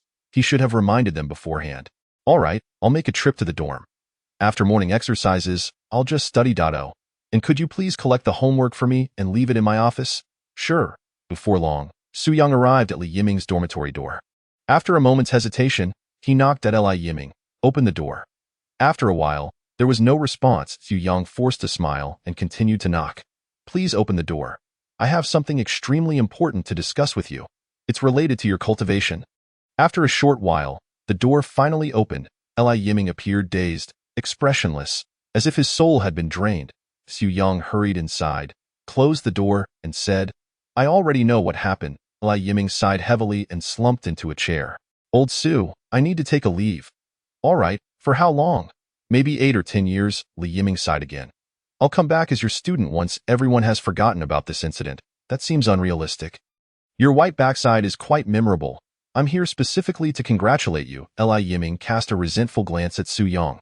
"Old Su, I'm not in the mood for jokes." "I'm not joking," Su Yang replied seriously. "You've entered dream cultivation." Li Yiming looked at Su Yang with a hint of confusion. Su Yang quickly explained what dream cultivation was and its side effect, sleepwalking. After hearing Su Yang's explanation, Li Yiming instantly perked up. "I cultivated the heavenly profound leg in my dreams." "That's right, but you just can't perceive it," Su Yang continued. "You've seen Zhu Tao's finger needle technique, haven't you?" Li Yiming nodded eagerly. "That's the result of dream cultivation." Su Yang patted Li Yiming on the back. "Kid, you're about to soar." "Indeed. I even climbed a tree." Chapter 65. Comfort. Li Yiming was uplifted, albeit briefly. While dream cultivation was beneficial, it couldn't overshadow the fact that he had experienced social embarrassment. He couldn't help but sigh again. How am I ever going to face people again? Moreover, if his family found out about this, this thought, Li Yiming's expression turned bitter. People are meant to die? But I can't afford to die socially. My standing in the family was already precarious. After this incident, I'm genuinely worried that the clan leader will remove me from the family tree. It's just too humiliating. "Come on, where's your sense of masculinity? What kind of talk is that?" Su Yang said, sitting beside him and patting Li Yiming's shoulder. "Everyone has their dark past. Especially those strong individuals, their pasts are often filled with scandal. And you, my dear disciple, are destined to become a martial god." Su Yang coughed lightly. "A martial god with a bit of a dark past only makes you more relatable. How could anyone not make mistakes? Moreover, this isn't even a mistake. It's merely an embarrassing moment. Let's take a step back. At least you were wearing underwear. Old Su, your consolation is impressive, but next time, please refrain, Li Yiming replied, looking like a bitter melon. I'm feeling worse now. Li Yiming thought about the future. Should he really become a powerful figure, other powerful individuals would have scandals that were mere rumors, or at least some minor transgressions. His own scandal, however, would be about sleeping in a tree with half of his backside exposed. He wished he could find a crack in the ground to hide in. How could he ever survive in the martial world after this? Since it has already happened, there's no point in dwelling on it. Su Yang waved his hand. Once your strength truly grows, no one will care about this at all. But I understand you might need some time to process this. For now, you don't need to attend class. Just focus on your cultivation in the dorm. Su Yang then stood up. Theo, you want to keep your dignity or your strength? Li Yiming sighed in resignation, as if he had accepted the reality. With my backside exposed, is there even dignity left to speak of? Exactly. If you've lost your face, why bother worrying about it? Just focus on your cultivation. And if you have any issues, come find me. And remember to wear clothes to bed from now. Su Yang chose not to say more, as whether Li Yiming could move on depended on his own ability to process the situation. After their conversation, Su Yang felt that things were not too dire. The students in Class 5, to some extent, had a remarkably strong mentality. One couldn't be a rebel without a solid mindset. After all, they had done plenty of embarrassing things. This was just one more incident among many. They would likely end up with numerous anecdotes about Class 5 in the future. Zhu Tao's finger needle technique and Li Yiming's white backside. After comforting Li Yiming, Su Yang returned to his office to check the homework. He had already mentally prepared himself for this. The assignments submitted by Class 5 were hardly worth reviewing. They were either copied or nonsensical. Thus, Su Yang merely marked them with a red pen at the end. What he needed was their attitude. Whether they completed the assignments was secondary. He didn't expect the students of Class 5 to pursue postgraduate studies in the future. Aside from Li Yiming's unsubmitted assignment, the other 9 students had all completed theirs. At least, they managed to finish the homework he assigned, which pleased Su Yang greatly. The greatest fear in education is not the inability to teach, but the inability to teach willingly. Now he truly felt he had taken control of Class 5. Glancing at the system tasks, he estimated that achieving a D grade rating for the entire class would take a considerable amount of time. Zhu Tao's attainment of a D grade was not solely due to Su Yang's guidance. More importantly, the child was diligently working hard, practicing rigorously every day. Additionally, Zhu Tao lacked any innate deficiencies in aptitude, allowing him to swiftly improve to a D grade rating within half a month. The others would undoubtedly take much longer to achieve the same. As for the martial arts skill gift pack for reaching a D grade rating, Su Yang found himself quite tempted. Martial techniques and mental methods differ fundamentally. Mental methods involve absorbing energy and converting it into qi, while martial techniques are based on the learned mental methods to release energy and enhance one's qi. The higher the martial technique, the less energy it consumes to strengthen one's qi, thereby temporarily boosting combat power. This reverse release of energy to enhance qi is exceptionally challenging to control, only achievable at the martial emperor level, where one has mastered qi control to an extraordinary degree. Martial techniques are exceedingly rare compared to mental methods, and generally, only prominent families possess accompanying mental methods. For instance, Zhu Tao's Panlong Divine Fist technique is named after the martial technique itself and can only be unleashed after reaching a certain level of cultivation. Its power is extraordinarily exaggerated. When unleashed, the aura emanates, and one can vaguely see the shadow of a dragon entwined around them, capable of harming an enemy across a realm. A 7th-grade martial artist could potentially injure a 6th-grade martial venerable. The power correlates directly with the energy consumption of the martial technique. Su Yang had heard that using a martial technique once could require 2 or 3 days of rest to recover. The 9 training horizontal body technique also has a corresponding exclusive martial technique called the Diamond Arm. Su Yang had seen a demonstration video of this martial technique during his university days. When unleashing the Diamond Arm, the right arm would instantly swell by a factor of 2, with an aura even shimmering above the arm. One punch could create a sonic boom, and the shockwave produced could strike enemies from a distance. Retaining significant lethality even from 100 meters away, it would decimate everything in its path, leaving nothing but ruins. The only drawback is that it takes longer to gather qi, requiring a full 3 minutes and necessitating that the practitioner has cultivated the mental method to at least the 3rd level and reached a minimum strength of 7th-grade martial mystic. If he could possess a martial technique to complement his extraordinary meridians and chaotic energy, Su Yang believed his strength would experience a qualitative transformation, allowing him to stand a fighting chance even against martial venerable-level opponents. However, he wondered what kind of martial techniques would appear in the skill gift pack. They should ideally be compatible with him. If he could obtain a mythical-level martial technique.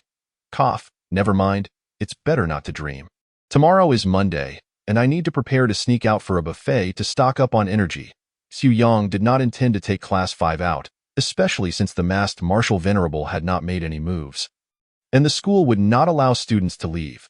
To avoid raising suspicion among Class 5, he planned to finish his general education class and then slip away under the guise of an excuse.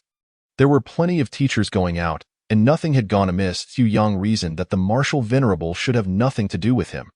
There was no enmity or grievance, so there was no need for unnecessary trouble. Even if it were to target him, going out in broad daylight should pose minimal risk. In the clear light of day, with the Kunlun patrols roaming about, would the martial venerable still dare to make a move against him?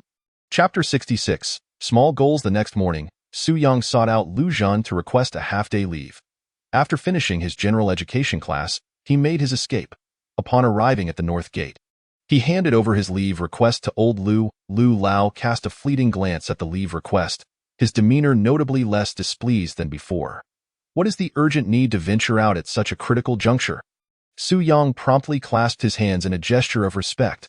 There is a pressing matter that requires my attention. Very well, the sooner you go, the sooner you may return. Lu Lao finally relented, adding with a note of caution, though you are fortunate to have attained the pinnacle of Copperbone, do not let pride cloud your judgment. Su Yang was momentarily taken aback, but quickly nodded in acknowledgement before departing from the school. As he watched Su Yang leave, Lu Lao's expression turned peculiar. He had certainly heard of the incident involving Xiezhan. Previously, upon learning from Zhu Tao that Su Yang had imparted dual cultivation techniques, Lu Lao had been displeased, believing Su Yang to be leading his students astray. However, seeing Su Yang stand up for his fellow students now, he seemed more deserving of the title teacher. Nonetheless, leading students astray remains leading them astray, inviting trouble upon oneself. Once Su Yang exited the campus, he headed straight for the nearest buffet restaurant. This establishment was renowned for its ferocious beast ingredients. Most of the beast meats were consumable and boasted a more robust texture, with their nutritional value surpassing that of ordinary fare. Certain specific beasts, like the black feather chicken, had astonishing reproductive capabilities, laying 40 to 50 eggs in a single clutch and requiring a mere 10 days to reach maturity. Thus, such beasts were swiftly domesticated and became staple ingredients on human tables. The price was 149 per person, with a 1-hour time limit. Upon entering, Su Yang was taken aback by the sheer number of patrons. The scene resembling a National Day holiday gathering. Surely, the crowd was excessively overwhelming. Warriors typically possessed formidable appetites, and given the time constraints, dishes were cleared almost instantaneously upon being served. Su Yang soon realized that his plans were futile. Dining here was not about leisurely enjoyment but rather a competition to seize food. If he failed to snatch some, he would leave empty-handed. The most absurd part was that there was not even a place to sit. Many individuals were seen balancing bowls while walking, grabbing, and eating on the go. With no other option, Su Yang begrudgingly joined the fray, partaking in this food heist. Little did he expect that his display of strength would manifest not on the battlefield against ferocious beasts or foes, but in a buffet restaurant. Even without the Copperbone's assistance, he couldn't even squeeze in. An hour passed swiftly, and when Su Yang finally emerged from the restaurant, he couldn't help but feel a mix of amusement and exasperation. The price was indeed economical, but he had barely eaten anything. It was all rather absurd. He felt he had hardly consumed much, yet roughly estimated that the energy he had replenished equated to 4 bags of nutritional liquid. This was all thanks to the Copperbone's enhancement, which allowed him to withstand the crowd. Otherwise, he would have merely been a bystander. He wasn't at a loss, just inconvenienced. Moreover, being a teacher and participating in such a chaotic food grab felt rather ridiculous. Should anyone witness this, it would certainly be somewhat embarrassing. He needed to find another place. After a brief search on his phone, Su Yang promptly located another buffet restaurant, charging 499 per person. This one was likely to be less crowded. The quality of the food was secondary. The priority was to replenish energy. Most patrons at buffet restaurants were drawn by the promise of ample portions, seldom concerned with flavor. Su Yang felt the same. However, Just as Su Yang left, a figure discreetly followed him out of the restaurant, their gaze towards him somewhat peculiar. Before long, he arrived at the new buffet, as expected, while there were still many people. It was not chaotic, the food was plentiful, and dishes were served swiftly with a greater variety to choose from. He quickly sat down and began to indulge heartily. Again, there was a 1-hour limit. But in this establishment, he could eat freely to avoid attracting any unwanted attention. Su Yang chose a secluded corner and opted for the less traveled paths when fetching food. Another hour slipped by, and when he exited the buffet, he calculated his intake once more. He had hardly paused during that hour, consuming the equivalent of about 50 bags of nutritional liquid for his 500 yuan. This felt satisfactory. He had to maintain a semblance of decorum in public, resisting the urge to devour ravenously. Otherwise, he might have consumed an additional 50 bags worth of energy. Hunger began to creep back in. Su Yang rubbed his abdomen. His feeling of fullness could hardly last long, almost measurable only in seconds. Yet, this hunger was within tolerable limits. The most astonishing aspect was his digestive capacity. Logically, his stomach should not be able to accommodate such a volume of food. Even a martial sovereign would not consume as much energy. The expansion of his meridians naturally increased his body's energy requirements significantly, and the refining of chaotic energy further intensified this consumption, likely explaining why his digestive ability far surpassed that of the average person. His dantian remained devoid of sensation, resembling a bottomless pit capable of holding vast amounts of energy. Su Yang concluded that he needed to set a small goal, to replenish a month's worth of energy before returning. Based on his daily regimen of 7 extreme circulations, he estimated a minimum consumption of 210 bags of nutritional liquid over the month. Indeed, dining at buffets was cost-effective. As afternoon approached, Su Yang finally achieved his small target and felt a sense of satisfaction as he made his way back. However, just as he took a few steps, he was suddenly yanked back. Su Yang paused in confusion and turned to see a woman in her 40s, her face somewhat weathered but still bearing the features of a past beauty. "Excuse me, may I help you?" he inquired. Before she could respond, she abruptly covered her mouth, a look of nausea crossing her face as she forced herself to swallow and shot him a fierce glare. "Come with me." "On what grounds?" Su Yang retorted, but before he could finish, he felt a sharp pain in his arm, his expression changing drastically. "I have attained copper bone. Even a 7th-grade martial mystic cannot harm me." This implied that this woman before him was a martial sovereign. "Listen here, we have no grievances," Su Yang stammered. "Enough chatter, follow me," she hissed. Unable to contain herself, she suddenly stepped to the side of the road and retched violently. Su Yang blinked in surprise, snapping back to reality, and dashed toward the nearest police station. Chapter 67. Pinnacle of Martial Sovereign. Yet, just as Su Yang took a few steps, he suddenly felt a heavy pressure on his shoulder, immobilizing him with a terrifying force. "Where do you think you're running off to?" Su Yang forced a laugh, hastily pointing to a nearby supermarket. "I noticed you weren't feeling well, so I was going to buy you a bottle of water to rinse your mouth." "Still talking?" The middle-aged woman wiped her mouth, exasperated. "Isn't this all because of you?" Su Yang's eyes widened in disbelief. "Are you not unjustly tarnishing my reputation? I have never wronged you. Your vomiting is unrelated to me." "Come with me," the woman insisted in a low voice. "This isn't the place for conversation." Then, she quickly added, "I mean you no harm, Su Laosher. She knows who I am." Su Yang was instantly baffled, his unease growing.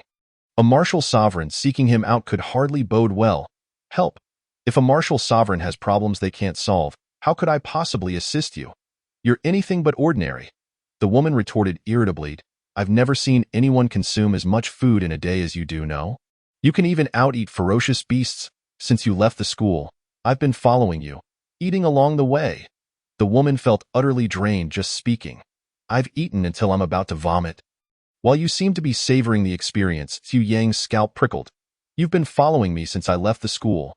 What the hell? How did I not notice at all? Wait a moment." Su Yang's pupils dilated as he instinctively exclaimed, "You can't possibly be the one who barged into Sanzhong. Can you?" The woman did not respond but simply stated, "Follow me. I mean you no harm. Otherwise you wouldn't still be alive, duh." All right, Su Yang had no choice but to follow her. He cursed his own bad luck. Had he known, he wouldn't have made such a bold statement. Who could have foreseen that a masked martial sovereign would truly be coming for him? Given the circumstances, Su Yang remained exceptionally compliant. Having no intention of fleeing, a martial sovereign-level expert, even with his copper bone, would surely be doomed. Besides, this woman had already wounded 2 old men and left without a scratch. She was undoubtedly at the pinnacle of martial sovereign. On the cusp of becoming a martial king, they hadn't walked far, merely relocating to a more secluded spot. The woman casually purchased a bottle of water to suppress her nausea, still appearing on the verge of vomiting. In my entire life, I've never encountered someone who can eat as much as you do. It's utterly absurd. Su Yang watched as she abruptly turned to vomit mid-sentence, leaving him both amused and bewildered. In my entire life, I've never met someone as honest as you. Following me all this way without needing to eat yourself. Aren't you afraid of overindulging? Nevertheless, it seemed she bore no ill intent. As the other party stated, if she truly wished to harm herself, she would have ample opportunity to do so. Even in broad daylight, she could effortlessly take his life, and with her peak martial prowess, she could vanish without a trace. The Kunlun patrol team would scarcely be able to capture her. Heaven, gifted with extraordinary talent, had always possessed a considerable appetite since childhood. Su Yang forced a dry laugh and hurriedly expressed his concern. Senior, are you feeling any better? I doubt I'll just vomit for a moment. It's fine. Su Yang found himself in a rather surreal situation. He was being held captive, yet his captor was retching and appeared quite unwell. In this predicament, fleeing seemed inappropriate, yet remaining felt somewhat disrespectful. Ultimately, he decided against escape. After a considerable pause, the woman finally felt somewhat better, and after rinsing her mouth, she said, Mr. Su, I have a request. Senior, may I refuse? No. Then please do not request anything of me. Noticing Su Yang's silence, the woman continued, I am the biological mother of Xie Yuhan. Huh? Su Yang stared at the woman in disbelief. You are the parent of the little hammer? Xie Yuhan, indeed. Xie Yuhan's mother nodded slightly. I am her biological mother. Su Yang carefully recalled the details of Xie Yuhan's file and tentatively asked, Wei Yun? No. My name is Lu Fengfei. Lu Fengfei displayed no attempt to conceal the disdain on her face, grinding her teeth as she spoke. Wei Yun is a vile woman. Mr. Su, could you please bring Xie Yuhan out to meet me? Lu Fengfei implored. This child left me when she was very young, and I wish to see her. Su Yang remained silent for a moment before feeling compelled to speak. Parent of Xie Yuhan, you mustn't claim that you broke into the 3rd middle school merely to see your daughter. Indeed, is it not possible that the 3rd middle school is a civilized and open institution, not a prison or a den of tigers? You could have applied for permission. There was no need to force your way in and even injure our school's guardian. After much hesitation, Lu Fengfei replied, Mr. Su, you do not understand the complexities of this situation. The Xie family would never allow me to see her, hence this desperate measure. Regardless of the circumstances, you are a peak martial artist. The Xie family would not treat a powerful figure such as yourself this way, would they? Indeed, the Xie family possesses martial kings, but how deep does the enmity run that they would not seek to win over a peak martial artist and instead act so ruthlessly? This defies logic. It's a long story, a family feud. Lu Fengfei did not elaborate further, her gaze earnest. I implore you to ensure Xie Yuhan meets with me, and then what? I will take her far away. Into the mountains to cultivate. Lu Fengfei spoke with heartfelt sincerity. I owe that child too much and know well the humiliation she has faced within the Xie family. I wish to take her away and find a way to make amends. Senior, if you leave for the mountains, what will become of me? Su Yang exclaimed in bewilderment. If I bring the child out and she disappears, how am I to explain this to the school or the Xie family? Mr. Su, I understand your predicament, but I hope you can empathize with the feelings of a mother, Lu Fengfei quickly added. Once this is accomplished, there will be generous rewards. This is not merely a matter of gratitude. Senior, you are putting me in a perilous situation. I am but a humble teacher. Should this matter escalate, I could find myself in dire straits. Is there truly no room for negotiation? If I were to say there is no room for negotiation, would you resort to violence? Senior, my mind is in turmoil at present. Could you grant me some time to consider? No. Lu Fengfei placed her hand on Su Yang's shoulder, resignedly stating, Mr. Su, you have no choice. And neither do I. A sudden surge of dark energy coursed through Su Yang's shoulder, causing his expression to darken.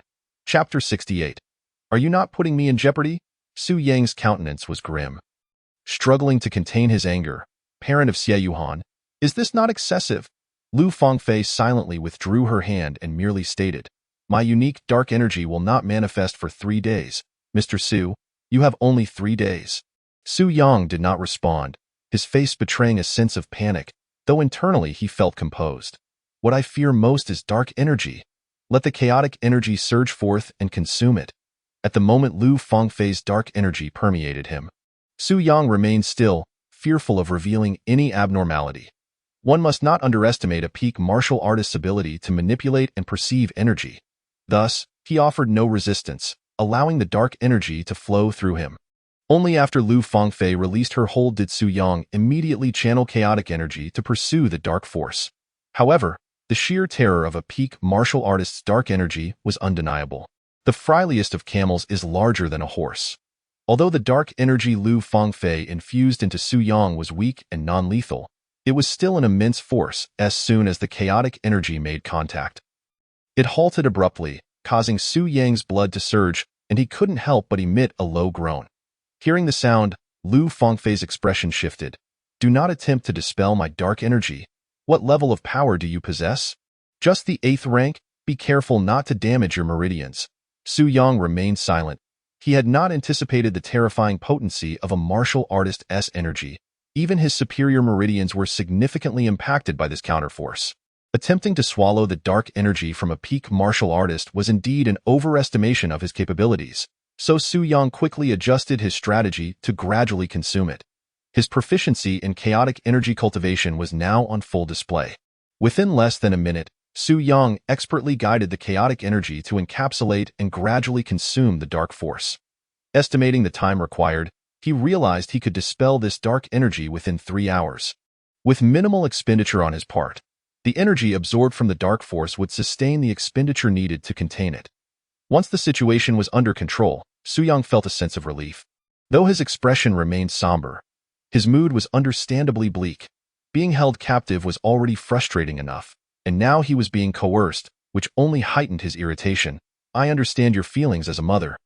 Could you not demonstrate some understanding for my challenges as a teacher? Noticing Su Yang's silence, Lu Fangfei assumed he had surrendered to his fate inside. Mr. Su, I truly do not wish to complicate matters for you. Indeed, you are doing this purposefully. In any case, upon your return, you must bring Xie Yuhan out, and I will naturally assist you in dispelling the dark energy. Otherwise, as time passes, my dark energy will gradually infiltrate your limbs, leading to a loss of mobility. Do not harbor any illusions that others can dispel my dark energy, Lu Fangfei added. Only a martial king with energy mastery can dispel my dark energy. The 4 elders of your school are incapable, Su Yang retorted. Am I to suffer for no reason? How can you live with yourself? If you wish, you could accompany me into the mountains to cultivate. Lu Fangfei quickly added, I could even impart my ancestral techniques to guide your cultivation. Or, if you have any unfulfilled wishes, I will do my utmost to help you realize them. I wish for a Valkyrie with luscious waves. Can you assist with that? Su Yang secretly rolled his eyes but feigned a compromising expression. Let me first bring her out, and then we shall discuss. Lu Fangfei's face lit up with joy. Thank you so much. Su Yang contemplated that once he was safely within the school, she would have no leverage over him. To be prudent, he decided to keep a card up his sleeve. When I bring her out, where shall I find you? You must provide me with a method of contact. Lu Fangfei replied quickly, no need. Simply bring her out, and I will come to find you. I am aware of your energy. The Xie family is still scrutinizing my movements, so I cannot afford to be seen. Su Yang was slightly taken aback. You are now, but Lu Fangfei subtly tugged at her collar, revealing a distinct layer on her neck. Su Yang fell silent. A synthetic mask, damn it. It's not the martial artist's mischief I'm afraid of. It's their internet savvy. How very progressive, donning a synthetic mask. After all this time, Lu Fangfei's true appearance was still concealed, and she had even applied makeup. Su Yang had initially considered extracting Lu Fangfei's address to contact the Kunlun patrol team and devise a plan to capture her. But he was taken aback by her caution, not revealing her true form and unwilling to provide any contact information or address. The perceptive abilities of a martial artist extend far beyond ordinary understanding. Below the martial artist level, one merely engages in basic energy manipulation. Only upon reaching the martial artist realm does one gain a certain mastery over energy, allowing for advanced applications, even detecting enemies from 100 miles away. Akin to possessing X-ray vision, the gatekeeper of the school typically keeps his eyes closed while on duty. They all use energy to sense everything around them. All things possess energy. Vision can be deceiving, but energy does not lie. Without further ado, Su Yang bid farewell to Lu Fengfei and returned to the school. Upon returning to the school, his first stop was the student dormitory to find Li Yiming. Su Yang had no intention of directly questioning Xie Yuhan. From the words of Lu Fengfei, Su Yang could discern the intricate complexity of the situation. Inquiring about Xie Yuhan might inflict harm upon her. And furthermore, Su Yang had no intention of letting her know about this matter. He was uncertain of Xie Yuhan's true feelings towards her biological mother and what reactions might ensue. Seeking out Li Yiming, who possessed a deeper understanding of the circumstances surrounding the prominent families, seemed to be the most prudent choice. However, he was unsure if this future martial deity, with his penchant for emo, had continued in that vein. Upon arriving at the dormitory, he knocked on the door. "Who is it?" "It's me." The door swung open immediately, and Li Yiming hurriedly ushered him inside. To Su Yang's surprise, Zhu Tao was also present in Li Yiming's room. "Are you here to comfort Li Yiming's emotions?" "No need for comfort," Zhu Tao waved his hand dismissively. "He has already come to terms with it, is that so?" Su Yang turned to glance at Li Yiming. "Indeed, this mindset is commendable. It was never a significant issue. A true man must not sweat the small stuff in this day and age. There are numerous swimsuit shows and bodybuilding competitions, revealing much more." "Actually, it wasn't because of that I came to terms," Li Yiming admitted, feeling a bit embarrassed. "Old Su, I seem to have had an epiphany." "An epiphany about what?" Li Yiming exclaimed with excitement. "I just realized that my left leg is Tianxian, and my right leg is handy." "Huh?" Su Yang was taken aback. "You mean you can cultivate 2 different techniques in each leg and unleash them simultaneously?" Chapter 69. Is it melodramatic? Su Yang was utterly bewildered. "What? Unleash them simultaneously?" "Exactly," Li Yiming hurriedly replied. "I thought of this suddenly after you left." Recovering his composure, Su Yang found it hard to believe. Under normal circumstances, it was improbable to execute dual cultivation techniques simultaneously. Not that it was impossible, but to perform 2 techniques at once required a level of martial genius. The challenge of harmonizing 2 energies was immense. They could only be executed separately. "How did you come to this conclusion?" I can't quite articulate it." Li Yiming scratched his head. "It's hard to explain. Like intertwining. Oh, how do I put this? It's like 2 energies whoosh past each other, and then whoosh again. Whoosh, whoosh, whoosh." Unable to restrain himself, Su Yang slapped his forehead in exasperation. "Forget it. If you can't explain it, then don't. In the future, read more about martial theories. If you can't even clarify the fundamental principles of energy manipulation, once you graduate, don't claim to be from Class 5. It would bring me shame. After all, the martial theory foundation of these kids in Class 5 is woefully inadequate. Zhu Tao is somewhat better, but not by much." Li Yiming chuckled awkwardly. "Old Su, I promise to read more." Zhu Tao refrained from making disparaging remarks, well aware of his own limitations, and quickly added, "Teacher, what Li Yiming is trying to do is quite peculiar. I was about to call you, but your phone was unreachable, so he sought me out."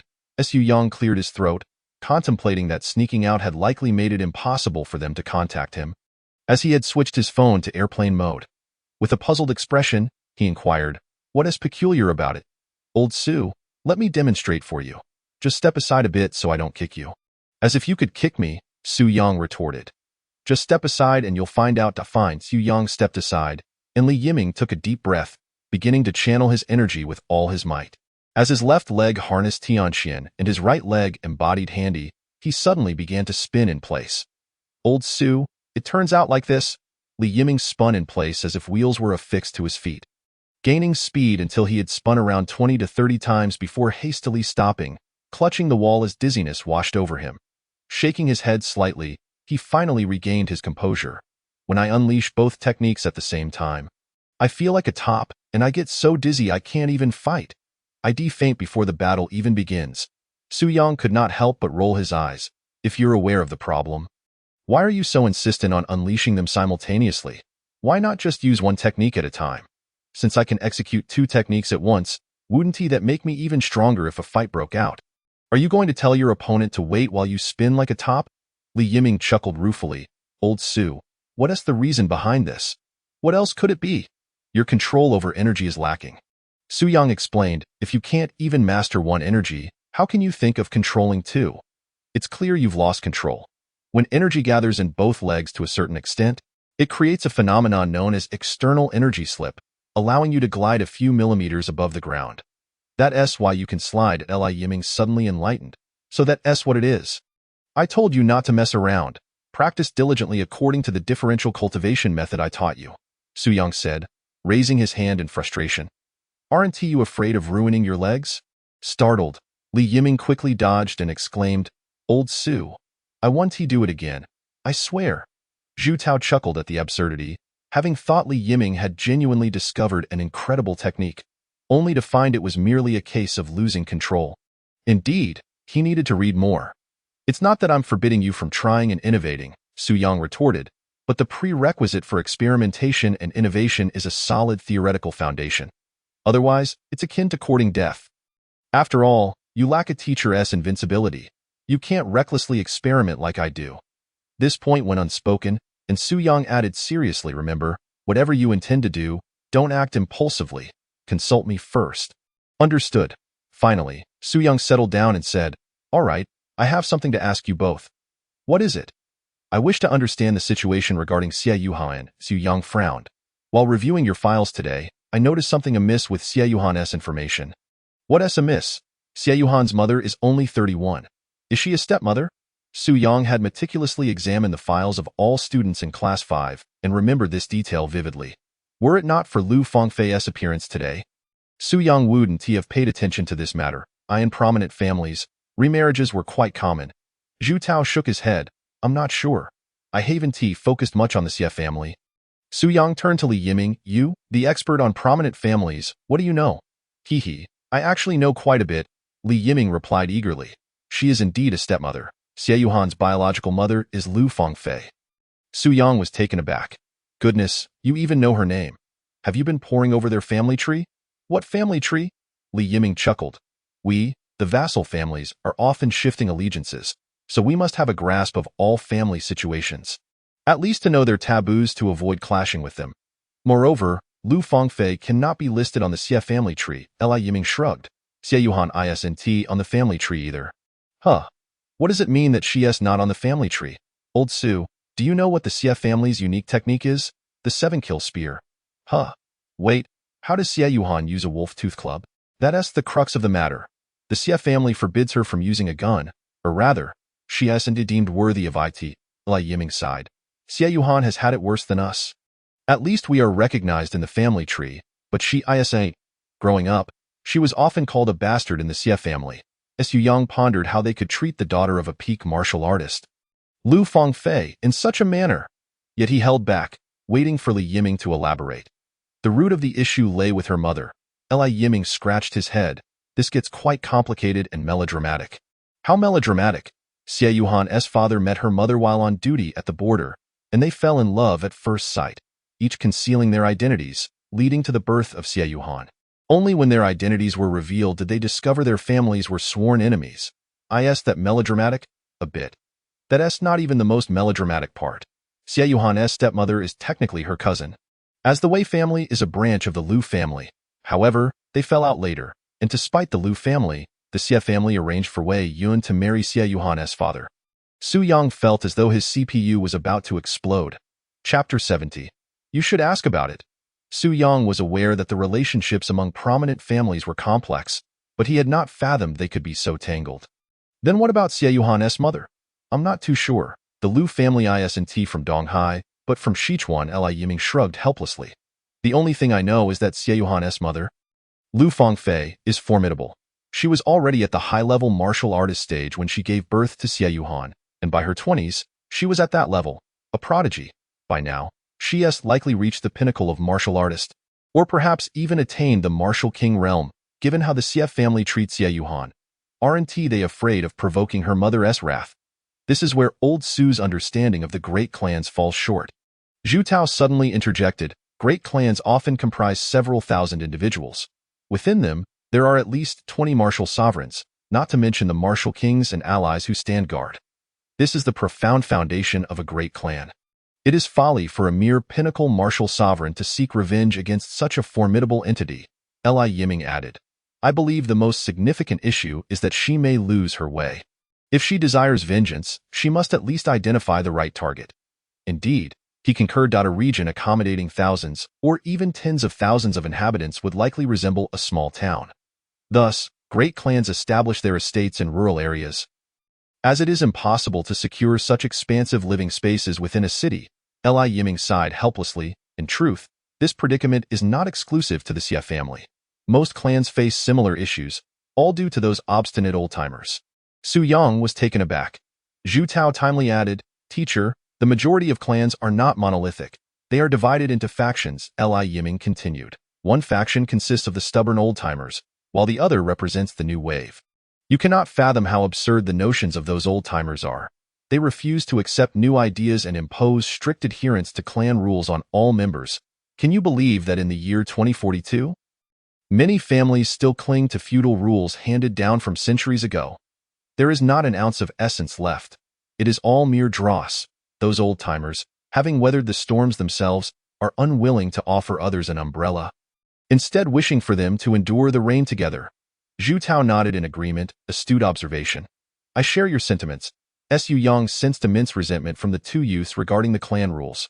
Furthermore, judging from Li Yiming's explanation, it was highly likely that Xie Yuhan's tragedy stemmed from those very rules.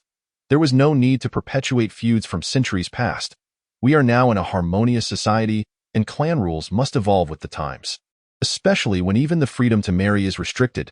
As someone from an ordinary family, Su Yang found it difficult to imagine the anguish of being unable to choose one's partner. To spend a lifetime with someone one dislikes or even a stranger, such a thought was unbearable. Even being paired with a formidable warrior like a Valkyrie would not suffice. It must be a choice of my own. After all, a forced union bears no sweetness. Observing the palpable resentment from the two youths, Su Yang seized the moment and declared, Thus, you both must strive even harder. Only with formidable strength can one break free from the constraints of rules. The two nodded slightly, their gazes resolute.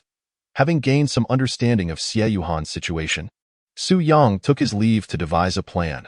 The plight of Xie Yuhan was indeed pitiable. She must have suffered greatly within the Xie family. Out of sympathy for her, Su Yang felt a slight reduction in his resentment towards Lu Fengfei. However, he had no intention of intervening. He did not wish to entangle himself in this matter. Should he report this situation to the school? Su Yang hesitated. He merely wanted to cast aside this troublesome affair and remain uninvolved. Why should an ordinary teacher like himself be embroiled in the grievances of great clans? If he informed the school, they would likely relay this information to the Xie family, and once they intervened, the situation could become even more complicated. Moreover, Lu Fengfei would undoubtedly deduce that he had betrayed her, raising concerns about possible retaliation. Damn it, why does it feel like there's no escaping this predicament? Pretending to be unaware seems the best course. After all, Lu Fengfei would surely not dare to intrude recklessly into the third middle school.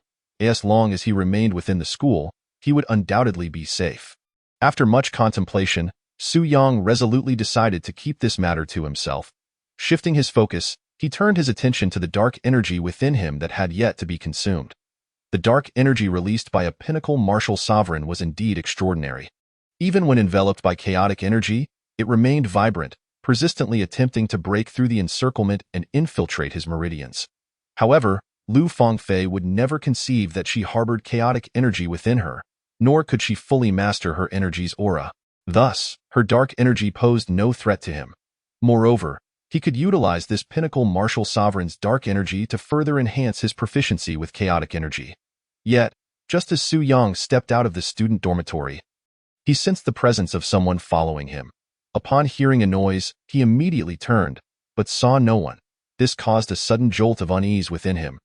Could it be that Lu Fengfei had stealthily followed him? No, he must be overthinking it. While Lu Fengfei was indeed formidable, she clearly lacked the skill to conceal her aura. Otherwise, she would not have been detected by the gatekeeper during her last reckless intrusion. It was impossible for her to barge in again, especially since the 3-day deadline had not yet passed. Who is there? Show yourself, Su Yang shouted towards the bushes, but there was no response. This made him realize that he was somewhat jumpy and hurried back to the dormitory. However, just as he took a few steps, a pair of icy eyes quietly emerged from the underbrush. It was Xiejun. Ever since Xiejun suffered a defeat at Su Yang's hands, he had been unable to comprehend how he could have lost to him, especially in front of a crowd, where he was compelled to bow and apologize. Such humiliation? Xiejun would never disclose this disgrace to the Xie family, nor would he allow them to intervene. He intended to reclaim his honor in his own way.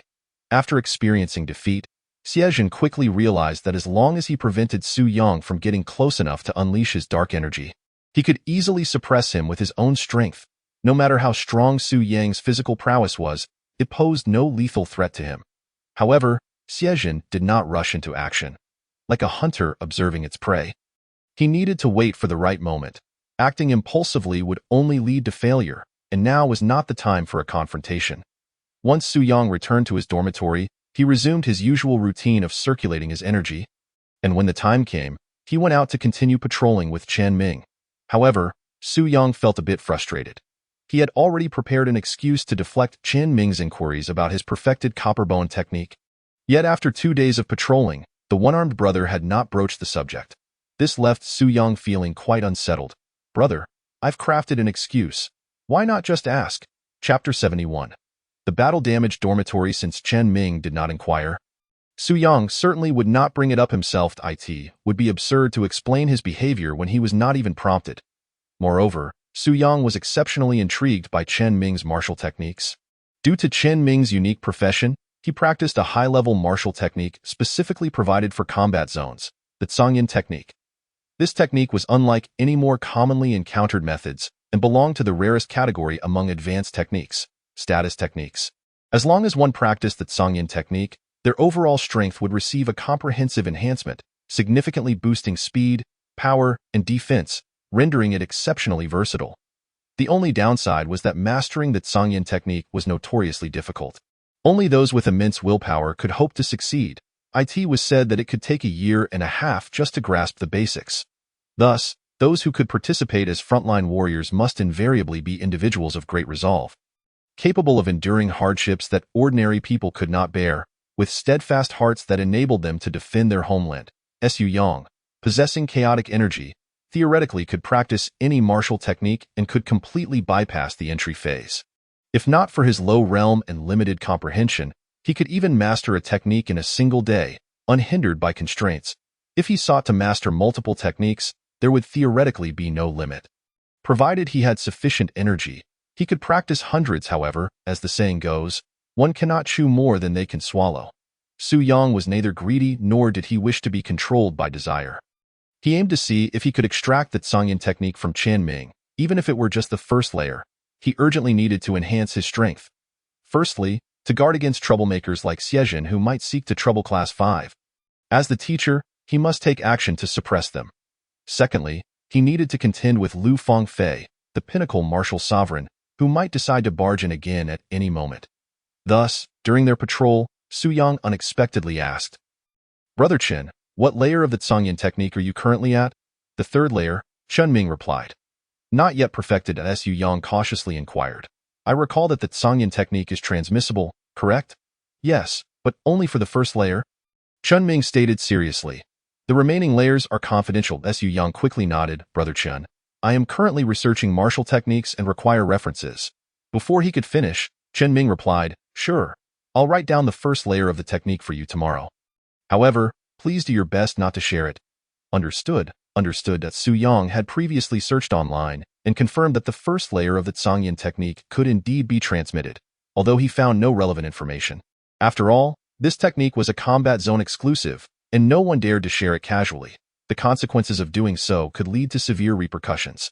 However, Su Yang was pleasantly surprised by Chen Ming's willingness to comply so readily.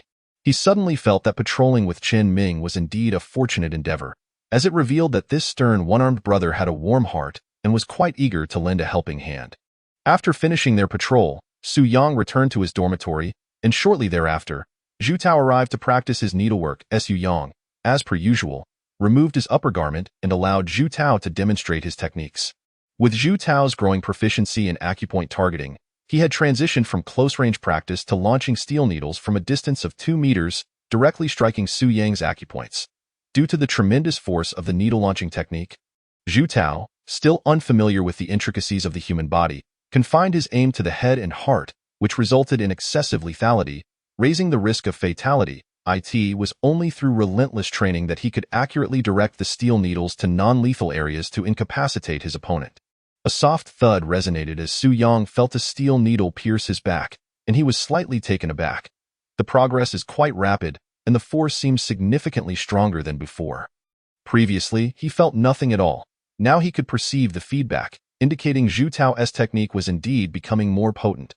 Zhu Tao, bemused, remarked, "Every morning when I awaken, I feel as if I have made progress. This state of unity in dream training is truly absurd." Su Yang, in contrast, expressed surprise. "No sense of fatigue?" "Fatigue is secondary," Zhu Tao replied, a look of dejection on his face. "This morning, I discovered that the light in my dormitory had exploded, leaving shards of glass all over my bed. It must have been during my dream training last night. And no worries, just a minor issue." Zhu Tao paused for a moment before adding, "That lamp was the only one in my dormitory that remained intact." Su Yang turned, somewhat bewildered. "You destroyed the others?" "Pretty much." Zhu Tao sighed resignedly. My dormitory is riddled with marks from steel needles. I can hardly control it. That a few days ago, I intended to record my dream training on my phone. But Zhu Tao sighed again, producing his completely wrecked phone from his bag. "It's beyond repair." Su Yang took a look and found that Zhu Tao's phone had clearly been pierced by a steel needle. Not only was the screen shattered, but the internal components were also damaged, and the device had even warped due to the immense force. "Old Su, I'm beginning to worry that my needle-launching technique is becoming increasingly powerful. What if it penetrates a wall?" Upon hearing this, Su Yang recognized it as a legitimate concern. Particularly given Zhu Tao's rapid progress, he would likely soon reach the 7th grade martial arts realm, at which point the power of the needle-launching technique would undoubtedly amplify. And penetrating walls could become a possibility. If it harmed other students, it would spell trouble. "I'll think of a solution. You focus on your training." "All right." Su Yang had not anticipated that dream training would entail so many complications. While the state of unity was indeed beneficial, the uncontrollable nature of it posed numerous challenges. Li Yiming would climb trees, while Zhu Tao would dismantle his dormitory. The following day, after the general studies class concluded, Su Yang made a trip to the logistics office. Initially intending to request a dormitory change for Zhu Tao, he soon realized it would be futile, as there would always be someone next door. Failing to resolve the issue, after much contemplation, Su Yang decided to procure some steel plates from the logistics office. While specialized steel plates were undoubtedly unavailable, ordinary ones were plentiful, leftover scraps stacked in the warehouse. Su Yang gathered a pile of steel plates, planning to reinforce Zhu Tao's walls with them. Taking advantage of the fact that all the students were in class, he set about his task in Zhu Tao's dormitory. Upon opening the door, Su Yang was taken aback. What on earth happened to this war-torn dormitory? At a glance, the entire room appeared to be in tatters, the walls peppered with countless small holes. And even the wardrobe was in disarray. The computer was ruined, the water cup was shattered. Almost nothing remained intact. One might think it had been swept by a machine gun. Chapter 72. Nurturing. While Su Yang busied himself reinforcing Zhu Tao's dormitory with steel plates, the students in Class 5 were enduring the torment of post-class assignments. Every time a general studies class ended, Su Yang would assign homework, a practice that left the Class 5 students feeling utterly despondent. Their references to him oscillated between calling him Art Su and Su teacher. Zhu Tao was, as always, mysteriously absent, a situation the others had come to accept without question. However, the sudden absence of Li Yiming left everyone feeling somewhat disoriented. Usually, his absence would not attract much attention, but during homework time, Li Yiming was essential. Who would he copy from? Where has he disappeared to? He pondered. Like Zhu Tao, he vanishes as soon as class ends. He didn't even show up for morning exercises yesterday. Does he no longer care for old Su's body tempering secret techniques? The students felt that Li Yiming's behavior was exceedingly peculiar. Even when they had sought him out in the dormitory the previous night, he was nowhere to be found, and his phone was unreachable. Quite strange indeed. Meanwhile, atop the building, a newcomer had appeared. Zhu Tao was preparing for his training as usual when, to his surprise, Li Yiming followed him to the rooftop just as he was about to shut the windproof door. The two exchanged bewildered glances. "Zhu Tao, astonished, asked, "What are you doing here?" "Training, of course," Li Yiming replied instinctively. "I can't very well train in the classroom, can I? I thought I'd come here since no one else would be around." Zhu Tao, caught between amusement and exasperation, realized that this location was not particularly safe. Luckily, Li Yiming was an ally. His presence posed no threat. "Let us close the door to avoid being discovered," he urged. Li Yiming nodded and quickly propped the windproof door shut with a stick. Zhu Tao then entered the pavilion and, feeling around under the seat, produced a storage box. Li Yiming approached and discovered that the two boxes contained not only threads but also clothing. "Tao Gu? What is this?" Zhu Tao did not shy away, confidently explaining, "Training. Your method of training is quite peculiar. Others might say so, but not you." Li Yiming pondered this for a moment and agreed. He then stood aside, balancing on one leg, and began to meditate. "Tao Gu, I didn't climb a tree this morning. That doesn't seem like something to boast about." "I'm not boasting. I've been contemplating, and I believe that dream training is somehow linked to the dreams themselves." Zhu Tao blinked. "For instance? As long as I focus on training while dreaming, nothing goes awry. I wake up to find myself still in bed, just without my blanket." Li Yiming quickly interjected. "But yesterday I had let us say, a nightmare, and then I ended up climbing a tree." "Strictly speaking, that wasn't climbing. You were stuck in the tree." Zhu Tao frowned.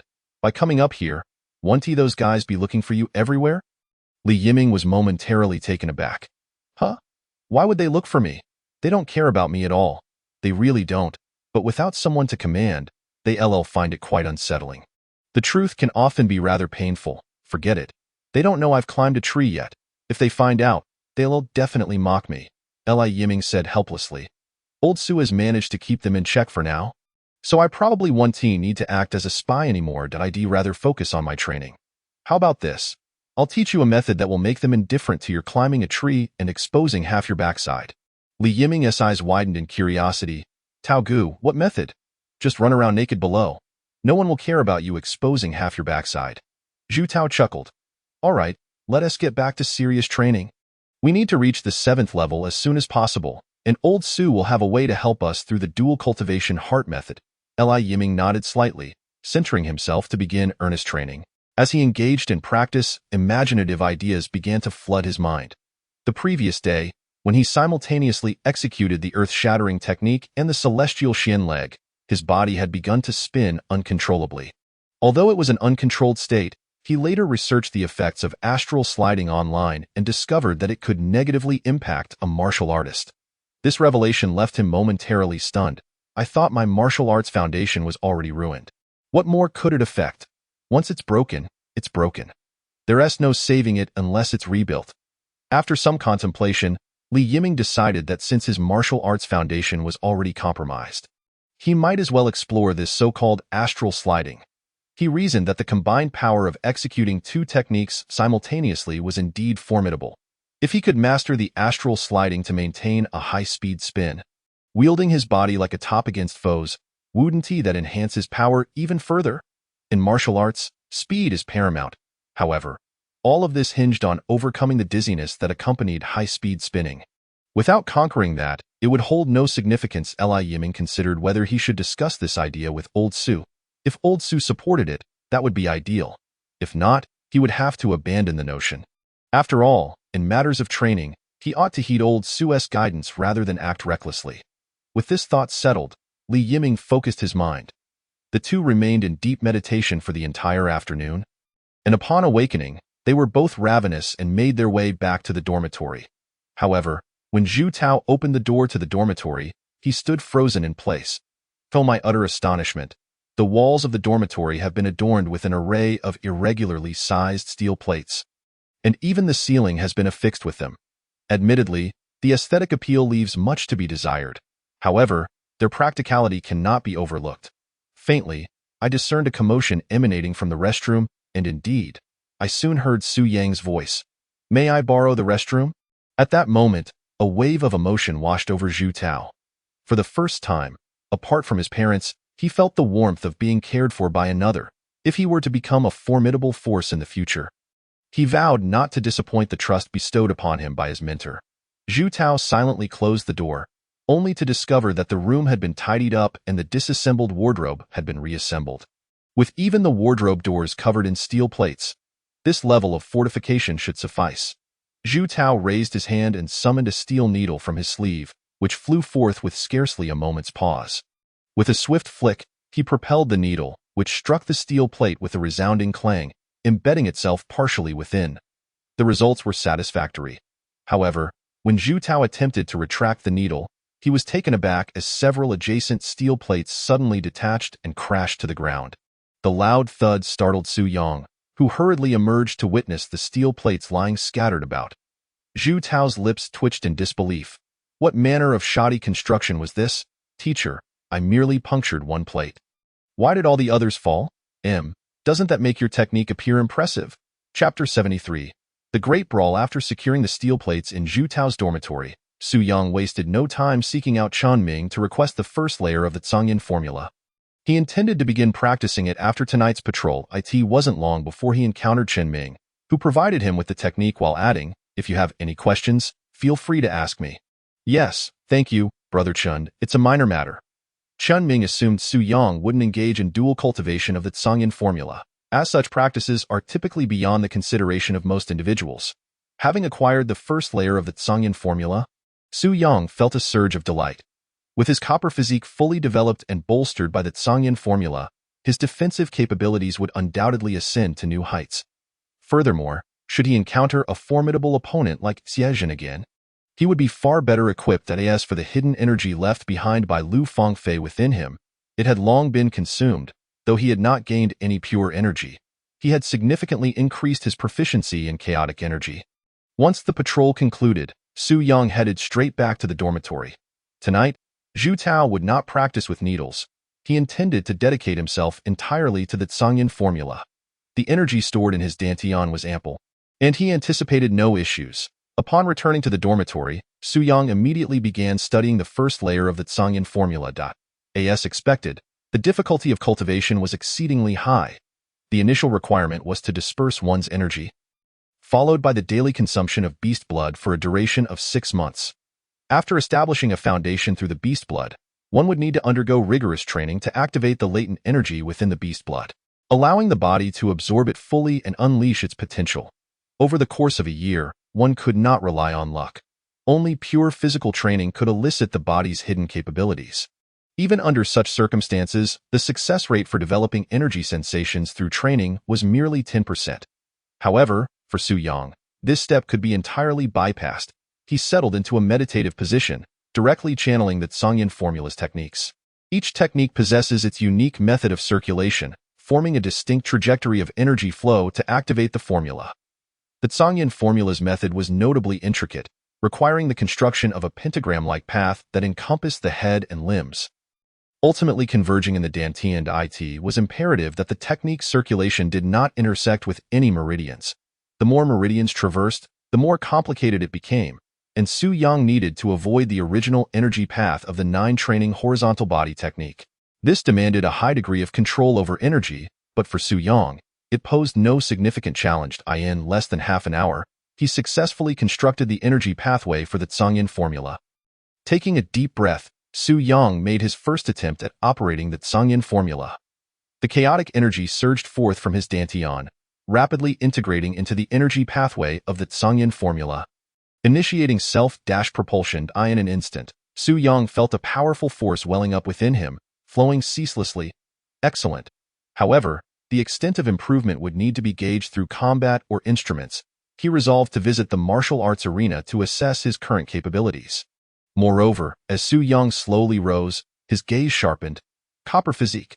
A portion of the chaotic energy lingering in his dantian swiftly flowed into the energy pathway of the 9-training horizontal body technique. He was simultaneously wielding 2 techniques. While Li Yiming would encounter complications attempting to use dual techniques, Su Yang faced no such issues.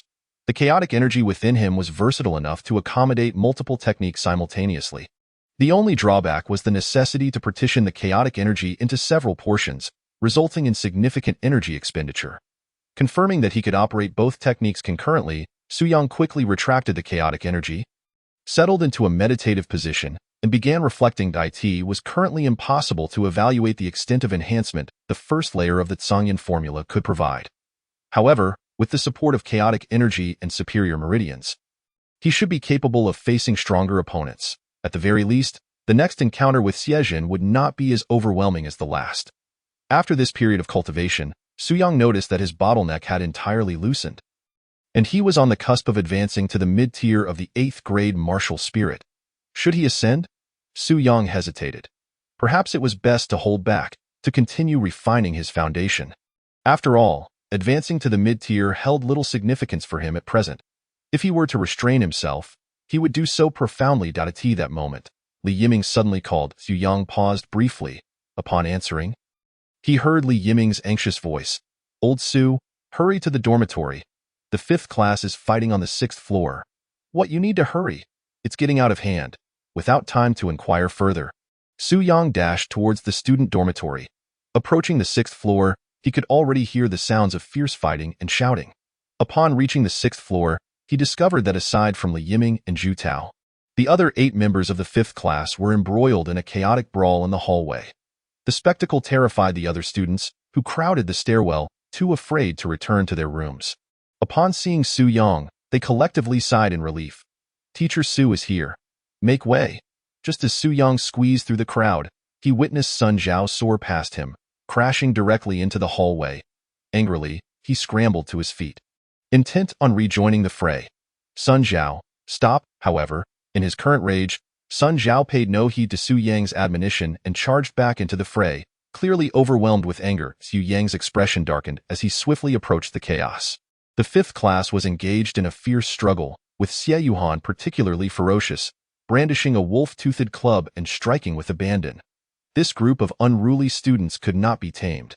What deep-seated enmity could drive them to turn against one another? Infuriated, Su Yang could not linger on the thought. He immediately focused on the 8 brawlers in the hallway. "As your teacher, I command you to cease this madness." At Su Yang's stern command, the 8 combatants froze momentarily, their movements halting in an instant. A palpable sense of silent awe enveloped them all. Stand against the wall. The members of the 5th class, unable to resist the inner compulsion of respect, reluctantly leaned against the wall, standing obediently. Once Su Yang saw the situation under control, he retracted his authoritative demeanor. However, suppressing 8 individuals had drained a significant amount of his energy. As the feeling of awe dissipated, everyone exhaled in relief. Though their expressions remained sour, Su Yang, perplexed, pondered how this group, despite not being particularly close, could resort to such violent measures. Family matters should remain private. It would have been better to resolve their grievances in secret and preserve some dignity. "Follow me." Su Yang sighed in exasperation and turned to lead the 8 away. The onlooking students, having witnessed Su Yang's firm handling of the 5th class, were left in astonishment. Indeed, Teacher Su was worthy of the title nemesis of troublemakers. Chapter 74. The authority of reflection. Unbeknownst to Su Yang, he had unwittingly gained a reputation among the students of the 3rd school as a natural nemesis of troublemakers. After leading the 5th class away from the dormitory to a secluded spot, he began to inquire about the events that transpired. "Who started this?" Xie Yuhan promptly pointed a finger at Fu Yunhai, declaring, "Teacher, it was he who first insulted me." Fu Yunhai, upon hearing this, became flustered. "I was just joking." "Joking?" Xie Yuhan retorted, her voice laced with indignation. "You call saying I have no mother a joke?" Fu Yunhai, feeling the weight of guilt under Su Yang's piercing gaze, fell silent. "You should apologize to Xie Yuhan immediately." Su Yang scoffed. "Is that how you joke? You have no sense of propriety. You got what you deserved."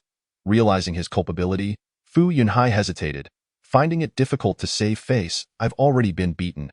Do I still need to apologize?" Su Yang's eyes widened. "A matter must be resolved as it is. You were the first to speak disrespectfully. Hurry and apologize, for one must bear the consequences of their misdeeds. Is this such a simple principle that you fail to comprehend?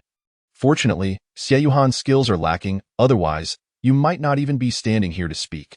However, Fu Yunhai remained silent, causing Su Yang's expression to darken. A teacher's authority must be respected. Apologize. The familiar sense of oppression washed over Fu Yunhai once more.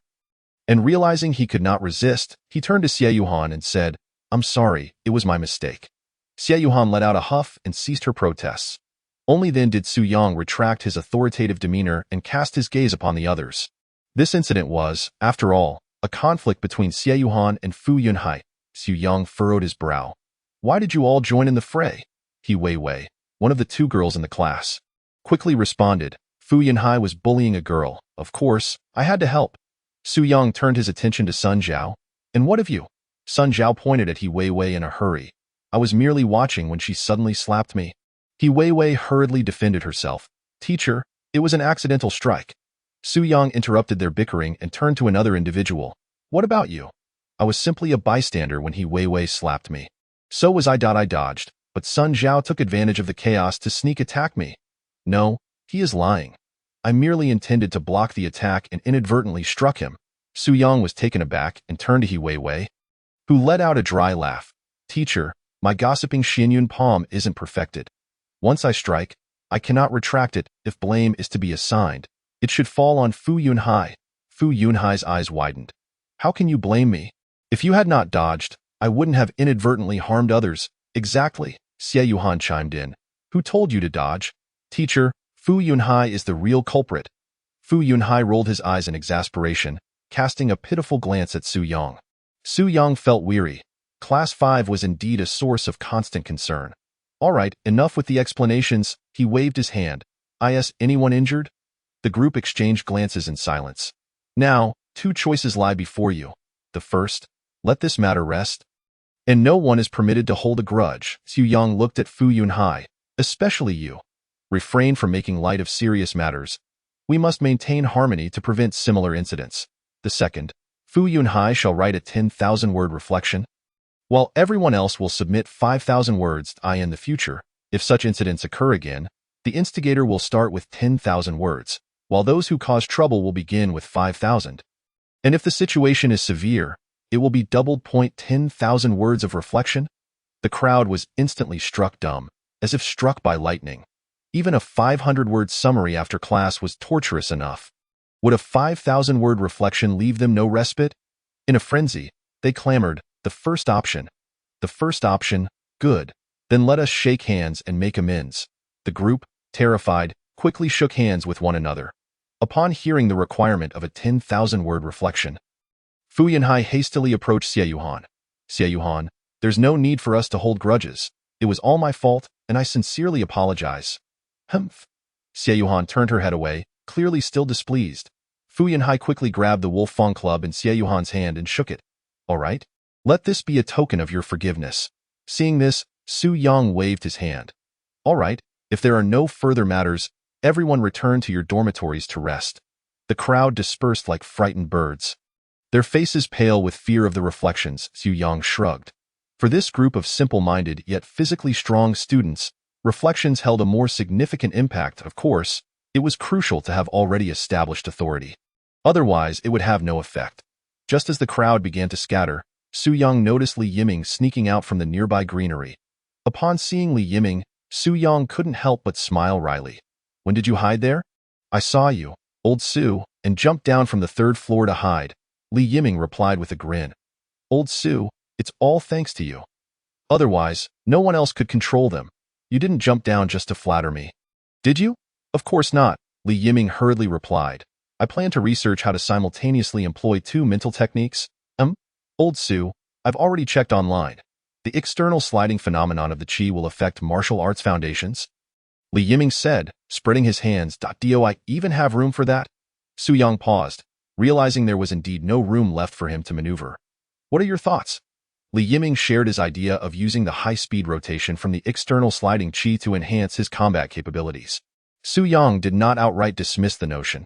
In fact, he found it somewhat feasible. One must admit, ever since this child had deceived himself, his thinking had become quite unique, and this innate talent had indeed enhanced his comprehension and understanding. Most individuals regarded the external sliding qi as a negative aspect and never considered researching it, fearing it might compromise their martial arts foundations. However, due to the hastened growth, Li Yiming's martial arts foundation was indeed damaged. Can you withstand the dizziness from the high-speed rotation? I don't know, Li Yiming admitted, unsure if he could endure it. I'll just give it a try. Besides, it won't hinder my training. Su Yang silently assessed the risks and concluded it was not a significant issue. Deciding to allow Li Yiming to attempt it independently, being overly protective could stifle the child's creativity and imagination. You may try, but if you feel any discomfort, you must stop immediately. All right, Chapter 75. Confidentiality in the senior high dormitory area. A visitor arrived at Xiezhen's dormitory. As he polished his silver kill gun, Xiezhen asked in a hushed tone, "How did your investigation go?" The visitor was Sun Shuefei a few days prior. Xiezhen had asked Sun Shuefei to look into Su Yang's background. Sun Shuefei was quite surprised by Xiezhen's sudden visit.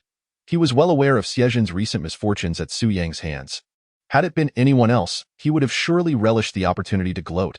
However, given that it was Xiezhen, a figure of renown, Sun Shuefei dared not mock him, especially since Xiezhen was a mid-level 7th-grade martial spirit. A level Sun Shuefei had only just begun to approach. With a request from Xiezhen, Sun Shuefei felt compelled to assist. Yet, upon investigating, Sun Shuefei felt the situation had suddenly escalated. "I looked into it, but I found nothing." Xiezhen abruptly halted his actions, his gaze icy. "You jest?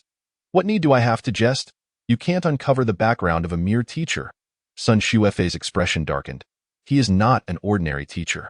Xiezhen was not particularly surprised. Is he from a prominent family? Xiezhen's intention in asking Sun Shuefei to investigate Su Yang was to ascertain that Su Yang lacked any significant background. It was no simple feat for a young individual to cultivate such formidable physique techniques at his age. The most alarming aspect was Su Yang's ability to wield that mysterious dark energy, which still sent shivers down Xiezhen's spine. Given this foundation, he feared Su Yang could be from a powerful family. Should he inadvertently invite trouble to the Xie family, he would find himself in a precarious position. "I don't know." Xiezhen's expression darkened further, sensing Sun Shuefei's seriousness. "I had someone look into his information, however." Sun Shuefei paused. "It is classified, and I cannot access it." Xiezhen's expression stiffened. "Classified? Yes." Sun Shuefei's face grew grim.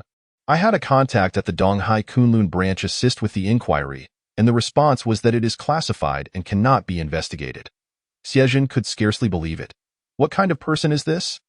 "I don't know." Sun Shuefei inhaled deeply. "Since it is classified, Xiezhen, I advise you not to pursue this matter further. Individuals marked as classified are not to be trifled with. His formidable physique and that enigmatic dark energy are enough to signify the gravity of the situation. If you continue to provoke him, it's not just about whether you can handle him, should anything arise." Sun Shuefei emphasized, "Can you bear the consequences? The Kunlun branch would undoubtedly intervene, and the Xie family might not be able to shield you." Xiezhen's expression darkened to the point of near rage.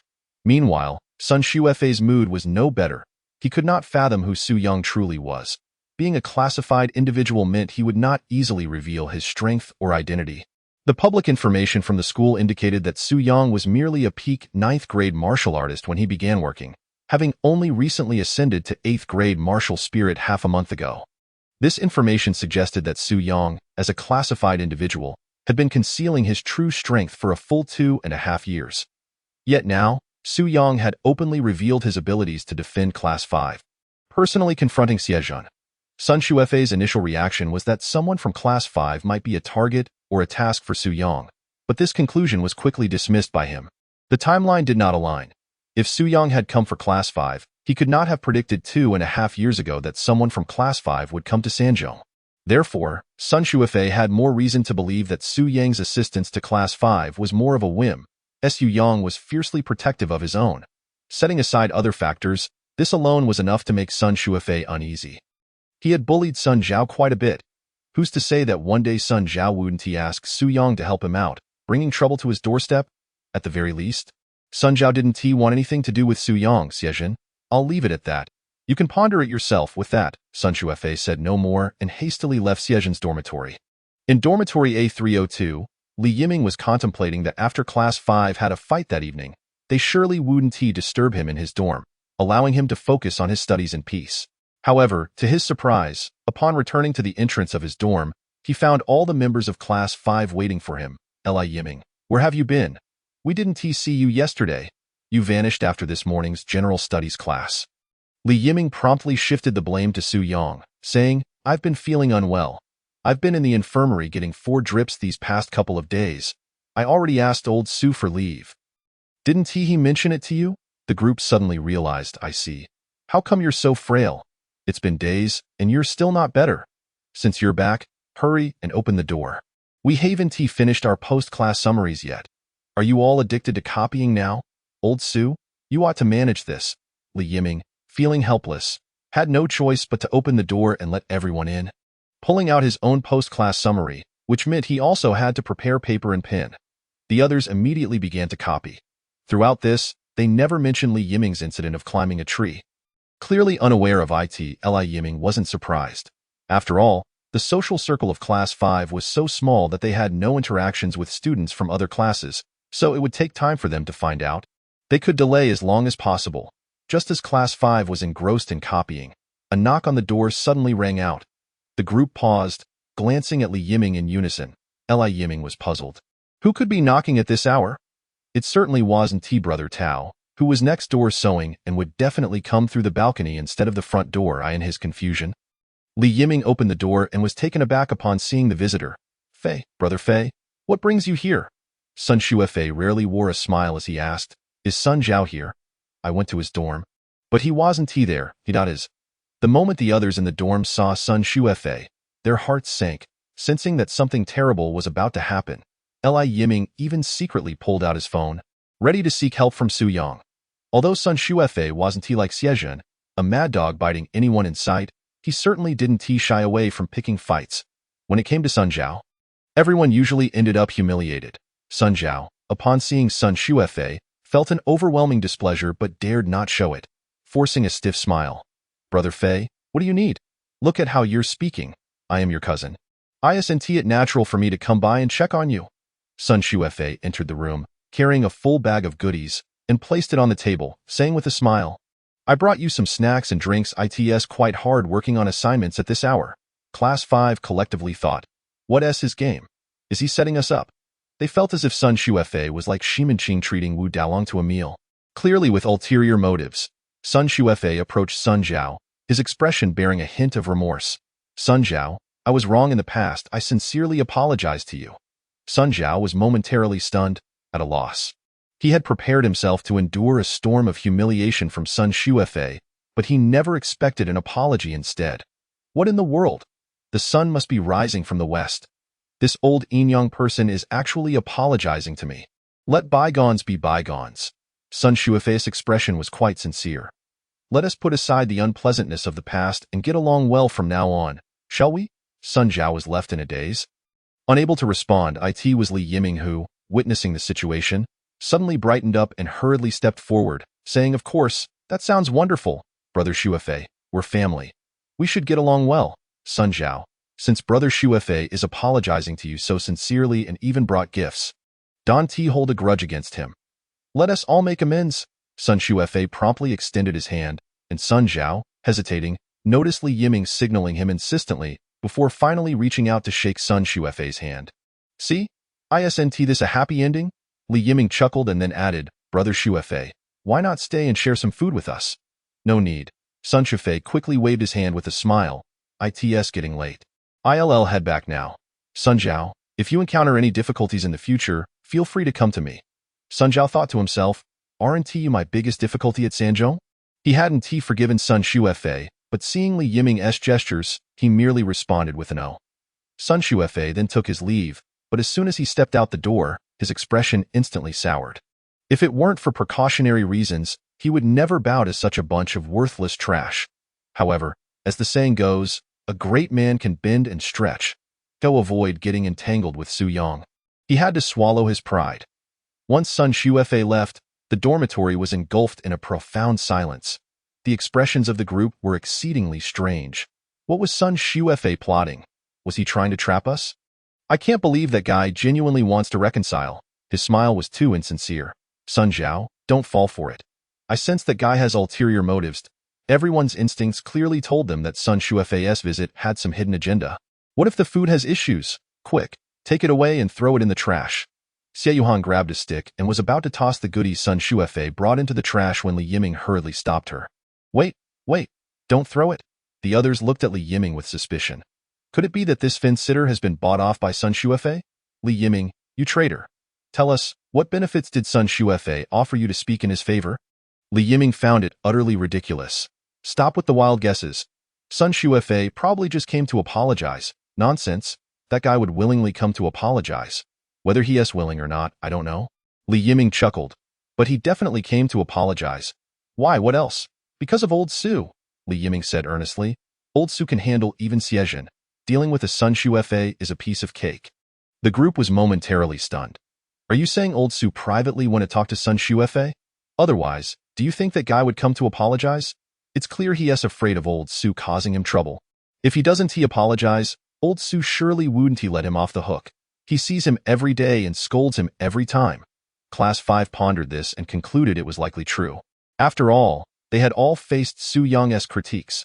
The invisible pressure was overwhelming, leaving them unable to argue back, forced to stand in place and endure scolding. Sun Shuefei had undoubtedly been subjected to Su Yang's silent punishment and, out of desperation, had no choice but to apologize and reconcile with Sun Zhao. Someone raised a doubt, but old Su never mentioned this matter. Li Yiming couldn't help but sigh.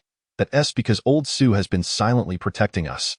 The others didn't harbor too many doubts, especially since they had just fought, and Su Yang hadn't caused them any trouble, even refraining from lecturing them. Instead, he encouraged everyone to make peace, showcasing a commendable tolerance. Moreover, since Su Yang dared to stand up for Zhu Tao against Xiejin, he would surely be willing to stand up for others as well. Reflecting on the past half-month, they realized that Su Yang had never made things difficult for them. Despite being pranked multiple times, he had never lost his temper. Whether it was lectures or assignments, although they were displeased, they understood that Su Yang was doing it for their benefit. The group fell into silence once again, feeling that Su Yang's image had grown increasingly admirable in their hearts. This evoked a deep, inexplicable sense of gratitude among the members of Class 5. I will listen to old Su from now on. After all, it's rare to encounter such a teacher who cares for us. Let us minimize the reasons for him to be upset. Indeed, growing up, apart from my parents, old Su is the first person willing to stand up for us. They couldn't help but share their thoughts, feeling an unusual warmth in their hearts. After being bullied for so long, someone finally stood up for them. That overwhelming sense of gratitude and excitement was beyond words. The next morning, after finishing their morning exercises, Su Yang continued with the general studies class. However, as soon as he entered the room, he sensed that something was amiss. The gaze of these rebellious disciples upon me is rather unsettling. Su Yang surveyed the room, observing the earnestness in their eyes, which even stirred within him a sense of inexplicable respect. As the saying goes, unusual occurrences often harbor hidden agendas. Su Yang pondered what scheme they were concocting this time. I assert that they cannot remain composed for even a moment. Just as he was about to take a seat, Su Yang instinctively felt the soft cushion of the chair, checking for any concealed items. To his surprise, the cushion felt soft and devoid of any hidden spikes. The podium was also empty, lacking any traps such as mouse traps. How peculiar! The atmosphere was so abnormally tense that it left Su Yang feeling quite uncomfortable. Yet with the support of his mentors, he chose to dismiss the unease. Teacher? What is it? Thank you for coming to Class 5. Su Yang was momentarily touched. These rebellious disciples. Do they truly believe that such endearing displays will dissuade me from assigning extra homework? How naive. Chapter 77. Determination. As the 3-day deadline approached, Su Yang could not help but feel an increasing sense of trepidation. He had already dispelled the hidden energy left by Lu Fengfei, ensuring his safety. Now, he worried whether Lu Fengfei would be incensed upon not seeing him escort Xie Yuhan away, perhaps leading her to storm into the 3rd high school to confront him again. A normal person would certainly not act so recklessly, but Lu Fengfei was anything but predictable, based on the timbre of her voice. Su Yang guessed her true age to be in her early 40s, or perhaps even younger. Individuals of such martial prowess are exceedingly rare, especially someone like Lu Fengfei, who stands on the cusp of the pinnacle of martial mastery, merely a step away from the realm of martial kings, a true martial enthusiast. A martial enthusiast implies that the majority of their life is devoted to cultivation, leaving little room for social skills or worldly experience. Otherwise, she would not have been so oblivious to the familial circumstances of her partner when she was involved with Xie Yuhan's father, ultimately leading to tragedy. Xie Yuhan's father was likely of the same ilk. Strong? Indeed, but only through intellect. Yet, upon reflection, Su Yang felt he might be overly cautious, and no matter how formidable Lu Fengfei's strength, She lacked the ability to simply take her daughter away, which indicated that even in the combined efforts of the four gatekeepers, she would be at a loss. Thus, as long as he remained obediently within the school, Lu Fangfei would be left with no recourse but to watch helplessly. After all, Su Yang had no intention of involving himself in this matter. A martial sovereign using hidden energy to coerce a mere 20-something 8th-grade martial spirit into action is quite the breach of martial ethics. I have not betrayed you. Su Yang felt he had been more than fair. As the 3-day deadline loomed, yet there was still no sign of Su Yang escorting Xie Yuhan out of the school, Lu Fangfei's heart was filled with anxiety and contradiction. She recognized that her actions were selfish, driven by an overwhelming longing for her daughter, yet she had no desire to harm Su Yang, an innocent party. Time was running out, and yet Su Yang remained silent. Should her hidden energy manifest, while Su Yang's life would be spared, he would undoubtedly endure immense suffering, and the longer this dragged on, the greater the threat to his well-being. For days, she had lingered near the third high school, attempting to maintain a distance to avoid detection by the gatekeepers. As night fell on the third day, Lu Fangfei was acutely aware that her hidden energy would soon activate. However, she still had not seen Su Yang bring Xie Yuhan out of the school. Continuing her vigil around the premises as usual, seeing that Su Yang remained inactive, a sense of despair washed over her.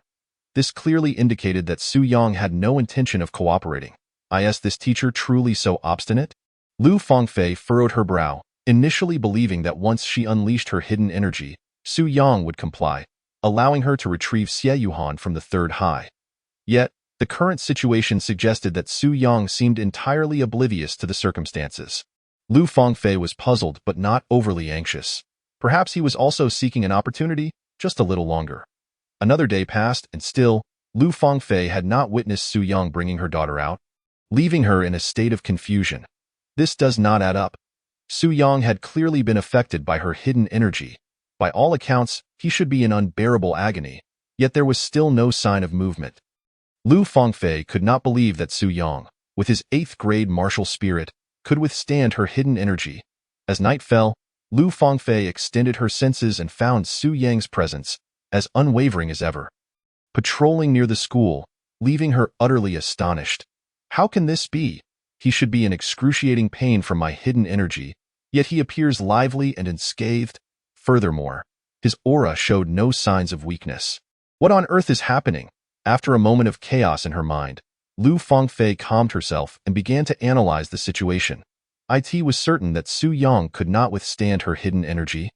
Yet his continued vitality indicated one possibility. Someone had aided Su Yang in dispelling her hidden energy.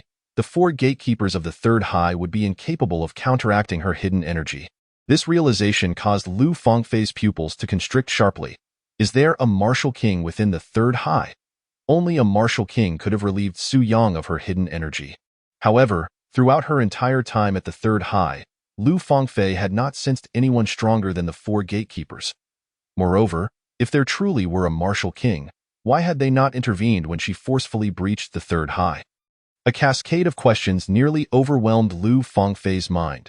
After some time, a possible explanation dawned on her. Su Yang's continued vitality indicated the definite presence of a martial king at the third high. However, this individual was likely suppressing their aura and identity for some purpose, perhaps due to a close relationship with Su Yang, thus assisting him without revealing their identity. The ability to conceal one's aura is a remarkable skill, allowing one to evade detection by martial sovereigns without difficulty. The existence of a martial king within the seemingly humble third high was almost beyond belief. Yet, upon discovering this secret, Lu Fangfei felt no joy. The combined strength of the four gatekeepers already posed a significant challenge for her. She had no intention of harming anyone. The thought of having previously tested her strength against the four gatekeepers without resorting to lethal force filled her with dread. Had she recklessly forced her way into the third high, she would have undoubtedly faced dire consequences if the martial king had revealed themselves. After a moment of silence, Lu Fangfei could not help but feel a twinge of gratitude towards Su Yang. It was now the fourth day, yet the Xie family had not made an appearance. This meant that even if Su Yang had been freed from her hidden energy, he had not betrayed her. Safeguarding her whereabouts and secrets, Lu Fangfei felt a pang of remorse. Yet, it seemed her only choice was to bide her time. She could not afford to confront the third high directly. time passed. And Lu Fengfei's gaze turned resolute as she faced the direction of the third high. If she were a martial king, she would not hesitate to confront the Xie family directly. Even the family head would struggle to restrain her. Ultimately, it was her own lack of strength that held her back. Otherwise, even if she managed to take Xie Yuhan away, the Xie family would surely pursue her relentlessly, potentially leading to a tragic separation between mother and daughter. With this thought in mind, Lu Fengfei recognized that she had to make a decision. Yuhan, wait for your mother to break through to Martial King. When that time comes, I will go to the Xie family and reclaim all the grievances you have endured over the years. Wait for me. With unwavering determination, Lu Fengfei turned and vanished into the darkness, leaving no trace behind. Chapter 78. Circles in the days that followed. Su Yang noted the absence of activity from Lu Fengfei, as well as the lack of any further incursions by the masked martial sovereign into the third high, leading him to conclude that he was, indeed, safe. Lu Fengfei was evidently at a loss regarding him, and he felt no need to involve himself further. While feeling a sense of relief, Su Yang couldn't shake the feeling that something was amiss with Class 5's recent demeanor. Though the attitude of these rebellious disciples had not undergone a complete 180-degree shift, their eagerness was more pronounced than ever. Most astonishingly, during a general knowledge class, when Su Yang found his thermos empty, Sun Zhao immediately took it upon himself to refill it with hot water, leaving Su Yang momentarily speechless. What is going on? Could someone please explain this sudden change of heart? Why have these rebellious disciples ceased their opposition? Could it be a lingering effect of the teacher's authority? No, that can't be right. Just a few days ago, they were engaged in chaos in the hallways. Su Yang was utterly perplexed, yet upon reconsideration, he realized this was indeed the state of Class 5 he had longed for. There seemed to be no reason to overthink it. After another general knowledge class concluded, as Su Yang exited the classroom, Zhu Tao and Li Yiming followed suit, both making their way to the rooftop pavilion. Isn't this a bit too conspicuous? Zhu Tao found it amusing to see Li Yiming trailing behind him. Won't they be suspicious? I mentioned I was going to the infirmary for a checkup. Li Yiming waved dismissively. Don't worry, they won't suspect a thing. Besides, if it comes to light, just say I was giving you a massage to help you relax. Who would raise an eyebrow at that? In Class 5, Li Yiming had always played the role of the one providing massages, which indeed made perfect sense. Yet, there was an underlying sense of sadness and humility in this arrangement. Nevertheless, Li Yiming was unfazed. He had lived this way for so long that he had grown accustomed to reading others' emotions, developing a passive skill in the process. He bore little resentment. Moreover, being summoned by the members of Class 5 merely entails running errands and attending to trifles. Yet Li Yiming finds not only no annoyance in this, but rather a peculiar enjoyment. For Class 5 regards him as a little brother, unlike others who treat him more like a servant. Zhu Tao, opting for brevity, merely patted Li Yiming on the shoulder and remarked, "One day, you shall astonish the world, Brother Tao. Let us rise together," Li Yiming declared, raising his fist. "Let us grow strong and prosperous." Zhu Tao promptly bumped fists with him, exclaiming, "Let us create a new brilliance." The two then ascended to the rooftop to continue their training. As usual, Zhu Tao sat in the pavilion mending clothes, solidifying his foundation, and no matter how Li Yiming looked at it, he could not quite adapt. Especially under the scorching sun yesterday, Zhu Tao had taken off his upper garment, revealing an impressively muscular physique that was quite striking. His arms, developed from rigorous martial practice, were nearly as thick as his thighs. Yet, when engaged in mending, Zhu Tao exuded a serene demeanor, even lifting his pinky delicately, engrossed in the task at hand, unfazed by external distractions. Such a juxtaposition of a formidable man sewing did leave Li Yiming feeling somewhat uncomfortable, perhaps overly abstract. Today, however, it felt slightly better, not as discordant as before. Shaking his head slightly, Li Yiming stepped outside the pavilion and began to rotate in place. Within 2 minutes, he felt a wave of dizziness wash over him, and he collapsed onto the ground, retching. Zhu Tao was jolted back to reality by the sound of Li Yiming's heaving. Witnessing his friend's retching again, he could not help but roll his eyes. Just yesterday, Li Yiming had spent the entire day vomiting after spinning around, yet there seemed to be no progress. After a prolonged bout of dry heaving, Li Yiming finally regained his composure and was about to try again when Zhu Tao called out, "Wait a moment." "Huh? Brother Tao, what is the matter?" You practiced all day yesterday. Yet you can only endure for such a short time now.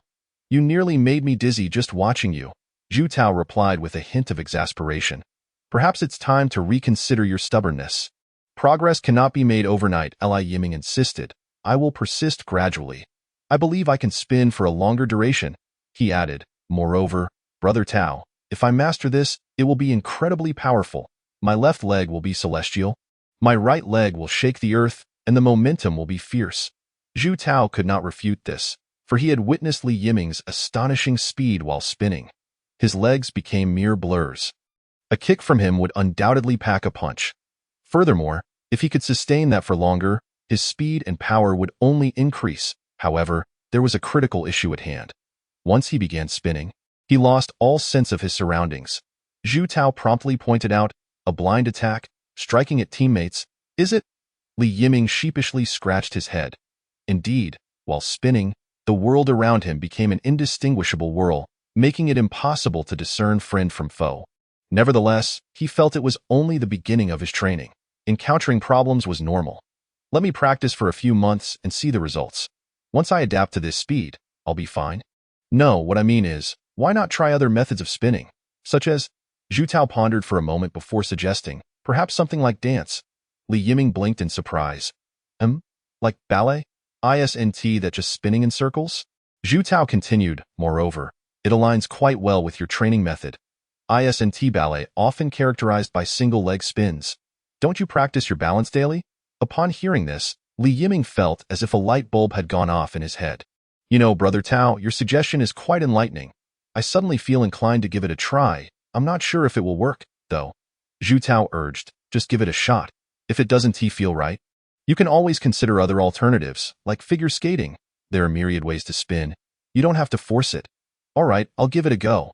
I'll head to the library to do some research online. Li Yiming immediately perked up and dashed off towards the library. At this hour, the signal was jammed, and only the library provided internet access.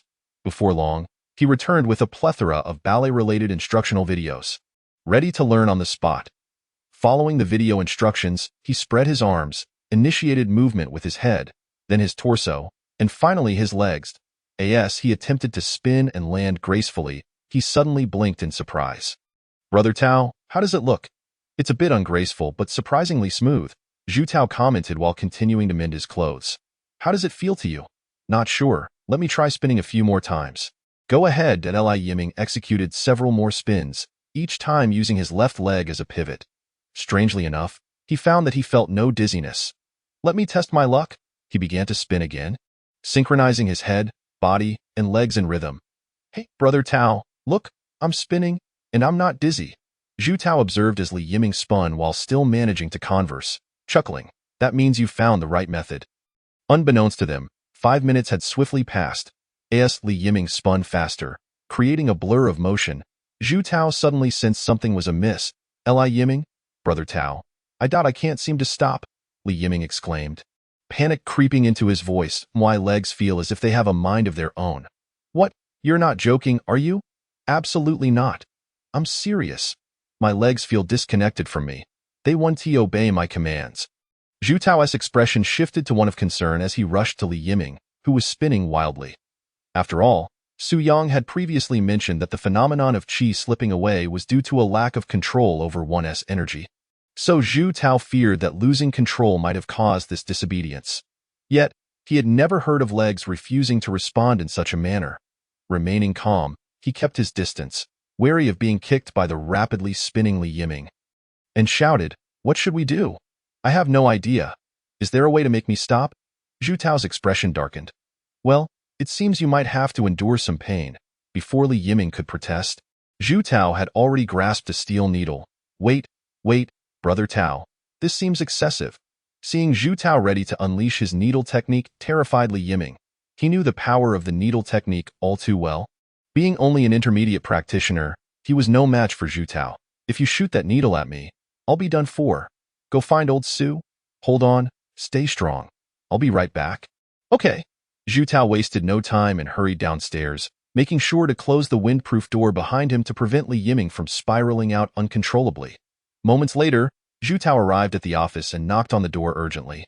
Old Su, Old Su. When Su Yang opened the door and saw Zhu Tao's anxious expression, his face shifted with concern. What happened? Li Yiming has lost control. He started spinning and can't stop. Really? He is genuinely spinning. Where is he? On the rooftop. Let us go. Su Yang quickly followed Zhu Tao up to the rooftop. Upon pushing open the windproof door, he was met with the sight of Li Yiming, resembling a human tornado, spinning at breakneck speed along the rooftop's perimeter, seemingly on the verge of tumbling over the edge. Seeing Su Yang appear, Li Yiming shouted, "Old Su, I can't stop. Stay calm." Su Yang, unsure of the specifics of the situation, realized that the phenomenon of qi slipping away had no known application, and he certainly hadn't anticipated that Li Yiming would inadvertently achieve such spinning prowess. The fervor of his training was becoming increasingly absurd. "Try to control your breath." "I can't control it," Li Yiming shouted back. "My breath is out of control." Zhu Tao's face paled. "Teacher, could it be that he has gone mad with training?" "Don't be ridiculous," Su Yang replied, bemused. "You two are nowhere near the level of going mad with training. Madness with training is an extreme condition that only occurs at the level of a martial master, often stemming from a fixation that leads to instability in one's mental state. Li Yiming's condition was not madness.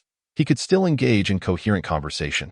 However, Su Yang could not provide a precise definition. It was best to categorize it as an expression of fervent training.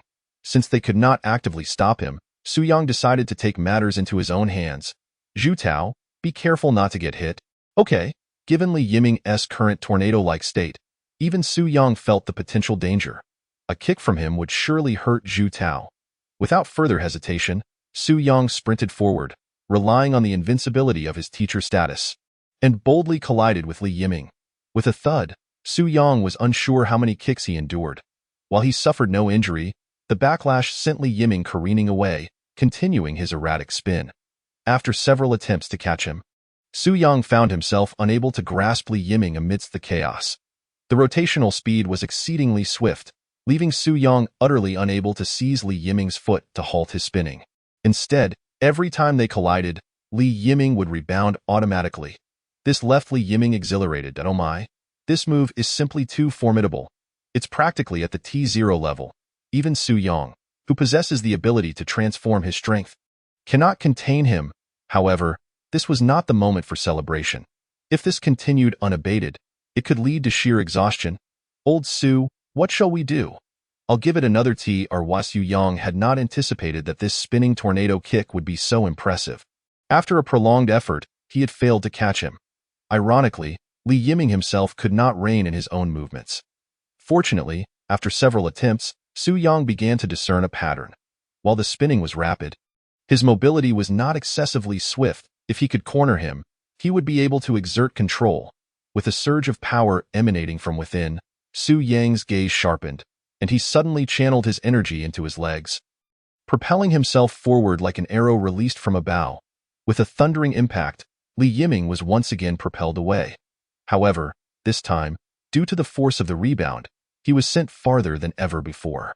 With the aid of the Tsangyan decision, Su Yang relentlessly pursued, finally forcing Li Yiming into a corner. He leaped high, launching himself at Li Yiming in a bear hug.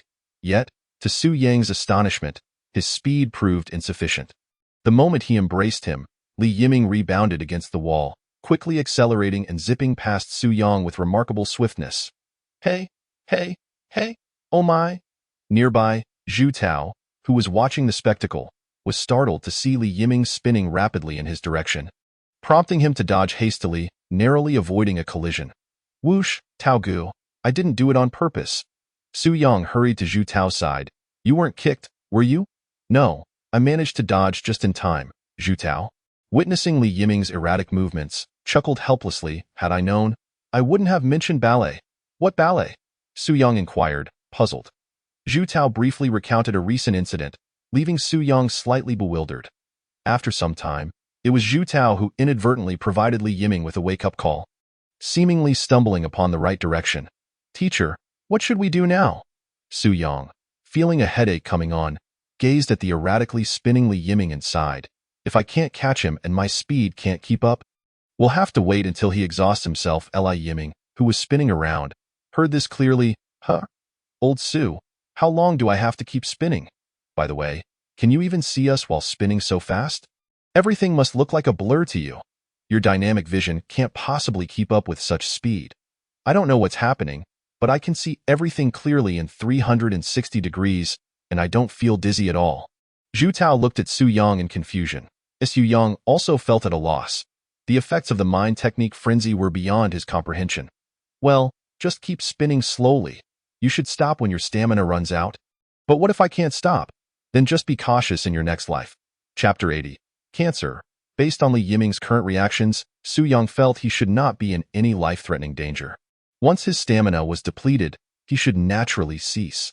After all, the driving force behind this spinning tornado kick ultimately stemmed from qi. Stamina and qi influence each other.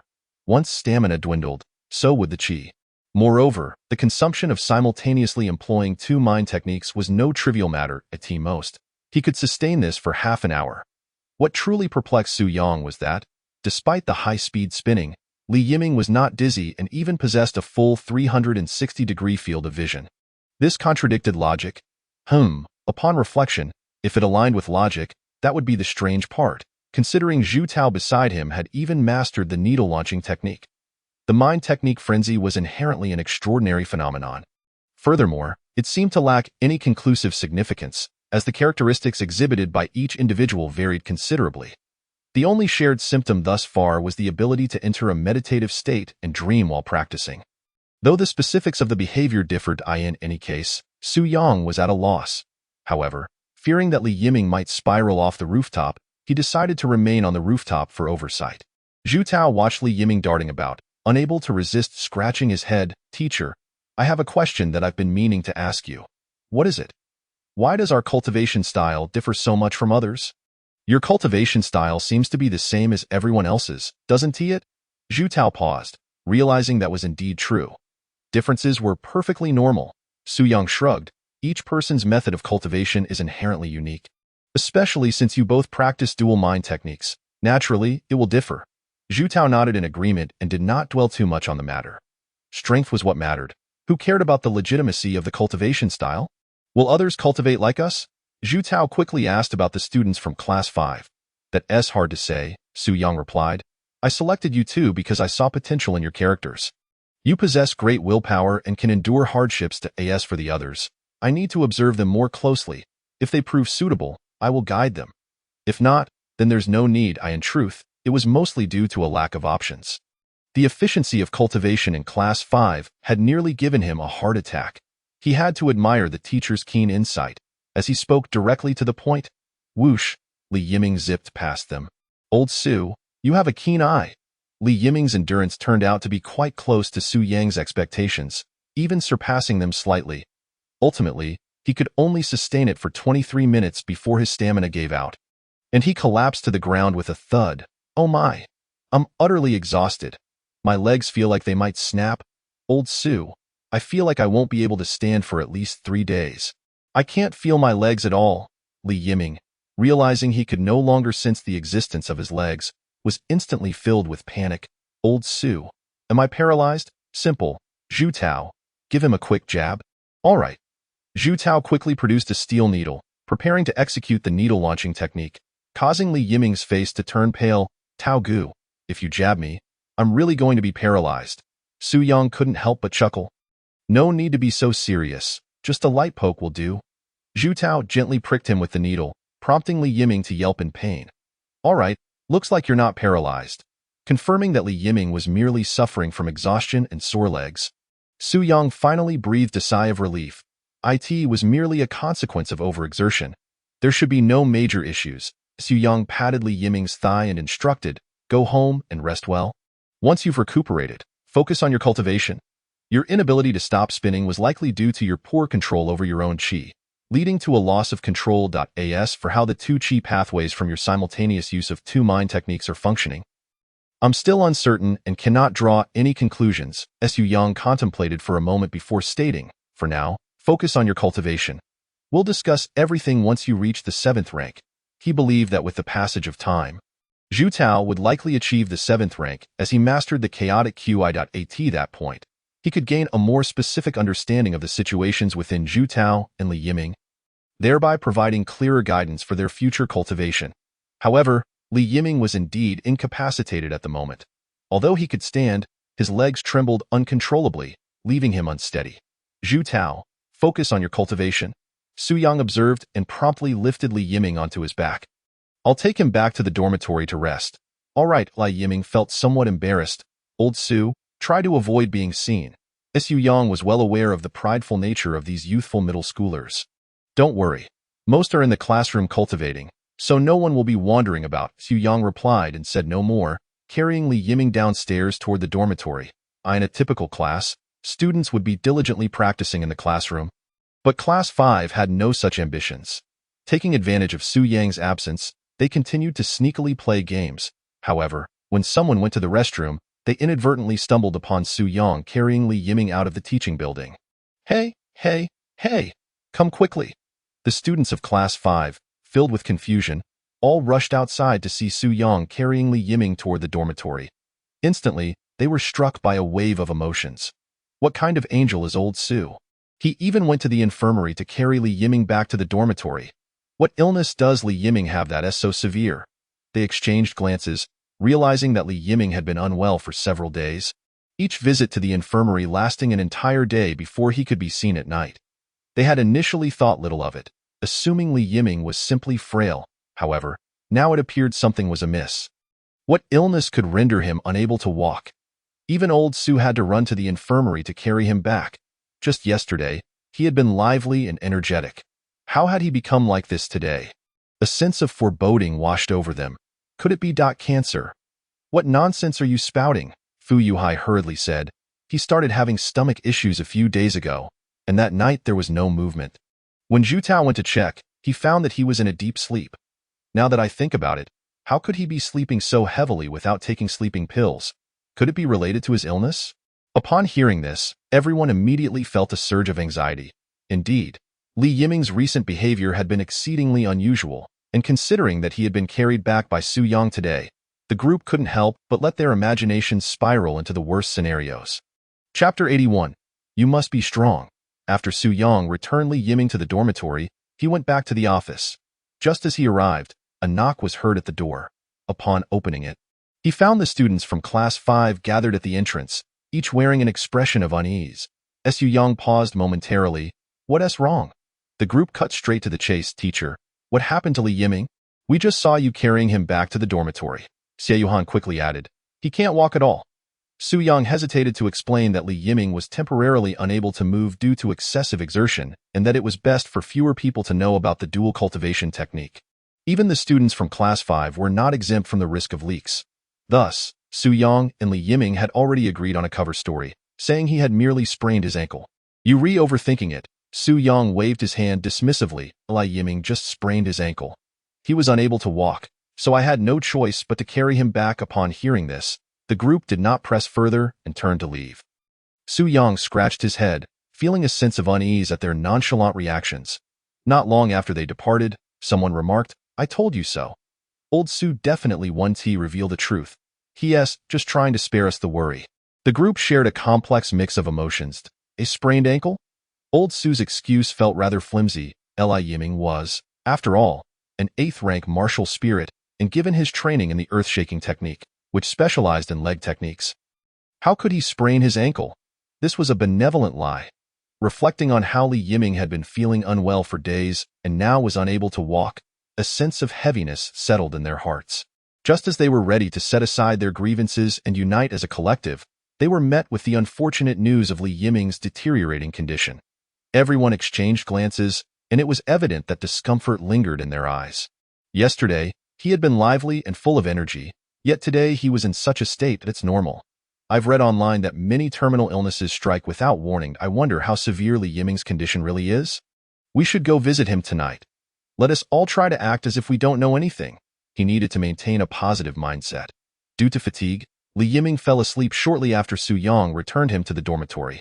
It was unclear how much time had passed before a knock at the door disturbed his slumber.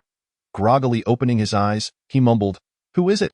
Li Yiming, we came to check on you. Please open the door. Upon realizing it was the students from Class 5, he responded with a soft "oh," and instinctively reached for the doorknob.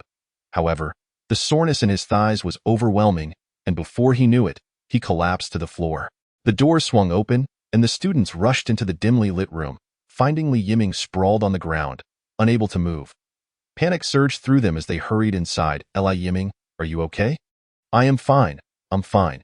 It's just that I sprained my ankle today, and it hurts too much to walk. Li Yiming quickly waved his hand, attempting to get up, but after several attempts, he realized he lacked the strength, leading him to bitterly smile. I shouldn't have pushed myself before advancing to the 7th rank. Otherwise, every time I exert myself, I end up like this. Witnessing this scene, everyone felt a pang of sympathy. This guy was far too stubborn. Even in such a condition, he remained defiant. Could you help me? I'm in a lot of pain. Oh, of course. They snapped back to reality and hurriedly lifted Li Yiming back onto the bed. Realizing that the others had come to copy his homework, Li Yiming, who had slept through the entire time without writing anything, chuckled awkwardly and said, I haven't written my post-class summary yet. Why don't you sit for a bit? No need, Sun Zhao quickly interjected. You don't have to write anything today, I'll do it for you. Just focus on resting. Yes, just rest. We'll take care of the summary. Li Yiming was momentarily bewildered. What was happening? Had the sun risen in the west? Why were they suddenly so kind? He had half expected them to mock him for being a fragile martial artist after hearing he had sprained his ankle. Yet instead, they showed concern. While Li Yiming was still processing this, Sun Zhao had already taken a seat next to him. Li Yiming, regardless of everything, we are all classmates from Class 5. Although we had our share of disagreements in the past, they were all trivial matters, so don't take them to heart. Li Yiming, feeling slightly dazed, replied, Oh, okay. Sun Zhao pulled out a treasured card from his clothing. Don't make amends. I'd like you to have this. Li Yiming's eyes nearly popped out. What? A shiny card from the Starry Sea World. The Starry Sea World was a shared childhood memory for Class 5, renowned for its game-related cards, which included white, blue, purple, gold, red, and shiny cards. The shiny card was priceless. In the past, Li Yiming had spent all his pocket money just to obtain a gold card and still hadn't managed to draw one, let alone a shiny card, which was 2 tiers higher. This was something you'd keep as a family heirloom. Li Yiming was in disbelief. You're giving this to me? Sun Zhao was reluctant to part with the Starry Sea shiny card that had accompanied him since the 3rd grade. But reflecting on Li Yiming's current predicament, he realized that bringing him joy was paramount. After all, they were classmates, and this could be one of the last times they would see each other. Gritting his teeth, Sun Zhao clasped Li Yiming's hand and pressed the shiny card into ID's yours now. Li Yiming's head buzzed. Something felt off, and he couldn't quite put his finger on it. Regardless, he felt he could not accept it. No, you don't have to. This is your family heirloom. Take it, Sun Zhao insisted firmly. All right, fine. Thank you. As soon as Sun Zhao stood up, Fu Yuhai sat down on the edge of the bed as well. Li Yiming, I don't have anything to give you, but how about this? Do you have any unfulfilled wishes? Before Fu Yuhai could finish, he was playfully struck on the back of the head by Sun Zhao. Snapping him back to reality, clearing his throat, Fu Yuhai said seriously, Let us celebrate your birthday in advance. Make a wish and see if I can help you fulfill it. Li Yiming seemed to have caught on. These guys didn't think he was paralyzed and were here to comfort him, right? I just sprained my ankle. I'll be fine in a couple of days. It's no big deal. Seeing Li Yiming remain optimistic and unwilling to disclose his condition, Wei Wei, the most sensitive of the group, couldn't hold back her tears. Li Yiming, you must be strong. After saying this, she wiped her tears and turned her head away. Unable to bear looking at him. Chapter 82. Special Training. Li Yiming quickly realized that the others had undoubtedly misunderstood his situation. He understood the thought process of Class 5 all too well. Most likely, they believed he had some terminal illness, which explained their reaction. He surmised that when Su Yang had carried him back to the dormitory, Class 5 had seen it, and coupled with his earlier excuse of going to the infirmary, they naturally assumed the worst. With this thought in mind, Li Yiming decisively spoke up, I truly appreciate everyone's concern, but I really did just sprain my ankle. I don't have any terminal illness. If I did, I wouldn't still be at school. I'd be at the hospital. The room fell silent. You really just sprained your ankle? Absolutely. Then why does it look like you're paralyzed? Shouldn't you be limping instead? Because before I sprained my ankle, I did 1,000 squats, which left my legs powerless. The group was taken aback. Why did you do 1,000 squats? Li Yiming promptly shifted the blame to Su Yang. Old Su made me do it. The students exchanged glances, astonished. He made you do 1,000 squats? Truly, one line necessitated a multitude of others. Fortunately, Li Yiming had already prepared a vague explanation, saying, he explain. He just had me do it. I guess, just a guess, it's possibly for the special training before the body tempering technique. Body tempering technique? Their breaths quickened. The morning exercises they had endured for so long were indeed aimed at the body tempering technique. However, upon hearing this, the group felt a twinge of imbalance. Why was he the one receiving special training? Right? Why him? All the students are from Class 5. Why is it that only you receive special training while we do not? Li Yiming shook his head, stating, I don't know. Anyway, Old Su told me not to disclose this to you. You can know, but please, do not inform Old Su. Old Su is so biased? He Weiwei immediately expressed her displeasure, saying, if there is going to be special training, it should involve everyone together. Exactly, it's excessive, Li Yiming then added. I don't think Old Su is being biased. What do you mean? Li Yiming, with a serious demeanor, explained, because the 10,000 squats must be completed in one breath without pausing, and in our class, I am the only one who trains my legs. Therefore, I feel that Old Su is merely testing my endurance to see if I can persevere. The others couldn't help but ponder this. Noticing their contemplation, Li Yiming further embellished, but that's just my guess. I'm not certain if it's true. In any case, Class 5 would eventually learn about the situation, inevitably facing mockery, so they might as well drag everyone down together. Let everyone suffer. Everyone collapse.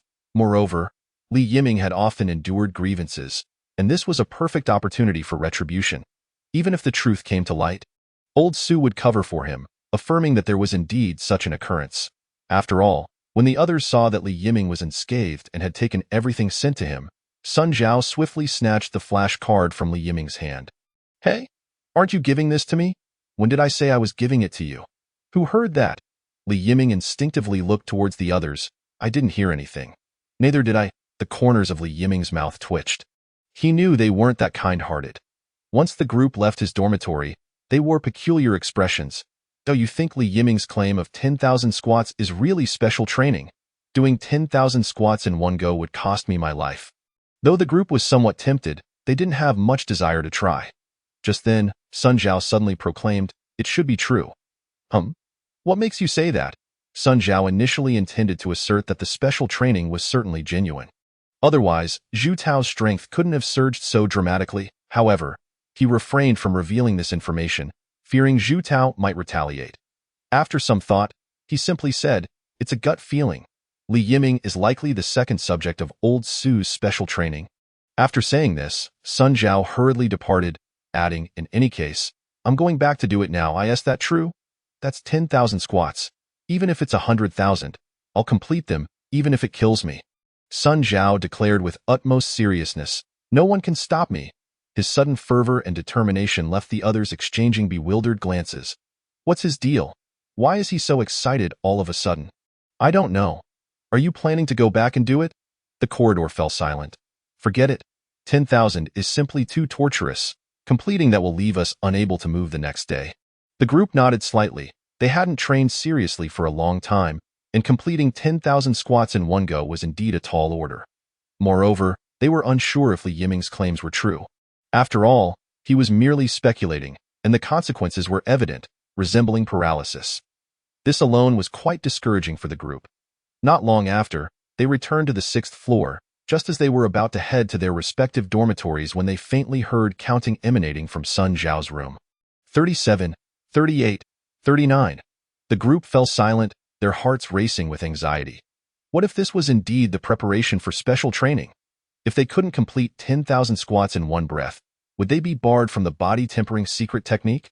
They calmed down, pondering that since it involved honing the body and enhancing its strength and resilience, training was indeed essential. 10,000 squats were clearly meant for leg training, a step to unlock the body's potential. Fu Yunhai could no longer restrain himself. He turned back to his dormitory, muttering, I'll do it too. It's just 10,000 squats, right? Gritting my teeth should get me through. Upon seeing Fu Yunhai return to his dormitory to start counting, the others exchanged glances and decided there was no need to deliberate further. If we are to do it, let us do it together. We can supervise each other. Let's work hard together. In truth, Each harbored their own motives, thinking that if it turned out the body-tempering secret technique was unrelated, it would all be for naught. If they were to train in vain alone, it would be uncomfortable. But if they all trained in vain together, it would bring a sense of balance. Fu Yunhai, let's go to Sun Zhao's dormitory together. All right. The group surged into Sun Zhao's dormitory. What's going on? We in this together. We'll supervise each other. That's acceptable. How many have you done? 57. Then let's start over together. That night, the students on the 6th floor were oblivious to the horrific ordeal that had befallen Class 5. A multitude gathered in their rooms, counting. Initially, the atmosphere was electrifying, but by the time they reached 2,000, their voices grew hoarse. At 5,000, they were wailing like banshees, and by 8,000, it was a cacophony of despair. Chapter 83, 7th Rank Marshal Xian. The next morning, when Su Yang arrived at the classroom to check on Class 5's morning exercise, he found only Zhu Tao present. What's going on? Li Yiming collapsed and couldn't come. So he chose to cultivate in his dorm. What about the others? They've been persistent with morning exercises for nearly a month. Surely they wouldn't abandon it now. Just as Su Yang pondered this, Zhu Tao, seated cross-legged, suddenly opened his eyes. Teacher, the others asked me to inform you that they can't come to class. They are all in the dorm for morning practice. Su Yang was taken aback. Why can't they come? Last night, everyone did 10,000 squats in one breath, continuously for 2 to 3 hours, screaming as if they were being slaughtered. The entire building could hear them. Su Yang was instantly bewildered. Did they overindulge? 10,000 squats in one go? Did they wager again? Zhu Tao chuckled in disbelief. Li Yiming dug a pit, and everyone jumped in. In fact, Li Yiming had confided this to Zhu Tao the previous night, worried about the group's potential retaliation and asking Zhu Tao to rein them in so they wouldn't go too hard on them. After digging the pit, Li Yiming regretted it and sought Zhu Tao's help to cover for him. Zhu Tao shrugged, explaining, knowing Sun Zhao and the others, if they find out Li Yiming was deliberately playing tricks on them, a beating is inevitable. Su Yang rolled his eyes. Li Yiming has indeed gone a bit overboard. However, I never expected this bunch to be so enthusiastic. They actually completed 10,000 squats for the sake of the body-tempering secret technique. This was not typical of their previously disheartened state. Su Yang instinctively summoned the system panel to check on Class 5 status. To his astonishment, he discovered that everyone's despondent state had vanished, and their cultivation efficiency had dramatically improved, from an average of -400 efficiency. It had risen to around -350. Su Yang had been so preoccupied with refining chaotic energy that he hadn't checked on the group status. Now that he thought about it, the shift in their mentality likely stemmed from the incident with Xiejian. It was truly thanks to Xiejian for taking the time to humiliate Class 5 that the group's mindset had finally shifted. Since all of Class 5, except Zhu Tao, were incapacitated, it was perfect. No one would disturb him or Zhu Tao. After a period of intense cultivation, Su Yang felt he had an 80% grasp on merging energies. The reason it wasn't a full 90% was that he hadn't attempted any practical application yet. Su Yang promptly asked Zhu Tao, how long until you reach the 7th rank? Anytime. Su Yang was taken aback. Anytime? Zhu Tao nodded slightly. Yeah, I've actually felt my bottleneck loosening for a while, but I've been suppressing my realm. No need to suppress it. Are you worried about your foundation being unstable? Su Yang blinked. You know your foundation has long been in disarray. That's not it. Zhu Tao let out a bitter laugh. My cultivation speed is so rapid that I feared I was experiencing illusions, doubting whether I had gone astray, which is why I've hesitated to advance. So, it wasn't due to concerns about his foundation, but rather the sheer speed of his cultivation that made Zhu Tao feel it was unrealistic and thus hesitant to break through. Su Yang could understand. After all, Zhu Tao's rate of advancement was indeed astonishing, advancing one small realm in 3 days and one large realm in 5 days. Anyone would find such a pace fantastical and would be cautious about breaking through, fearing problems would arise. Especially since Zhu Tao was practicing dual cultivation methods, which inherently posed more risks. Caution was certainly understandable. Zhu Tao added, moreover, I'm also afraid that if my realm increases, I might accidentally break through a wall while dreaming. Just advance directly. Su Yang decisively declared, I'll help you resolve the issue with the 2 energies while I'm at it. Right here? Let us go to the office. All right. After following Su Yang into the office, Zhu Tao sat cross-legged on the floor. With Su Yang at his side, he hesitated little and decisively attempted to break through his limits. Su Yang observed closely beside him. In truth, Regardless of Zhu Tao's success in advancing, he could have begun to blend his energy. However, for the sake of prudence, it was wiser to wait until Zhu Tao ascended to the 7th rank before attempting such a feat. Once Zhu Tao achieved the 7th rank in martial arts, both his physical body and meridians would reach a new level, allowing him to endure greater risks and recover more swiftly.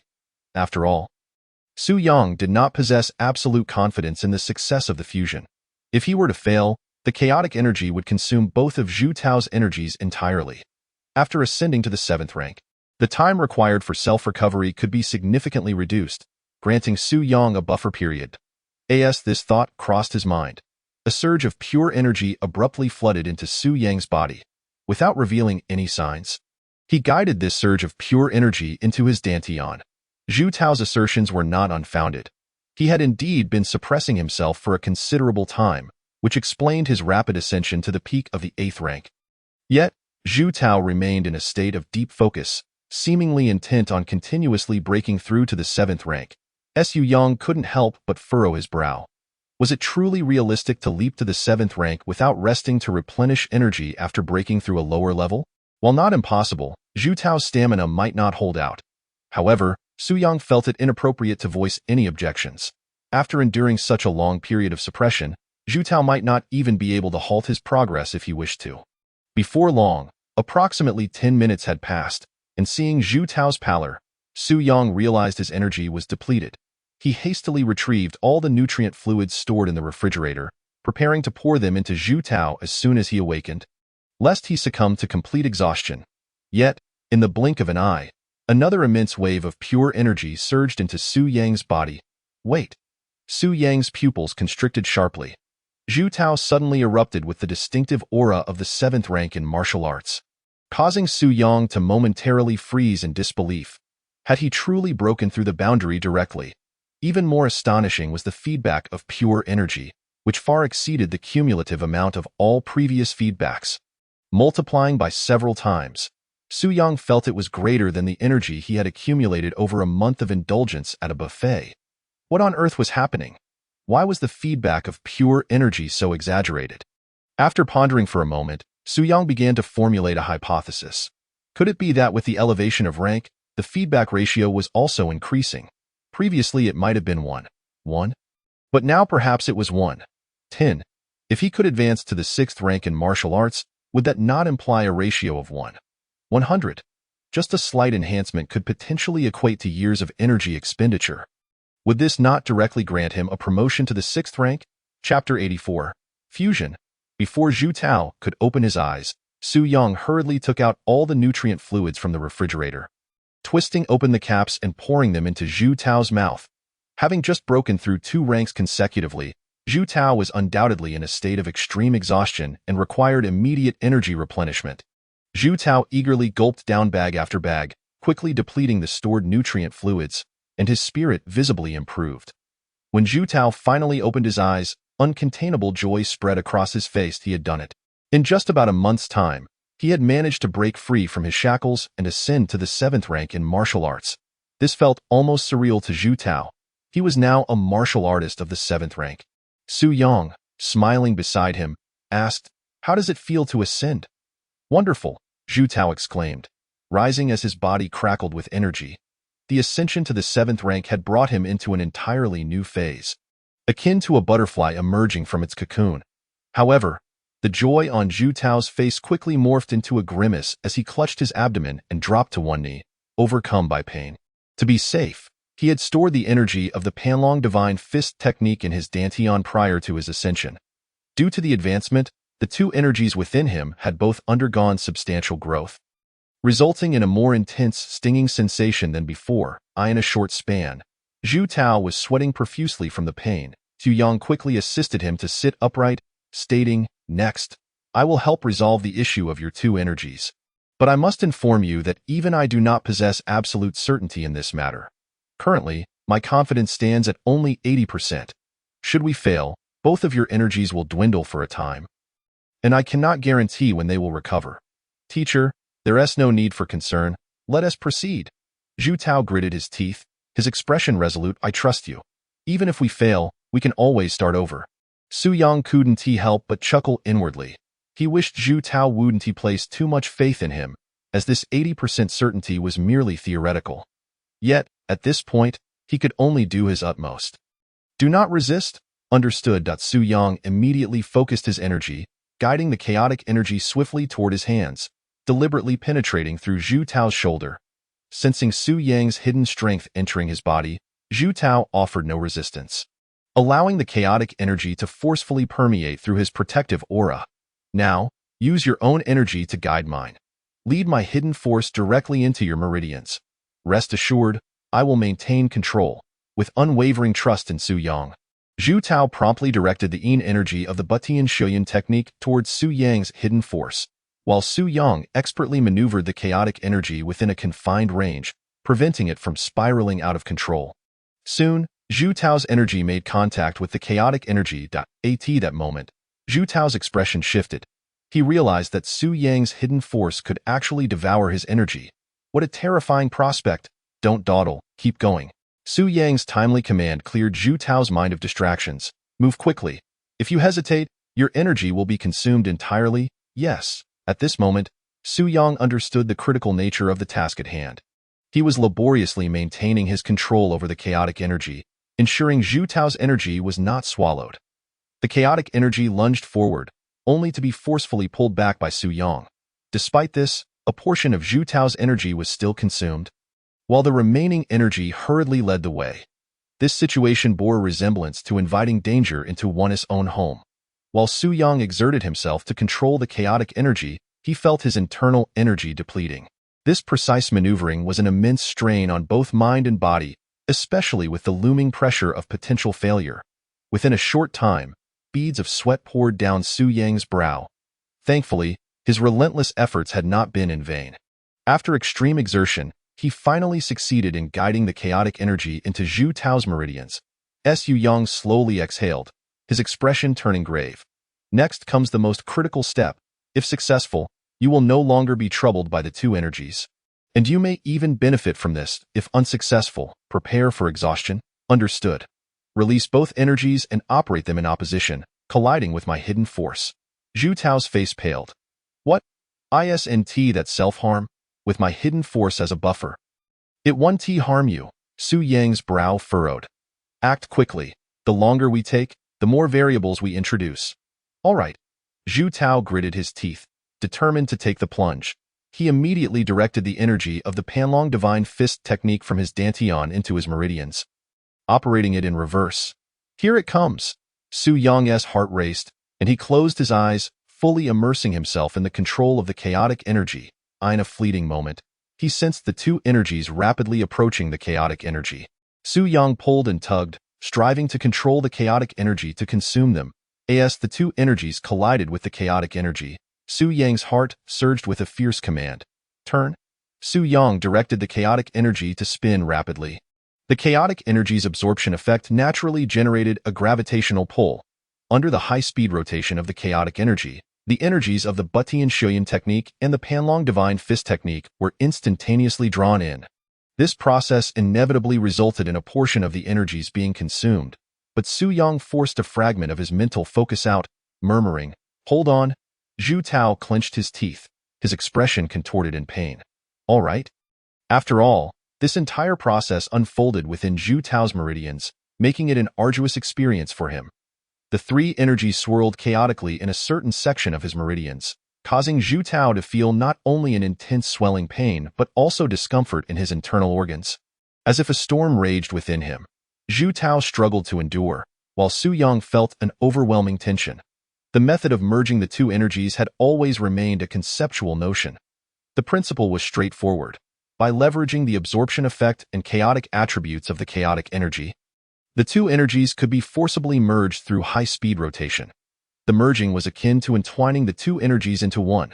The overlapping portions utilized the chaotic attribute to obscure their inherent qualities, serving as a sort of adhesive, thus preventing the energies from dispersing post-merger.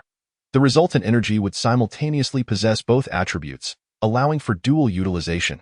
However, this remained a mere concept. Whether it could be realized was still uncertain. Yet, Su Yang held faith in his theoretical prowess. After all, he was the top student in the martial arts theory examinations at the third level, the only one specially recruited as a peak 9th rank martial artist. Chapter 85. Harmonizing the energies. As time ticked away, Su Yang felt a heaviness in his head. The key to merging energies lay in the high-speed rotation, a step that placed a significant burden on the mind. The depletion of physical energy is secondary. Moreover, the reserves of energy within Su Yang should be sufficient to complete the step of merging the breath. Naturally, the faster the rotation, the better. However, Su Yang opted for the most prudent speed. This was a rate he had ultimately settled upon after countless attempts. A speed that is too fast risks slipping from his control, while one that is too slow would result in the drawn breath being devoured. The fact that the two breaths were drawn together indicates that the rotational speed is indeed adequate. Yet, after spinning for 7 or 8 minutes, there were still no signs of the two breaths merging within Zhu Tao. The longer this dragged on, the more uncomfortable it would be for Zhu Tao. However, there is no free lunch in this world. Even with the system descending from the heavens, Su Yang still needed to invest energy and time to cultivate his student in order to reap rewards. To gain, one must inevitably give. For both Zhu Tao and Su Yang, the only course of action now is to persevere. Time drags on like years. Fortunately, their steadfastness was finally rewarded. After about 10 minutes, Su Yang finally observed signs of the two breaths beginning to merge. Under the rapid rotation of the chaotic breath, the energies of the Bu Tian Shou Yun Ju and the Pan Long Shen Quan Ju started to intertwine. This brought immense joy to Su Yang, alleviating some of the throbbing pain in his head. With great difficulty, he opened his eyes to check on Zhu Tao's condition, only to see Zhu Tao's face contorted in agony, gritting his teeth in silent endurance. Indeed, this child is clearly capable of enduring hardship. When heaven bestows great responsibilities upon a person, it must first temper their resolve, strengthen their muscles, and starve their body. His character is evident. He truly possesses the potential to become a martial deity. Su Yang then closed his eyes, concentrating his spirit, continuing to sense. As the two breaths continued to intertwine, the chaotic breath, acting as a binding buffer, began to be consumed. The most arduous step had been successfully traversed. Now it was merely a matter of waiting for the two breaths to complete their overall merging, followed by the operation of the Zhou Tian to thoroughly cleanse the Dantian, thereby achieving a true metamorphosis. Yet Zhu Tao's mind was inevitably a bit hazy. The intense pain relentlessly assaulted his spirit, and Zhu Tao struggled to endure, the most difficult part being his uncertainty about when it would all end. The only thing he could do was to trust his teacher, believing that he would certainly overcome this challenge. He had suffered enough from the ridicule within his family, enough of the humiliation and disdain from Zhu Yuan and the others. He did not wish to be the laughingstock of others for a lifetime. Nor did he want to be a nameless individual in his family, merely waiting for death, which youth lacks lofty aspirations. Zhu Tao knew that this was his only opportunity, one he must seize. Regardless of how arduous or difficult it may be, he would grit his teeth and persist. At that moment, Su Yang's voice suddenly rang out. Zhu Tao, initiate the Zhou Tian. Zhu Tao's spirit was immediately collected, and he felt a significant reduction in the swelling sensation of his meridians. As he regained his focus, he instinctively began to guide the energy. However, at the moment of sensing, Zhu Tao's heart surged with tumultuous waves. What is this? Zhu Tao clearly only sensed a single breath, yet he simultaneously felt the essences of both the Bu Tian Shou Yun Ju and the Pan Long Shen Quan Ju within this single breath. Su Yang swiftly withdrew the chaotic breath, and as soon as he let go, he slumped weakly to the ground, wishing he could fall asleep immediately, yet still forcing his eyelids to stay open. Waiting for Zhu Tao to complete this final step, in some respects, the cleansing of the meridians and marrow would yield effects that are undoubtedly not inferior to the enlightenment of the mind, and may even surpass it. No matter how powerful enlightenment may be, it does not necessarily allow for the dual cultivation of heart methods, but the breath that Su Yang had merged now enabled normal dual cultivation. Moreover, as time continued to pass, the two breaths would further assimilate and ultimately merge into one. Zhu Tao almost initiated the Zhou Tian the instant Su Yang withdrew the chaotic breath. This entirely new breath flowed seamlessly through his meridians. And intriguingly, the residual energy within his meridians began to involuntarily fuse with it, merging into one. After a round of Zhou Tian operation, his meridians underwent an unprecedented cleansing, ultimately returning to the Dantian. When Zhu Tao opened his eyes, his face was still filled with astonishment.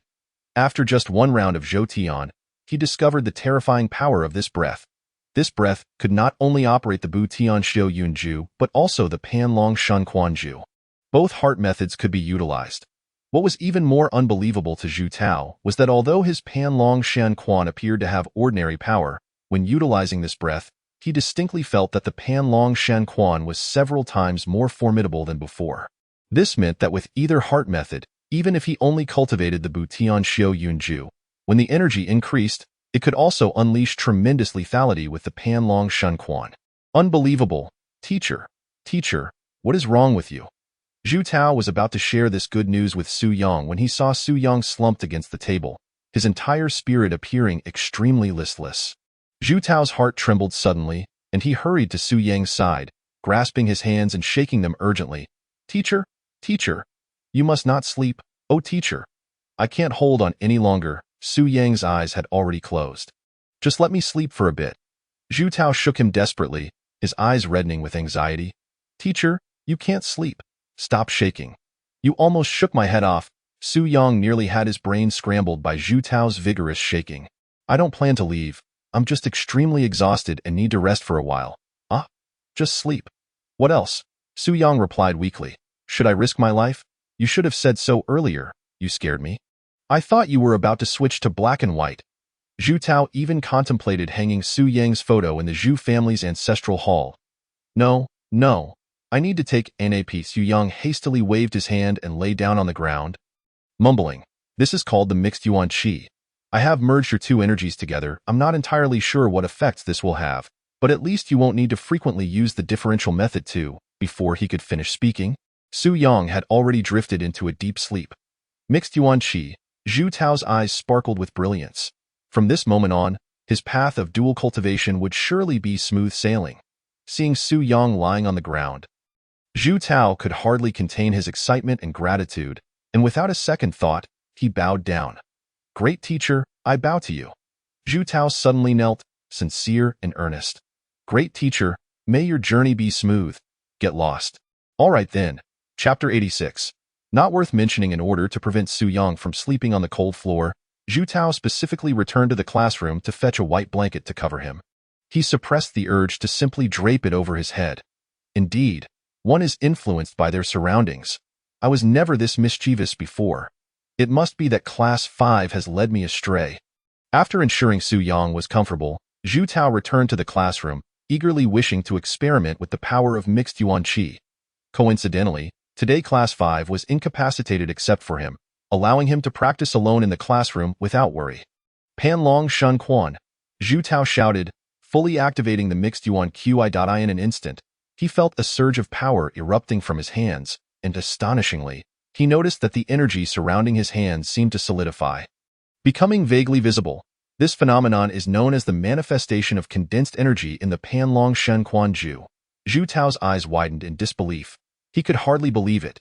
The Pan Long Shen Quan Ju consists of 8 levels, and he had only reached the 2nd level, while Zhu Yuan and others had reached the 4th level, where they would see the manifestation of condensed energy in their hands when performing the technique. Yet, he had achieved this at the 2nd level by utilizing the mixed Yuan Qi, but it could just be an illusion. After all, there was a significant difference in their heart methods and realms of power. Zhu Tao steadied his mind and fixed his gaze on the specially designed sandbag in the corner of the classroom training area. Let's test its power. Zhu Tao quickly approached the sandbag, took a deep breath, fixed his gaze, and unleashed a punch. Bang! A dull thud echoed as the sandbag, along with its steel frame, flew out, crashing against the wall with a tremendous sound.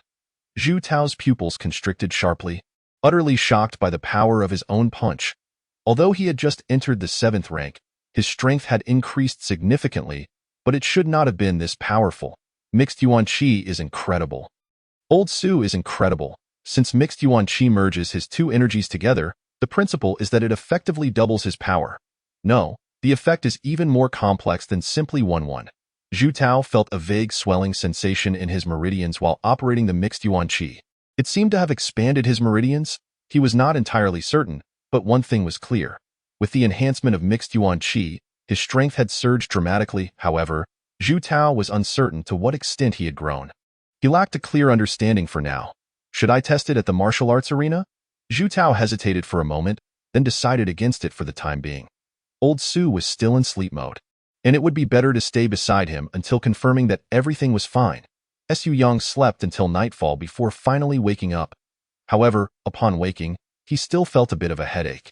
Teacher, drink some water. Zhu Tao hurriedly brought water to Su Yang as soon as he saw him wake up.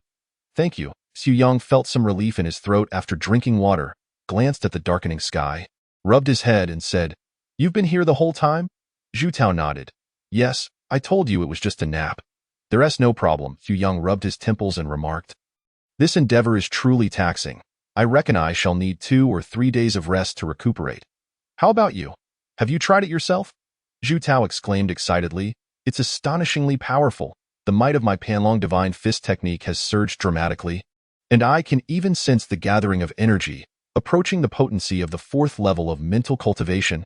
However, I have only practiced up to the 2nd level." Su Yang nodded, as anticipated. After all, the purpose of the Hunyuan Qi is to resolve the issue of the dual cultivation techniques, frequent utilization of differential methods. As for the specific effects it may yield, I cannot assess. I can only use the chaotic energy as a reference. The chaotic energy is incredibly versatile, allowing both the 9-practice horizontal body technique and the newly learned Sangyan technique to operate seamlessly, with results exceedingly remarkable. Hunyuan Qi can be considered a simplified version of chaotic energy, limited to dual applications, yet its efficacy should not be lacking significantly. That, of course, the most crucial aspect is that Hunyuan Qi certainly benefits from the mental cultivation enhancement provided by the Sutra of Mending the Heavens and Embroidering the Clouds. Su Yang promptly checked Zhu Tao's attribute panel. Name, Zhu Tao. Age, 16. Realm, 7th grade martial profound. Mental cultivation, Panlong Divine Fist technique. Adaptation corrected to 347 due to unknown reasons. Sutra of Mending the Heavens and Embroidering the Clouds. Adaptation 347. Martial skills, none. Defects, unstable foundation. Traits, mental cultivation fanatic. Unnamed trait. This trait forcibly binds the Panlong Divine Fist technique with the Sutra of Mending the Heavens and Embroidering the Clouds, recalibrating adaptation and greatly enhancing cultivation efficiency, while covering defects of incompatibility and conflict. Cultivation efficiency, 573. Comprehensive rating, D. Guidance suggestion. Unstable foundation. Rebuild from the ground up. Su Yang could not help but gasp in astonishment. What on earth? Hunyuan Qi is so extraordinary. The cultivation efficiency has skyrocketed from the original 237 to an astonishing 573, and the rating has surged to D. My efforts during this time have not been in vain. This 237 cultivation efficiency had already enabled Zhu Tao to progress at an astonishing pace, and now it had more than doubled. He about to soar to new heights. However, this unstable foundation is quite troublesome. No matter what I do, it cannot be rectified. Yet, Su Yang was unconcerned, his gaze towards Zhu Tao brimming with excitement. "Brother, we must keep our promise about the villa. You truly possess the demeanor of a martial deity now." A dual cultivation martial deity, under the night sky. Zhu Tao felt a slight unease under Su Yang's intense gaze. "Teacher, what is it?" Su Yang coughed lightly. Nothing. Focus on your cultivation." Su Yang couldn't bring himself to abandon the dignity of a teacher to request benefits from Zhu Tao. "Curse my pride." Zhu Tao asked, "Teacher, am I not supposed to conceal my abilities anymore?" Su Yang hesitated for a moment. "Well, do try to remain low-key. If it becomes impossible to hide, rest assured, I will claim that it is my own dual cultivation, and you have no connection to it. I would rather die than expose you." Su Yang nodded slightly. That would suffice. Although he wished to bask in the future glory of a martial deity, he realized that if Zhu Tao truly made a name for himself, it would become extremely troublesome for others to discover that it was he who had facilitated Zhu Tao's dual cultivation, potentially endangering his own life. He understood that while he could reap both fame and fortune, all his current methods could only be applied to Class 5. He could not see the specific situations of others, and thus could not provide precise dual cultivation directions. The most troublesome aspect was the powerful clans. What if they sent all their offspring to him? If he accepted them and failed to teach them adequately, the clans would undoubtedly think he was negligent. If he refused them, they would certainly perceive him as aloof. Su Yang had always avoided complications, preferring not to entangle himself in the end. It would suffice for Class 5 to uniformly claim that they chose dual cultivation on their own. However, this could only serve as a temporary fix. Managing one or two dual cultivators could be easily dismissed, but if everyone pursued dual cultivation, it would inevitably raise suspicions about him. Nevertheless, that would be a concern for another time. Su Yang, an ordinary teacher, merely a martial deity, hardly worth mentioning. Chapter 87. Principal Su Yang decisively named the unnamed trait as Hunyuan Qi. Moving forward, this would be his exclusive teaching method. Yet, stimulated by Zhu Tao's progress, Su Yang found himself yearning to see if he could also leap to the 7th grade in one go. However, upon inspection, he discovered that the energy Zhu Tao had received from his advancement had been entirely consumed. And he had even expended half of his energy reserves for the month and half a day. I have gained no energy but instead lost half a month's worth, not to mention the 20 bags of nutritional fluid in my freezer. Zhu Tao noticed that Su Yang's expression shifted from gleaming enthusiasm to one of melancholy, leaving him momentarily at a loss. Teacher, did I do something wrong? Nothing to worry about. Just try to act low-key. However, if someone dares to provoke you, do not hesitate to retaliate. Su Yang said earnestly, I only ask that you refrain from instigating trouble. What constitutes instigating trouble? Zhu Tao inquired. For instance, if someone has done you no harm, but you deliberately seek conflict, or if you engage in disruptive behavior, such as betraying your teacher or harming your fellow disciples. Do I really need to teach you this? Understood. Zhu Tao immediately stood tall. I would never bully the weak. Then we are in agreement. Su Yang smirked. Otherwise, do not force me to revert you to your original state. Yes.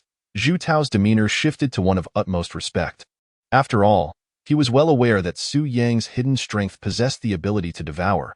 If he were to provoke Su Yang, he could easily consume all the Hunyuan Qi within him. Su Yang refrained from mentioning the chaos energy. Was there even a need to bring it up? To speak of it would be tantamount to betraying his teacher. Su Yang was not one to cleanse his own ranks. He would certainly ensure that the Hunyuan Qi would be consumed. Even the students of Class 5, despite their foolishness, would not dare to disclose such matters. All right, it's getting late. I must continue my patrol. Go and rest, Su Yang said with a smile, patting Zhu Tao on the shoulder. Prepare to embrace your brand new life tomorrow, young man. Zhu Tao was filled with excitement, nodding vigorously. By the way, do not inform Li Yiming just yet. I will approach him when I am ready, so do not divulge anything prematurely. Understood. Su Yang leisurely departed, finally relieved of a burden. The matter with Li Yiming's Hunyuan Qi would have to wait for a while. After all, the need for energy supplementation was one thing, but he also had to consider that each person's dual cultivation techniques differed, as did their meridian conditions, which would require varying amounts of time and energy. He believed Li Yiming's situation might be better, as both the earthquake technique and the heavenly profound leg were of the yang attribute, which should allow for a swifter integration, unlike Zhu Tao, whose two mental cultivation techniques were conflicting, thus reducing the likelihood of successful fusion in the future. The only troublesome aspect remained that this fellow was rather dull-witted. No natural talent could salvage that. Zhu Tao had already advanced to the 7th grade, while Li Yiming still languished in the mid-8th grade martial spirit realm. Su Yang puzzled over this. Logically, with such high cultivation efficiency and Li Yiming's ability to enter meditation and dream cultivation, why had he not made any breakthroughs? Could it be that this fellow was also suppressing his own realm? If you do not elevate your strength, how can I become a martial deity? Su Yang resolved to find some time tomorrow to inquire about the situation. Before long, Su Yang encountered Chunming and continued his patrol. This marked the 5th day since Lu Fengfei had last made an appearance. While Su Yang felt a sense of relief, he was also puzzled. Wasn't this woman rather bold? Why had she fallen silent now? Could it be that I frightened her away? Su Yang considered a possibility. After all, Lu Fengfei had placed hidden energy within him. However, after 3 days of him remaining alive and well, it was likely that Lu Fengfei, a pinnacle martial sovereign, could sense his presence and had thus deduced that there must be a third party capable of dispelling her hidden energy. Forget it, I won't dwell on it. As long as I am safe within the school, that suffices. As they walked, Chunming noticed Su Yang yawning frequently and expressed concern. Xiao Su, you don't seem to be in the best of spirits today. I didn't rest well last night, Su Yang casually replied. Chunming nodded slightly. Managing Class 5 is indeed no easy task. I certainly couldn't handle it. If it were up to me, I doubt any of those rascals would make it out of the classroom. Su Yang chuckled. That's certainly true. At least with Xiezhen's previous conduct, Class 5 had truly become a nuisance. They were always scheming to torment the teachers. Chen Ming, being a retired individual, would have found it intolerable, likely clashing with the students on the very first day. Speaking of which, why has Xiezhen been so quiet lately? Have the students from the third middle school really become so docile? Su Yang had been particularly wary of Xiezhen coming to cause trouble, so he had also practiced the Zhongyan technique in preparation for that encounter, hoping that he could intimidate him in one go. He sensed that something felt off, but if he did not come looking for trouble, that would naturally be for the best. Now that the experiment with Hun Yuanqi had succeeded, Su Yang needed to consider initiating the dual cultivation of mental techniques for Class 5. The third highest cultivation efficiency in Class 5 belonged to Sun Zhao. What Sun Zhao has cultivated is the illustrious 7 Yuan Cloud Transforming Palm of the Sun family, a martial art that bears a striking resemblance to the Panlong Divine Fist of the Zhu family. Both emphasize instantaneous explosive power, delivering astonishing might, and are classified as young attribute techniques. However, their downside lies in the lengthy cooldown period and considerable toll on the body. Conversely, He Weiwei from Class 5 practices the Bagua Xinfeng Palm, which focuses on sustained output rather than explosive force, excelling in rapid strikes. 1 moment of inattention could leave one with dozens of slaps to endure. In a few days, it will be time to return to the library. The effort to find the mental cultivation methods for Zhu Tao and Li Yiming has nearly made him nauseous. He has lost count of how many bottles of eye drops he has used.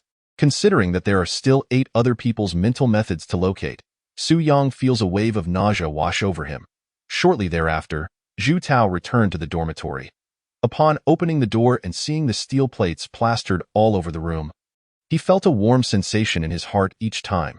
After closing the door, Zhu Tao began to meditate, familiarizing himself with the Hun Yuan unity.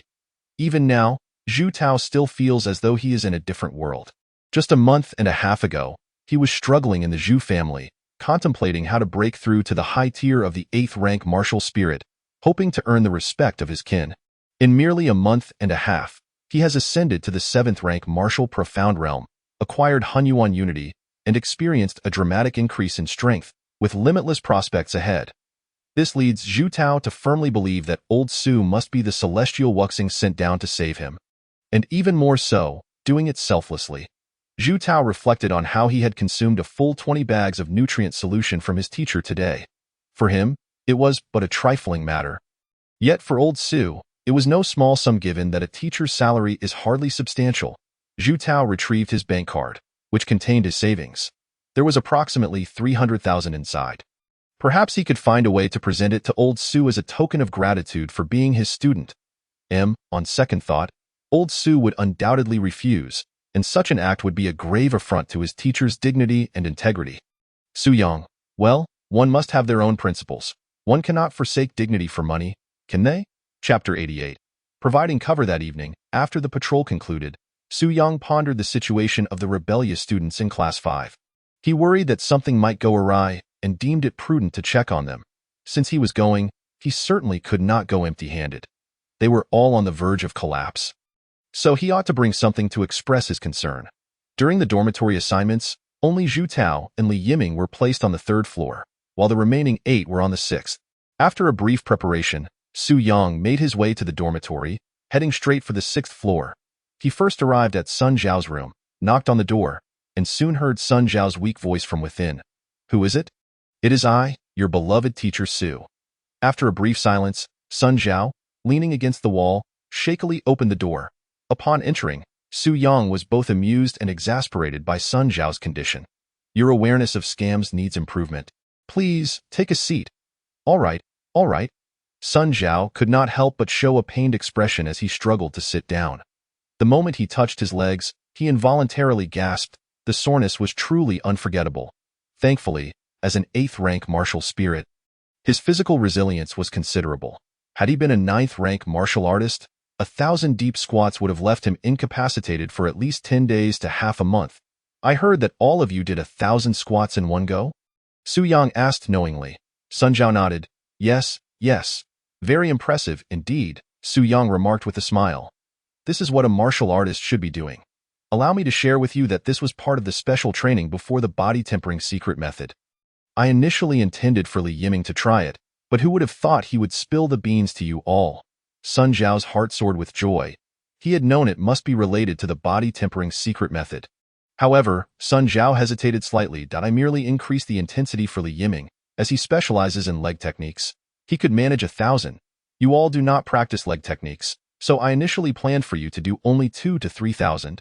Sun Zhao's heart sank. His fists clenched tightly. Su Yang considered that since Li Yiming dared to use his name to deceive, it was somewhat disrespectful. Su Yang usually wouldn't mind a little mischief. But this time, involving the entire class felt inappropriate. A minor punishment was in order. As a warning, he would certainly provide cover, but the effectiveness would be reduced by 70%. As it appeared they were nearing the end of their month-long morning practice. Su Yang would naturally keep his promise and teach them the body-tempering secret method. However, my body-tempering secret method is quite different. Sun Zhao immediately became curious. How is it different? It varies from person to person. Su Yang explained leisurely. The body-tempering secret method must be tailored to each individual circumstances, and substantial preparatory work is required, so it must be done one by one. You may have to wait a bit, but not too long. You are the first. I will teach you the body-tempering secret method within this week. Sun Zhao was instantly elated. Thank you, teacher. No need to be so excited. Su Yang waved his hand. You all likely won't recover in 2 to 3 days, so take your time to rest. Sun Zhao nodded vigorously. Since the teacher had come to show concern, he naturally had prepared a token of appreciation. As Su Yang reached into his tote bag, Sun Zhao's heart raced with anticipation. Could it be the body-tempering secret method? Soon, Su Yang produced a neatly stacked set of papers and handed them to Sun Zhao, who hurriedly accepted them, nearly shouting with excitement. Body-tempering secret method guide, teacher. Can I look at it now? Of course, feel free.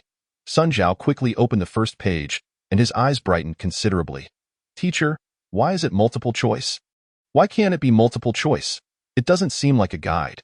It looks more like a 500-question quiz for martial arts general knowledge. This is indeed a guide. Seeing Su Yang's shamelessness, Sun Zhao felt utterly frustrated.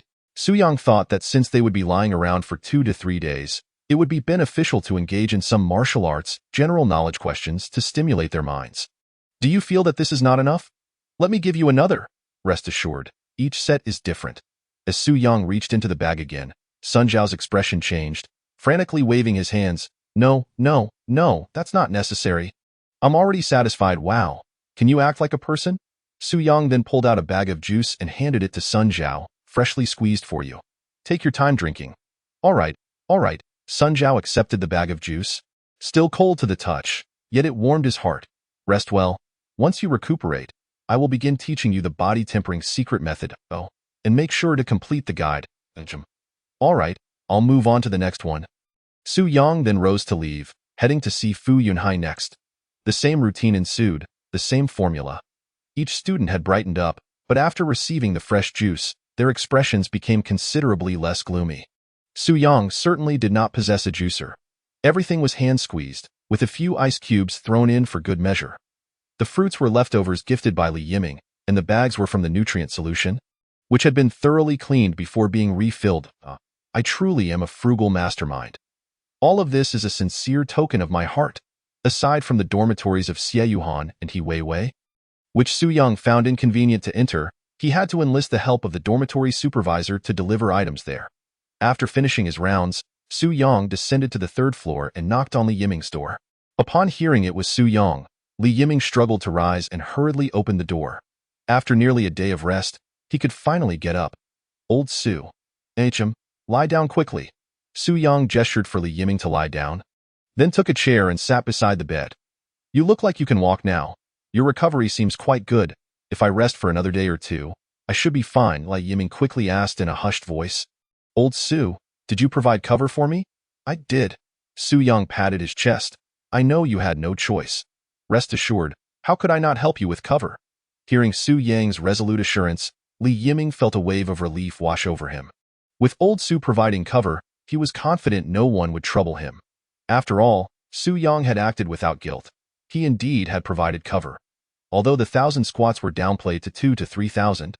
Should Li Yiming face any punishment, it would not concern him. Did I provide cover or not? Chapter 89. Going with the flow, Su Yang did not elaborate on the cover he provided but instead shifted the topic. You have been dual cultivating for a while now. How do you feel about your progress? Speaking of this, Li Yiming was filled with joy and excitement. I'm progressing by leaps and bounds. Since you've made such rapid progress, then Su Yang's expression turned peculiar. Why does it feel like you haven't tea broken through your bottleneck? Li Yiming paused for a moment. It has already loosened. Su Yang was taken aback. Loosened, indeed. After only a brief period of cultivation, I sensed a loosening of the bottleneck. As expected, this fellow is also suppressing his realm. By the way, your suppression of the realm is utterly pointless. Your foundation has long been worn down by your own antics. Once you feel that bottleneck loosening, you should simply break through. So, are you suppressing your own realm? Li Yiming was momentarily taken aback. No, not at all. Oh? Then why haven't you broken through? Li Yiming let out a wry smile. I've attempted to break through over a dozen times, but I haven't succeeded. That thin barrier feels incredibly suffocating. For a moment, Su Yang found himself at a loss for words. He finally understood why Li Yiming's strength remained stagnant. It was indeed due to his lack of talent. Furthermore, Su Yang could empathize with this feeling. Before he received the system, he had also tried to break through to the 8th rank martial spirit dozens of times, each time ending in failure. 80 times, he even despaired, believing he might forever remain a 9th rank warrior. The notion of a bottleneck is aptly described as a thin barrier. Once you cultivate to a certain level and feel that barrier loosening, it resembles a mere sheet of paper, with the next realm seemingly just within reach. Yet, no matter how hard you push, you cannot seem to break through. It's quite vexing. Thus, from this perspective, Su Yang realized that he and the members of Class 5 were indeed of the same ilk. Both were individuals of limited talent. The difference was that while Class 5 had chosen to wallow in mediocrity, he refused to resign himself to such a fate. Since martial prowess was lacking, he resolved to rely on intellect. At the very least, he could aspire to be a scholar. However, now with the infusion of chaotic energy and the enhancement of his super meridians, Su Yang felt that the negative impact of his limited talent had been offset. Unfortunately, the others in Class 5 lacked these extraordinary abilities, and their limited talent and unstable foundations were two significant liabilities. Old Su, I'm baffled myself. Given that you've enlightened me, my talent shouldn't be lacking in any regard. Li Yiming also felt perplexed. Why have I failed to succeed in my breakthroughs despite trying so many times? Did you overlook something when you enlightened me? Su Yang nodded slightly. Indeed. Something was overlooked. Li Yiming's expression changed. What was overlooked? I forgot to put your brain back in. Su Yang shot Li Yiming an exasperated glare. Enlightenment can only go so far. Ultimately, you need to rely on yourself. Li Yiming sighed. I've already made considerable efforts to try. Then continue to tr. Su Yang felt utterly helpless. The system had not provided any means to change talent or foundation. However, it wasn't too great a concern. With the current efficiency of cultivation, he could later assist Li Yiming in harnessing chaotic energy, thereby doubling his cultivation efficiency. Just keep pushing, push 1,000 or 800 times, and you will eventually succeed. What? Li Yiming's eyes widened. How long will that take? I have no solution to offer, Su Yang shrugged. However, theoretically speaking, breaking through to the 6th rank martial venerable and below is a gradual process. Once you accumulate enough, a breakthrough will come naturally. Given the circumstances, Su Yang could only offer consolation. Rushing won't help. Let things unfold naturally. Don't be too fixated on raising your realm. Otherwise, you might become ensnared in your own thoughts. Li Yiming let out a wry smile. Then it must be as such. Your cultivation speed has already improved. Just accumulate gradually. Su Yang patted Li Yiming on the shoulder. Maintain a balanced mindset? Yes, it's best to feel a bit relaxed. Very well. Su Yang naturally understood that such matters could not be forced. Rushing would yield no results. Thus, he opted to let fate take its course. A breakthrough would indeed occur. However, compared to Zhu Tao's terrifying rate of advancement, the progress of the others in Class 5 would undoubtedly be much slower. In fact, in some respects, this was a positive outcome. It not only served as a tempering of their mental fortitude, but also acted as a form of reinforcement for their foundational skills. Once they got through this, it would all be trivial. After discerning the reasons behind Li Yiming's prolonged stagnation, Su Yang returned to his dormitory, tidied up the disheveled kitchen, and then retired for the night. The following day, once again, only Zhu Tao showed up in the classroom for morning practice, while the others remained sprawled in bed. Zhu Tao was quite diligent. requiring no supervision. Su Yang headed straight for the library to seek out Sun Zhao's compatible mental techniques. When Zhu Tao woke up and visited the office, not spotting Su Yang, he scratched his head in confusion. Where could he have gone? Zhu Tao initially considered calling Su Yang, but his phone had long since broken, and the new one he ordered through Li Yiming had yet to arrive. He had intended to return to the martial arts arena for another test today and wanted old Su to accompany him. However, since Su Yang seemed busy, he decided to go alone. After all, circumstances had shifted dramatically. He no longer feared Xiezhen and no longer required Su Yang's company. If there was peace, he would naturally avoid trouble. But if things were as they had been, with excessive bullying, Zhu Tao wouldn't hesitate to retaliate. With this thought, Zhu Tao ceased to hesitate and promptly set off for the martial arts arena in no time. Zhu Tao reappeared at the arena, which was as crowded as ever. As soon as he arrived, he noticed numerous gazes directed his way. This time, however, Zhu Tao held his head high and strode forward. This is my new life. Upon reaching the counter, Zhu Tao did not opt for a private room as he had before. Instead, he chose to queue in the public training area. After waiting for his number, he joined other third-year students in a corner to meditate and rest while awaiting his call. This scene caught the attention of several aristocratic youths, who watched with curiosity but dared not approach. Ever since the incident where Xiezhen pursued Zhu Tao to the first-year teaching building and was chastised by Class 5's homeroom teacher, publicly bowing in apology, these aristocratic youths had grown apprehensive. It was not only because Class 5's teacher, Su Yang, could suppress Xiezhen, but also because Xiezhen had since refrained from causing trouble, dedicating himself to intense training at the martial arts arena from dawn till dusk, without pause. Given Xiezhen's volatile temperament, it seemed implausible that he would simply relent, prompting the third-year aristocratic youths to collectively speculate that Class 5's homeroom teacher was likely of noble lineage and held a significant status within his clan. Xiezhen's restraint was presumably due to apprehension of Su Yang's background, forcing him to swallow his pride in an independent martial arts room. Xiezhen wielded a silver spear, engaging in a back-and-forth with a martial arts robot. Seizing an opportunity, he executed a sweeping strike, sending the robot crashing. As the control panel chimed to signal a successful challenge, Xiezhen lowered his weapon, gasping for breath, feeling an unrelenting frustration within him that he could not release. Sun Shuefei's words had restored his sanity, compelling him to immerse himself in the martial arts arena daily, channeling his agitation and dissatisfaction through combat. Yet the results were minimal. More than mere dissatisfaction, he felt an overwhelming sense of unwillingness. The last time he was bested by Su Yang was not due to raw power but rather a hidden technique, underhanded tactics, a despicable coward. He felt a deep-seated resentment at having lost. The more he reflected on it, the angrier he became. Had he not been careless, he would never have been defeated that day. Su Yang would never have had the chance to secretly employ hidden techniques. With the silver spear in hand, he could have completely subdued Su Yang. Even if Su Yang had trained his body, it would have been meaningless if he couldn't get close. Yet now, he dared not seek out Su Yang for a rematch, fearing it would bring about trouble. 3 years ago, he had lost to Zhu Yuan in the family competition and had been carried off the stage, bringing shame to the Xie family. Since then, the support and affection from his family had noticeably waned. Previously, even when he acted recklessly, his family would only offer a few words of admonition, never resorting to punishment.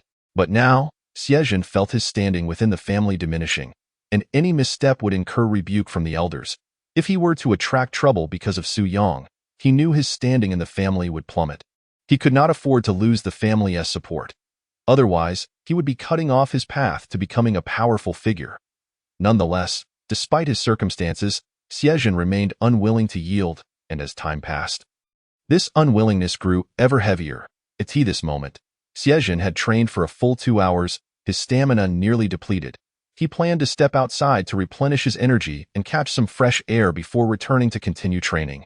However, as soon as he stepped out, he found Sun Shuefei leaning against the wall, seemingly having waited for quite some time. "What is going on?" Sun Shuefei said in a low voice. "Zhu Tao has arrived." Don Tigo looking for trouble.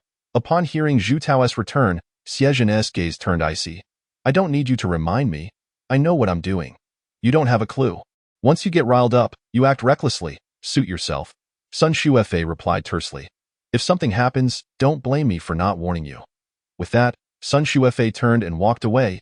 he had spotted Zhu Tao meditating in the public area and sensed that things might go awry. So he rushed over to caution Xie. After all, despite his grievances with Xie's methods, he recognized that Xie was the only noble youth he could align with in the third year. Though many aristocratic youths existed, most had little rapport with the Sun family. Only the Xie family had a history of alliance through marriage, making them allies. Moreover, Xie's talent and potential were among the most outstanding in the third-year noble youths. Such individuals are undoubtedly worthy of recruitment, particularly as Xie possesses the qualifications to contend for the position of patriarch in the future. Sun Xuefei does not mind investing in Xie. At the very least, should Xie encounter trouble down the line, he is unlikely to target him first. By offering a timely reminder now, it is only natural to urge Xie to maintain his composure and refrain from provoking Zhu Tao, thereby avoiding the repetition of past mistakes. In no time, Sun Xuefei and Xie arrived at the public combat zone, one after the other. Xie scanned the crowd and soon caught sight of Zhu Tao, who was meditating outside area A6. However, after much hesitation, Xie ultimately suppressed his inner impulse. Although he approached area A6, he refrained from causing any disturbance and instead chose a corner to sit quietly, fixating his gaze on Zhu Tao. This scene left Sun Xuefei in a state of alarm, fearing that Xie might impulsively charge forward. Seeing that Xie remained still, Sun Xuefei finally breathed a sigh of relief and walked over to his side. Also observing Zhu Tao, who was meditating not far away. "What are you planning to do?" Xie pointed his finger at Zhu Tao. "That kid concealed something last time." Sun Xuefei paused, bewildered. "What do you mean?" "He managed to evade my shots." Sun Xuefei's expression shifted slightly as he processed this revelation. "This kid could dodge you despite such a significant disparity in strength?" Zhu Tao, the strongest in Class 5, was merely at the mid-tier of the 8th rank martial spirit. Though his Panlong Divine Fist was somewhat formidable and complemented by agile footwork, evading Sun Xuefei's attack seemed quite extraordinary. A thought flickered through Sun Xuefei's mind, causing his expression to change. "Do you suspect it has something to do with their homeroom teacher?" Xie turned his head, his eyes suddenly clearer. "Huh. This guy clearly never considered that angle." Sun Xuefei inwardly rolled his eyes and pondered for a moment. Their homeroom teacher is hiding his strength. At the very least, his mastery of physical conditioning and strange dark energy only became apparent when he sparred with you. He is no ordinary individual. He must have guided Zhu Tao, and it's likely that he has helped Zhu Tao progress. Otherwise, given the nature of Class 5, they wouldn't take their homeroom teacher seriously.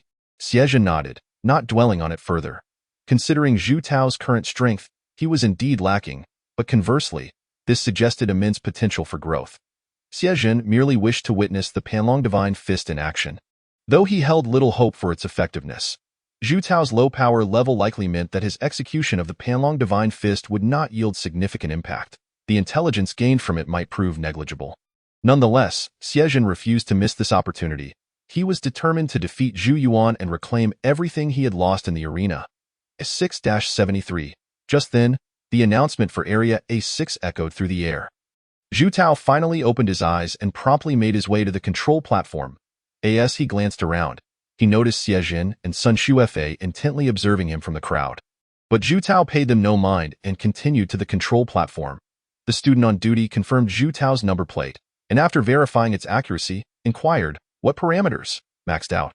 The senior student on duty raised an eyebrow. "Are you sure?" "Absolutely. Choose marksmanship." After a brief hesitation, the senior student saw Zhu Tao had already stepped onto the combat platform and promptly entered the parameters. Upon activation, the combat robot moved to the weapon rack and selected a firearm. Xie's gaze sharpened, and he was about to rise when Sun Xuefei restrained him with a hand. "Isn't this perfect? Don't you want to see the Panlong Divine Fist against a gun?" Xie snorted coldly, managing to steady himself on the combat platform.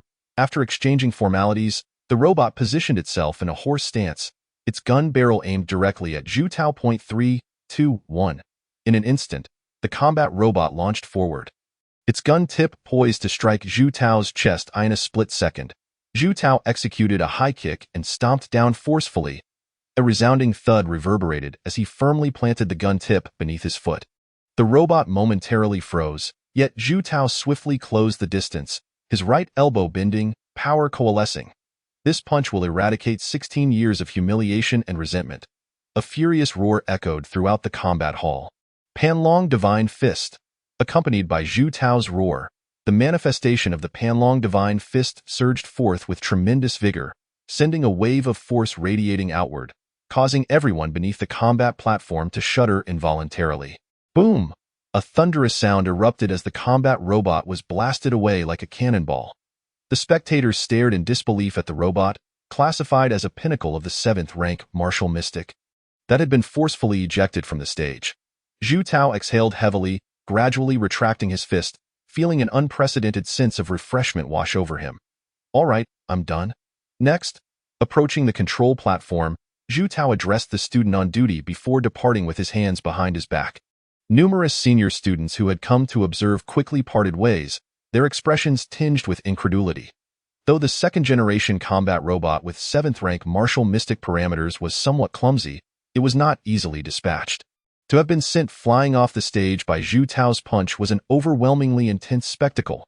I in the corner, Xie Zhen and Sun Shuefei were equally astonished. How is this possible? Xie Zhen sprang to his feet. Incredulous. The manifestation of energy. This guy's arm has manifested energy, just like Zhu Yuan. Sun Shuefei's mind was in a whirl. What on earth is happening? When Xie Zhen claimed this guy concealed something, I thought it was just a minor secret. But the reality is he concealed a significant amount. This guy is at the 7th rank martial mystic. Sun Shuefei regained his composure, his voice filled with disbelief. No, that can't be right. I distinctly remember he was merely at the mid-tier of the 8th rank martial spirit. However, in the brief moment of confusion, Xie Zhen had already dashed towards Zhu Tao, gun in hand. Zhu Tao, stop! Zhu Tao's expression darkened as he turned to see Xie Zhen approaching, his eyes gleaming with excitement and eagerness. Yet Zhu Tao remained unperturbed, coldly retorting, "What do you want? Let us spar. Give your all with the Panlong Divine Fist," Xie Zhen urged, brandishing his firearm. Zhu Tao replied leisurely, 3 days later, at the combat hall. "All right, I'll be waiting." Zhu Tao turned and walked away, hands clasped behind his back. Xie Zhen's eyes sparkled with anticipation. He had never expected Zhu Tao to provide such a delightful surprise. This fellow, just like Zhu Yuan, had already manifested energy, and his power was equally formidable. He was the perfect training partner. Once they had left the combat hall, Zhu Tao hurriedly slipped into the nearby thicket after ensuring no one was around. Oh my god, that hurt like hell. Why are these combat robots so tough? Zhu Tao crouched on the ground, shaking his slightly swollen right hand. He had struck too hard and hit the internal reinforced steel frame. Ouch! Zhu Tao winced, unable to suppress a sharp intake of breath. Thankfully, Xie Zhen had not pursued him further. Otherwise, he would have had to seek help from Old Su again, and he had no idea where Old Su was. Nonetheless, it was exhilarating. That punch was not in vain and served to vindicate him. Furthermore, from now on, no other scions from prominent families would dare to act arrogantly in his presence, however, despite the exhilaration. Zhu Tao pondered whether he might cause trouble for his teacher. Upon reflection, it likely wouldn't be a significant issue. He hadn't revealed any techniques. He had merely showcased the Panlong Divine Fist in public, which shouldn't expose anything. Moreover, should something be revealed, so what? His Panlong Divine Fist had already manifested energy, bolstered by chaotic energy. With a single punch, he could overpower a pinnacle 7th rank martial mystic. Even then, he had yet to employ his true lethal technique. The needle technique. In the library of No. 3 High School, Su Yang was preoccupied with finding suitable cultivation methods for Sun Zhao. In light of Li Yiming's previous experience, Su Yang's workload had significantly increased. He not only had to sift through all the complete cultivation methods, but also had to revise them if they lacked high compatibility. Of course, incomplete methods were not considered. The advantage of complete methods lies in their holistic cultivation mechanism, minimizing the probability of issues arising during practice. Modified methods merely streamline the progression process. The core aspects cannot be altered. Incomplete methods are problematic due to their lack of comprehensiveness, making them prone to errors. And their compatibility remains uncertain. Su Yang would never allow the students of Class 5 to practice them. However, with practice comes proficiency. Thanks to his prior experience, this round of filtering was much faster than before. As the system lacked a batch retrieval function, Su Yang even learned to use a macro recorder, allowing him to automate the process of searching for the next cultivation method. This saved both time and effort. As long as his resolve remained steadfast, solutions would always outnumber difficulties. One must fully harness their own initiative. After this round of filtering, the situation was even more complex than that of Li Yiming. Compatibility rates were exceedingly low, with the highest hovering around 30 to 40%. Su Yang could tell he would likely have to make further reductions. The highest compatibility was found among the Xingyi-style methods. These methods essentially mimic various animals, such as tigers, leopards, cranes, and snakes, leading to various derived techniques. Due to the plethora of variations within this category, it had to be subdivided further. Su Yang couldn't help but feel grateful to the pioneering scholars who labored for the cause of collecting and organizing cultivation methods. Otherwise, he might have racked his brain without realizing that the available methods were of the Xingyi style. The volume of work associated with these methods also amounted to several thousand books. Su Yang found himself in a bit of a quandary, deciding it would be more prudent to copy the materials and sift through them later. Once he had finished copying, he returned to the office and took a moment to glance into the classroom, where he spotted Zhu Tao meditating in deep concentration. Su Yang couldn't help but marvel at Zhu Tao's composure. As Su Yang departed, Zhu Tao discreetly cast a glance in his direction, pondering that old Su likely remained unaware of his recent exploits at the martial arts arena. At that moment, Zhu Tao felt an urgent need to intensify his training. Having accepted Xie challenge, he knew that failing to show up in 3 days would undoubtedly lead to relentless pursuit from Xie. Zhu Tao was acutely aware of Xie strong reaction to both Xu Yuan and the Panlong Divine Fist, yet instead of fear, he felt a growing anticipation. He was indeed in dire need of a worthy opponent to solidify his own skills. After all, the combat robots were mere inanimate objects. True battles were far more dynamic, demanding a martial artist's profound understanding of martial arts and their ability to adapt swiftly. Having just stepped into the realm of a 7th-grade martial spirit, Zhu Tao required genuine combat experience to refine his abilities. While Xie saw himself as a sparring partner, Zhu Tao was equally inclined to view Xie in the same light. It was a mutual benefit, however. Zhu Tao dared not underestimate Xie. The latter's formidable strength was undeniable, with a foundation far more solid than his own. Once the fight commenced, he would have to give it his all. Xie served as his stepping stone. Surpassing this hurdle would grant him the right to stand tall within the Zhu family. Chapter 92. A feather from 1,000 miles away in the students' dormitory. The members of Class 5 were lamenting their predicament. Old Su was utterly unreasonable. It was one thing to assign 500 multiple-choice questions to each student, but the real kicker was that no 2 sets of questions were the same. And the order was completely scrambled. We were all sprawled on our beds, and he still had the gall to make us do homework. Even more outrageous was his demand that we must correctly answer at least 100 of those 500 questions before he would impart the secrets of body refinement. Is this how he repays our respect and trust? The group frantically bombarded their phones with messages denouncing Su Yang's unkindness. This Su fellow has truly betrayed our faith in him. What should I choose for the 42nd question? Exactly. This is utterly unreasonable, despicable. 4 too short and 1 long. Pick C. The kind-hearted are often taken advantage of. We must unite. How come I still have multiple-choice questions? Knowledge has been forcibly implanted in my brain through the most despicable means by Su. Yet, under the weight of Su Yang's authority, they had no choice but to comply. They feared his displeasure and the possibility of being made to stand in silence as punishment. Just as Sun Zhao was on the verge of despair from Su Yang's 500 questions, a knock at the door suddenly echoed. They thought it was Su Yang returning, but upon opening the door, they were greeted by the sight of Li Yiming, leaning on a cane.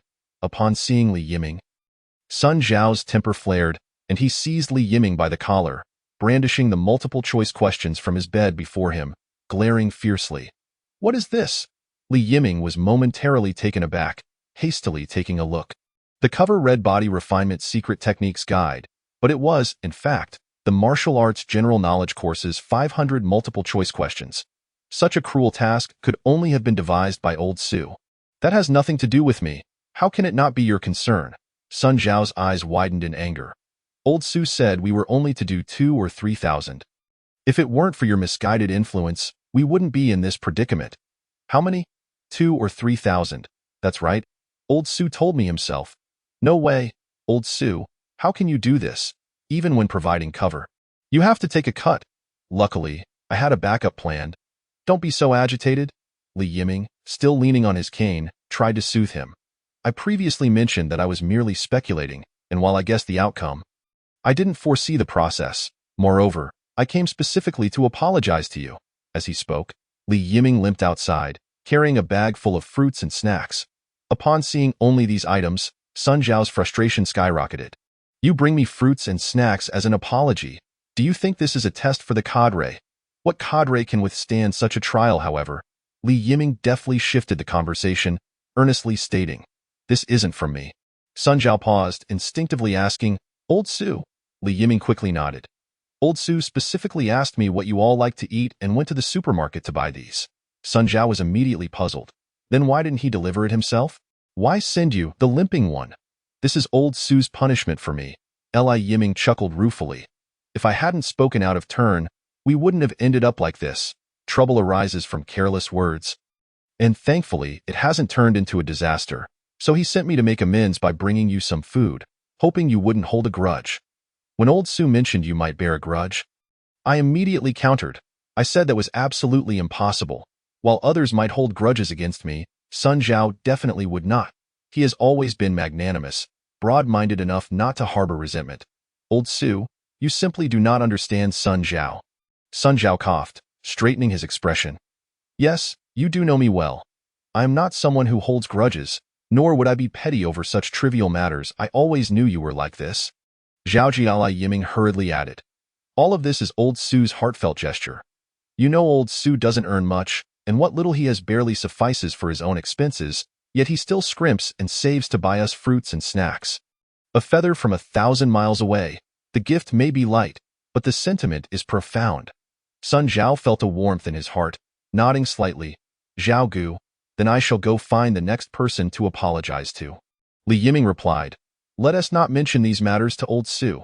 He is afraid of being overly sentimental, which is why he had me deliver them. Sun Zhao's spirits lifted. All right, I understand. Off you go. The clouds of gloom in his heart dissipated, especially the slight resentment regarding Su Yang's assignment vanished like smoke. Just as Li Yiming closed the door, he couldn't help but reflect on how little it took to gain everyone's forgiveness, while also inadvertently enhancing Su Yang's reputation. He felt he had repaid his teacher's kindness. Without me, this family would fall apart. As he turned, Li Yiming entered Fu Yunhai's dormitory. I heard Old Su say you would bear a grudge, and I immediately countered. I said that was impossible. While others might hold grudges against me, Fu Yunhai definitely would not. He has always been magnanimous, broad-minded enough not to harbor resentment. Old Su, you simply do not understand Fu Yunhai. He even visited He Weiwei and Xie Yuhan's room, albeit with slightly altered phrasing. Complimenting the girls on their broad-mindedness might not yield the desired result. He had to lavish praise on their beauty, calling them enchanting and their demeanor graceful and dignified. Although neither He Weiwei nor Xie Yuhan truly embodied these descriptors, Li Yiming was known for speaking without regard for honesty. After completing his rounds on the 6th floor, he finally secured the forgiveness of Class 5, each one expressing they held no grudges. Li Yiming felt a burden lift from his heart. However, he had not anticipated Old Su's cunning, even while providing cover. He had taken a hefty cut. If it weren't for my silver tongue, I would have faced a beating today. Nevertheless, Li Yiming bore no malice. Old Su was not only his mentor but also his lifesaver. And for those two reasons alone, he could not hold a grudge. He needed to honor Old Su, setting up an altar and offering incense daily to express his gratitude.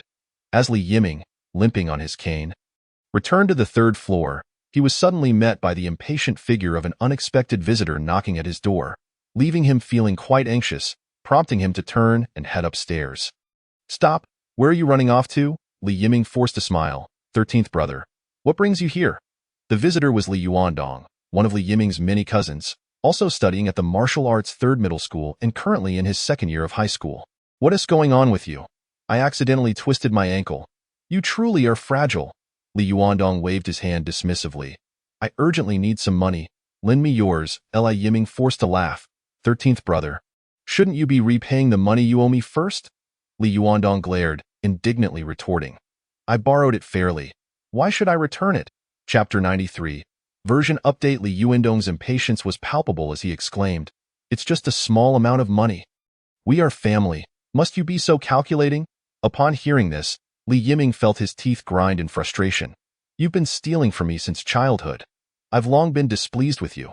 You Haven T repaid the tens of thousands you borrowed before. And now you want to borrow more. Do you think I'm an ATM? Despite the multitude of grievances swirling in his mind, Li Yiming kept his expression pained. 13th brother, I don't have much left. It's just my living expenses. Li Yuandong looked skeptical, frowning. Stop the nonsense, hurry up. If I weren't in dire need, would I have come all the way here to find you? But I truly don't have any. I don't believe you. Show me your phone. Hey. Li Yuandong immediately reached for Li Yiming's phone, causing Li Yiming to widen his eyes in alarm. While he knew Li Yuandong was shameless, he hadn't expected him to be this brazen. Just as Li Yiming was about to protest, the door to the neighboring room swung open. As Zhu Tao emerged, his face was cold as he stated, Li Yuandong, I will count to 3. If you do not return the phone to Li Yiming, I shall break whichever hand you use to hold that phone. Upon catching sight of Zhu Tao, Li Yuandong forced a dry laugh and hastily returned the phone to Li Yiming's bag. I was merely joking with him, he muttered. Naturally, a scion of the Li family would choose to endure in the presence of someone from a prominent clan, avoiding conflict whenever possible. Despite Zhu Tao's lack of favor within the Zhu family, he was still a member of a major lineage. His status was not something Li Yuandong could easily provoke. Get lost. Yes. Li Yuandong shot a cold glance at Li Yiming before hurriedly departing. Thanks, Tao Gu, Li Yiming said with a resigned shrug. If you hadn't come, I wouldn't have known how to handle him for a while yet. Unable to retaliate, he was still struggling with soreness in his legs. Despite having regained some mobility, that guy has been knocking at your door for ages. Zhu Tao approached Li Yiming, offering a supportive hand. In the future, if you see him, don't hold back if you find it difficult to deal with him. I will intervene. Zhu Tao truly regarded me as a brother. My loyalty was not misplaced. Tao Gu, I appreciate your intentions. Li Yiming shook his head, but it's best if you refrain from intervening. Zhu Tao frowned, initially believing Li Yiming intended to swallow his pride, only to hear Li Yiming snort dismissively. I will handle him myself. That scoundrel comes to me for money every few days. It's one thing not to repay, but he acts as if he were my ancestor. I have long been displeased with him. No, wait. I find none of those Li family folks agreeable. Li Yiming gritted his teeth. When the time comes, I will settle the score and reclaim all the money owed to me. Seeing Li Yiming's attitude, Zhu Tao felt reassured. It was only a matter of time. After a brief hesitation, Zhu Tao asked, by the way, how much money do you actually have? Zhu Tao was aware that many of the Li family's businesses were managed by Li Yiming's parents, who possessed exceptional business acumen. Given the scale of their operations, the Li family was relatively well regarded among the lesser clans. However, regardless of whether they belonged to a major or minor clan, they were composed of numerous families, each with varying capabilities and economic statuses, leading to significant disparities in wealth. At the very least, Li Yiming's family was the wealthiest within the Li clan, which explained why several members had approached him for loans within the first half-month of school. Zhu Tao had previously ignored these encounters, as it was an internal family matter, and he, as an outsider, had no place to interfere. However, now that he and Li Yiming had sworn brotherhood, as well as being fellow students at Su Min, he felt compelled to assist. It's not much, just a few million. Li Yiming casually waved his hand. Oh? Zhu Tao's eyes widened. You? A few million? Is that for real? Did your parents give you that much money? My parents could never give me that much, Li Yiming replied languidly. I earned it myself. How did you make so much money? Teach me. Despite his decent circumstances, Zhu Tao felt like a pauper compared to Li Yiming. By trading stocks, investing in futures, and the like, Zhu Tao was instantly taken aback. You know how to do that. I learned when I was 8, Li Yiming shrugged. From my dad. In truth, he had initially earned over 20 million, but after some poor investments, he was left with only a few million. Li Yiming chuckled ruefully. You'd better not learn from me. This stuff can be addictive. Luckily, I held back a bit, or I would have lost it all. Zhu Tao listened in disbelief. 8 years old? He thought back to when he was that age, diligently practicing the Panlong Divine Fist, while Li Yiming had already begun stock trading. Although it may seem like a distraction, at least he had truly made money. Doesn't that sound a bit outrageous to you? Is it really that outrageous? Li Yiming scratched his head. I think it's fine. Besides, having money is useless if you lack strength. Li Yiming sighed, spreading his hands, and no matter how much you have, you can't keep it. People come to me for loans practically every day. I've lent out at least 100,000. Does your family know about this? No, I haven't told them. If I did, I wouldn't be able to keep a single penny, Li Yiming sighed again. The problem is, my family is genuinely wealthy, and they are utterly shameless. I've told my parents about it, but they still ask me to lend money. I have no choice. If I refuse, these relatives might cause a ruckus, running to the clan leader or the old stubborn ones to complain that our family is making money and neglecting our own. Every family has its own burdens to bear. Zhu Tao empathized with Li Yiming's plight. After all, the Zhu family's situation was even more complicated than the Li family's. Tao Gu, you were a bit harsh earlier. As Li Yiming sat down, a trace of concern crossed his face. Yuandong is quite petty and holds grudges.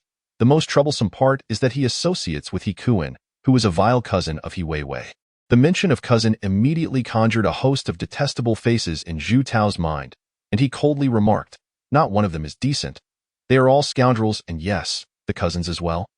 Indeed, all the cousins are scoundrels, Li Yiming wholeheartedly agreed. As for the younger cousins, well, aside from my cousin Li Shuangshuang, the rest are all scoundrels.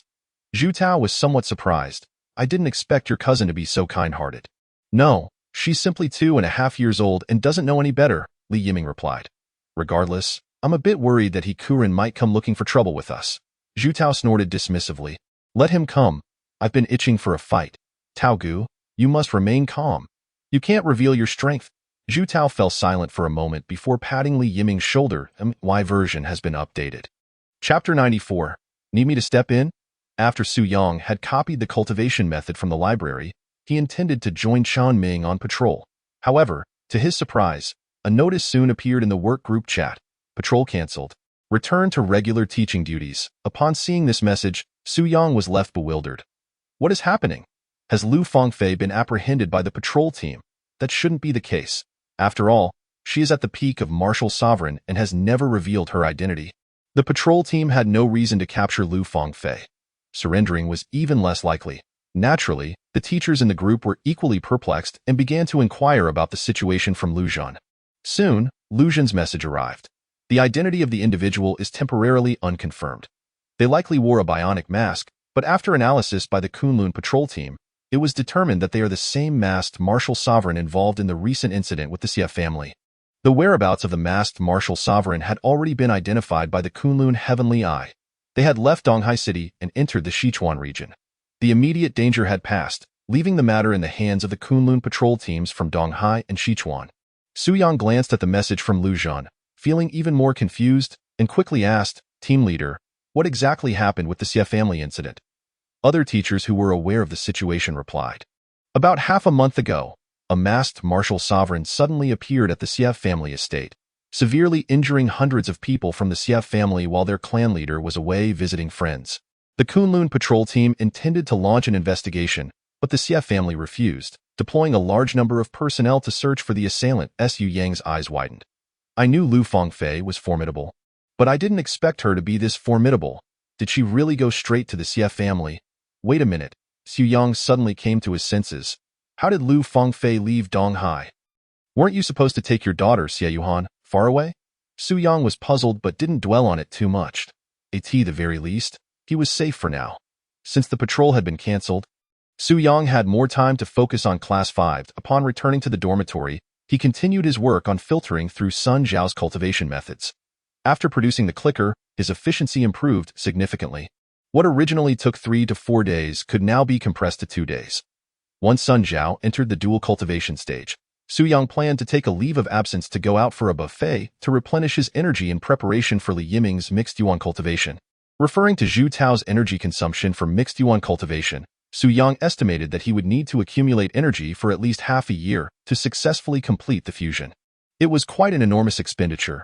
Compatibility check in progress. Check complete. Compatibility with Sun Zhao is 97. Just as the prompt resonated in his mind, Su Yang immediately halted the clicker. Upon closer inspection, the cultivation method displayed on the computer screen was named Golden Toad Skill. Such a high compatibility? Su Yang was quite pleased. Previously, the compatibility of the Xingyi cultivation methods he had screened hovered around 40 to 60. He had not expected this one to leap to 97, however. He decided to remain cautious. He would finalize his conclusions after completing the filtering process, as there might be even higher compatibility options available.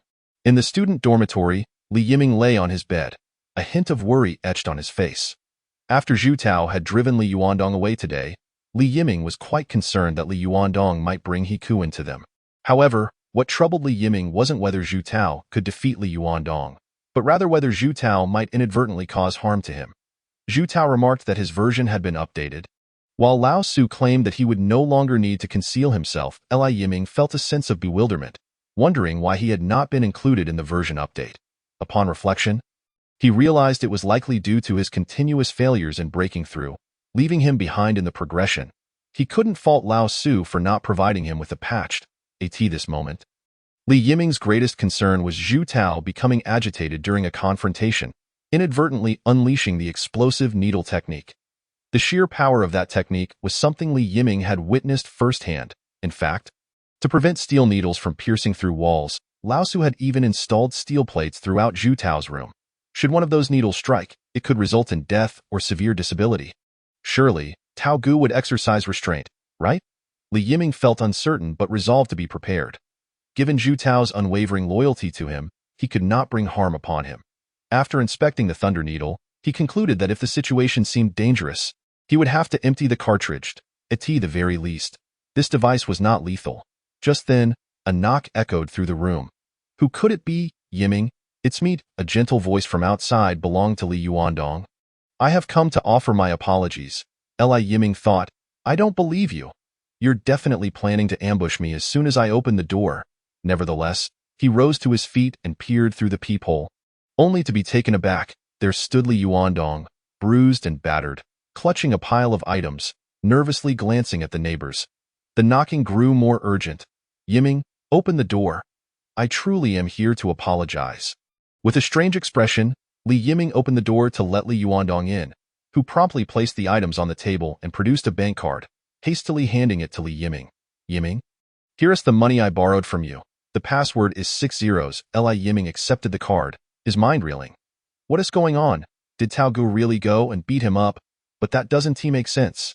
Given this guy's vengeful nature, it would be illogical for him to come and apologize or even return the money. He must have gone to He Kuan and exaggerated the situation, while Li Yiming was lost in thought. Li Yuandong hurriedly interjected. Regardless, we are all family. In the future. Please speak well of me in front of Zhu Tao. Oh, sure. Didn't you sprain your ankle? I bought you a bunch of supplements. If you want anything, just call me, and I'll rush over to get it. All right, I won't disturb your rest any longer, Li Yuandong added hastily. I'll take my leave now. As Li Yuandong left in a hurry. He couldn't help but cast a glance at Zhu Tao's room, consumed by envy and jealousy towards Li Yiming. He never anticipated that Li Yiming would find such a powerful ally in Zhu Tao. In truth, as Li Yiming suspected, Li Yuandong had sought money only to be dismissed with a curt get lost from Zhu Tao, and had subsequently gone to He Kuan for assistance. Brother Kuan, you must stand up for me. Who in the third middle school doesn't he know that I, Li Yuandong, am your loyal subordinate? Zhu Tao's words were not merely insults directed at me. They were a slap in your face. Upon hearing this, He Kuan was instantly infuriated, giving Li Yuandong a beating. What the hell did you provoke Zhu Tao for? That guy's dragon fist is already showing signs of condensation. It won't be long before he makes a name for himself in the Zhu family. And you want me to back you up? Do you want me to arrange your funeral tomorrow? Chapter 95. No more than this. Li Yiming, still perplexed, gazed at the pile of supplements on the table when suddenly, there was commotion from the balcony. Zhu Tao walked in and, noticing the items on the table, inquired, where did all this come from? Li Yuandong sent it over, Li Yiming replied, curious about Zhu Tao's reaction. He even asked me to speak well of him in front of you. Zhu Tao responded with a knowing expression. Well, at least he is being sensible. Did you give him a beating? No, Zhu Tao shook his head. Then what with his bruises? Li Yiming probed. He even returned the money he borrowed from me. Zhu Tao recalled seeing He Kuan's figure at the martial arts hall and said, it must have been He Kuan who dealt with him. Huh. Why would He Kuan hit him? Zhu Tao casually explained. Because he provoked me. Wait a minute, brother. Come on, can we drop the act? What is really going on? It's quite simple. I just went to the martial arts hall and, in front of the senior students, I knocked a peak 7th grade martial arts robot off the stage with a single punch. Li Yiming could hardly believe his ears, his eyes widening in shock. A peak 7th grade martial arts robot. You knocked it off the stage with one punch? Nothing to write home about, Zhu Tao said. placing a reassuring hand on Li Yiming's shoulder. Before long, you'll be able to do the same. Ah, no, no, no. You overestimate me. I failed to break through multiple times. Tao Ge, what realm are you at now? Just entered 7th grade. Li Yiming was nearly speechless. 7th grade. No way. Just a few days ago, you said you were at 8th grade high level, and now you tell me you're at 7th grade. Are you cheating? Is it really that surprising? Zhu Tao shrugged. You're not far behind. I've only been training for less than a week longer than you. You should be reaching your peak soon, right? Zhu Tao believed that their progress should be quite similar, as they were both disciples of Su Min, and their cultivation speeds ought to be comparable. Is it possible that I'm still at 8th grade mid-level? Huh. Zhu Tao paused in surprise. How could that be? Have you been suppressing your realm? Li Yiming felt like crying but had no tears. I've failed to break through over a dozen times. Zhu Tao was momentarily stunned. You are still hovering at 8th grade martial spirit mid-level. Zhu Tao was genuinely unaware of this, having spent most of his time in training and assuming that Li Yiming's progress was similar to his own. Well, that is still considered suppressing the realm, Zhu Tao said earnestly. Mim, it's more or less the same. But that is a significant gap. I can't even break through, while you can but are simply holding yourself back. How can that be the same? Upon learning that Zhu Tao had already entered 7th grade martial arts, Li Yiming felt a sense of unease. Could the disparity between individuals be so vast? Does Lao Su know about this? He knows, but there is nothing he can do, Li Yiming replied with a wry smile. It's just that I'm not trying hard enough and why cultivation speed is quite rapid. Otherwise, I wouldn't have attempted to break through continuously. Unfortunately, I just can't seem to overcome the bottleneck. Zhu Tao hesitated for a moment before offering consolation. Don't be anxious. Take your time, as long as you're willing to endure hardship. There will always be hardships to endure. All right, hey, just joking. It's really about accumulation. Zhu Tao quickly added, go with the flow. Forcing it will only lead to losses. Sounds like what Lao Su would say. Zhu Tao shrugged. The path of martial arts is inherently like that. It's just like writing. When inspiration strikes, you can write easily, but when it doesn't, you can't produce a single word for 3 days. Tao Ge, how come you don't have any bottlenecks? Why is your training so smooth? Do you have some secret to share with your younger brother? Are you sure you want to know? Forget it. I'd rather not humiliate myself. Li Yiming decisively gave up. It's just exceptional talent. What else could it be? Li Yiming managed to maintain a positive mindset. Even within a class, it's normal for some to be stronger while others are weaker. Moreover, he was already quite satisfied with his current achievements. A breakthrough was just a matter of time. I don't believe that after 180 attempts, I'll still be stuck at 8th grade mid-level. Li Yiming declared resolutely. Regardless, I also want to show off like Tao Ge. I want to go to the martial arts hall and kick the martial arts robot off the stage. Unbeknownst to him, it was already past midnight, and Li Yiming had fallen into a deep slumber. In his dreams, he found himself at the martial arts hall of the 3rd middle school. He encountered Xiejun, Sun Shuefei, He Kuan, and others, people he typically avoided like the plague. He even spotted the detestable relatives from the Li family visiting the martial arts hall. Just then, the announcement echoed through the hall. Li Yiming, please come to the stage. Li Yiming's heart raced, feeling a surge of adrenaline, and he leaped onto the martial arts stage. That moment, Lao Su's voice rang out. What parameters do you need? Following the sound, he saw Lao Su standing by the control panel, his head transformed into a plaque reading, Master Su Yang's position, and it can still talk, full power, good. Under the gaze of the crowd, Li Yiming watched as the martial arts robot charged towards him. Come on, Li Yiming roared, his body spinning rapidly. Take this, the spinning tornado kick. In an instant, he transformed into a high-speed spinning top, darting towards the martial arts robot. With a resounding crash, the robot was sent soaring into the air, embedding itself in the ceiling. Swaying back and forth, Li Yiming swiftly pulled himself together, casting a cold glance at the stunned audience below. No more than this. The following day, at the break of dawn, around 5 o'clock, the top scholars of the 3rd high school had already risen, preparing to head to their classrooms for morning practice, eager to absorb the essence of the heavens and the earth. However, as they made their way along the path, they were met with a scene of utter disarray. Clothes and shoes were strewn about haphazardly, and various personal items lay scattered among the greenery.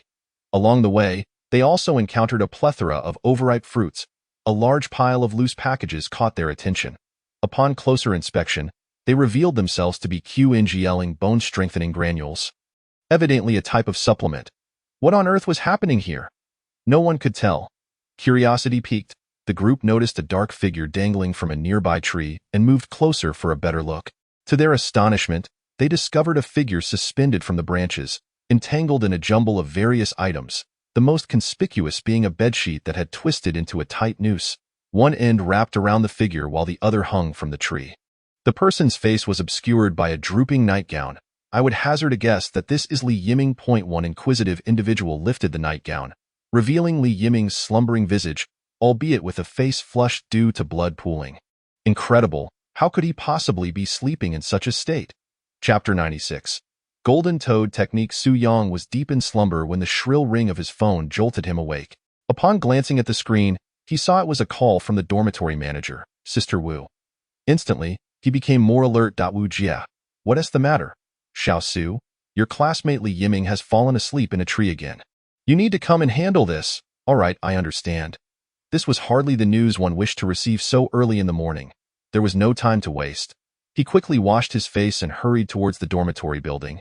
Before long, guided by Sister Wu, he arrived at the site of Li Yiming, still hanging upside down from the tree. Sister Wu had been alerted by passing students. After all, with Li Yiming's face turning purple from hanging, there was a genuine concern for his well-being, prompting her to inform the dormitory manager. Despite several attempts to rouse him, the dormitory staff had been unsuccessful, which was why they had resorted to calling Su Yang. As Su Yang grasped the nightgown to pull it away, he noticed Li Yiming's face was indeed purple, yet he remained sound asleep. A quick glance around revealed the chaotic scene, and Su Yang began to piece together what had transpired. It seemed he had been practicing dream cultivation again. Without further ado, he carefully lowered Li Yiming from the tree and carried him back to the dormitory. How could he remain so deeply asleep? Su Yang was astounded by Li Yiming's sleep quality. Upon reflection, it was likely the result of dream cultivation exhausting his bodily functions, necessitating forced slumber. However, upon entering Li Yiming's dormitory, Su Yang was left speechless. The room was in utter disarray. Not a single item remained intact, all had been reduced to tatters. Even the bed had been overturned. With an exasperated roll of his eyes, Su Yang sighed in resignation. As for dream cultivation, neither Li Yiming nor Zhu Tao could control it, so it was not something they could be blamed for. Su Yang could only tidy up the bed for Li Yiming to continue his sleep before heading downstairs to collect the scattered belongings. Students passing by, noticing Su Yang gathering items, willingly offered their assistance. Su Yang was uncertain if the items belonged to Li Yiming, but he decided it was best to retrieve them all. Seeing Li Yiming still sleeping soundly, Su Yang couldn't help but feel a headache coming on. If this continued, the entire class would be engaging in dream cultivation, and he would have to come to the dormitory every morning to fetch people. There was no way to prevent dream cultivation. It was simply inevitable. Su Yang glanced at Li Yiming's open balcony. The window had been shattered by a kick previously, and only the doorframe remained where the door had once hung. Now lying in two pieces on the ground, rendering it unnecessary to retrieve. Su Yang's concern was not about the potential costs of damages. That would be a matter for the school to address with Li Yiming. His real worry was where Li Yiming would choose to sleep next. Hanging from a tree was one thing, but what if he decided to rest on an electrical box next time? There were several electrical boxes nearby. If that were to happen, they would be in serious trouble. Finally, around 7:30, the alarm rang, and Li Yiming groggily opened his eyes, only to be startled by the sight of Su Yang sitting beside him, instantly clearing the fog from his mind. What the heck? Lao Su, what are you doing here? Turning to survey the disarray of his room, Li Yiming instinctively exclaimed, Did you wreck my dormitory? Is it not possible that you did this yourself? Huh? Li Yiming came to his senses, bewildered. I sleepwalked again. Yes, the dormitory manager called me, and that's how I ended up retrieving you from the tree. Li Yiming instinctively checked to see if he was dressed, and upon confirming he was still in his nightgown, he sighed in relief. Thank goodness, I'm still in my nightgown this time. Embarrassed, he scratched his head. Lao Su, I'm really sorry. I keep causing you trouble. It's a minor issue. Su Yang waved his hand dismissively, frowning. But I'm genuinely concerned you might end up on the electrical box outside. Hearing this, Li Yiming felt a pang of anxiety. What should we do, Lao Su? Su Yang pondered for a moment before suggesting, Perhaps you should find a chain and lock yourself up while you sleep. What if I accidentally choke myself? Are you lacking common sense? Why would you tie it around your neck? Su Yang rolled his eyes. Why not just lock one of your legs? It doesn't have to be a metal chain. A strong composite rope would suffice. The stronger the elasticity, the better, to prevent you from bolting out while in dream cultivation. Wouldn't that be uncomfortable? If you find it uncomfortable, just install a set of specialized steel doors and windows on the balcony. Li Yiming, still apprehensive, replied, "All right, I understand. I'll take care of it today. I've gathered all your belongings. You can sort them out when you have the time."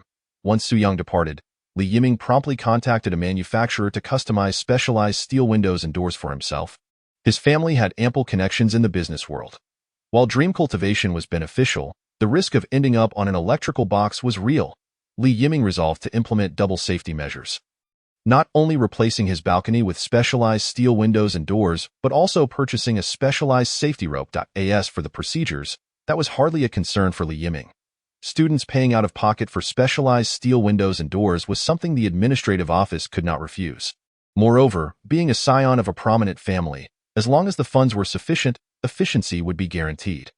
The call was made at 5:30, and by the afternoon, Li Yiming had arranged for the modifications to his dormitory. Not only were specialized steel windows and doors installed, but a specialized steel ring was also affixed to the wall specifically for securing the safety rope. With this setup, he could simply attach the safety rope while sleeping, allowing him to continue his cultivation without disruption. Although it might be somewhat uncomfortable to sleep that way, for Li Yiming, the prospect of enhancing his strength and realm made any discomfort trivial. In the office, after an afternoon of screening, adapting, and modifying, Su Yang finally settled on Sun Zhao's adapted mind technique. Indeed, it was the Golden Toad technique. The original method comprised 7 layers, but after reduction, only 4 layers remained. Suitable for entry into the 7th rank of Martial Mystic Realm, with the compatibility skyrocketing from 97 to an impressive 422. This was significantly higher than Li Yiming's technique compatibility. However, considering Sun Zhao's equally notable intellectual shortcomings, Su Yang maintained a stable demeanor. As for the training method of the Golden Toad technique, it was a veritable mudslide among the mind techniques of the Xingyi category, mimicking the movements and luck of toads. It was named the Golden Toad technique because, upon mastering the final layer, the practitioner's skin would take on a golden hue. The prerequisite for this transformation was the consumption of a now-extinct plant known as Jin Gulan in large quantities during the 6th layer of training to advance to the 7th layer. After the reduction, this requirement was eliminated, leaving only the essence of the toad. Su Yang was left perplexed. Why did the mind techniques adapted for Class 5 all seem to possess such peculiar angles? Chapter 97. Seize and chop directly. That evening, Su Yang approached Sun Zhao's door, stealthily knocking as he feared being caught by other students from Class 5. Who is it? Guess. The door was quickly opened by Sun Zhao, who, upon seeing Su Yang's furtive demeanor, felt a rush of excitement. As Su Yang turned, he noticed Sun Zhao seated upright on his bed, his voice barely concealing his eagerness. "Lao Su, are you going to teach me the body tempering secret technique?" "There's no body tempering secret technique, but how about an enlightening experience?" "Huh." Sun Zhao's eyes widened. "Enlightening experience? No way. I was wondering why Zhu Tao's strength surged suddenly. It turns out there's no body tempering secret technique. But instead, Lao Su helped him achieve enlightenment." "Wait a minute, Lao Su. Isn't enlightenment something only at the level of martial emperor can perform? Why are you asking so many questions? Just tell me. Do you want to be enlightened or not?" "Yes, let us do it now." First, Su Yang established a few ground rules. He reiterated the previous terms he had discussed with Li Yiming, emphasizing the necessity of laying the groundwork. Once the rules and confidentiality were established, Sun Zhao quickly inquired, "Lao Su, do I need to prepare anything?" To enhance the credibility of the so-called enlightening experience, Su Yang decided to add a touch of ritualistic flair. "Lie face down, grab your feet, and pull hard. Like this? The intensity is insufficient. Exert more force." Sun Zhao once again pulled with all his strength, gritting his teeth in pain. Due to a lack of training, his back and leg flexibility were abysmal, compounded by the fact that his legs were already in excruciating discomfort. "Hiss, Lao Su, how long will this take? It hurts. I can't endure much longer." Pain is to be expected. If you do not pay a price, you might think that enlightenment comes too easily. Hold on, close your eyes. I will assist you in attaining enlightenment. You must not open your eyes until it is over. All right.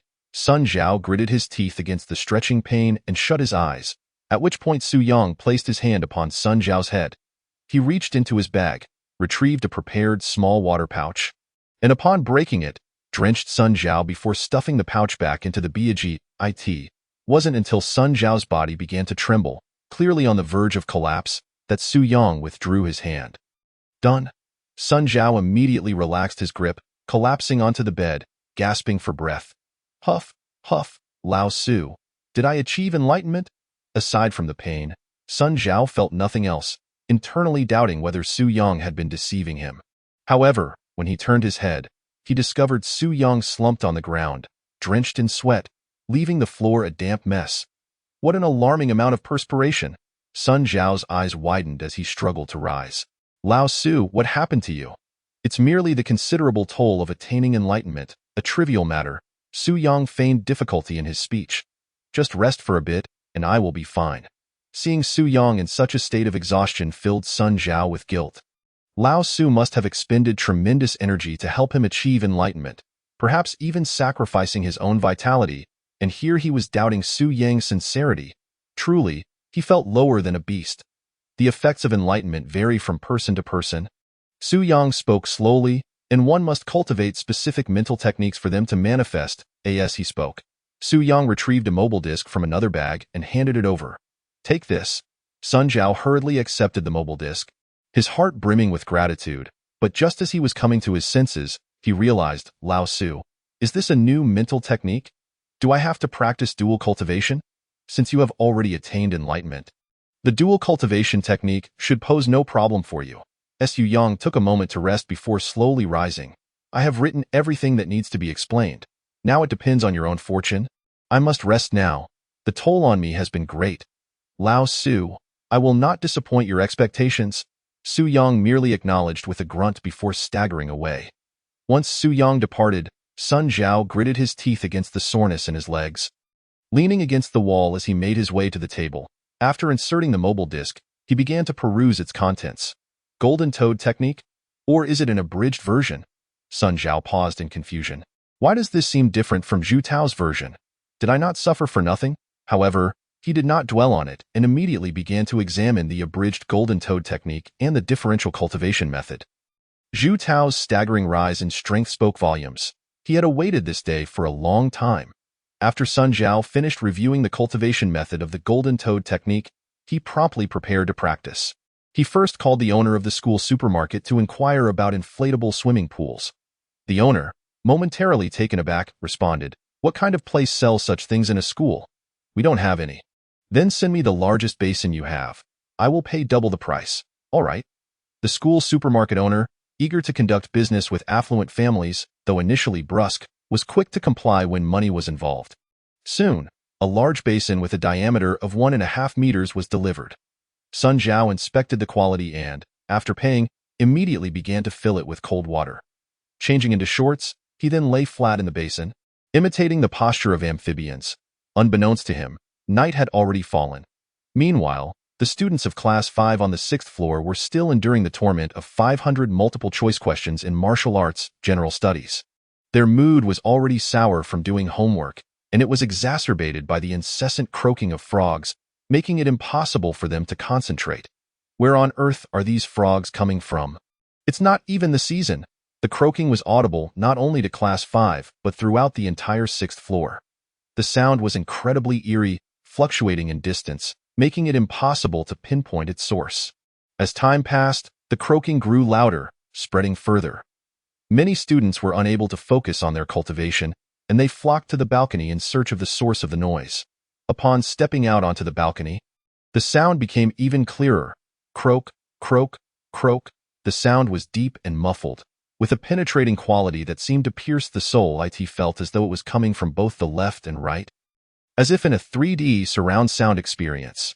Unable to bear it any longer, many students descended the stairs in groups to hunt for the culprit.